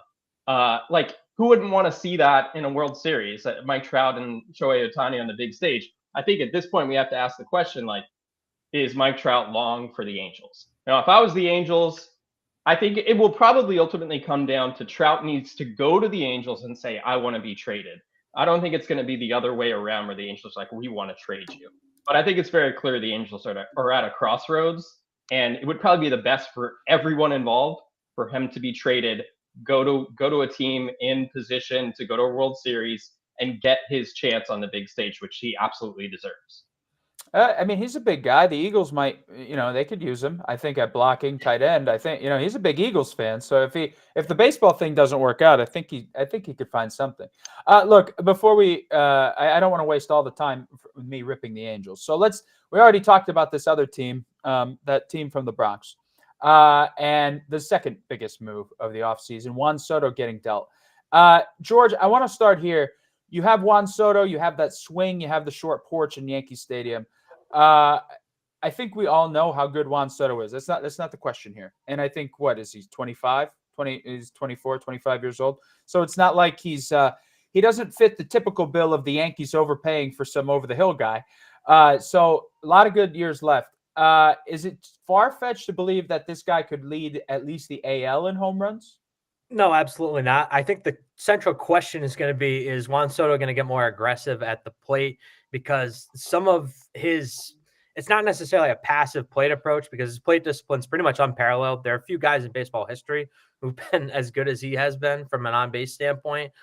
But if he chooses to get more aggressive on pitches in the zone, especially earlier on in counts, I think there's a lot of data to suggest that he could hit for a little bit more power. And obviously, Yankee Stadium, one of the most hitter-friendly venues in all of baseball. Not that Petco Park was terrible, but it's certainly a park that's going to benefit him tremendously. And last year, he had a great season, 35 homers, career high. I think he could easily reach the 40 mark. It just really depends on, is he trying to hit home runs or not? Because when you're that type of generational superstar, it's sometimes not a question of can you, it's do you want to? It's more of will than anything. So we'll see what his plate approach looks like early on in spring training. I think that's going to tell you a lot. Do you guys, you probably heard the chatter in Yankee world, at least in Yankee fan world, that maybe maybe they shouldn't have traded for a guy who's not signed long-term. But do you guys put a lot of stock in that? I mean, to George's point about getting aggressive, I mean, you could even look at it as this is a contract year, right? I mean, don't you want to show up? I mean, Sarah, do you put any stock in him only having potentially a one-year stint with the Yankees? I don't. And I actually think that the Yankees did a tremendously smart thing here, because for a year, the only team that is going to get to talk to Juan Soto about the possibility of an extension is the New York Yankees. And the New York Yankees are one of a handful of teams that can afford what Juan Soto is going to demand in free agency. We just saw Shohei Ohtani coming off his second Tommy John get 10 years, $700 million. There's a non-zero chance he never pitches again. And if he does pitch, he might be coming out of the bullpen as a closer or something like that. Juan Soto is 25 years old. He's about to hit free agency, and he's the reincarnation of Ted Williams playing in Yankee Stadium. If the Yankees don't drop more of a actual value contract on him than the 10 years, $460 million that Ohtani's deal breaks down to when you apply all of the CBA multipliers and the time value of money and all of that jazz to it. I don't know what they're doing, because Juan Soto should get a bigger deal in actual dollar terms than what Shohei Ohtani just got. Yeah, I think a lot of that's dependent on the age. You know, it's a unique scenario for a player like a Yamamoto to be available for bidding. You know, so that's why he's going to get 300 million probably when it's all said and done. You know, Juan Soto will probably get 10, 12 years, I would think, ultimately. But I also think from the Yankees' perspective, it's like you have Garrett Cole in his prime, just won a Cy Young Award. You have Aaron Judge in his prime. And you could possibly get Yamamoto as well. Like, they should be going all in, even if they don't re-sign Juan Soto. It's like, you're the New York Yankees. Like, you can afford it. You can do it. Like, go for it, right? I thank you for saying that last part, because you are the New York Yankees. Okay, you're not some small market, which, by the way, I have my own thoughts. Like, even if you were a small market team and you went all in for 1 year and you won, I think that probably solves all your problems anyway. But that's just, you know, I'll never be in the position to own a team, so I don't make those kind of decisions. But I mean, you're the New York Yankees. You're the New York Yankees. And all last year, you heard probably heard Brian Cashman saying, we're right there, we're right there. They weren't right there. I mean, they were not right there. And so now you actually bring in, you could have 2 big splashes this offseason. But I will say, and let's face it, if the Yankees don't do anything this year, if they get Yamamoto and they have Soto and they don't do anything this year, I mean, Brian Cashman, I don't know. People have been calling for his head for years, but I don't know. Look, we only have a few more minutes here, and I want to ask you guys, and because I mentioned this is December, this is hot stove, this is good stuff going on. But I remember when Harper signed, he didn't sign till like March of that offseason. Yeah. Like, things are happening really, really, really fast. So who's still out there? And we'll just go around the horn. We'll start with DJ, then go to George, and end with Sarah. Who's still out there that can be the next big splash signing, and any names and any places you want to throw out? You know, I would say things are happening quickly, but they are not happening quickly enough for me. We have the Roto World Magazine deadline coming up, so I'm just begging for like 15 more moves in the next 5 days. So please, like, let it happen. But I think, interestingly, Cody Bellinger, like, I want to see where he goes. I still think there's quite a bit of pitching depth out there in free agency, but not too many impact hitters.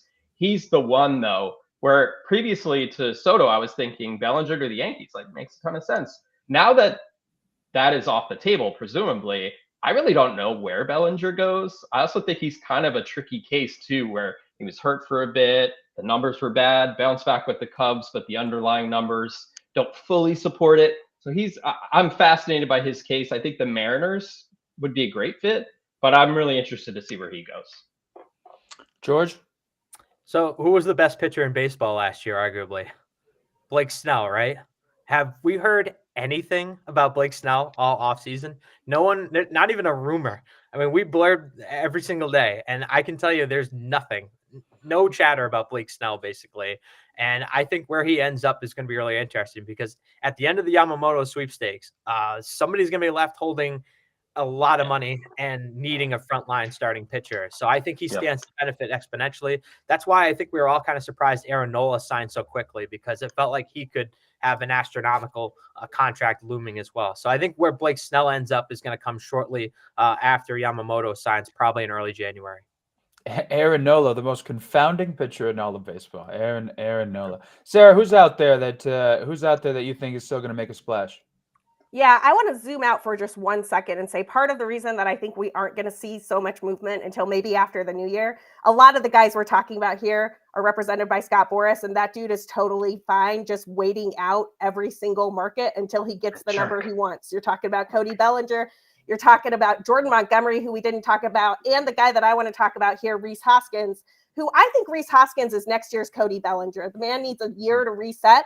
He's going to get an opportunity to get maybe a short-term high AAV deal a year or two where he can sort of prove that he's still a guy with 40 home run pop and that he can do that potentially with a team like the Cubs that like to give contracts like that, a la Cody Bellinger. But I think all of these deals are going to take some time because Scott Boras is going to wait for his number, and he doesn't mind waiting until March. Scott Boris. And Scott, if you're watching, feel free to donate to the QR code. To be generous. Guys, anything you want to plug before we go? Well, I would say listen to the Roto Baseball Show. We've rebranded as the Roto Baseball Show. We were circling the bases for a long time. The show will be coming back in January, taking a little break right now. We're working on our magazine and draft guide. But just head to NBCSports.com. You can stay up to date with all the hot soap. Great. George? Everything DJ said, we're working on the exact same projects right now. So the draft guide, I can't stress enough how much work goes into that. It means a lot to all of us, and it would mean a lot if you would go out and support us by picking that up when it hits the shelves. That would mean a lot to us. And thank you to everybody who's donated and been a part of this today. It really means a lot, and you're really making a difference. And thank you to everybody. And Sarah, how about with the Cubbies there? Yeah, I'm working on a look back at 2023 with an advent calendar of sorts that each day we're just kind of looking at something good that happened to the Cubs in 2023 and looking ahead to 2024. I'll be hanging out with the guys over at Pitcher List, doing some podcasting over there, taking my fantasy work over there. So definitely be sure to check that out in January. It always feels like baseball is so far away, but pitchers and catchers are reporting in 35, 40 days, something like that. Yeah, it's right around the corner. Sarah Sanchez, George Bissell, DJ Short. Guys, thank you so much for your time. Thank you so much for being a part of this and just, being great fantasy creators. And we'll look forward to all the good stuff from y'all coming up this baseball season. Thank you guys so much. Awesome. See ya. Please donate. Please donate.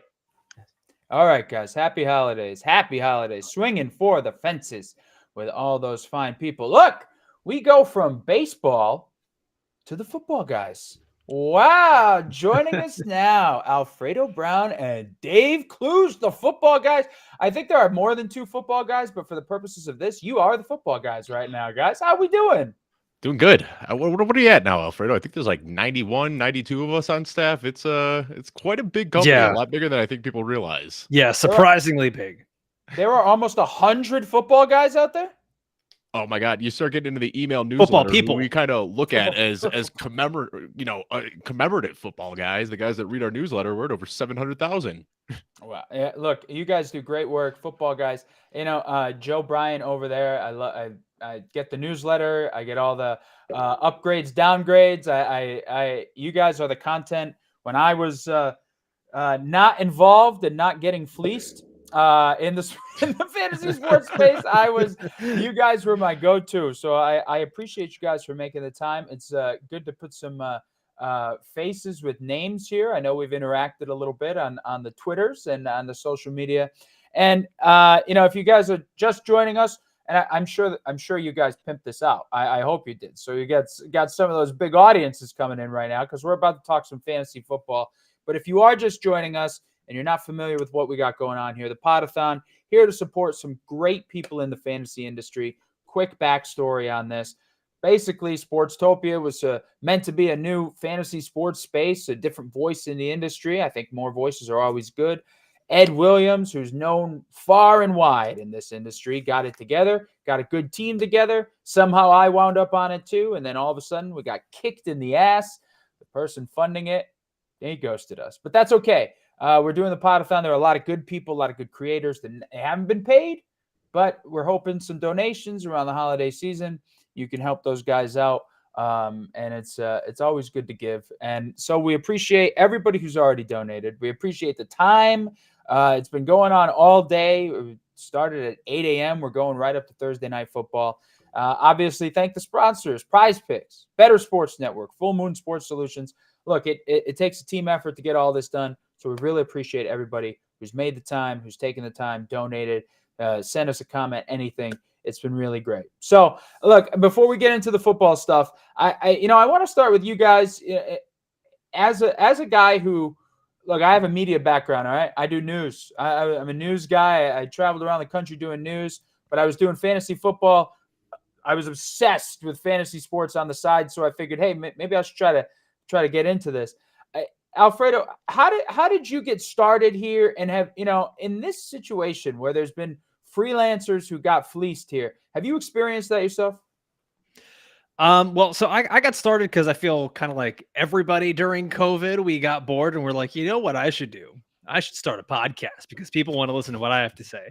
And at the beginning, I was wrong. Yeah, not many people wanted to listen, but then just it started to grow little bit by little, and having fun and meeting more and more people in the industry. And I'm very fortunate that I haven't had anything like this happen to me. And I've been able to, I mean, just you already said so many kind words about football guys, but I'm so blessed, so fortunate, so lucky to know Joe Bryant and Dave and the whole team over there. It's been such a welcoming family.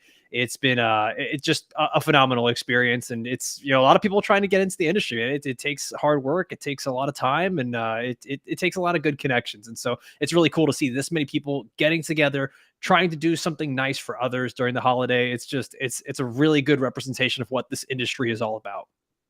Yeah, I amen to that. I've been not surprised, but like the amount of people who have come across from all across the spectrum of the fantasy industry to come out and support has been nothing short of amazing. It's been great.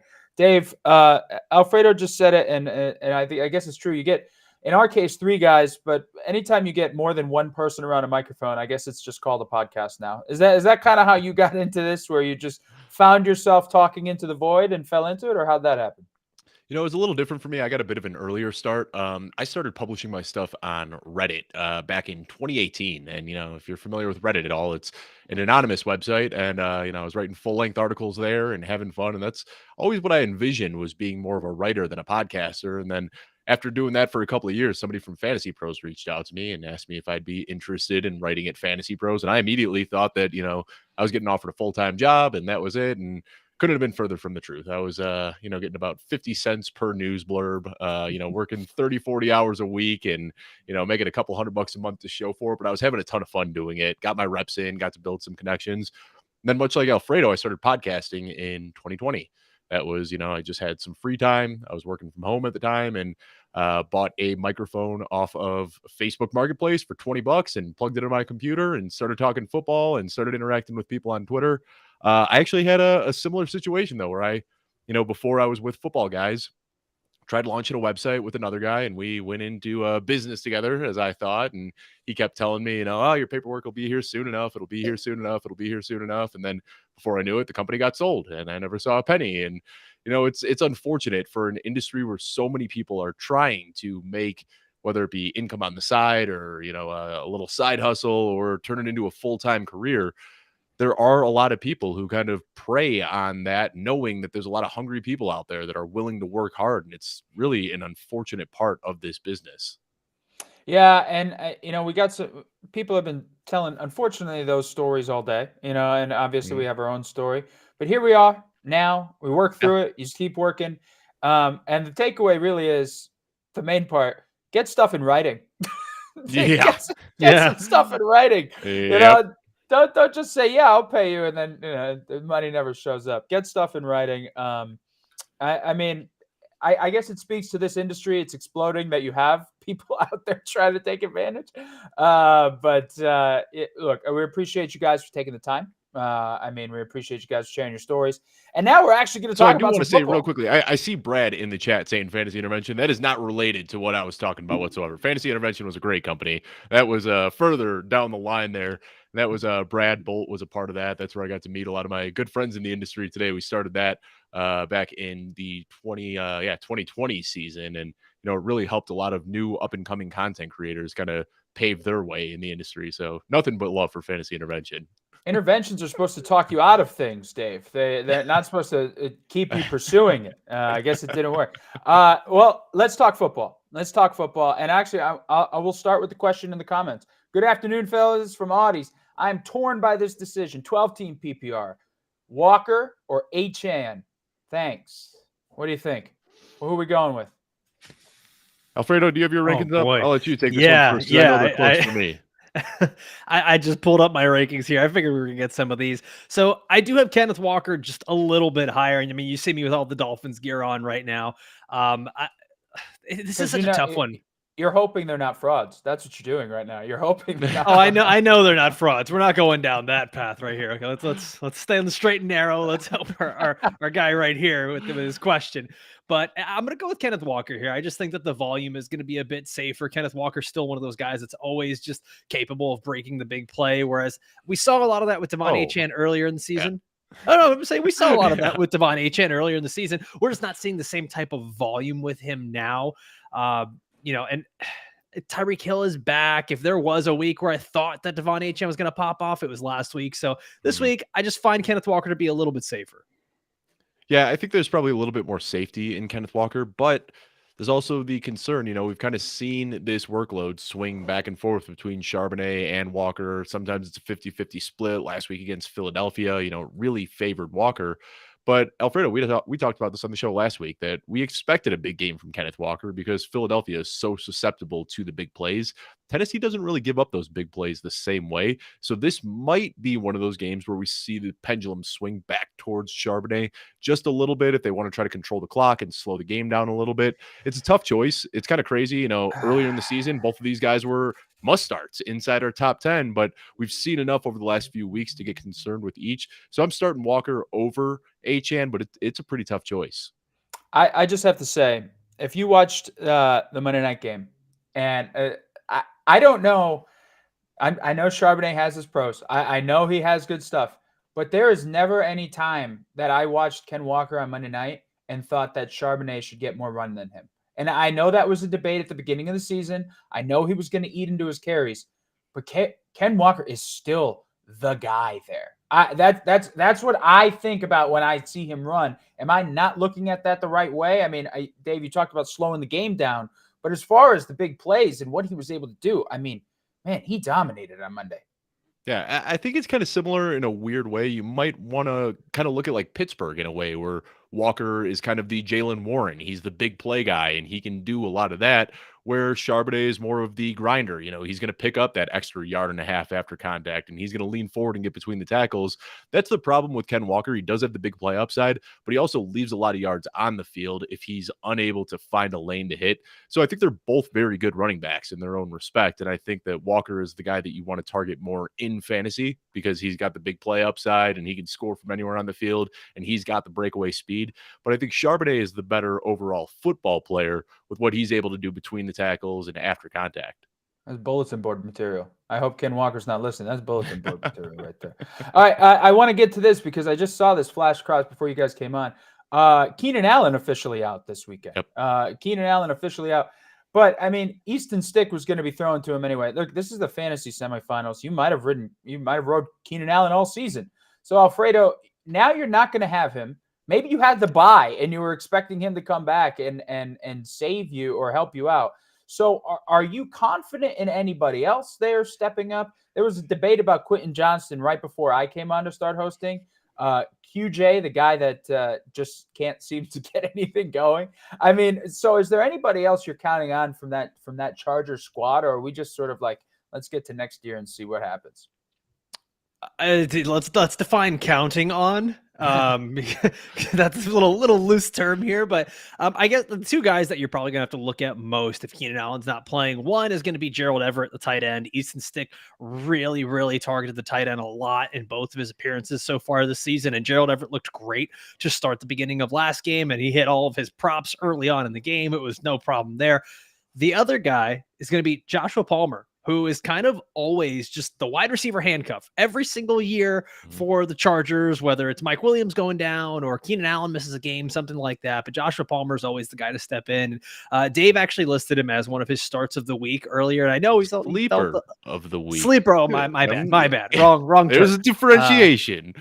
Yeah. The sleeper of the week. And, he said he still felt like a little uncomfortable with it, which, I mean, that's why it's a sleeper, but, there's definitely a good upside there to Joshua Palmer that, I mean, you're going to see him probably lead the wide receivers in targets. I don't see Quentin Johnston as a guy that's really proven that he's going to be the one that's going to be taking targets away from anyone else. If Joshua Palmer's healthy, there's no Keenan Allen, and Palmer's got that versatility to go inside, outside.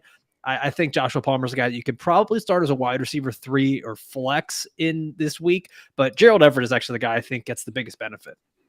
Let's call it like it is. Going up against Buffalo, the Chargers are going to Yeah. have to throw the ball a lot. They're going to be down Yeah. early. And yeah, so I think Everett and Palmer are both going to be the guys here. Outside of that, people know who Quentin Johnson is. I don't even think most people could name another pass catcher there. I mean, start getting into the Darius Davises and the Jalen Guytons. Like they're really getting deep into that depth chart right now. So it's going to be Josh Palmer and Gerald Everett. Donald Parham get vulturing a touchdown in the red zone. It could happen. It could happen. Okay, you brought up Buffalo, but I want to bring up Easton Stick, who could be a country singer, but he's a quarterback. Do you hypothetically? All right, maybe you have Stroud, and maybe Stroud might not play this weekend, and maybe you're scrambling. You need a QB. Do you even look Stick's way if the waiver wire is paltry this week? I mean, because let's start at Stick, Trevor Siemian, Case Keenum, Mason Rudolph. I mean, Rudolph's not the worst player to start on a Christmas weekend. I mean, I think there's a lot of narrative right there. But I mean, super flex people out there, like, do you even look Easton Stick's way? I mean, in super flex, any quarterback with a pulse is pretty much worthy of a starting spot there, especially a guy who's going to be playing from behind and throwing a lot. But as far as single quarterback leagues, I mean, there's so many guys. Like I don't even know who'd be available on a waiver wire. But Alfredo just talked about Jake Browning. If he's still out there for some reason, easily starting Jake Browning ahead. Joe Flacco, Nick Mullins. There's a lot of options, I think, in single quarterback leagues. If you're in a 12 or 14 league where some people are hoarding some quarterbacks, I'd have to be pretty hard pressed to start Stick in a single QB league this week. Tell me about Jake Browning. Is this surprising? Is his, I guess, emergence surprising to you, Alfredo? I mean, I remember this guy was at the Washington Huskies, right? I mean, I think there was he the quarterback for the team that got mollywopped in the college football playoff, or was that right? Is that before his anyway? I remember watching this guy on Saturdays. Is this surprising to you? I mean, he was playing behind Burrow. I don't remember if his team was the one that got mollywopped, but I do remember there was something that came out about didn't he play against Gardner Minshew way back when? Yeah, he's been around. Jake Browning's been around for a minute. 28-year-old rookie. Yeah. Yeah. But so I mean, listen, anyone saying that they saw the Jake Browning breakout coming, come on, you're kidding yourself. But Dave and I now joke that Joe Burrow must be a system quarterback if Jake Browning's doing this well for Cincy. But you know what? It's this crazy thing because you keep expecting him just kind of turn into a pumpkin, crash back down to earth, whatever euphemism you want to use here. But he's not. He's not. He's playing well. The Bengals still look like a competitive offense. All these different fantasy options on their team are remaining relevant. And now it's just kind of become a war of attrition where really T. Higgins is kind of the only guy left there for the offense. But I mean, Jake Browning, he's been a top 8 quarterback in each of his last 3 starts that he's had here. And then this week, going up against the Pittsburgh Steelers, no Minka Fitzpatrick, no DeMonte Casey, and the Steelers have not been a good defense as of late. They gave up 21 points to Bailey Zappi and the Patriots, 30 points to the Indianapolis Colts. I mean, they're not the same Steelers that we're used to. So Jake Browning becomes one of those guys. If you're in a pinch, you need a quarterback to start. I think he's your guy this week. Yeah, but no Jamar Chase. Does that scare you? Yeah, he didn't lean on Jamar Chase all that much, which is surprising. If you look at the last 2 games, you'd think a guy like Jake Browning, you'd think he'd want to pad his stats by forcing the ball to the best playmaker. But last week, 4 receptions, 64 yards. The week before, 3 receptions, 29. I mean, he really wasn't force feeding the ball to Jamar Chase. It's been weird that he is just spreading the ball all over the field, just hitting the open receivers. I mean, he looks like a very good and capable quarterback right now. Well, let's. I guess we'll talk about the task at hand here, or the task at hand. Thursday Night Football, our next football game we're going to watch tonight. We got the Saints and the Rams, 7-7 against 7-7. I don't know if you guys buy into desperation angles, but both these teams need a win tonight. You look at Kyron Williams obviously jumps off the page, but you look at guys like Cooper Kupp and Puka and Matt Stafford going up against that Saints secondary. Dave, we'll start here. Are you higher on one of those receivers over the other? I mean, are we expecting big numbers out of either of them tonight? Not especially. I'm a little bit cooler on both of these guys this week. I do have Cooper Kupp ahead of Puka Nacua in my rankings, and I'm starting both of them, but I'm definitely tempering expectations, especially after the stat that Alfredo dropped on our show earlier today, that wide receivers against the New Orleans Saints defense are only averaging 8 receptions total per game. I mean, that's unbelievable. It's been the running backs and the tight ends getting it done. Since week 9. Since week 9. I'm sorry. Since week 9. Sorry. Trying to paraphrase Alfredo here from the show we recorded earlier this morning, but that's unbelievable. I mean, they do have a strong secondary there. So you're starting both these guys because of the upside, giving the edge to Cooper Kupp because he has looked like the Cooper Kupp of old lately. But for me, I'm expecting the Rams to just kind of run away with this game pretty handily. They've looked like a very good team all season long. The touchdowns just weren't really coming early in the season, but all the peripheral metrics were telling us this was a good team. They were controlling the pace of play. They were running the ball well. Matthew Stafford was throwing a ton. He was completing a bunch of passes. They just were unable to score. And now all of those touchdowns are hitting recently. So I think the Rams are getting hot right now. It wouldn't surprise me if they win this game, go on to win a few more, and make a run in the playoffs.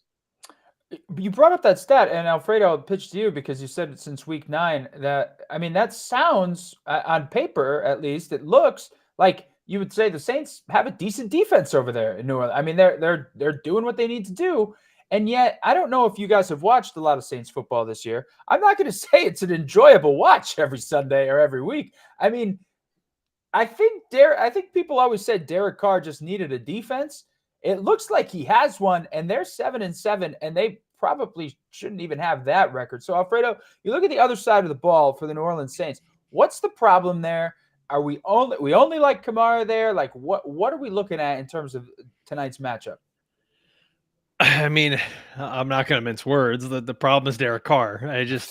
He is what he is. I'm sorry. Like, at this point in his career, we just kind of see what he is. Like, he's a guy that his teams are always going to float around, 500 and probably always on the cusp of making the playoffs, but he's not a guy that elevates the rest of the team above an opponent. I mean, even when the Rams haven't been good, the Rams were losing games left and right, and people were saying, you know what, Matthew Stafford's actually still playing really well. He wasn't the problem.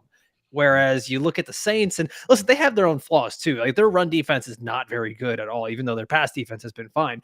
But they've had a lot of injuries. They've been missing players. Michael Thomas goes down. Chris Olave misses time. Alvin Kamara missed time earlier in the season. Derek Carr just kept getting hurt week after week after week. But even when he's been healthy, there's something that just does not click with that team. If I'm not mistaken, I believe Chris Olave has the most intended air yards right now in the league, yet I don't remember exactly where, Dave, maybe you remember, but like, he is way down the list in terms of actual receiving yards. And I don't understand why your quarterback can't connect well with your top receiver. It's the oddest thing. To me, it's got to be Derek Carr who's the issue over there. I'm glad you said air yards and actual yards, because you know what air yards don't get you? Fantasy points. That's ever. right. So thanks for nothing, guy. Thanks for nothing, Derek Carr and Chris Olave. Like, they don't get us fantasy points. That doesn't pay the bills. All right. All right. So we'll move on to some other matchups, some more fantasy friendly matchups. I know you guys got your rankings, but I mean, you look at Detroit, Minnesota, Dallas, Miami, Baltimore, San Francisco. Those are the 3 highest totals on the board. And look, you guys are the experts. You guys are the pros. I'm, Mr. Home League here. And when I am trying to stream guys and I need a fill in, I kind of go for the totals. I look for the highest totals on the board. Maybe is fantasy strategy overall, especially as we're in the playoffs. Dave, start here. Like, do you have any tips for somebody who's maybe limping into the semifinals right now?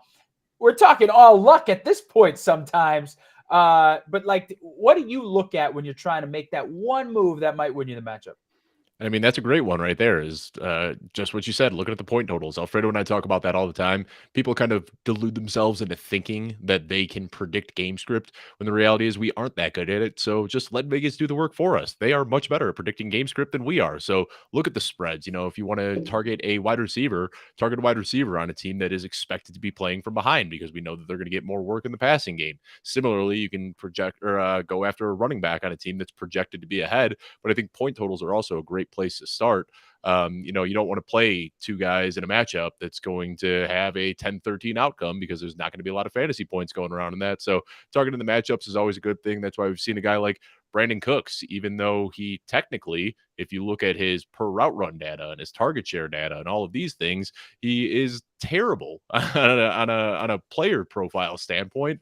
But because he's on the Dallas Cowboys and they're scoring a ton of points, he's still finding himself in a fantasy relevant role seemingly every single week. So yeah, you want to target players on good teams first and foremost, and then also in good matchups. Alfredo, what are the? I mean, again, I defer to the pros, and you guys win every matchup. I think. I don't think you guys lose I don't know about games all during that. the fantasy year. I don't know about all that. I mean, so what do you look for as you get down to the final couple of weeks of the season? You're trying to gain that edge. What do you look for? I mean, I think that one thing I definitely like to do, Dave and I talk about this, is that I like to hoard all those defenses, and I really try to look a week ahead all the time, expecting that I will win. Because if you don't win, then okay, like you're out anyways. But if I have the bench space, I do want to look a week ahead and see 2 weeks ahead and see who's got the nice matchups. But really, one thing that I was talking about today on our show is start looking at those injury reports really, really early in the week and kind of scour the waiver wire because for example, a guy that I called a wide receiver sleeper this week, Parker Washington, the slot wide receiver for the Jacksonville Jaguars. You've got no Christian Kirk out there. You've got likely no Zay Jones, who's got a hamstring injury and being called week to week. There's not a lot of people looking at the guy who's ranked around wide receiver 55 right now, and he could be finishing a lot higher than that by the end of the week.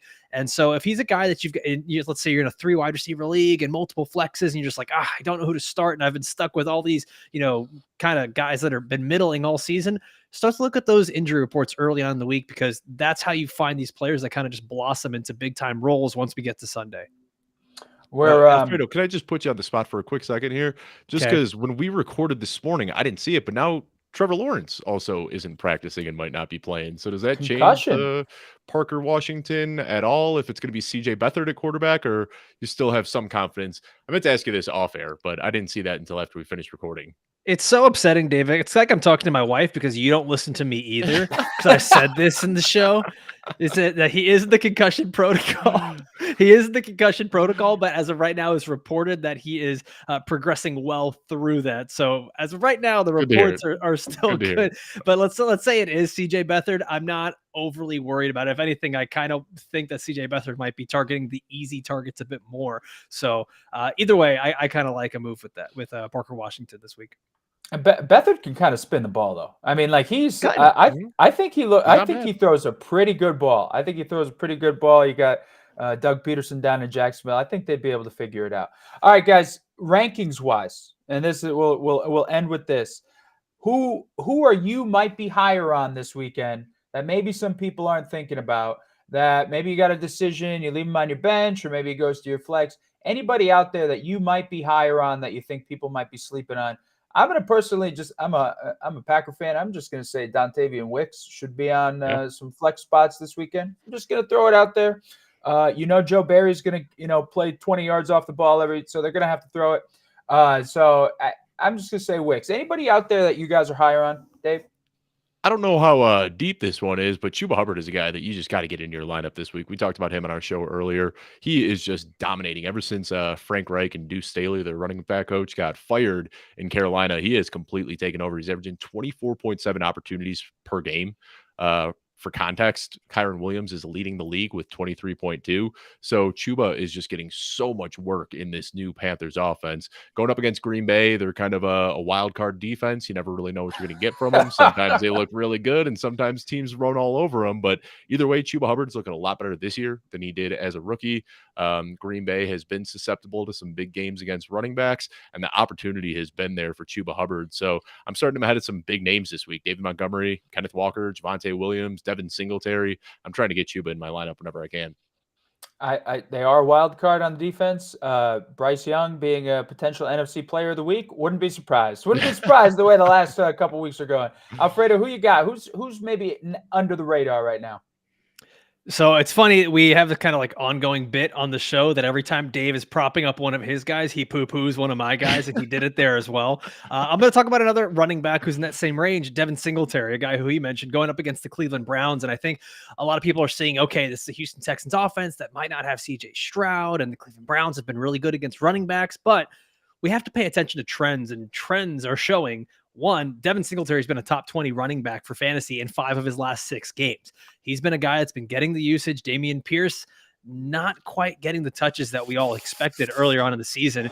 We even got the quote from Bobby Slowick, their offensive coordinator today, saying this system is totally brand new for Damian to learn. So it's going to be taking time, and the injury hasn't helped. The up and coming Devin Singletary this season all of a sudden has made things a lot harder for Damian Pierce. And then let's look at the opponent, the Cleveland Browns. They're giving up an average of 16.3 points per game to running backs over the last 6 games. They have been susceptible to running backs, and Devin Singletary is actually catching the ball out of the backfield now. So I think regardless of who the quarterback is, we even saw with Case Keenum last week, Devin Singletary was a top 8 running back. So I'm fine starting him. I'm actually flexing him in one of my league matchups this week. So hopefully he can carry me to the championship.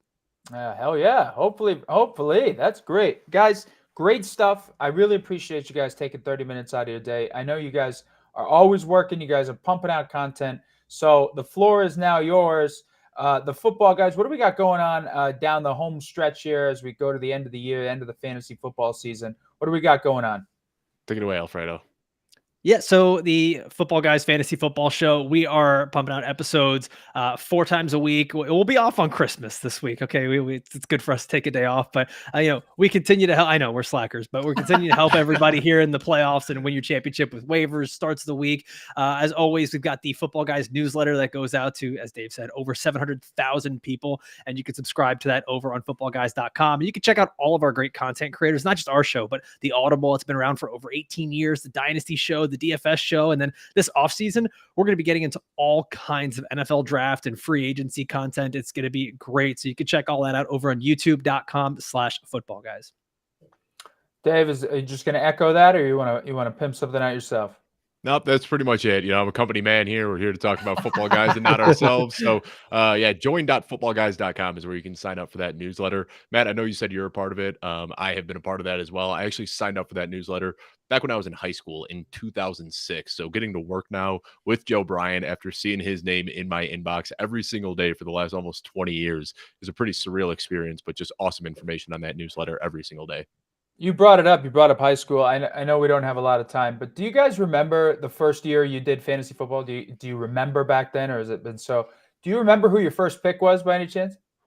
I remember I had Randy Moss on my team, but I can't remember when I picked him. But I won that year. I was 10 or 11 years old. It was before high school. I predated high school with my fantasy football experience. I think I'm remembering back. Yeah, this was like around 2007. I think I ended up with either Steven Jackson or Larry Johnson as one of my picks. I was like the second or third pick, ended up being really solid for me. Larry Johnson, Mr. 400 touches a year every year. Yeah. He was the man back then. I didn't know jack shit about fantasy football back then. I just was joining with my friends. My very first pick was Brett Favre. I'm not even kidding. My very first pick was Brett Favre, and I won the league. I couldn't tell you who else was on that team, but I won the league with Brett Favre in the first round, which was, that's never would have happened. Guys, thank you guys so much. Enjoy the games tonight, or the game tonight. Enjoy the games this weekend. Have a Merry Christmas, Happy Holidays. Thank you for your time, and thank you to everybody at Football Guys. You guys did I know Joe put a great feature in the newsletter last night about this Podathon, so we can't thank you enough for all the support. You guys do great work over there. Thanks a lot for having us, Matt. So much. Hey, take care, guys. Take care. And go listen to the Football Guys. They will help you win your league, maybe. And if they don't blame them. Blame yourself. See you later, guys. Oh, man. All right. Look, we go from our weekly fantasy to our dynasty in South Harmon. Is that what we're doing? Look, South Harmon. Hang on one second. This could be a magic trick. Hang on one second, because if you can see my camera, it looks like I'm reporting from the Bat Cave right now. I am going to take a quick time out and just turn on the light. Hang on one second. There we go. Turn on the light. I'll be front center. Let's go. Dynasty is here. Never fails. Never fails. You love redrafts. Right, but there we go. Look at that. Wow. Look amazing. Day and night, baby. All right. So we are joined right now. I think we got one more. So we got South Harmon Mike joining us. And I have a lot to say about Dynasty football. South Harmon Adam will be joining us in a second. And I have a good Dynasty story that I think you're really going to like. But before we get to it, I just want to say thank you so much for joining us. Thank you for the time. Thank you for supporting fellow fantasy industry creators.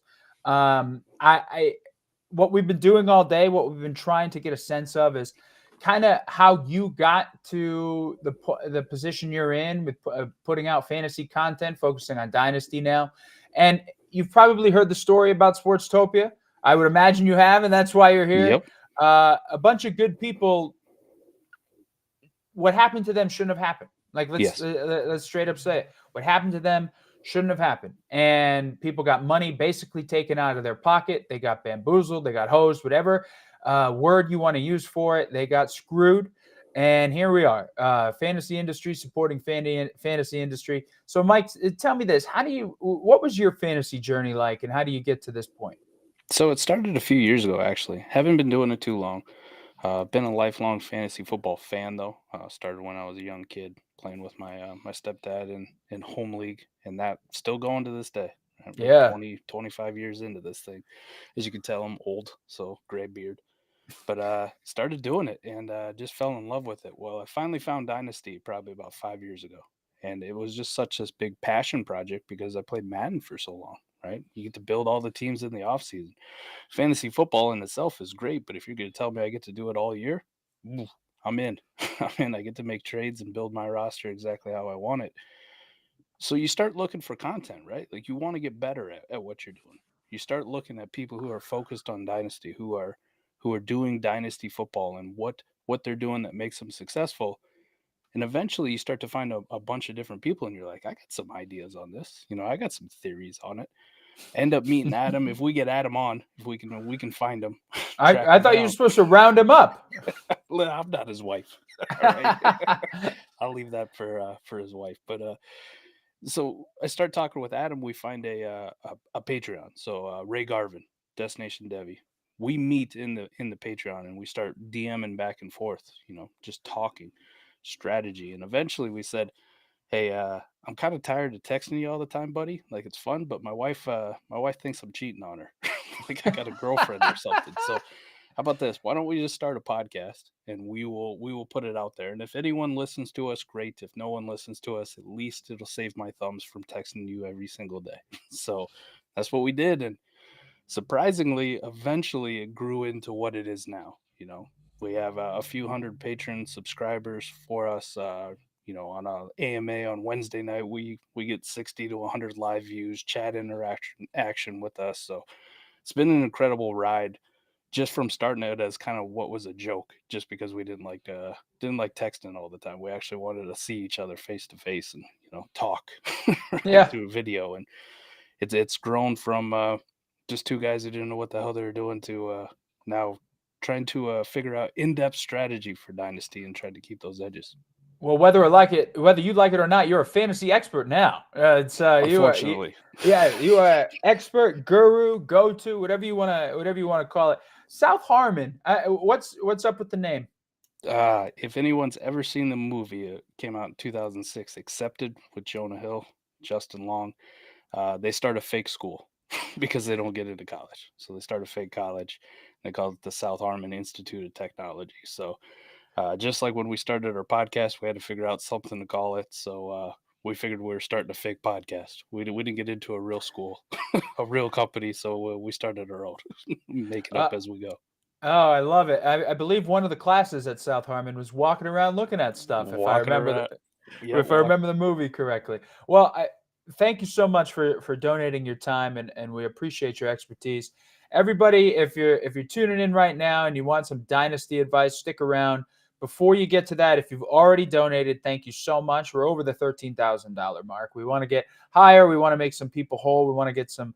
I know there are some men and women out there who are struggling to make ends meet for around Christmas time. That could have really used some of this money that they were putting their hard-earned time and effort into trying to make a fantasy community, and through no fault of their own, they got screwed. So there's the QR code over to the side.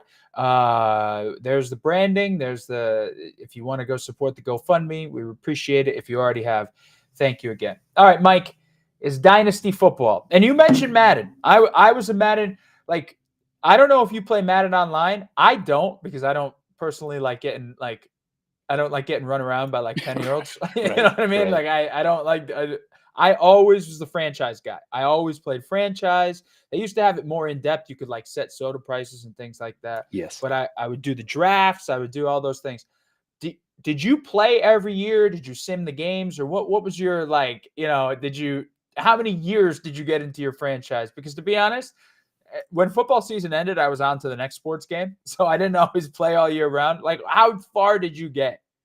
It usually depended, right? Like, never official diagnosis, but I always have a short attention span, it felt like. So I would get into Madden, and you'd probably do like 3, 4, 5 years. You'd get into it. And you'd only play a handful of games during the season, but I always wanted to get to the off season. I always wanted to make trades and moves and try to build up a team. But you get tired of one team, so you just start brand new. And then it progressively goes into this thing where you're trying to take the worst team at the time, right? Usually Washington, because they were pretty bad back in the day. Late 90s, early 2000s. You take Washington, you try to Well, they're build not them that up great as- today either. Right. So. Some things never change, right? Yeah. But you always try to take the worst franchises and see if you could turn them around, within a couple seasons and make them into a Super Bowl contender and then move on. So Madden was very interesting. You always love the NFL. As far as online stuff, though, I really got in heavy with NCAA online dynasties, really back in the day. And I NCAA. can't wait till that game actually comes back out. I know, Cannot wait. dudes in their late 30s, with wives and kids and, 2 basically full-time jobs doing content creation, and then my normal job. We're not supposed to be gamers, but trust me, I'll find time. I'll make time. Oh, I am gonna play NCAA until I got blisters on my finger. Who go. was I remember I think the first NCAA game I got was the Boise State QB was on the cover.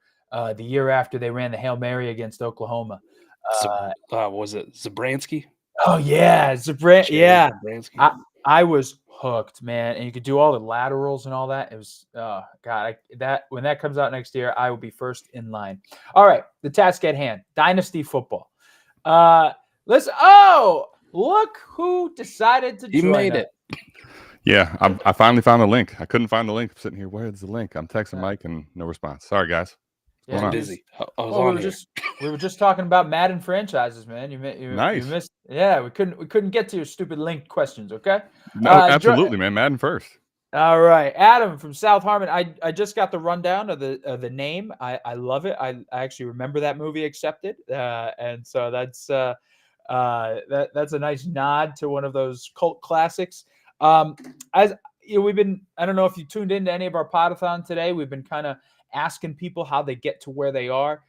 Mike just told us that his wife thought you were his mistress. Texting about fantasy football. Is that sort of how it just started out for you? Just like an obsession with friends, and then it grew? Yeah, I mean, similar to Mike, my story is the same, just on my side. My wife was like, who is this person that I'm competing with all the time via text, via DMs?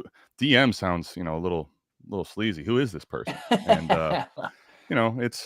it's Mike. We hadn't met at the time. Then we started doing a podcast without ever seeing each other. So it kind of started just from the love of trying to grow a team in Dynasty, trying to learn more.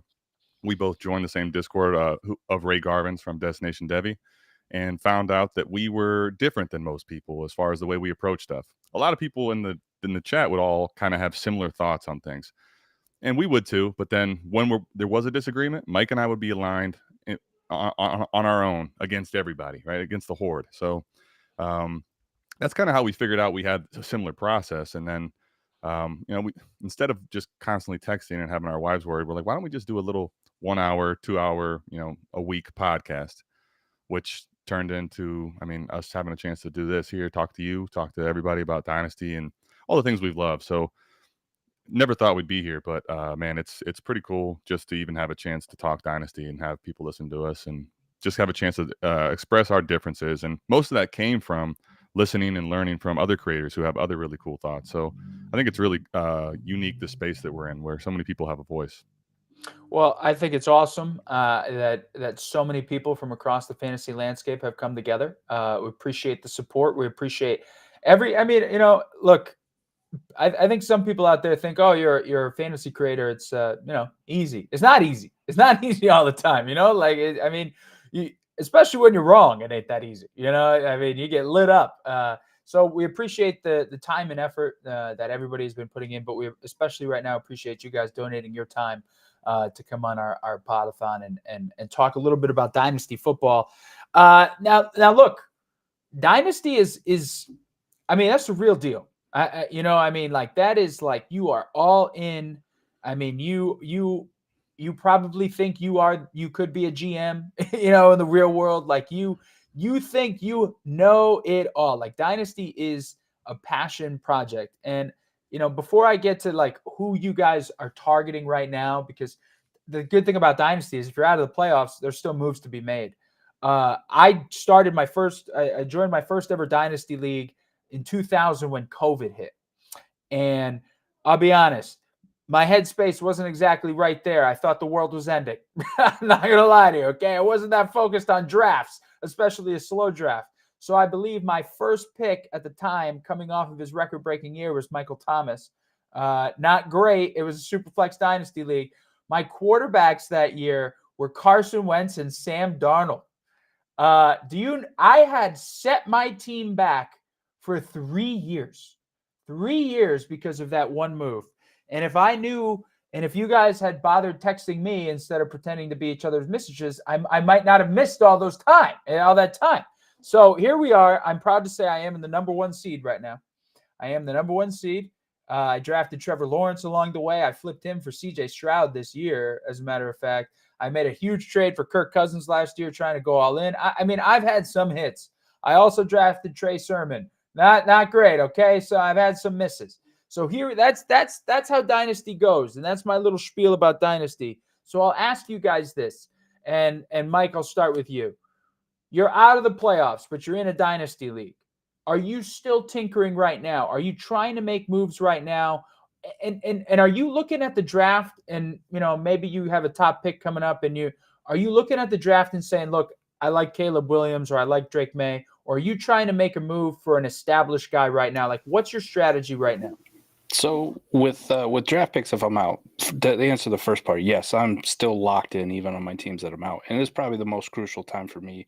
Adam and I just released a podcast today where we were talking about moves if you're out of it, like what you should actually be looking for, what actually gains value in Dynasty from year to year. Just looking back at a year ago via Keep Trade Cut Dynasty ranks, the community ranks, and seeing where guys had jumped up and how high they'd gone and at what positions they do. So some of these guys are on waiver wires, even in the deepest Dynasty leagues. So those are the ones I'm trying to put on my team, like those types, and trying to future cast or project that maybe this running back will have a bigger role next year, or he will move up and be a surprise. And then as far as the draft goes, if I got draft picks right now, I'm diamond handing them like they're the greatest stock ever.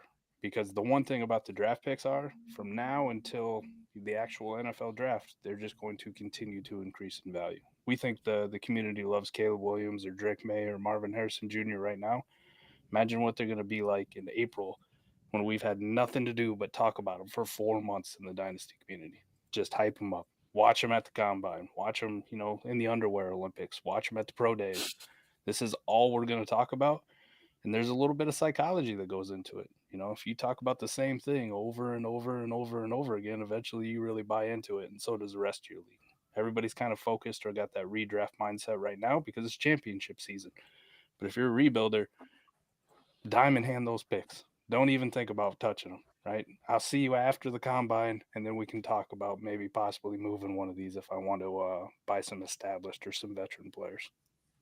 Hype kills, or it can lead you to the promised land. Adam, we talk about evaluate, because in Dynasty you got to be your own scout sometimes, right? You know, what are you seeing on paper? What are you, I like this. I can see this happening. So you look at the draft class, right? You look at the draft class, and I think your casual fan might be down on Caleb Williams, but I don't. I'm sure you guys watch a lot of college football, dude. I mean, the dude might throw the best ball in all of college football. I'm sorry. I know USC wasn't that great, but like he was pretty damn good. I mean, is he your consensus number one, or are you looking at other guys? And then the second question, and I'll throw it to both of you.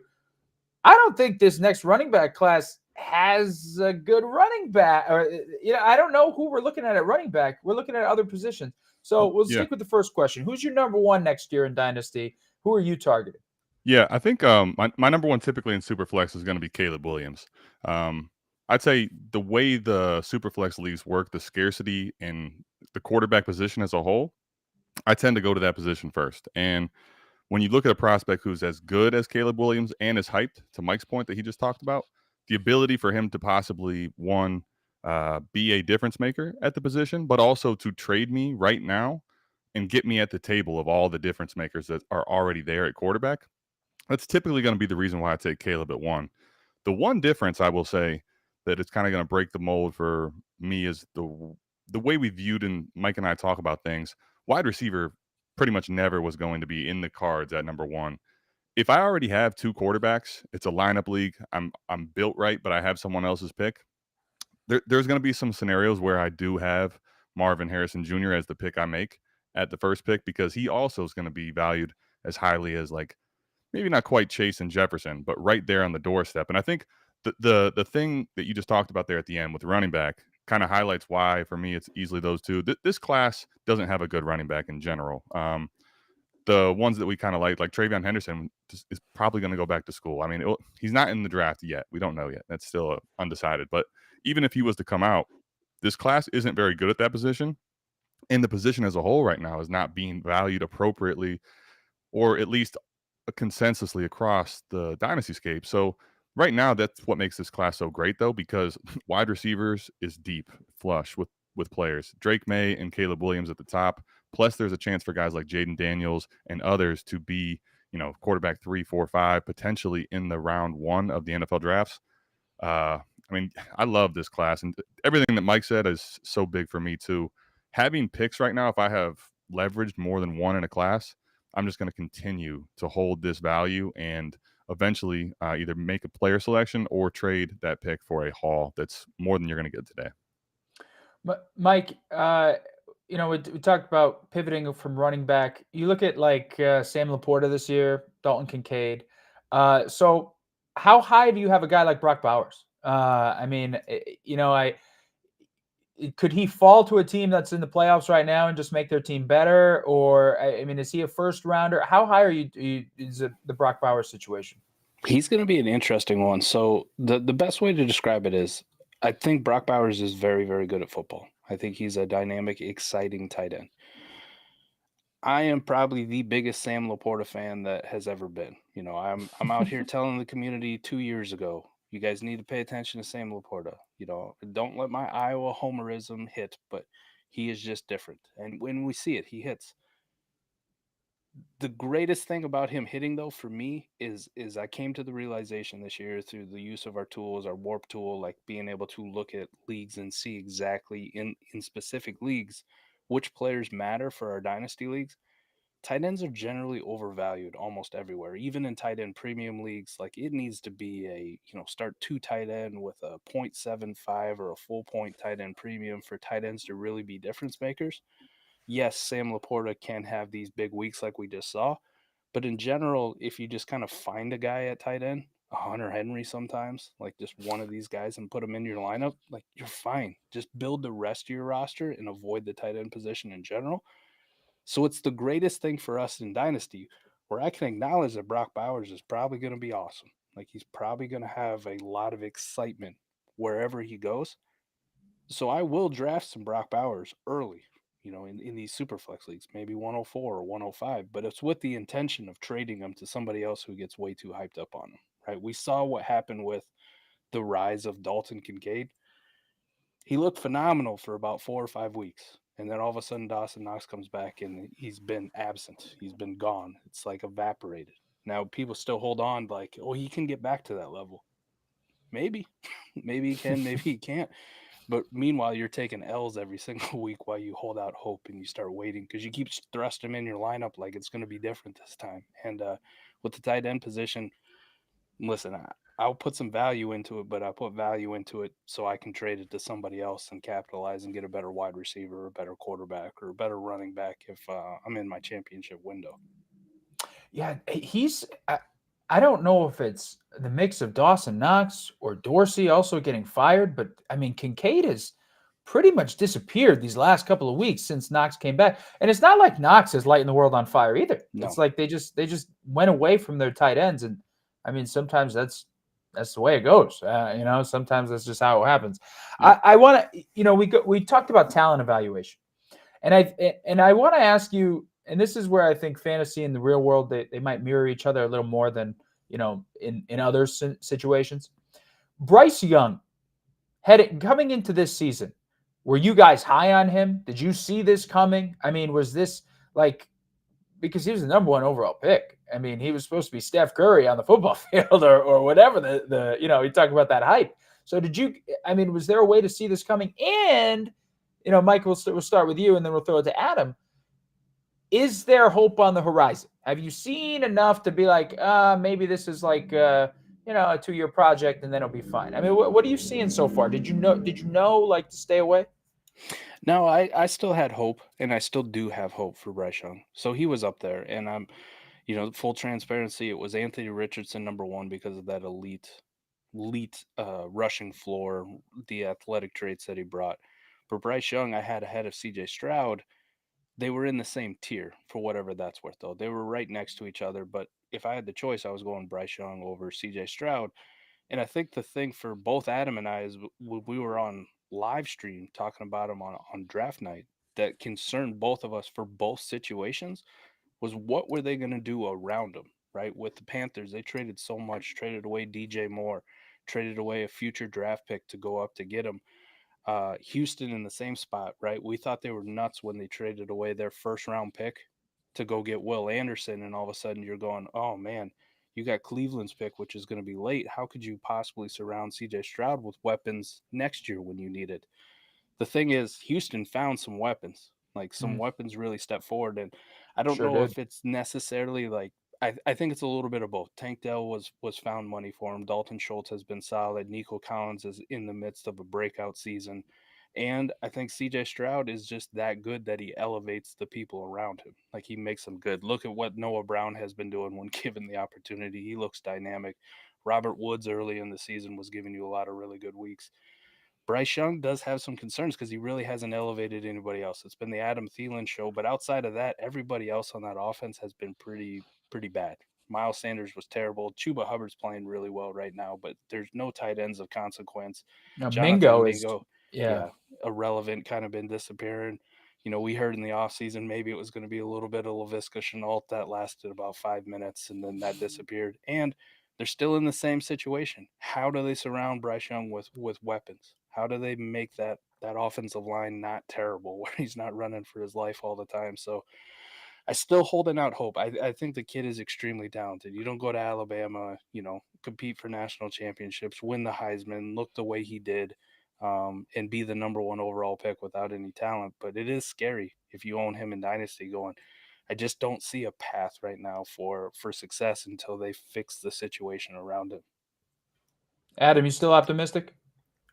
Yeah, well, a little bit, yes. I think part of my optimism, truthfully, comes and goes as the community does, because I'd like to trade. I'd like to have understanding of the value of the player as an asset that I have. So part of my lack of optimism isn't that I don't believe he can turn it around. I still believe he's talented, but I look at that situation and it is terrible.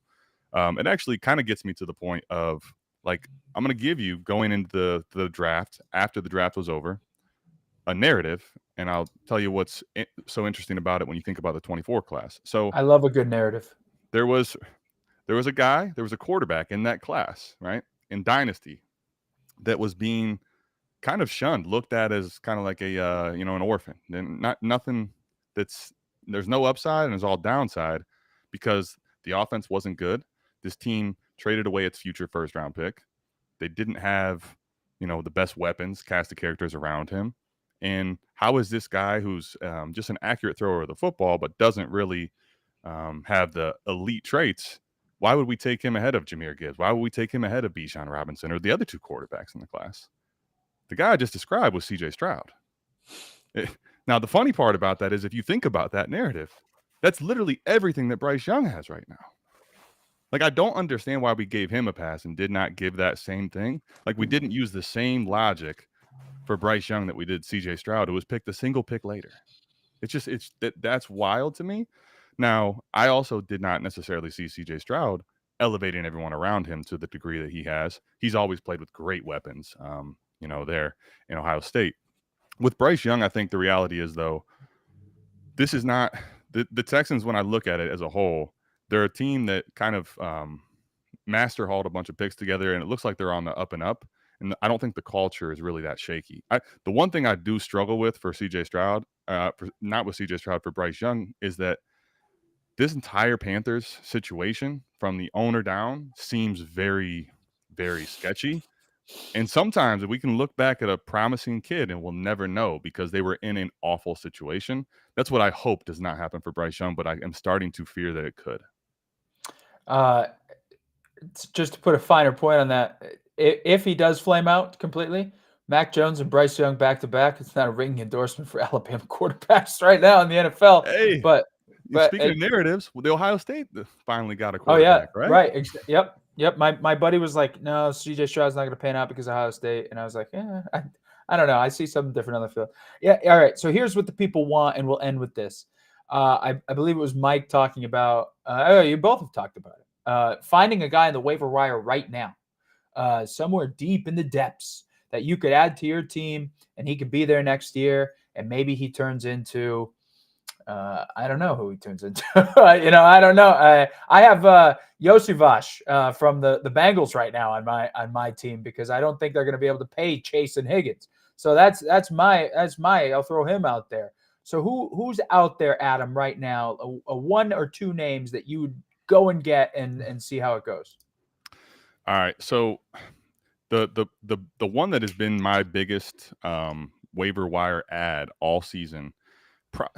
Depends on how deep your league is. I think in certain shallow leagues, he could still be available. I would say he's probably not available very much anymore.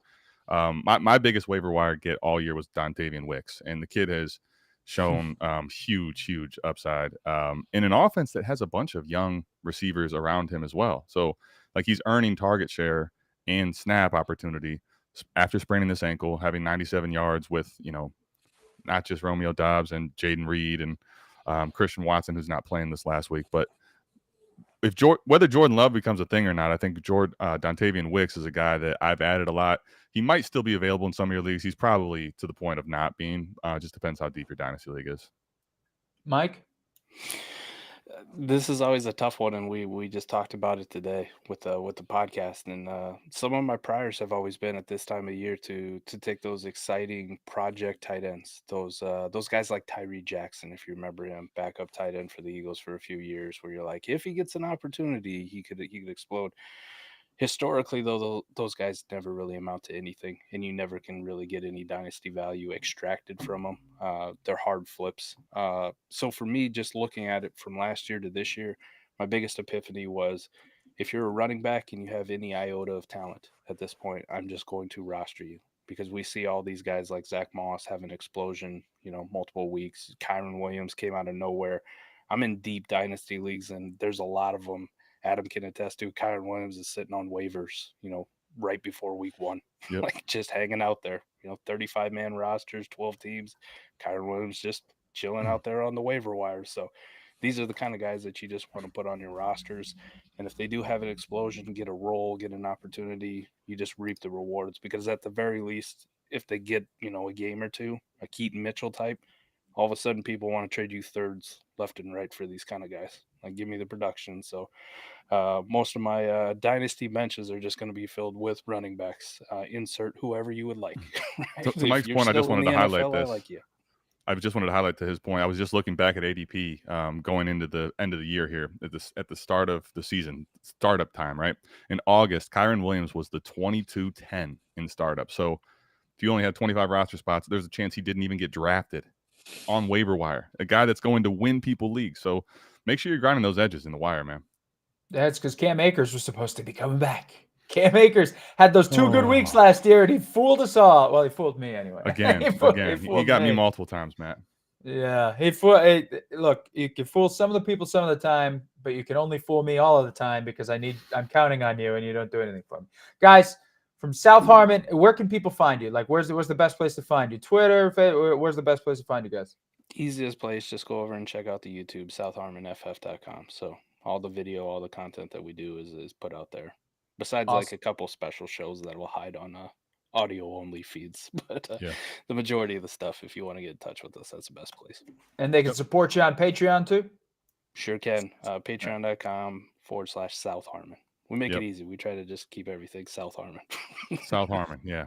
SouthHarmonFF.com, Patreon.com/South Harmon. YouTube is South Harmon Fantasy Football. Those are the spots. That's where you get us. We really appreciate you taking the time. We're talking, I love that you guys talk fantasy all year. I'm on to other sports where I'm flaming out in baseball by the time, May and June rolls around. But I love that you guys talk it all year. The boys from South Harmon, Mike, South Harmon, Adam, go check them out for all of your dynasty needs. Guys, thank you so much again. Absolutely, Matt. Appreciate it. Appreciate it. Take care. Happy holidays, guys. You too. All right. Dynasty football. That's great. Well, we go from dynasty to another thing that's near and dear to my heart. A little bit of betting, a little bit of gambling talk. Here we go. Monotone football. Stu Durst, one of my fellow wounded ducks here at Sportstopia. Thank you so much for joining us. And Vaughn, Vaughn, am I saying it right? Dalzell? Yeah, Dalzell. All right. Vaughn Dalzell at V Money Sports. And you can also find him NBC Sports betting analyst. Guys, I love money. I just want to let you guys know that I love money. And that's actually a great transition into a little bit of why we're doing this podathon here. That's because when we were trying to start Sportstopia, a bunch of good content creators were screwed out of their money, their hard-earned money. Some good people did a lot of hard work and didn't have anything to show for it through no fault of their own. That's why we're here. You see the graphic on the screen right there to support these hardworking men and women who are trying to help you win your fantasy leagues, win your bets. So if you could support them, and if you already have, we thank you for it. If you could chip in a few bucks, we thank you for that. We're just trying to give a couple people some holiday cheer this year. So guys, we're talking betting, and man, do I love betting. I love betting. I hate winning more than I hate losing more than I love winning. I'll tell you that much. And so that's, I guess, why we keep going back to the 12-team parlay that never hits. But, that one time it does. That's what we're doing. Before we get into some of the bets we're looking at tonight, I mean, we got an NBA slate tonight. We got the Thursday night football tonight. And don't forget, we got a bowl game tonight. The Syracuse Orange are in action, okay? We'll get to them in a second. But let's start here, Stu. I don't think we've ever had the pleasure of working on a show together. But the content you were putting out for Sportstopia was great. I followed you on Twitter. You actually helped me with some prop bets.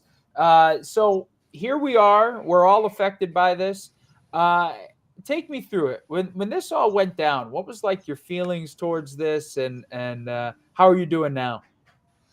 Yeah, I mean, it's always frustrating, obviously, busiest time of the year. I'd rather, I always want to talk to a guy like you. You're a fellow DC guy right now, as well as me. I found a lot in common with a lot of the guys. So just very frustrating to have fun, make good content, whether it's winning bets, great articles, and, have that kind of, not go to waste necessarily, but, when you're not paid for it, it obviously stings a little bit. But just like you said, that's why we're here today, because all of us still want to create great content, and hopefully we can do that for you right now. And if you have, something laying around, we obviously have the QR code right there. Earlier, we found out every time someone scans the QR code, it pops up on the screen. I don't know about you guys. I'm very easily entertained. I like when things pop up on the screen. So join me in doing that. It's pretty easy. Yeah, there we go. Right there off the bat. All right. Is on point right here. So, a lot of good stuff. I try to always look for the silver linings. I'm a sports bettor. I've gotten screwed before, unfortunately. Not every bookie loves to pay. Not every bookie loves to take your money. So it's part of life. It's unfortunate, but, we're all just doing our best here to make up for it and, have a great 2024, obviously. And you got your hands in some other pots too, right? You're always working. You're doing other freelance stuff. Oh yeah. You can find me all over.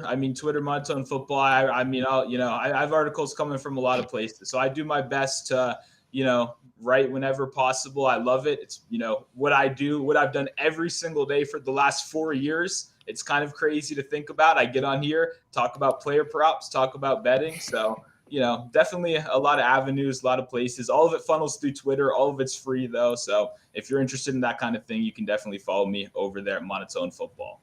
And I speak from experience. This guy knows what he's talking about. I hit some pretty good prop bets. I want to say, man, you had a Chargers prop earlier this year that you nailed. It might have been Palmer yards. It might have been the Palmer yards over, and I was hooked. I was hooked right then and there. Vaughn, we've been asking everybody all day like how they sort of get into where they're at now. So how does this start? I mean, are you making bets with your friends? I mean, how does this start?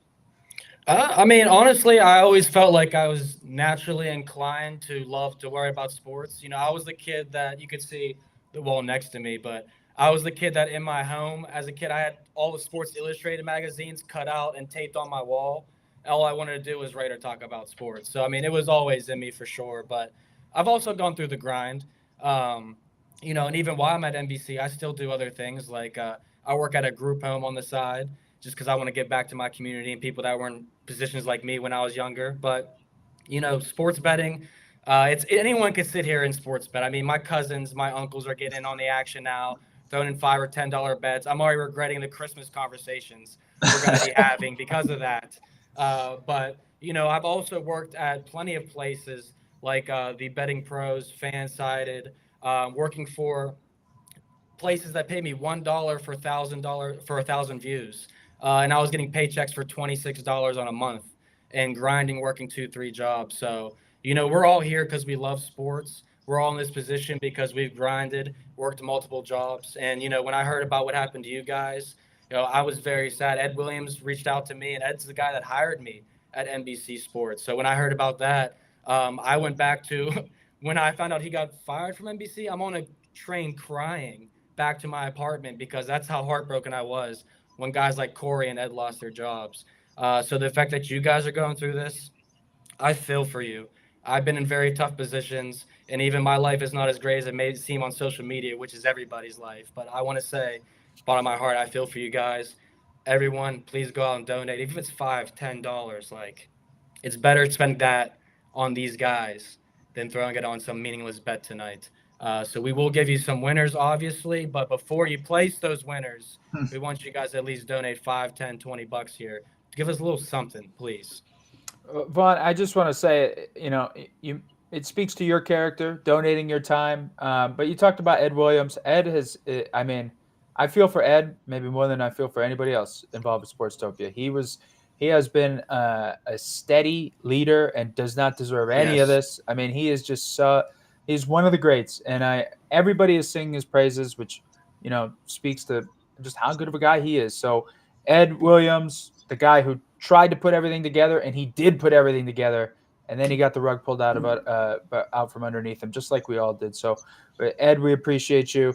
And so, Vaughn, we appreciate you, too, for donating your time. Stu, thank you, as always, for providing the insight. Thank the sponsors, Prize Picks, Better Sports Network, and Full Moon Sports Solutions. They're helping us get this Podathon on today. And we've been going since 8 in the morning. You probably saw Cody for a good part of the day. Yeah. I mean, he said he didn't pee all day. I felt for him, like Scott Hansen on the red zone. And now it's on to us. So what the people want is they want winners. And we love winners. We hate losers, and we love winners. But my question to you guys who probably dabble in it a lot more than I do, it's this part of the season. We're at the end of the NFL season. There's still a lot of meaningful games, but you got the NBA season in full swing also. I mean, I'll start with the NBA. And Stu, you put some scratch on NBA games. We got some decent time. Ed chiming in the chat. When you have a team like this, it makes it incredibly easy to be a good leader. All one family. Ed, man, he'll never take the credit, but he deserves all of it. So, Stu, we'll look at the NBA slate tonight. Decent one, and one jumps out at me. Pacers, Grizzlies, no defense. It's going to be awesome. Are you targeting anything in that game? And overall, when you look at an NBA slate, what are you looking for? I mean, are you looking for teams off of back-to-back? What's the strategy here? Help me learn. Yeah, no, that's a great question. I mean, that is the most exciting game of the night. Ja Morant back in the NBA, now back at home for the first time. If you do want one of my bets off the bat, I love him in the first quarter in that game. I know all game bets are going to be popular right there. His points opened up last game 23.5. They're 30.5 now. That tells you what the market thinks about Ja Morant. But guess what? His points opened up in the first quarter at 5.5 last game. Guess where it still is? 5.5. So we've seen a 7-point adjustment in his regular points line and no first quarter adjustment. This guy had a 44% usage rate in his first game back. You guys saw what happened when Memphis was without Ja Morant. It was not pretty, right? So the new solution is we're going to let this guy dominate. So for me, I think Ja Morant's going to have a great game. I'm super excited to watch this one. I mean, Halliburton and Morant are the future of the league, right? I mean, obviously we saw that earlier this year. So I don't know if Vaughn has anything in this game, but I definitely love going to the superstars. I'd be shocked if anybody doesn't have anything in this game. Isn't that what everybody's going to be targeting tonight? This is definitely the best game on the slate. I mean, I was intrigued just to look at it. I haven't been betting NBA as much because Stu's also capping a lot of different sports right now. But yeah, capping 4 different sports all in 1 week can definitely be very hard on the mental edge of the betting aspect. So I've been pulling back a little bit. I hit Joel Embiid the other night over 34.5 against the Bulls. Obviously, that was easy and simple. I got a little Timberwolves action against the Heat a couple nights ago. But the one bet that stood out to me, and Stu, come on, you got to come with me on this one. The Detroit Pistons get the win tonight. They haven't won in 2 months. Exactly. Tonight, it's happening here. I'm not on the train. I know it's a train. I'm sorry. I hate to be that guy. People I love. I know Prop Bomb. I know people I love are on the Pistons. But to be honest, everyone is pointing to the Jazz. They're saying, look, it's their C team, right? I think their C team is pretty good. I mean, Colin Sexton is a guy, that I think should have been getting regular starting rotation minutes anyway. I think he's pretty comparable to Clarkson. So Walker Kessler, I think an underrated center, a guy I played for over 2.5 blocks tonight. Absolute block party when he's in the paint down there. I just think they have enough pieces. Dunn, I know it's not a name people know. He was very solid in his limited run last year as well. He can distribute a Kelly Olynyk. I know these aren't sexy names, but people are acting like this is a G League team, and it's not a G League team. These teams are bad. Like the Utah Jazz right now, not a quality basketball team, but I agree with you. Like the players that they are playing out there and getting chances are better than what we would have expected for a C League team. But the Detroit Pistons, I mean, they were +1 earlier today. Now they're laying 2 points. They're obviously at home. I talked about this on the Roto Road basketball show yesterday with Raphael Johnson and Dan Titus, and we were saying by December 26th, the Pistons are going to win a basketball game, whether it's tonight against the Jazz or their 2-game home-and-home set against the Nets, which is a great series. They just played the Jazz as well. So there's potential here. And if the Pistons lose tonight, I wouldn't be scared of going back on them the next night when they play the Nets. But if I was going to do an NBA bet tonight, I'm taking the ugliest bet on the slate. And I'll encourage some other people to join me. I've seen some sharps on them that like it too. But +1 to -2 at home. You need a win, 2 months. Christmas coming early. 2 points, 2-point favorites tonight. The trip. But We'll take the money line. One rule for me, Matt: we never play a -2 or a -1.5. Absolutely not. Never. Too much room for heartbreak. Too much room for heartbreak there. Yeah, that little error, that little margin is bigger than you think. Here's where I get scared though. I mean, you talk about the Jazz, their C League team, and you're only a 2-point favorite. I mean, that's. Am I overthinking this? Like, what's his name? Even Fontecchio been doing okay for this. Like he's been having a couple games. So yeah, there's some matchups out there. I like that. All right, so on record, you're taking the Pistons. I'm taking the Pistons money line tonight. I'm going to be that guy. Stu, don't even shake your head at me. You're joining. Throw $5 on them. We might all ride the train. We might all get on board here. We might all get on board. I will going back to that Pacers Grizzlies. Pacers coming off a back-to-back, I believe. Grizzlies got a little more rest. Ja Morant triple-double +800. Ja Morant triple-double +800. Look, I like the big numbers. Dude almost had one the other night. I got bamboozled by thinking he was going to be on a minutes restriction. He was not. He was not at all. So if you want to have a little more fun, Just, chase the triple double. All right, Vaughn, we'll go to NFL. If you're not, I want to actually ask you a question. You said capping all the different leagues. Is it just strictly NFL for the most part all season? And then once the Super Bowl comes and goes, you're on to other stuff? NFL and college football are the two primary ones right now. Basically, I've been doing Monday through Friday college basketball or NBA if there's a spot I really, really like. And me being picky has been a big part of why I've been successful this year, especially capping 4 sports at once. The past 2 years, I've struggled this time of year. November to December is always that time where everyone gets fatigued. And this year, picking 1 or 2 spots has really helped me a lot. So definitely saying football is the front end right now. We'll be all basketball for 3 or 4 months, and I also cap USFL for NBC and Peacock now. And I did well. I hit 64% last year. We love to see it. And so I'm looking forward to that, and maybe taking off baseball this year. But don't tell NBC I said that.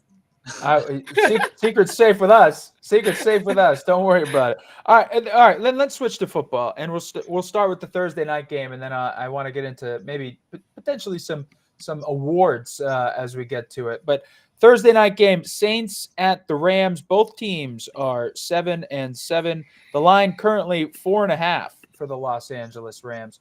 Stu, what do we like?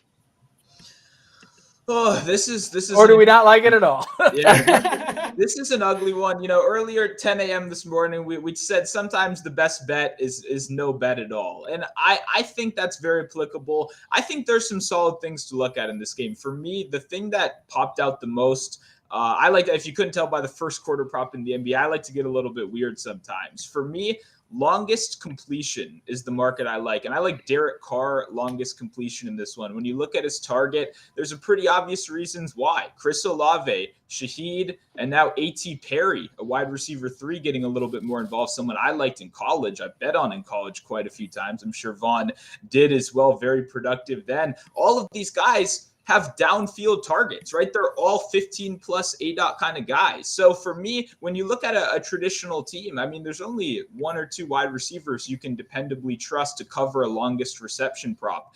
In this game, I feel like we have 3 wide receivers that are very viable to do that. And then you have Alvin Kamara, who's always a threat to break something off, especially if he's getting 10 targets a game, which randomly happens every couple weeks. Taysom Hill is doing Taysom Hill things. Maybe he gets a screen pass and breaks one. I just like how many different outs there are. So it's a little bit of an ugly game. If I was more confident in Olave's health, then Olave would be my biggest bet of the game. But since I'm still a little bit worried he's coming back from injury, I like having the option of all the wide receivers and going to the longest completion from Derek Carr. Vaughn, anything you like in tonight's game?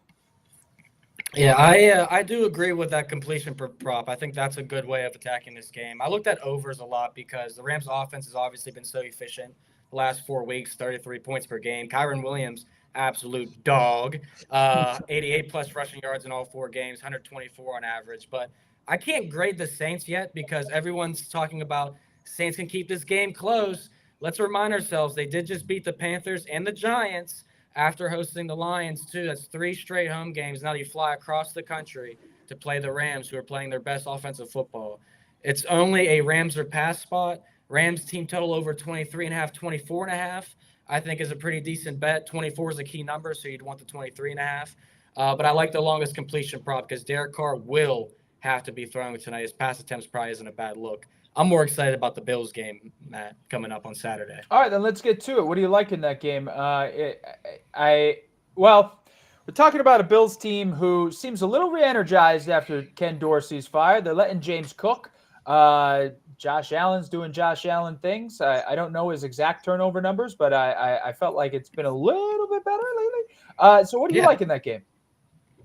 Yeah, Josh Allen MVP odds are definitely skyrocketing. People are starting to get on that train. I'm still a Lamar Jackson guy. I want to put it out there in the air.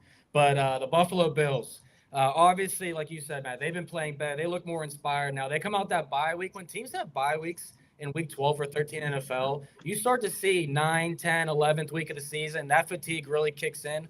And the bye week either makes or breaks this team. For the Bills, I think it's making them. Obviously, they smacked Dallas. Dallas had a stomach bug going on. They beat Kansas City and Arrowhead, which is never easy no matter where you're at. But you're getting a Chargers team. It's pretty much quit on Brandon Staley once Herbert went out. And 87 points in the last 2 games. Anybody could talk about that. But the real angle here is the Bills' first half team total. You take the over 13.5. It's my best bet of the weekend because in the 7 out of 8 wins for them, they've scored 14 plus. In the 5 games they've won by double digits, which they probably should here, they've scored 14 plus. The only game they haven't that they won this year was against the New York Giants. And I'm sure everyone remembers the Bills-Giants game because that was the worst game of the year probably.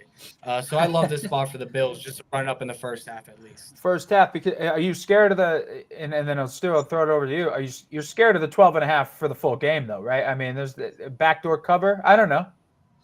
I was going to say, I'm not super scared. I like that analysis. No. To be honest, as someone that's been staring at that line all week, I love that alternative. I'm 100% telling you. I'm very surprised you're getting a number under 2 touchdowns right there. I mean, you obviously nailed it with how explosive this first half offense is. And just from a matchup standpoint, the Chargers, obviously this isn't unique to me, but it's been one of my favorite teams to pick on all season. And it's because they're very predictable, right? Teams that change up a lot, those are the teams that get a little bit worrying, right? The variance is kind of crazy. The Chargers consistently every week since their bye week have just sat back in a soft cover 2 shell. They play a lot of soft dime coverages, and they're just sitting back and letting you take anything underneath. And with how well James Cook is playing right now, with how well they're generating explosive plays and yards after catch, I just think this is an awesome matchup for those guys to go crazy. I mean, Cook at 20, I think 2.5 receiving yards seems like another smash play if they're just going to keep feeding him 5 targets a game. And they're real targets, by the way. They're not like running back check. Yeah. So for me, I agree. I love the Bills coming into it, but I think that's a great way to attack it in the first half. Would you be nervous with a 14.5? Because I've seen it starting to move there today at some places, offering like plus 110. But I'm telling everyone just to take the 13.5 super juiced and leave it because obviously 14 is a key number, but potential there for 17 plus, right? I mean, it would be crazy. I mean, you never. For me, I don't. Crossing 14 is like scary. You know what I mean? That's not something I normally recommend. So yeah, if you can get it on the nose or under it, I'd be willing to pay for it as well. And I'll say this real quick, Matt, that I'd rather take the Bills minus 14 full game than Bills first half team total over 14.5. But I'm so confident they score the 14. It's just in betting you need to respect those key numbers, especially in the NFL. And a lot of Easton stick disrespect here. You don't have any confidence that Easton's going to be able to move the ball against Buffalo, huh?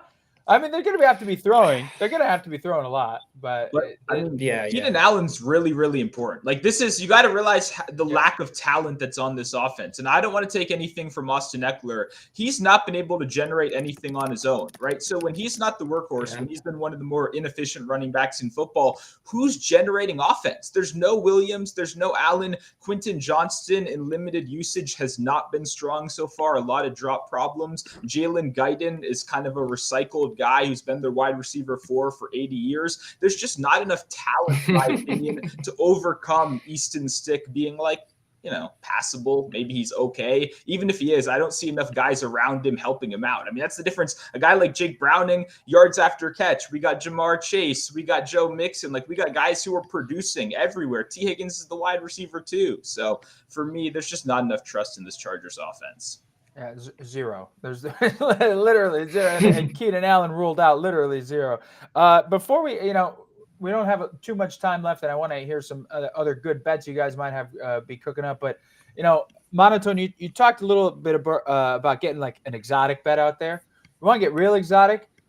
Play the to catch a pass on this drive bet. Like that is one of my that'll get the blood pumping because you guys, I would say it right now. Like you guys cap it. You guys see it from different angles and you guys go into the game and you see it from different angles. But like I approach it as like, I played college football. I know like if I was calling the game, this is how I would do it. And that if you like watch and the game of football and they're getting after that quarterback's ass, then I would go with a James Cook dump off pass and that could win you some money. That could win you some money right there. So I that's one of my favorite exotic bets to get after on a Sunday and lose a bunch of money on. All right, Vaughn. So you like that Bills game. You talked about the Pistons. Anything else here? Anything else you like tonight? I know you said college football. Syracuse plays USF in a bowl game tonight. I don't know if you're a big bowl game better. They're tough. I mean, the bowl game is tough. I had Old Dominion on Tuesday, so yeah. Bowl game is tough. I took a nap up 28-0, woke up 3rd and goal on the 6-yard line. I'm about to lose, and I'm like, what is going on? Oh, God. But bowl season is here, ladies and gentlemen. We got to get through the ugly games to get through the Michigan and Alabama type games. But I'll give you guys 2 quick bets. I am on USF tonight, plus the 3 and the money line. This Bulls team, speak of motivation in a bowl game, USF got all that. They had 1 win 2 seasons ago, 2 wins before that, and now they are 6-6.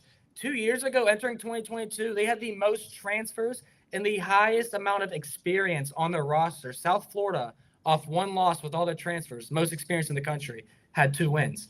This team now, 6-6 in a bowl game, all in motivation. Give me South Florida. And then my best bet of the college football weekend is a Friday night bet. First quarter over 13.5. UCF, Georgia Tech. Talk about 2 offenses that average 400-plus rushing yards, 2 defenses that allow 400-plus rushing yards, 2 offenses that got off to quick starts in the last 3 games. What's not to like here for these 2 teams? So, yeah, give me the first quarter over in UCF versus Georgia Tech over 13.5. Same logic as the Bills. Don't take 14.5. Just the 13.5. I love it. I love first quarter bets. Hey, real quick, shout out JJ Wenner, $50 donation. Thank you so much. Thank you so much for your money. And thanks for taking the time. Stu, what do you like? You got anything? Oh, real quick, by the way, on that Syracuse bet, they want to impress Fran Brown. I'm just going to say they want to impress Fran Brown from Georgia, the new coach. He's not coaching tonight, but they want to make an impression.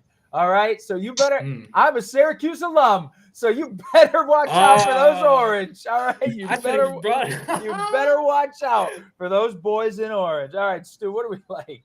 Well, I got one quick question for Vaughn. I unloaded on John Reese Plumlee tomorrow, rushing yards. What do we think? Am I crazy? I mean, one last dance. This guy's made me so much money. That's all he does. I don't trust him throwing a football.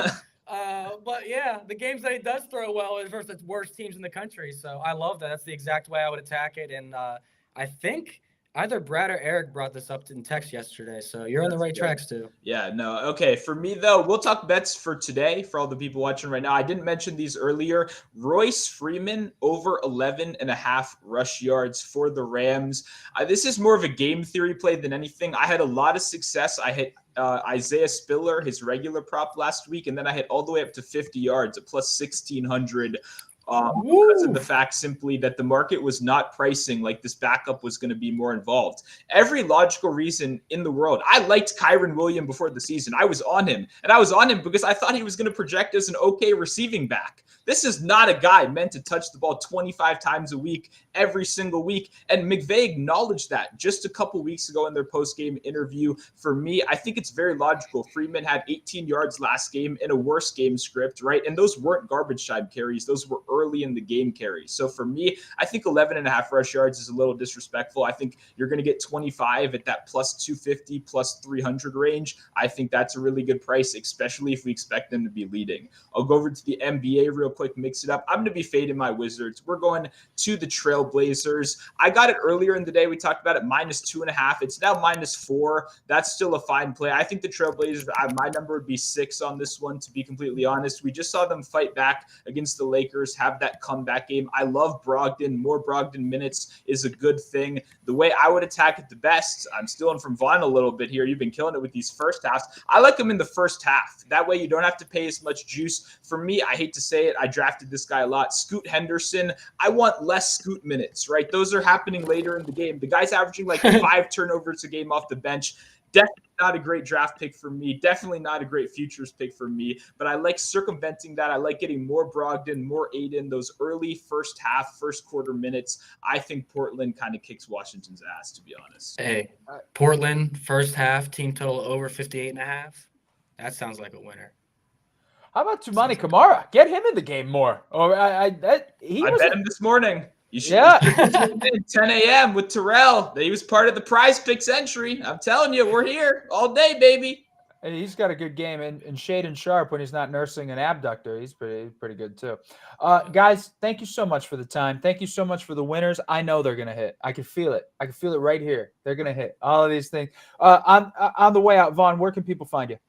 Just not the USF bet though tonight, right, Matt? That's the only one. That's the only one I'm not gonna. Yeah, that's just to stay away. That's just. That's what I figured. Just to stay away. Okay. But yeah, no, I appreciate you guys having me on and asking me. And I like I said before, please at least donate something for your placing bets tonight. Always think about what you could be doing with your money betting rather than over betting. You know, got to be smart, stick to your units as well, especially in the holiday season when we can get a little away from what we should be thinking about here. So please help out everyone that's been involved, everyone that comes on the show today. And for myself, I'm always at NBCSports.com, rotoworld.com, same thing. And you can find me on X at VMoneySports, dropping videos every day on there, and Instagram at VMoneySports. And Stu, where can we find you now? Yep, I'm over at Twitter at Monotone Football. I've been doing free player props for multiple sports every day for the last 4 years, completely for free. That will continue in the future. A guy like Vaughn is a big reason I started. You know, he was absolutely killing it when I came on the scene. So, I mean, if you didn't know, me and Vaughn have done like 20 shows together. Yeah, we go back. Absolute legend. Love Vaughn. I appreciate him coming on the show with us right now. And hey, you'll see me again at 6:30 if you're still watching the stream. So I'm not quite done today. Oh, nobody's going anywhere. Guys, thank you so much. Vaughn, you mentioned, you know, remember the time. It's Christmas time. That's why we're talking no L's, baby. Let's go. Let's go. Let's get some winners tonight. No L's in Christmas, baby. No L's. No L's. Boys, thank you so much. We appreciate you. Thank you for the time. And thank you for all the kind words and support and some good folks over at was formerly known as Sportstopia. Thank you guys so much. Thank you. All right. From betting, and Alicia Twerski, did you hear my joke? It was really good. It was the holiday season, no L's, baby. You know, you can't. That's if only there was an entrepreneur backing Sportstopia to pay me for this kind of writing, it'd be great. But that's the reason we are here. Alicia Twerski from USA Today with some expert rankings. Alicia, thank you so much for joining us. Yeah, I mean, thanks for having me. I've kind of been seeing this go on Twitter with a bunch of different people that I follow and have worked with in the past, posting about what happened. And the first post that I saw, like my heart sank. And then I just saw more and more, including someone who was on my former team at OddsChecker, Tom Vieira. And it's just, I mean, especially right before the holidays, it's just such bad timing. And I hope, you know, if people can just scan that barcode and give whatever they're able to do. Well, I want to say first off, thank you so much for donating your time and helping our cause here, helping to try and drum up some of the support here. You know, you just mentioned you saw the first post on Twitter and you're familiar with the story. For those of you who aren't familiar, maybe you're just joining in. Sportstopia was meant to be a new voice in the fantasy space, the betting space, and a lot of good people put together, a lot of hardworking people on a team to try and bring it. And to be honest, I thought a lot of good work was being done until the checks never came. And unfortunately, you know, the money makes the world go round. People want to be paid for their time and their effort, and people were putting in so much. And the supposed backer just never produced. And it's tough, as you know, as you just mentioned, the holiday season. It's tough any time of the year. So a lot of people were wronged. This Podathon is at least an attempt to try and make some of it right. So if you've already donated, if you can donate, we appreciate anything and everything. We appreciate you tuning in. We appreciate you interacting with us, spreading the word. The barcode's right over there. When you scan it, it pops up on the screen. That's pretty cool. So if you guys can have a little bit of extra scratch laying around and you want to support some hardworking men and women with families, we do appreciate it. And so with that being said, Alicia, you know, we've been covering how we got here. A lot of the people today have been talking about their journeys into sports and fantasy sports and rankings and sports betting. So how did you get to where you're at now? You're at USA Today. You're pumping out. I mean, you're never wrong, right? We know that you're never wrong. Nobody ever is. Except for when I am. That's right. Except for when you are. But other than that, you're never wrong. So how do you get there? And what was your journey like? Well, I mean, I've been a sports fan as long as I can remember. And I started when I was in high school. I started writing for some sites that probably don't exist anymore. And that does make me feel old when I go back and try to find it, and it just doesn't exist. I think one of them was Football Nation. I don't know what the other ones were, to be honest, but I started writing for some sites. I was doing football content, fantasy stuff. It was my passion. Then, like a lot of people in the industry, I got an opportunity to freelance at Fantasy Pros and some of the other top sites.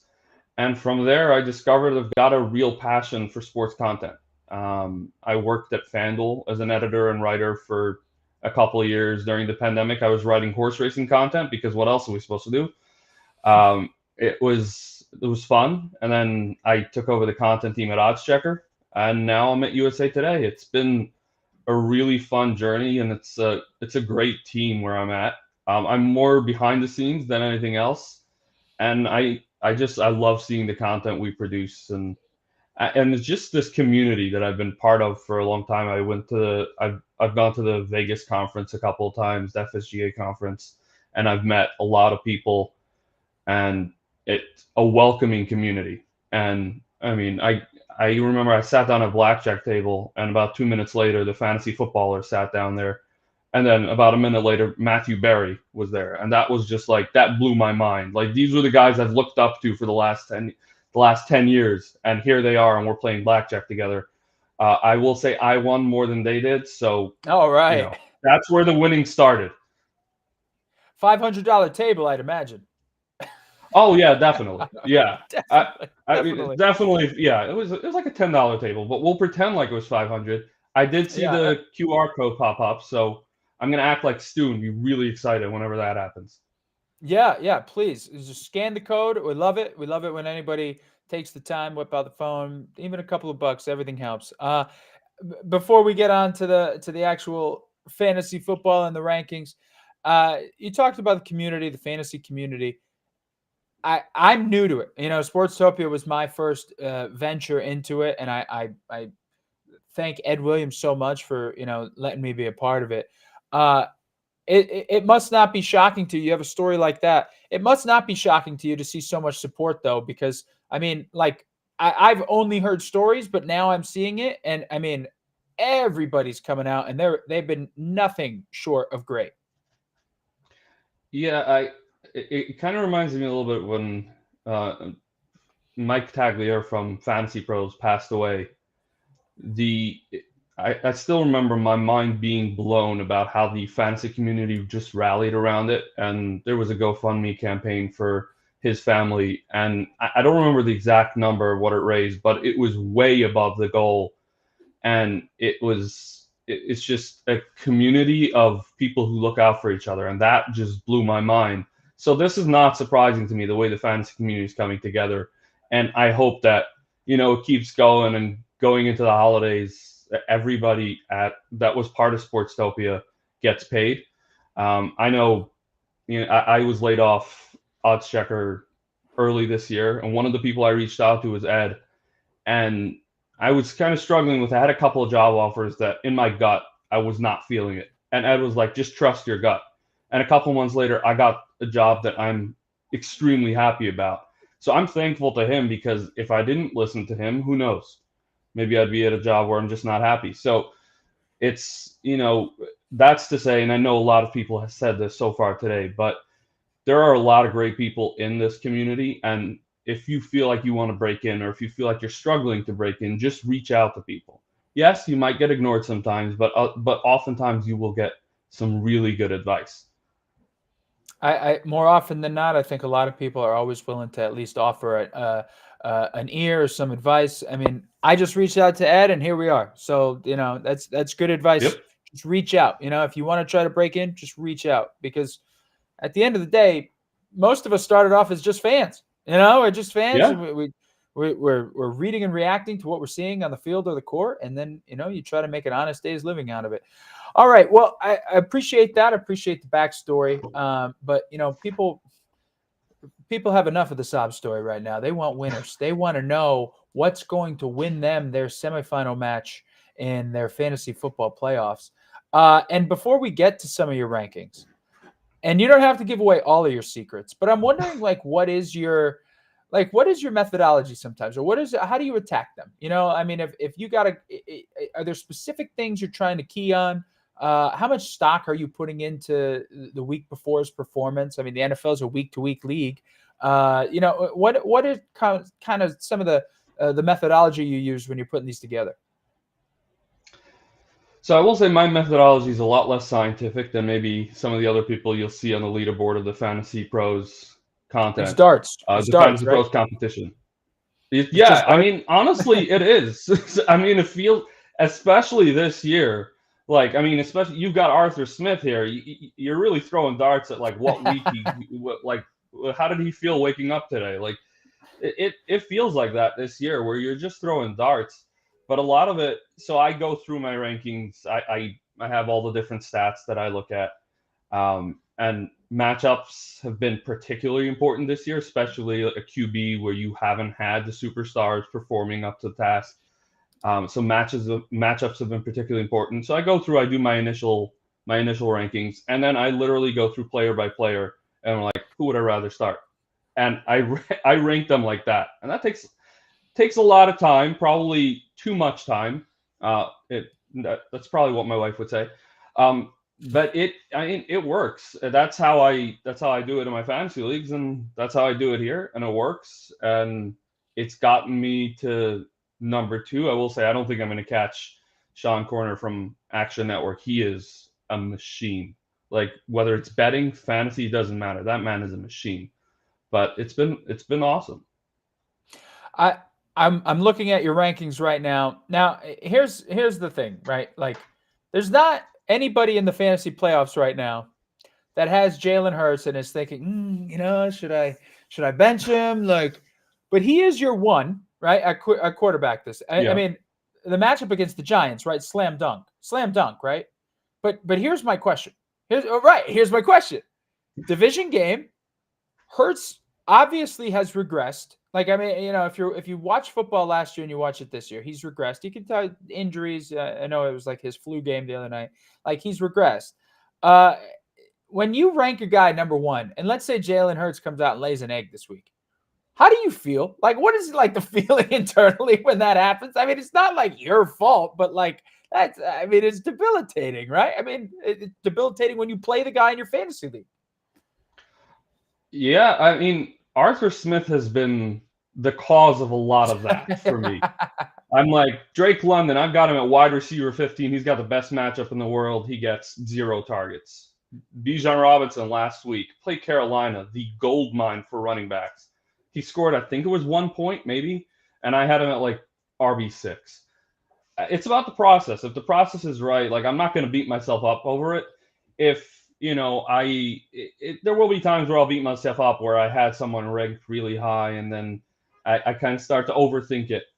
I've tried, I think one of the reasons I've been much more successful this year is because I've done a lot less of the overthinking. Like, I've got my rankings, I do it, and then I stop. Like, I don't go back in and tinker with it because that's when the overthinking starts to happen. With a guy like Jalen Hurts, you've got the tush push. It's fantasy gold. You get down to the 1 yard line, he's getting those rushing touchdowns. On the same token, DeAndre Swift is not. So I'm constantly low on DeAndre Swift, and I'm gonna have Hurts in the top 3 all the time because it's almost a guarantee. Like, he's gonna get those rushing touchdowns. A matchup like this, in theory, they should be able to stomp on the Giants. In reality, they haven't played like that at all. So I'm hoping the Giants can push him a little to where Jalen has to do a lot this week. But I'm still going to have him at number 1 overall because at the end of the day, every QB has their question marks. Tommy Cutlets doesn't. You know what you get with Tommy Cutlets. well, I mean, apparently he doesn't know who his agent is. Or that's he's right. Got one yeah. agent, one marketer. It's a very confusing situation. The most Tommy DeVito looking agent that could ever exist is his agent. I mean, that was fantastic. Oh, it's great with this green suit, the whole deal. Oh, it's fantastic. All right, back to the quarterbacks. Matthew Stafford playing tonight. That's a top 10 play for you. What do you? Even though, I mean, the Saints defensively, their D-backs they've been pretty solid the last few weeks. Yeah, but I mean, you got to look at who they played. Like the Saints, they've played a lot of bad quarterbacks this year. If you take out Bryce Young, Ritter, Tannehill, and no disrespect, but Tommy Cutlets, and whatever the hell's going on in New England, whoever those quarterbacks are, they're allowing an average of 19.6 fantasy points per game to quarterbacks this year. That would be top 5. They're not great. And Stafford's been top 12 in 4 straight weeks. He's absolutely balling right now.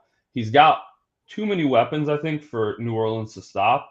You've got Puka, you've got Kupp, you've got Kyron Williams, who's been playing well in all phases of the game. So I'm really confident in starting him after that first tier quarterbacks. I'm really confident in him this week. Yeah, I only bring up Stafford. A buddy of mine in my home league, well, in a different league he was in, he said Stafford or Goff this week, and I was like, well, yeah, I don't know, Goff, I guess he's playing indoors, but I'll come back with him. I'll come back to him now and be like, Alicia Tversky, the expert ranker, he had Stafford. Minnesota has also been good against the pass, so I'm a little scared of Goff. Yeah, the knock on Goff has always been playing the December, the home road games. splits. Right, the home road splits. But like at least this one's indoors. The Lions are another team, by the way, where there have been times where I'm like, is this the same team? Like this is, Goff has been not good in some of those road games. I mean, it's been one of those, like, you don't know what you're going to get. But the Vikings too, you don't really know what you're going to get. Nick Mullins out there, you don't know how well the offense is going to be. So I want to ask you this: is there anybody this weekend that you might be higher on? It doesn't, whatever position, or maybe there's multiple people you're higher on that you think people are sleeping on this weekend. I'm gonna do it again. What was it that George W. Bush said? Fool me once, I think it's shame on me. Fool me twice, shame on me again. Can't get fooled like again. That. Yeah, I mean, I'm going back to the Bijan Robinson. I mean, I saw it. I was gonna mention it. I saw it. He's got the matchup. And at the end of the day, like, we know Arthur Smith came in last week thinking, I'm gonna show everyone. I'm not gonna use Pitts. I'm not gonna use London. I'm not gonna use Bijan. I'm gonna use Algier. I'm gonna use Jonnu Smith, and we're gonna win. And they lost to the worst team in football. His job is on the line. There's no question his job is on the line. And the only way he's going to overcome that is if he uses his players. At the end of the day, I don't think it's enough if they win, because he needs this ownership, this GM, this front office has invested 3 top 10 picks in these guys, and he's not using them. So if he doesn't use them over the final 3 games and they win, they go 2-1, I don't think that's enough. I think they're going to use Bijan. He's got a fantastic matchup against the Colts. I love him in this one. I know Derrick Henry was terrible last week, but it's another guy I'm willing to dig in right now. He's been so good at home this year. Seattle's been they've been like Oprah to running backs. They're just giving out stuff left and right. So I kind of like him a little bit more than everyone else. And I know I'm a Packer fan, but Aaron Jones against Carolina, he got 18 touches last week. He gets 18 touches against Carolina. If he does, he's finishing as a top 10 running back. I'm predicting that right now. Maybe even top 8. They're a bad defense. The Packers are probably going to be without Watson, potentially without Jaden Reed. They need weapons. So that's why those are the 3 guys that if you look at my top 20, that's where it's going to differ pretty big from probably the consensus. I saw Arthur Smith with a quote this week saying, we're going to figure it out or we're going to die trying. And somebody on Twitter pointed out, you don't have to die. You just I saw that. Why don't you just play? Why don't you just give the ball to your first round picks? I think you'd just be fine if you did that. Yeah, I mean, I think that's a pretty good point. Like he's making this, like, I think I saw a cartoon of like these people pushing a cart and it's got square wheels on it, and somebody offers them round wheels and they're like, nah, we've got this.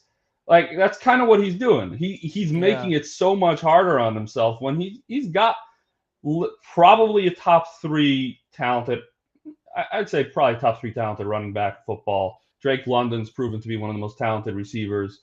Kyle Pitts, even though he is injured, still one of the most talented tight ends, and he's just, nah, I got to show people I'm smarter than you. I'm not going along with groupthink, and it's bizarre.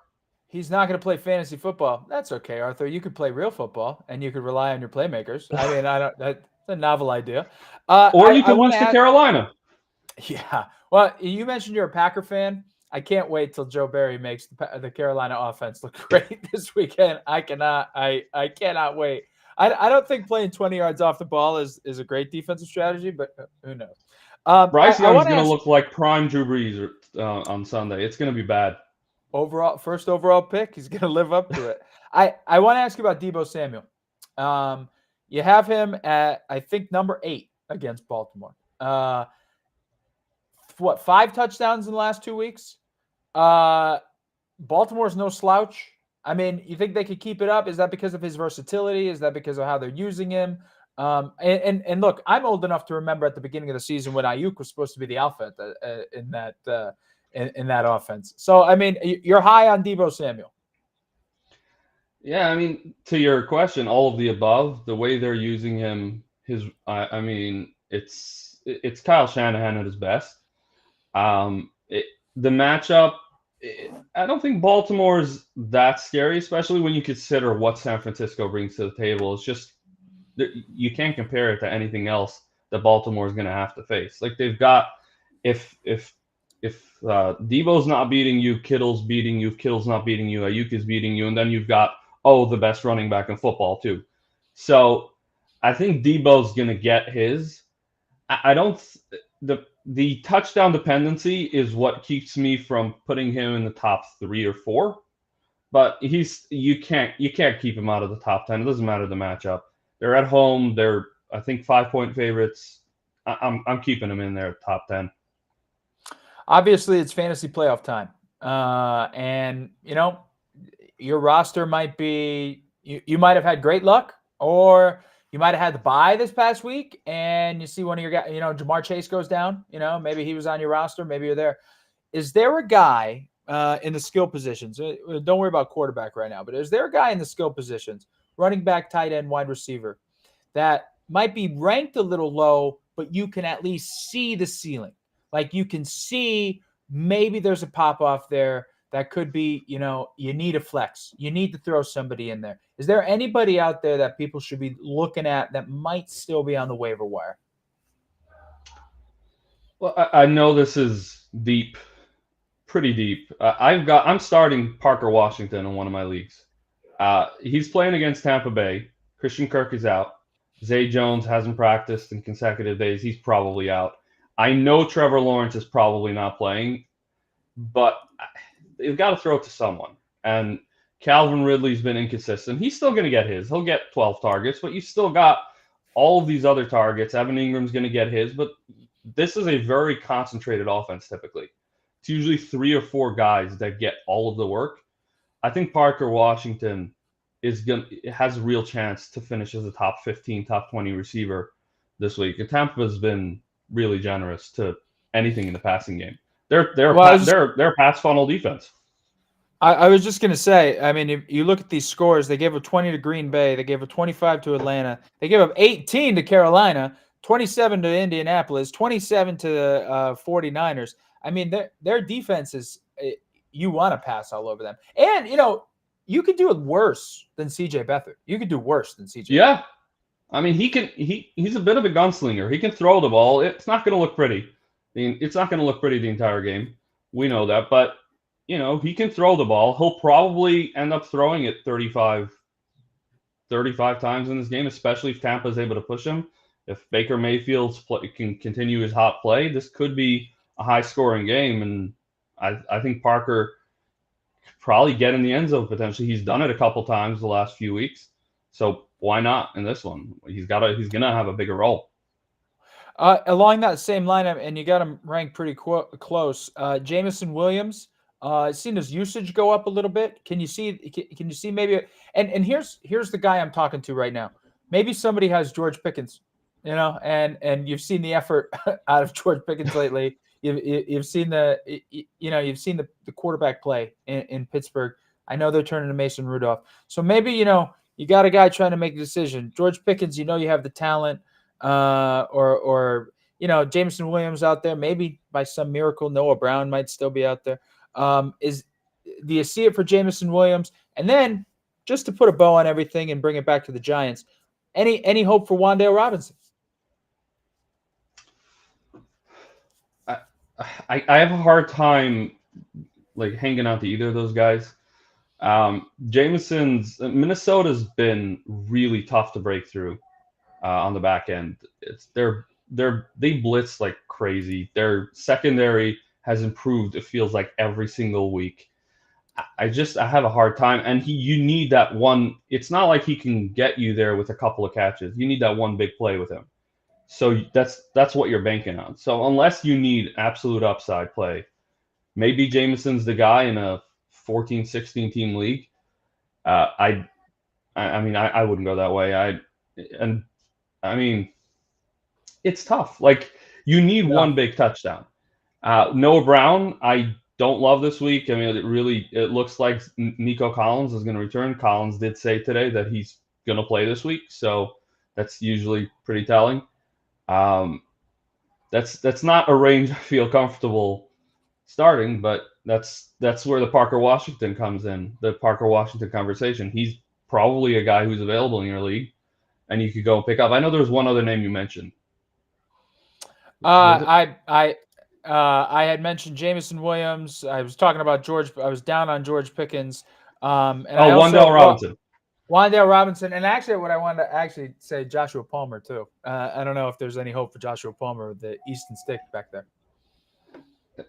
So with Robinson, if it was 2 weeks ago, sure, but now you've got Waller back. I'm a bit scared because they're not throwing the ball enough or with efficiency that you can have two guys you rely on. So it's probably going to be Waller number one and Robinson, Slayton kind of picking up the rest. I don't think you can get there now. Josh Palmer, he had a huge game last week in what was just an absolute mess of a game, but he only had 4 targets. So he got home on one play. Without that play, we're not talking about him this week. And I've seen some people have him like almost close to their top 30. I'm a bit scared to go there. I'm not doing it. I think Easton Stick, I did not love what I saw last week, and I think they're going to get Eckler more involved in the passing game. I think they're going to get Everett more involved in the passing game. I'm not. If we're talking about a dart throw in the Wan'Dale Robinson range, then sure, but not if you've got another top 30, top 35 option. Maybe a DFS. I don't know if we're counting on him for a fantasy championship. I don't know. I don't know if he's carrying us to the promised land. Alicia Twarski, where can people find you? USA Today. What's the best way to see all your stuff? USA Today and Twitter. I mean, that's kind of where I live. Or is it X? I don't know what we call it these days, but that's where I'm at. And I do want to stress again, this is if you have the ability to donate, just scan that barcode and give whatever you can. People work really hard. I've been reading the content, watching the content, people really hard on that. And to work, I've worked in the sports content space for a really long time. To work and to not get paid, it's brutal. And people have to, you want to get your kids Christmas gifts or whatever it is, and people need the money. So if you can do it, please donate. Really appreciate those kind words. We appreciate you donating your time and your effort into our Podathon. And look, appreciate your expertise. I'll hit you up on Monday, let you know how you did. Anytime. Thanks, Matt. Alicia Twarski, thank you so much. Go find him on the X or the Twitter on the USA Today. Check his rankings. Thank you so much. We're all trying to win fantasy championships, so we appreciate that. All of that invaluable information. And look, if you've been watching, I'm not too high on Easton Stick, and so I'm glad he finally said the truth about Joshua Palmer. I don't think I'm rolling. All right. Well, before we get to our next segment here, I do want to just say again, thank you to everybody who has already donated.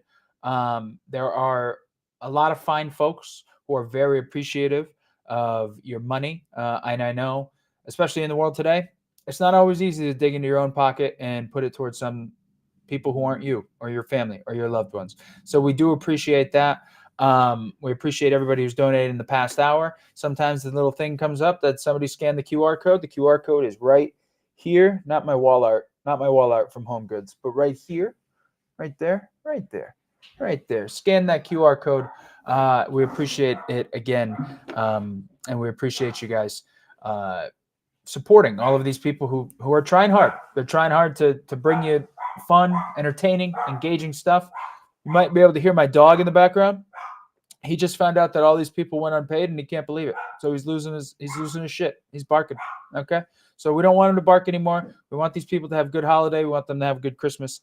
And so we appreciate all of the people who donated, and we appreciate our sponsors that helped us put on the Podathon. Prize Picks, the Better Sports Network, and Full Moon Sports Solutions.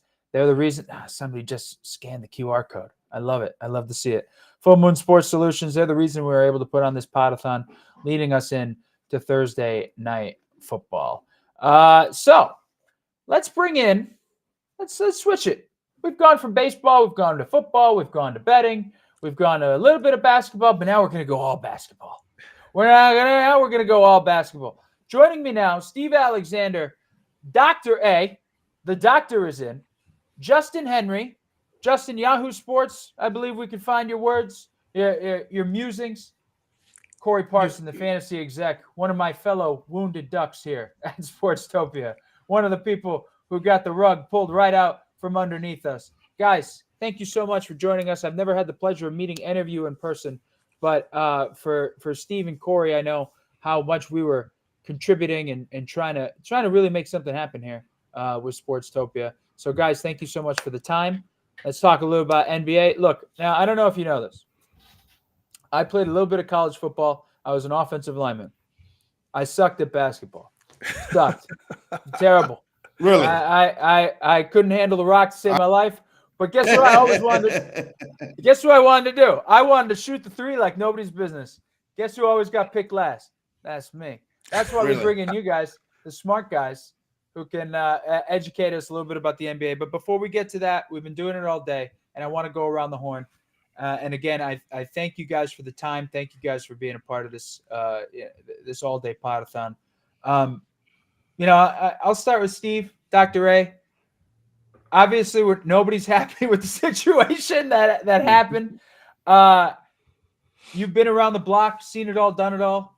I guess your thoughts on seeing this in the industry. I mean, when you first heard about it, and it's affecting all of us. What? Get it off your chest. Let it all out. It's like therapy. Well, luckily I had 3 jobs going on at the same time, so I'm not in as bad of a spot as some of the other guys are. But Corey and I went through this last year. With NBC said goodbye to us without any warning.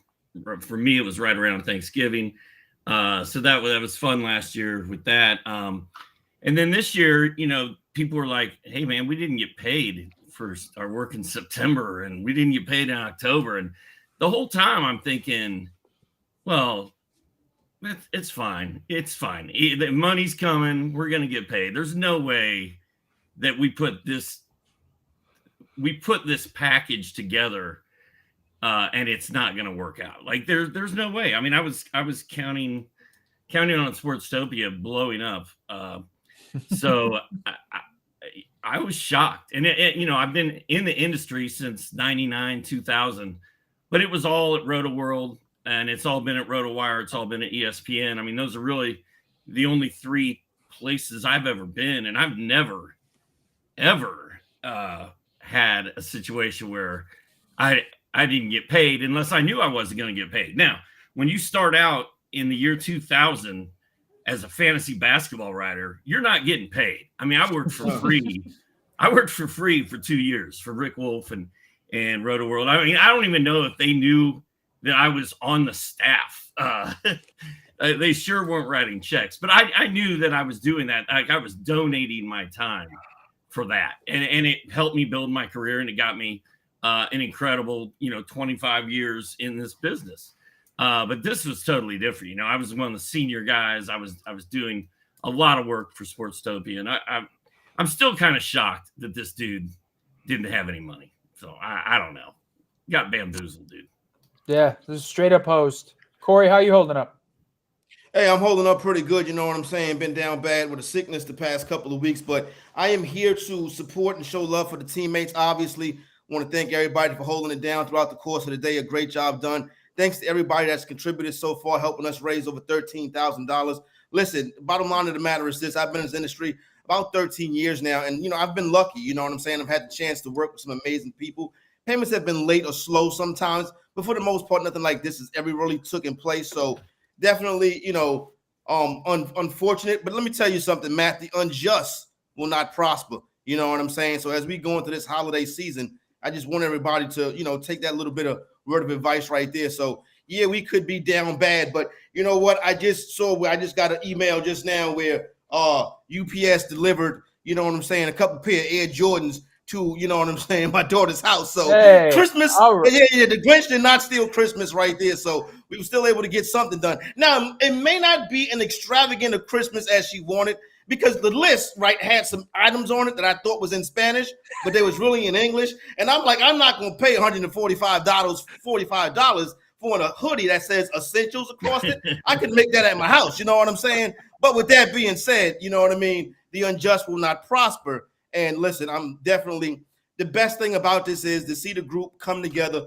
put this together, and support each other. So let's go. Hell yeah. I love Corey, you are the light of Sportstopia, man. You are just like, honestly, your attitude is great. Justin, so enough of our sob story. You're doing all right. Yeah, Justin's doing pretty good. I put the work into him, but no I doubt. also do freelance work, and I understand how this is, because a lot of this is trust, and you're trusting the entities that are around you. You're trusting the companies, especially when you're an individual just trying to make it in this industry, right? There's so many people here that look for full-time opportunities, part-time opportunities, just trying to get involved in the space. And a lot of times the first barrier to entry is just working for free. Like Steve mentioned, like you have to work for free. So when you finally get an opportunity where somebody says, you know what, hey, we got this, this is for you. It's coming. Don't worry. We got you covered. And you got a bunch of individuals that are on the same mission and pushing really hard to just see it play out the way that it did, and people not getting paid for their work is crazy to me. It's unacceptable in this industry. And you know what? It sucks because there's a lot of talented people that were involved in this, and to have those names associated and to have to speak out like this afterward, it's a shame, man. So it sucks. Hopefully you guys can all get hired on as actors later when they do the Firefest example of this, the Sportstopia movie, the Netflix film. Y'all can get paid for that, but it's a shame to see what happened, man. So I'm glad this has been put on, and we're raising money for a good cause here. Yes, sir. So Matt, you do hoops? Look, I'm going to listen to hoops, Corey. I'm going to let you take over, and I'm just going to say thank you to everyone who has joined me and our Podathon for the past couple of hours. Thank you for donating your time. Thank you for those who donated your money. And most of all, thanks for engaging with us. And just, we're trying to make the best of a bad situation. And this fantasy community is, I'd put it up against any community in the world. I mean, there's some great people around. There's some people who still are keeping their heads held high no matter what has happened to us. And we're just going to keep it moving. We're just going to keep trucking, and we're going to just keep trying our best. So Corey, I'm going to kick it over to you, my man. And I'm going to leave you with this. Oh. Detroit's not going to win tonight. Okay. I'm just going to say that right now, and I'm going to leave. I don't care if they're laying 2. They're not going to win tonight. The losing streak continues. Guys, have a great show. All right, great job, Matt. Nice to meet you, Matt. No doubt. Good stuff, Matt. Doc, I seen the Hall of Fame. I seen you had your hand up. You wanted to hop in there and say something right quick I was just rolling?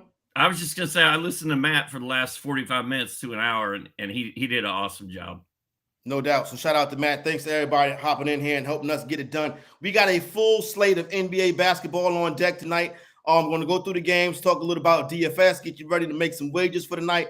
So you want to hop in here, tell a friend to tell a friend. We're going to help you make a couple dollars coming up on Christmas. And we already mentioned the Detroit Pistons in this historic losing streak.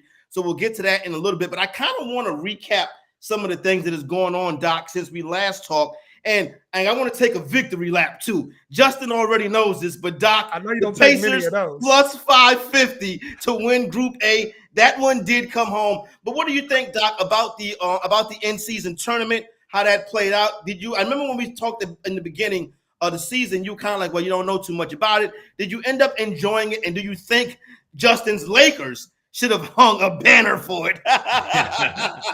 Well, first of all, that wasn't a banner. That was like a pennant that I hung in my bedroom when I was a kid. Yeah, I straight up didn't care about the in-season tournament the first time you asked me about it. I remember that specifically. Also, I miss you, Corey. I miss doing this. No doubt. I was like, I don't care about this in-season tournament. I don't understand it. It doesn't make a lot of sense. And then the pool play started, and I was like, whatever. I mean, these games it didn't really change how the guys were attacking the games too much, I didn't think. But when it got down to the elimination round and you had one and done situations, totally different story. That game the Pacers played against the Bucks, those last couple games, the Bucks game in Indy, like that's as fired up as that crowd has been since Reggie versus Michael Jordan back in the day. Indy was buzzing and going crazy for that game. I think what we need to do for the future is just bracket it like the NCAA, have every game be one and done, and fill out an NBA bracket every year and watch see how you do, and just have every game be win or go home. I think that would be amazing, and that would really generate a lot of money and a lot of hype and everything else. But yes, at the end of the day, I thought it was pretty cool. And the one and done, when the games are one and done, they were no doubt. You definitely saw that vibe. Hey, Justin, what do you think about your thoughts about the tournament and your thoughts about ways that it can make the tournament better in the future? Because one of the things that I know Jason Tatum said it and a couple of other players said it, the point differential was a little bit awkward and not comfortable for the players because you're trying to beat a team by 34 points. You know what I'm saying? Right. You know what I mean? So that's not really the spirit of it, but what are your thoughts? It's a little different, right? As a Laker fan, I'll take it. And I will take the banner. I'll take everything that comes along with being a champion in season. So y'all can hate all you want for the pennant and everything. I'll take one of those in my spot. But when I think about the tournament, it was the first one. So there was a lot of confusion on like what it actually was, how important really was it, who was going to take it serious. And we got 2-3 games in, we got Embiid talking about, the point differential matters. We got, the Celtics talking about, hey, we got to score on you guys. Sorry. But it's like there wasn't a joint sense of understanding until after the group play, like that initial group play was done.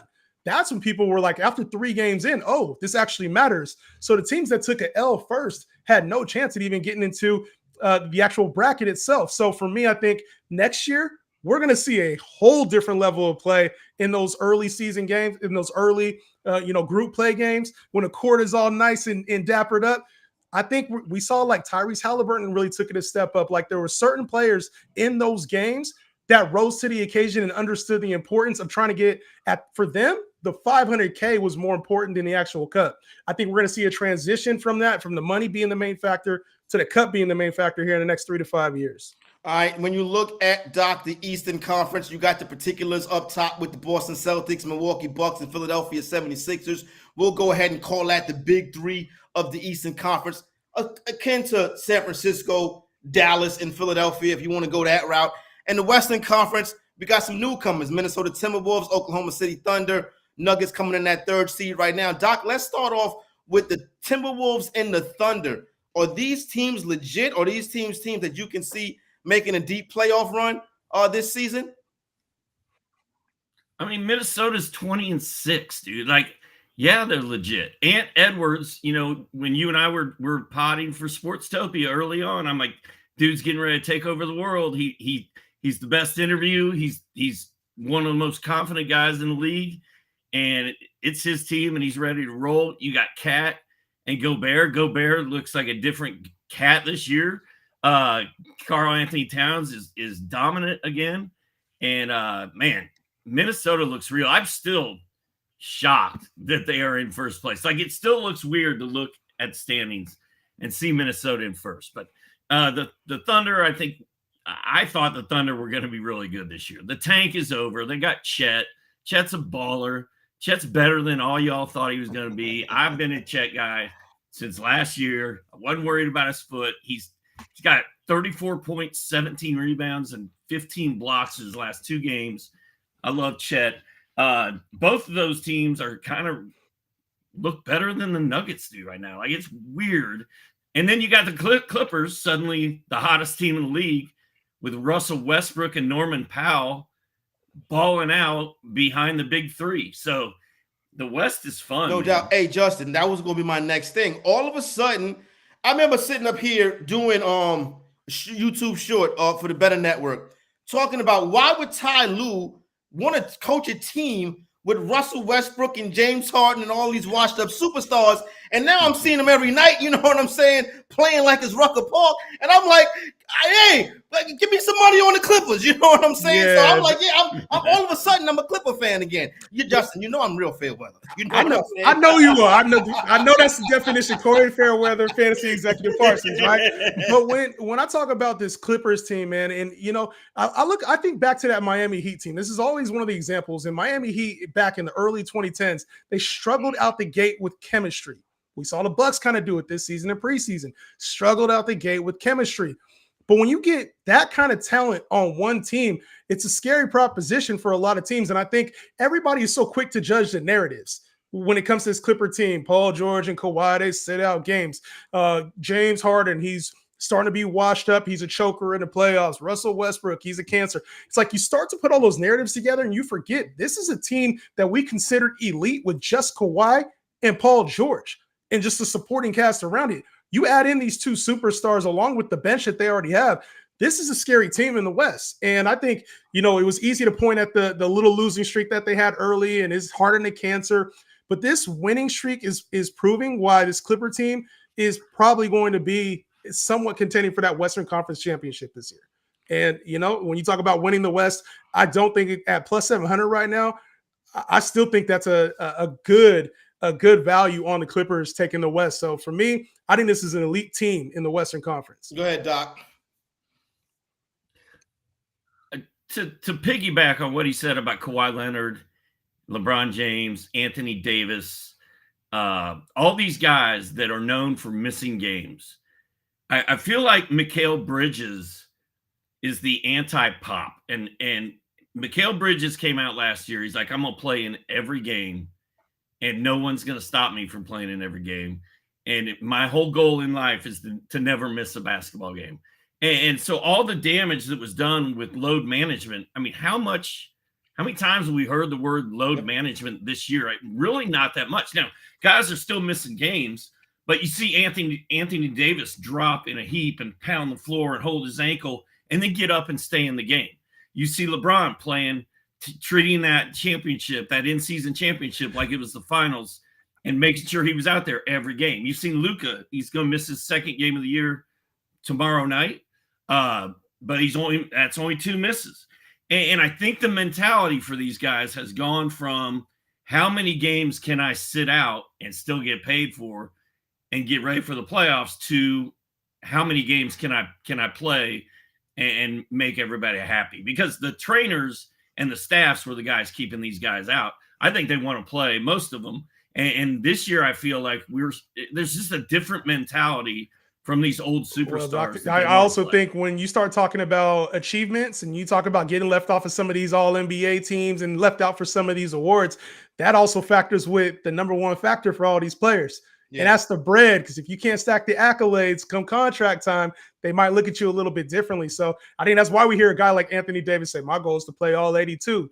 Yeah, we know the real reason why is because on that next contract, you want to be able to throw these accolades up. Yeah, but he said that last year. But listen, we joked at the beginning of the year about Adam Silver saying he wanted the teams to have an 82-game mentality. And so far, the players have had that 82-game mentality for the most part. Everybody's all coming in and showing up and doing the best that they can. Don't forget the reason for the season, why we are here to support the unpaid fantasy sports content providers. You see that GoFundMe down at the bottom of the screen. We are trying to hit that goal. Please do the best you can. Whatever you can, the minimal thing, you know what I'm saying, will help somebody put something under the Christmas tree this year. Now, with that being said, Doc, let's right quick. Let's I'll give you a word on the Eastern Conference right quick before we get into the night slate. We got the big three, kind of the holy trinity of the East up top. Celtics, Bucks, and 76ers. And I'll put it simply, is this the year the Philadelphia 76ers break through? I still got the Celtics, but Embiid, man, if you look at that box score from last night, that dude is crazy. Like, he's so good. And he's so much more fun to watch than a guy like Nikola Jokic. Like, I don't know, man. Embiid looks like he is on a freaking mission. I still think Boston's got the talent top to bottom. I like Boston still, but the Sixers, with the way Maxi's playing, the way the role players are playing on that team, and the way Embiid looks, the East, I mean, both the East and the West, like these playoffs this year are going to be incredible. Justin, what do you think? The East, the Celtics are the big dogs, and then you got Giannis and the Bucks. The 76ers can't seem to get through. And don't forget the Miami Heat, you know what I'm saying? And obviously, the Orlando Magic is probably not ready for that yet, you know what I'm saying? But is it still, listen, you see this hat, Justin? This hat is never going to allow me to say that the Boston Celtics are going to win the East. Yo, when I think about this team, like even Orlando, you start looking at some of those other teams. Orlando kind of reminds me of like Cleveland last year. It's just, I think in the moment we haven't seen that team go through an extended run, so they're probably going to get matched up with a team like you mentioned, like Miami or potentially even like a Cleveland or New York. Whenever that happens, they're going to go up against a more experienced team. So I'm not ready to call it. It is a 3-horse race to me in the East. And you're talking Philly, you're talking Boston and Milwaukee. And right now, I just don't see anybody besides Boston or Milwaukee running in the East. I don't care if it's the Heat getting hot, Jimmy Butler becoming Hemi buckets late in the playoffs. I do not care. Embiid could put up 50, but in playoff basketball, there's a reason why it's a 7-game series, and some of these teams continue to play the way they do. So I think with that Drew Holiday edition, this Celtics team just look scary, man. And for everything that Embiid is and dropping 50, if I have to trust a team for 7 games to get it done, I just don't know how I can say anybody but Boston right now. They look ready and primed to take on this Eastern Conference and probably be in the finals, man. Boston and the Lakers on Christmas, Justin. Lakers all day. It's no question. It's no question. Now you talk about no question. All right. Hey, Christmas. Christmas has always been good to me. Normally, I get to see Kobe. I remember the days Kobe and Shaq used to feud on Christmas Day, where they wouldn't look at each other, but somehow would still like brush up on each other to let each other know they were here. But Kobe has always been a pleasure to watch. Bron has always been a pleasure to watch. Lakers, that's what happens when you're a good basketball team, Corey, is you get to be on Christmas Day. The Knicks play on Christmas every year. I thought you were a Grizzly fan. What happened? I can't be boxed into one. I can't be boxed into one team, Justin. Yeah, it depends on who's hot. You know what I'm saying? I like that Luka Doncic jersey. That could be my team next week. But on the real, guys, I appreciate you guys coming on here, even after everything that's happened, and for everything that's happened with the long gone Sportstopia now, to be able to come back on here and talk hoop and have a smile on your face, even during the season. Respect to both of you guys and everybody that was involved with this thing. So hopefully somehow this gets righted at the end, especially if we're able to do it through this Podathon and using that QR code there. But I was glad I was able to at least come on, show support for you guys. Like I said, I know there's no way to absolutely make it right, but I hope this thing gets righted in the end. So y'all got me with you, and whatever y'all need from my end, just let me know. No doubt. Good looking out to my man Justin Henry. Thanks, you can man. give him a follow over at Justin Henry on X, and definitely check out his work on TikTok, because every time I open up the app, the first person I see is Justin Henry doing his thing. All right, Doc, let's get ready to head into tonight's slate. You got a slate. Would you start DFS wise? You're starting tonight's slate with Giannis? No, I'm starting tonight's slate with that. Ja I was gonna be Morant. number 2 coming home. Because yeah, you know what? The Pacers don't play defense. And the Pacers let the opponent score as many points as they can and just try to outscore them. And Ty Halliburton is going to be like, I got Ja tonight. And Ja's going to be like, I got Ty tonight. And dude, I'm setting the DVR for this one. Like, if Ja doesn't score 50 points tonight, I will be surprised, because he is like a caged beast that's been turned loose, dude. He's ready to go off. And game one, I mean, put it in the books, game winner, tons of points, tons of energy. And I don't see how he does not. You know, it's funny you mentioned that, Doc, because like I said, Ja was going to be the second guy. But after they interviewed CJ McCollum after the game the other night, and they asked him about Ja, and he said, well, he's fresh. He's full of energy. And that is correct. And like it seems like the Pacers give up 150 points every night. The Pacers play an all-star game. Yeah, so I think Ja obviously is a good look, a good start tonight. Right now, that game is in Memphis tonight. Grizzlies laying 2.5 at home. Pacers been a very good team against the spread to start the season. Kind of slowed down after the IST, the in-season tournament. But, you know, it's like the NBA, the schedule makers, they give you Ja's first game back versus Zion, right? Then his second game back is versus Tyrese Halliburton. And it was just funny that in that press conference, Ja was asked about players saying that guys like Jalen Brunson and Tyrese Halliburton have passed Morant. And I do think you see Morant's going to try to go for it tonight. He's going to try to go for it every game from here on out. They're 7-19. They need to win games just to get in the play-in at this point. I think Ja being there opens up Triple J. It opens up Desmond Bane. I think Memphis is going to be a must-watch team the rest of the way. Hey, you mentioned Zion. He is out. So no big Zion Williamson. Zion's out. Giannis is in. Markkanen is out. That means Colin Sexton's going to go off I like against the Pistons. And then LeBron is out. That means Anthony Davis is going to ball. I think AD is going to play. I don't think AD and Bron are both going to sit. Jimmy Butler's out tomorrow. Donovan Mitchell's out again tonight. So it's Craig Porter time again. He is in my DFS so Craig Porter's in the lineup. And you mentioned Sexton. That's a good one right there with Colin Sexton tonight. Zion. We saw earlier today reports came out that Zion is not going to be eligible, contract not fully guaranteed because of the lost games. And obviously Zion's a very polarizing young man, very polarizing guy in the NBA. And, you know, Doc, I'm sitting up here, and when the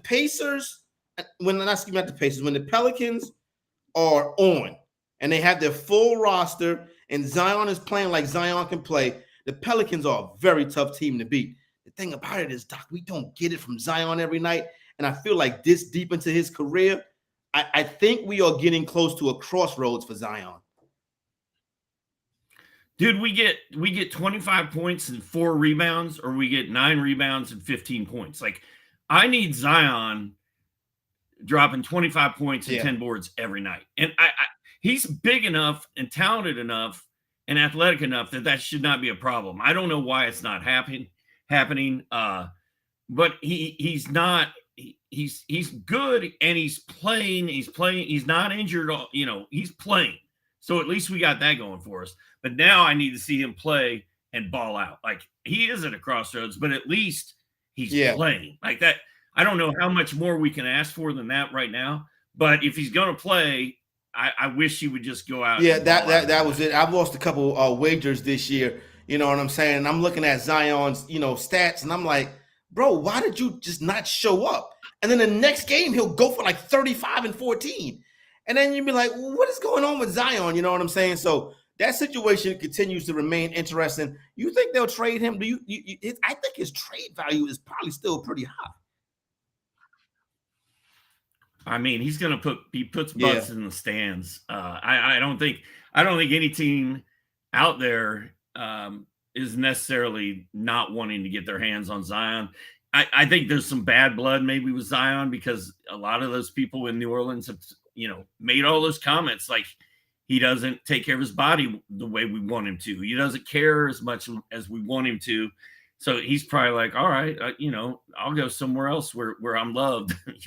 I could see him. I was told that Teresa Weatherspoon not being with that, I think it's Teresa Weatherspoon not being with that organization no more is something that could be problematic to Zion because I think that was somebody who, when he got there, was a big help to him, but he's got a lot of stuff that he needs to do. But it's still somebody that's a 22-year-old man, you know what I'm saying? And he's got a lot of growing up and learning to do. All right, Doc, before the season started, I said that the Detroit Pistons made the best offseason hire, bringing Monty Williams in to be their head coach. The Detroit Pistons are doing a better job of tanking than anybody in the history of tanking right now. Or is this not tanking? Is this just a sugar honey iced tea show? I mean, I watched the Spurs tank and I watched the Pistons tank. I really can't tell too much of a difference. Monty, the fact that Monty is not playing on Sarah Thompson and what's his face, Jaden Ivey, the fact that those two guys aren't getting 35 minutes a night just pisses me off. Bojan Bogdanovic, I don't need to see this kid play anymore. We know what he can do. I know we're trying to spread the floor, whatever. Let the kids play. They lost Jalen Duren. That really hurt. He was on fire. I don't know, man. Just let Sarah play. That's all I want. Just let the kids play. I don't care if they win another game or not. And are they going to win tonight, man? They're favored by 1.5. Corey, I can't believe it. They're home favorites because everybody on Utah is hurt. Mailman's out. John Stockton's out. Mark Eaton is a game time decision. No, Shout out to Mark Eaton. Utah's whole team. RIP Mark Eaton. Utah's whole team is out, and including Taylor Horton Tucker, who went off last game. So Colin Sexton is going to go crazy. The Pistons might win a game. I don't know, but yeah, Monty is doing a hell of a definitely. job. It's interesting what's going on with Monty right now because I'm like, I could have thought this would have been a better team because I thought the Pistons were a team that could have compete for a 10 seed, a playing spot in the Eastern Conference, particularly with guys like Cade Cunningham. I'm a beef stew Isaiah Stewart fan. Jaden Ivey, and Jalen Duren when he was healthy. And then I'm looking at it and I'm like, why are they losing every night? But I will tell you what, fantasy executive will put $10 on the money line tonight. You know what I'm saying? And if it does not come in, so be it. Is my man Stu Durst available? If we got Stu Durst, we can get monotone Stu up in here right now. Stu, what's good, baby? I ain't see you in it feel like a month of Sundays. What's going on? Yeah, it's good to be back, man. It's been a little bit. It's been a little too long, unfortunately. But I mean, hey, we're here today. We got a pretty good slate to talk about. I've been tuning in already, so I already know what you guys are on right now. And hopefully I can add some more winning bets today. I just heard who cares about Bogdanovic. I do. I got us 22.5 points tonight. I mean, hey. Not Bogdan. Oh, yeah, there you go. Sorry, I got my Bogdanoviches confused. I apologize. But hey, I'm just saying, some of us out here still like the veterans, okay? They're the guys that – I agree with you, by the way. As a Wizards fan over here that wants to see the young guys play 40 minutes a game, I agree. But hey, from a betting perspective, while these guys are still out here, I'm going to keep taking advantage. So it's good to be here. Got a lot of good stuff today.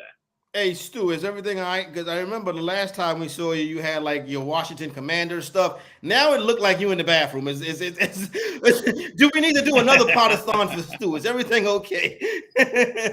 Yeah, I mean, we're going to need a Wizards Podathon, a Commanders one. I mean, to make back all the money I've lost on DC Sports, I'm going to have to go for 48 hours, 56 hours. I'm going to try to set a new record because 24 hours, 12 is not enough. So it's Christmas time of year. I want to be spreading joy. I want to be spreading happiness. No one wants to see that the freaking Commanders sign behind me. Yeah, please, let's not do too much Commander. All right, New Orleans Pelicans, Cleveland Cavaliers. Total in this one coming down right now, 224.5. Cavaliers 3.5 point underdogs at home. I do not believe we are getting Mitchell tonight. I don't think we have no Mitchell tonight. Is that the case, Doc? And also, yeah, Donovan Mitchell is out. And also, I don't know if you know this, but the Cleveland Cavaliers have been, decent at home, but not really too good against the spread. But they do have 3 straight home wins, but it's over the likes of Atlanta, Houston, and Utah. Pelicans come on, kind of rolling off that win. What do you think about this one right here, Doc? Anything you want to do DFS-wise? And then we'll get Stu with the betting and the DFS angles. I'm going to roll with Najee Marshall, I think, because Zion is out. So I think that makes sense. I could see Karis LeVert playing well if he's even playing. I haven't looked. I don't have him in my DFS, but Najee Marshall I think is a good DFS fill in for Zion tonight. Doc, what do you think of the Cavaliers? I don't. Yeah, nothing much, right? I don't care. Yeah. I had the Craig Porter kid in my lineup last night, and he had all those blocks. Had like 35 FanDuel points. I was psyched about that. He should do it again tonight because those guys, Darius Garland's got a broken jaw. Donovan Mitchell's out.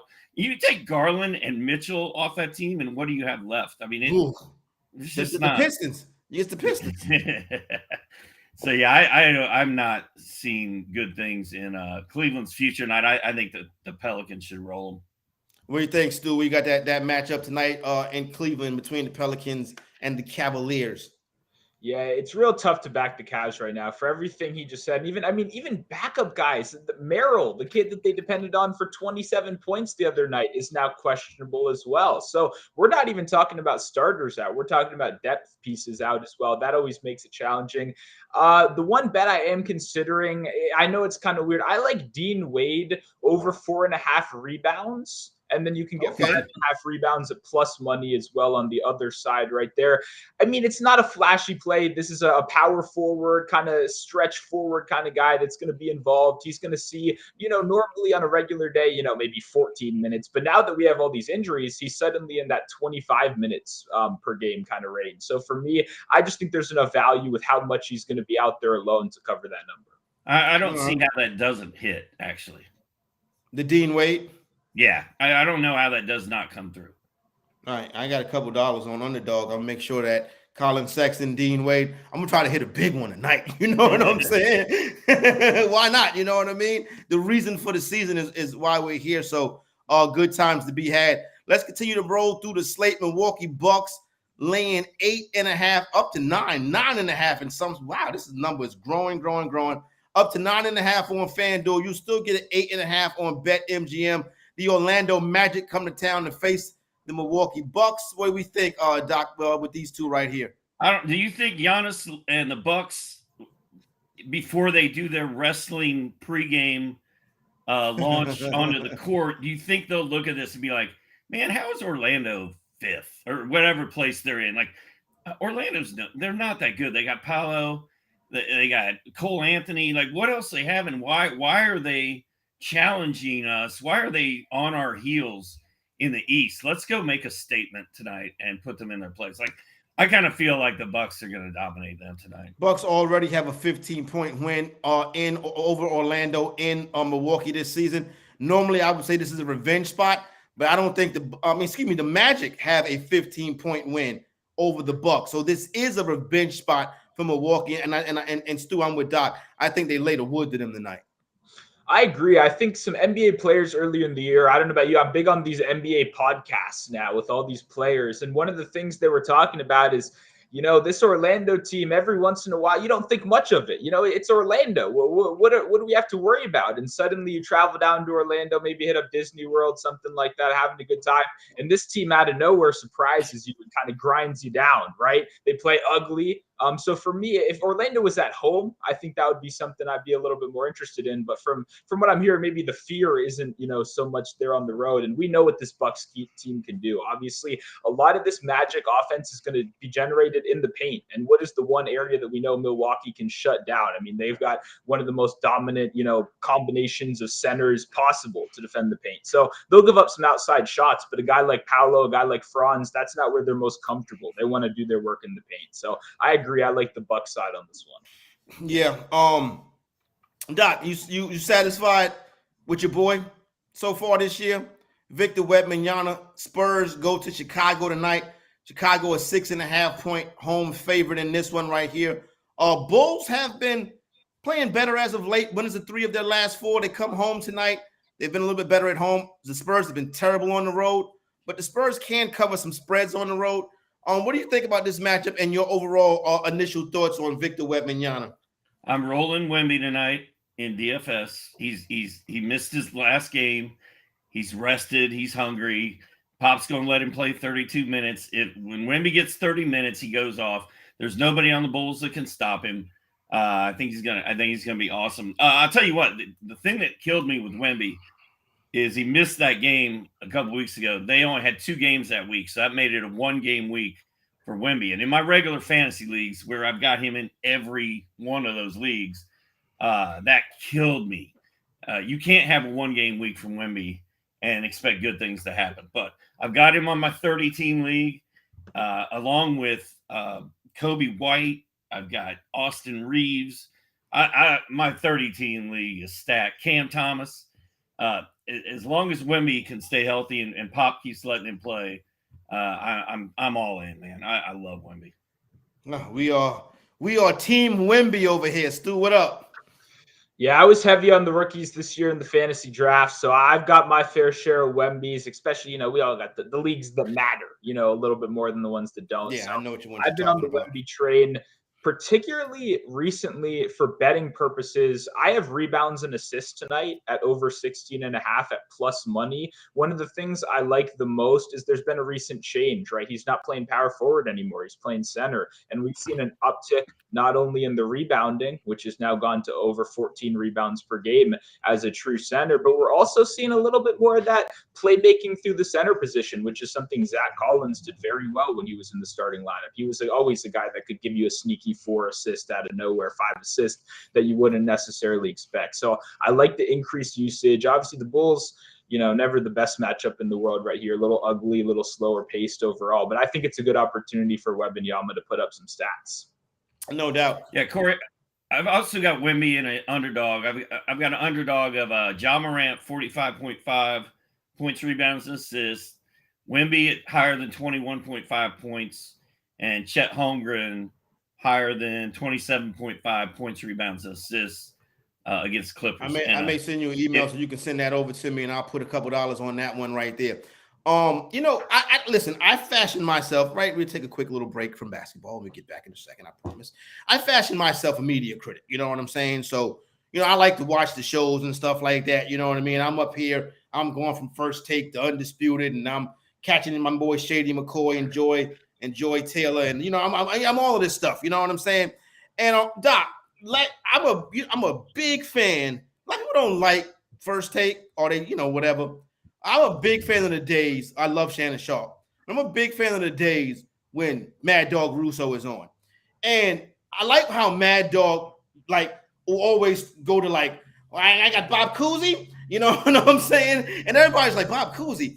What is this debate that they were having earlier this week about Shaq not being a top 5 center of all time? Is that foolish? I missed that one. I was not paying attention to that. I mean, when I think of all-time centers, I think of Bill Russell. I think of Wilt. I think of Kareem. I think of Akeem. And then the last one, you named them. And then I probably think of Shaq. He said, Mad Dog said Moses Malone. No. Okay. I love Moses Malone. But no, I've got Moses Malone autographed Sports Illustrated cover right there. Rest in peace, Moses Malone. But no. Shaq was a game changer, dude. Moses was a beast. He was a badass. He put his hard hat on, got his lunch pail, went to work every day, didn't really say much, beat people up, banged people around. But Shaq was dynamic, man. Yeah, I would agree that Shaq was the man too. Now, don't get me wrong. I don't really have memory for Moses Malone, you know what I'm saying, and all of that. And obviously Wilt Chamberlain and Bill Russell. But all I know is Shaq, Hakeem, and stuff like that. And then today, Stu, to bring things more recently, they had Becky Hammond. Oh, so you asked the old guy. Well, I knew Stu wasn't going to know too much about Moses Malone. You know what I'm saying? Hey, I'm a grandpa, dude. I get it. I actually, when I grow my beard out, I can be Santa Claus. I'm right behind you, Doc. Trust me. I tell my son, slow down. You know what I'm saying? I tell my son, at least let me get to 50 before you have any children. You know what I mean? But all right, ask the kid your question. Come on. All right, so now, there we go. Becky Hammond was on today, and they were talking about the Knicks. And Becky Hammond said the Knicks cannot ascend into the top of the Eastern Conference because their best player is Jalen Brunson. And teams who their best player is a smaller player outside of Steph Curry don't really excel in today's or any NBA. Are the Knicks handcuffed by their best player being a more diminutive player? I think they are. And I mean, I saw this clip right before we got on. Actually, I was very interested in it as well. I'm a big Jalen Brunson fan, just to be completely honest. I mean, this is a guy that I think is a phenomenal basketball player. It's just kind of, I think the point that she was getting at in the end is, to me, Jalen Brunson feels like the 1B at the end of the day. Maybe like the, the Kyrie to your LeBron in a winning team, which isn't to say that you want to be Kyrie. You want to be a Hall of Fame player. I feel like these conversations are so negative. I'm not trying to say that Jalen Brunson isn't a high-level basketball player, but when you're talking about winning the NBA championship, when you're talking about going through the murderer's row of, like you said, dominant big men in the NBA right now, I kind of agree with her. I mean, if Jalen Brunson maybe had a different surrounding cast, but at the end of the day, I think it comes down to you need to have that one superstar. And I don't know if he's quite at that level yet, but definitely an interesting conversation right there. All right, let's go for it right now. League Pass game of the night takes place in Oklahoma City. Big time Western Conference matchup. Los Angeles Clippers travel to Oklahoma City to take on the Thunder. This number right now is jumping. You got ESPN bet is all the way at 6.5. You got some 5.5 out there. You got a 6 out there at DraftKings. Dr. A, it doesn't look like we got a game time decision label for Kawhi Leonard and Paul George. The Oklahoma City Thunder have their full squad tonight. This should be a good one. Yeah. I love me some Thunder. And I think Paul George and Kawhi are both going to play, but then again, who knows? Would you take the 6? I mean, Kawhi's probably due for a day off, True. But I mean, I love the Thunder. I love SGA. Don't forget, SGA used to play for the Clippers. Yeah. Like he's got this one circled, and he's going to try to go off. So I love Chet. So and the Thunder's team is so deep. Like Jalen Williams, sometimes he goes off, sometimes he doesn't. Josh Giddey can do it all one night and do nothing the next. Lou Dort is like a role player on that team, and they're just good. And this is a big game for them. They're going to be up for this. So I like the Thunder. Stu, it's like the Thunder are, even though they have SGA and Chet and these, dynamic, talented, players that can ascend into superstardom. What I like about the Thunder is you always feel like you're watching a team. It's not a collection of individuals. It's not a two-man game. It's the Oklahoma City Thunder. And that's what I like about this team. Now, listen, I think the Clippers going to give them hell tonight, but I think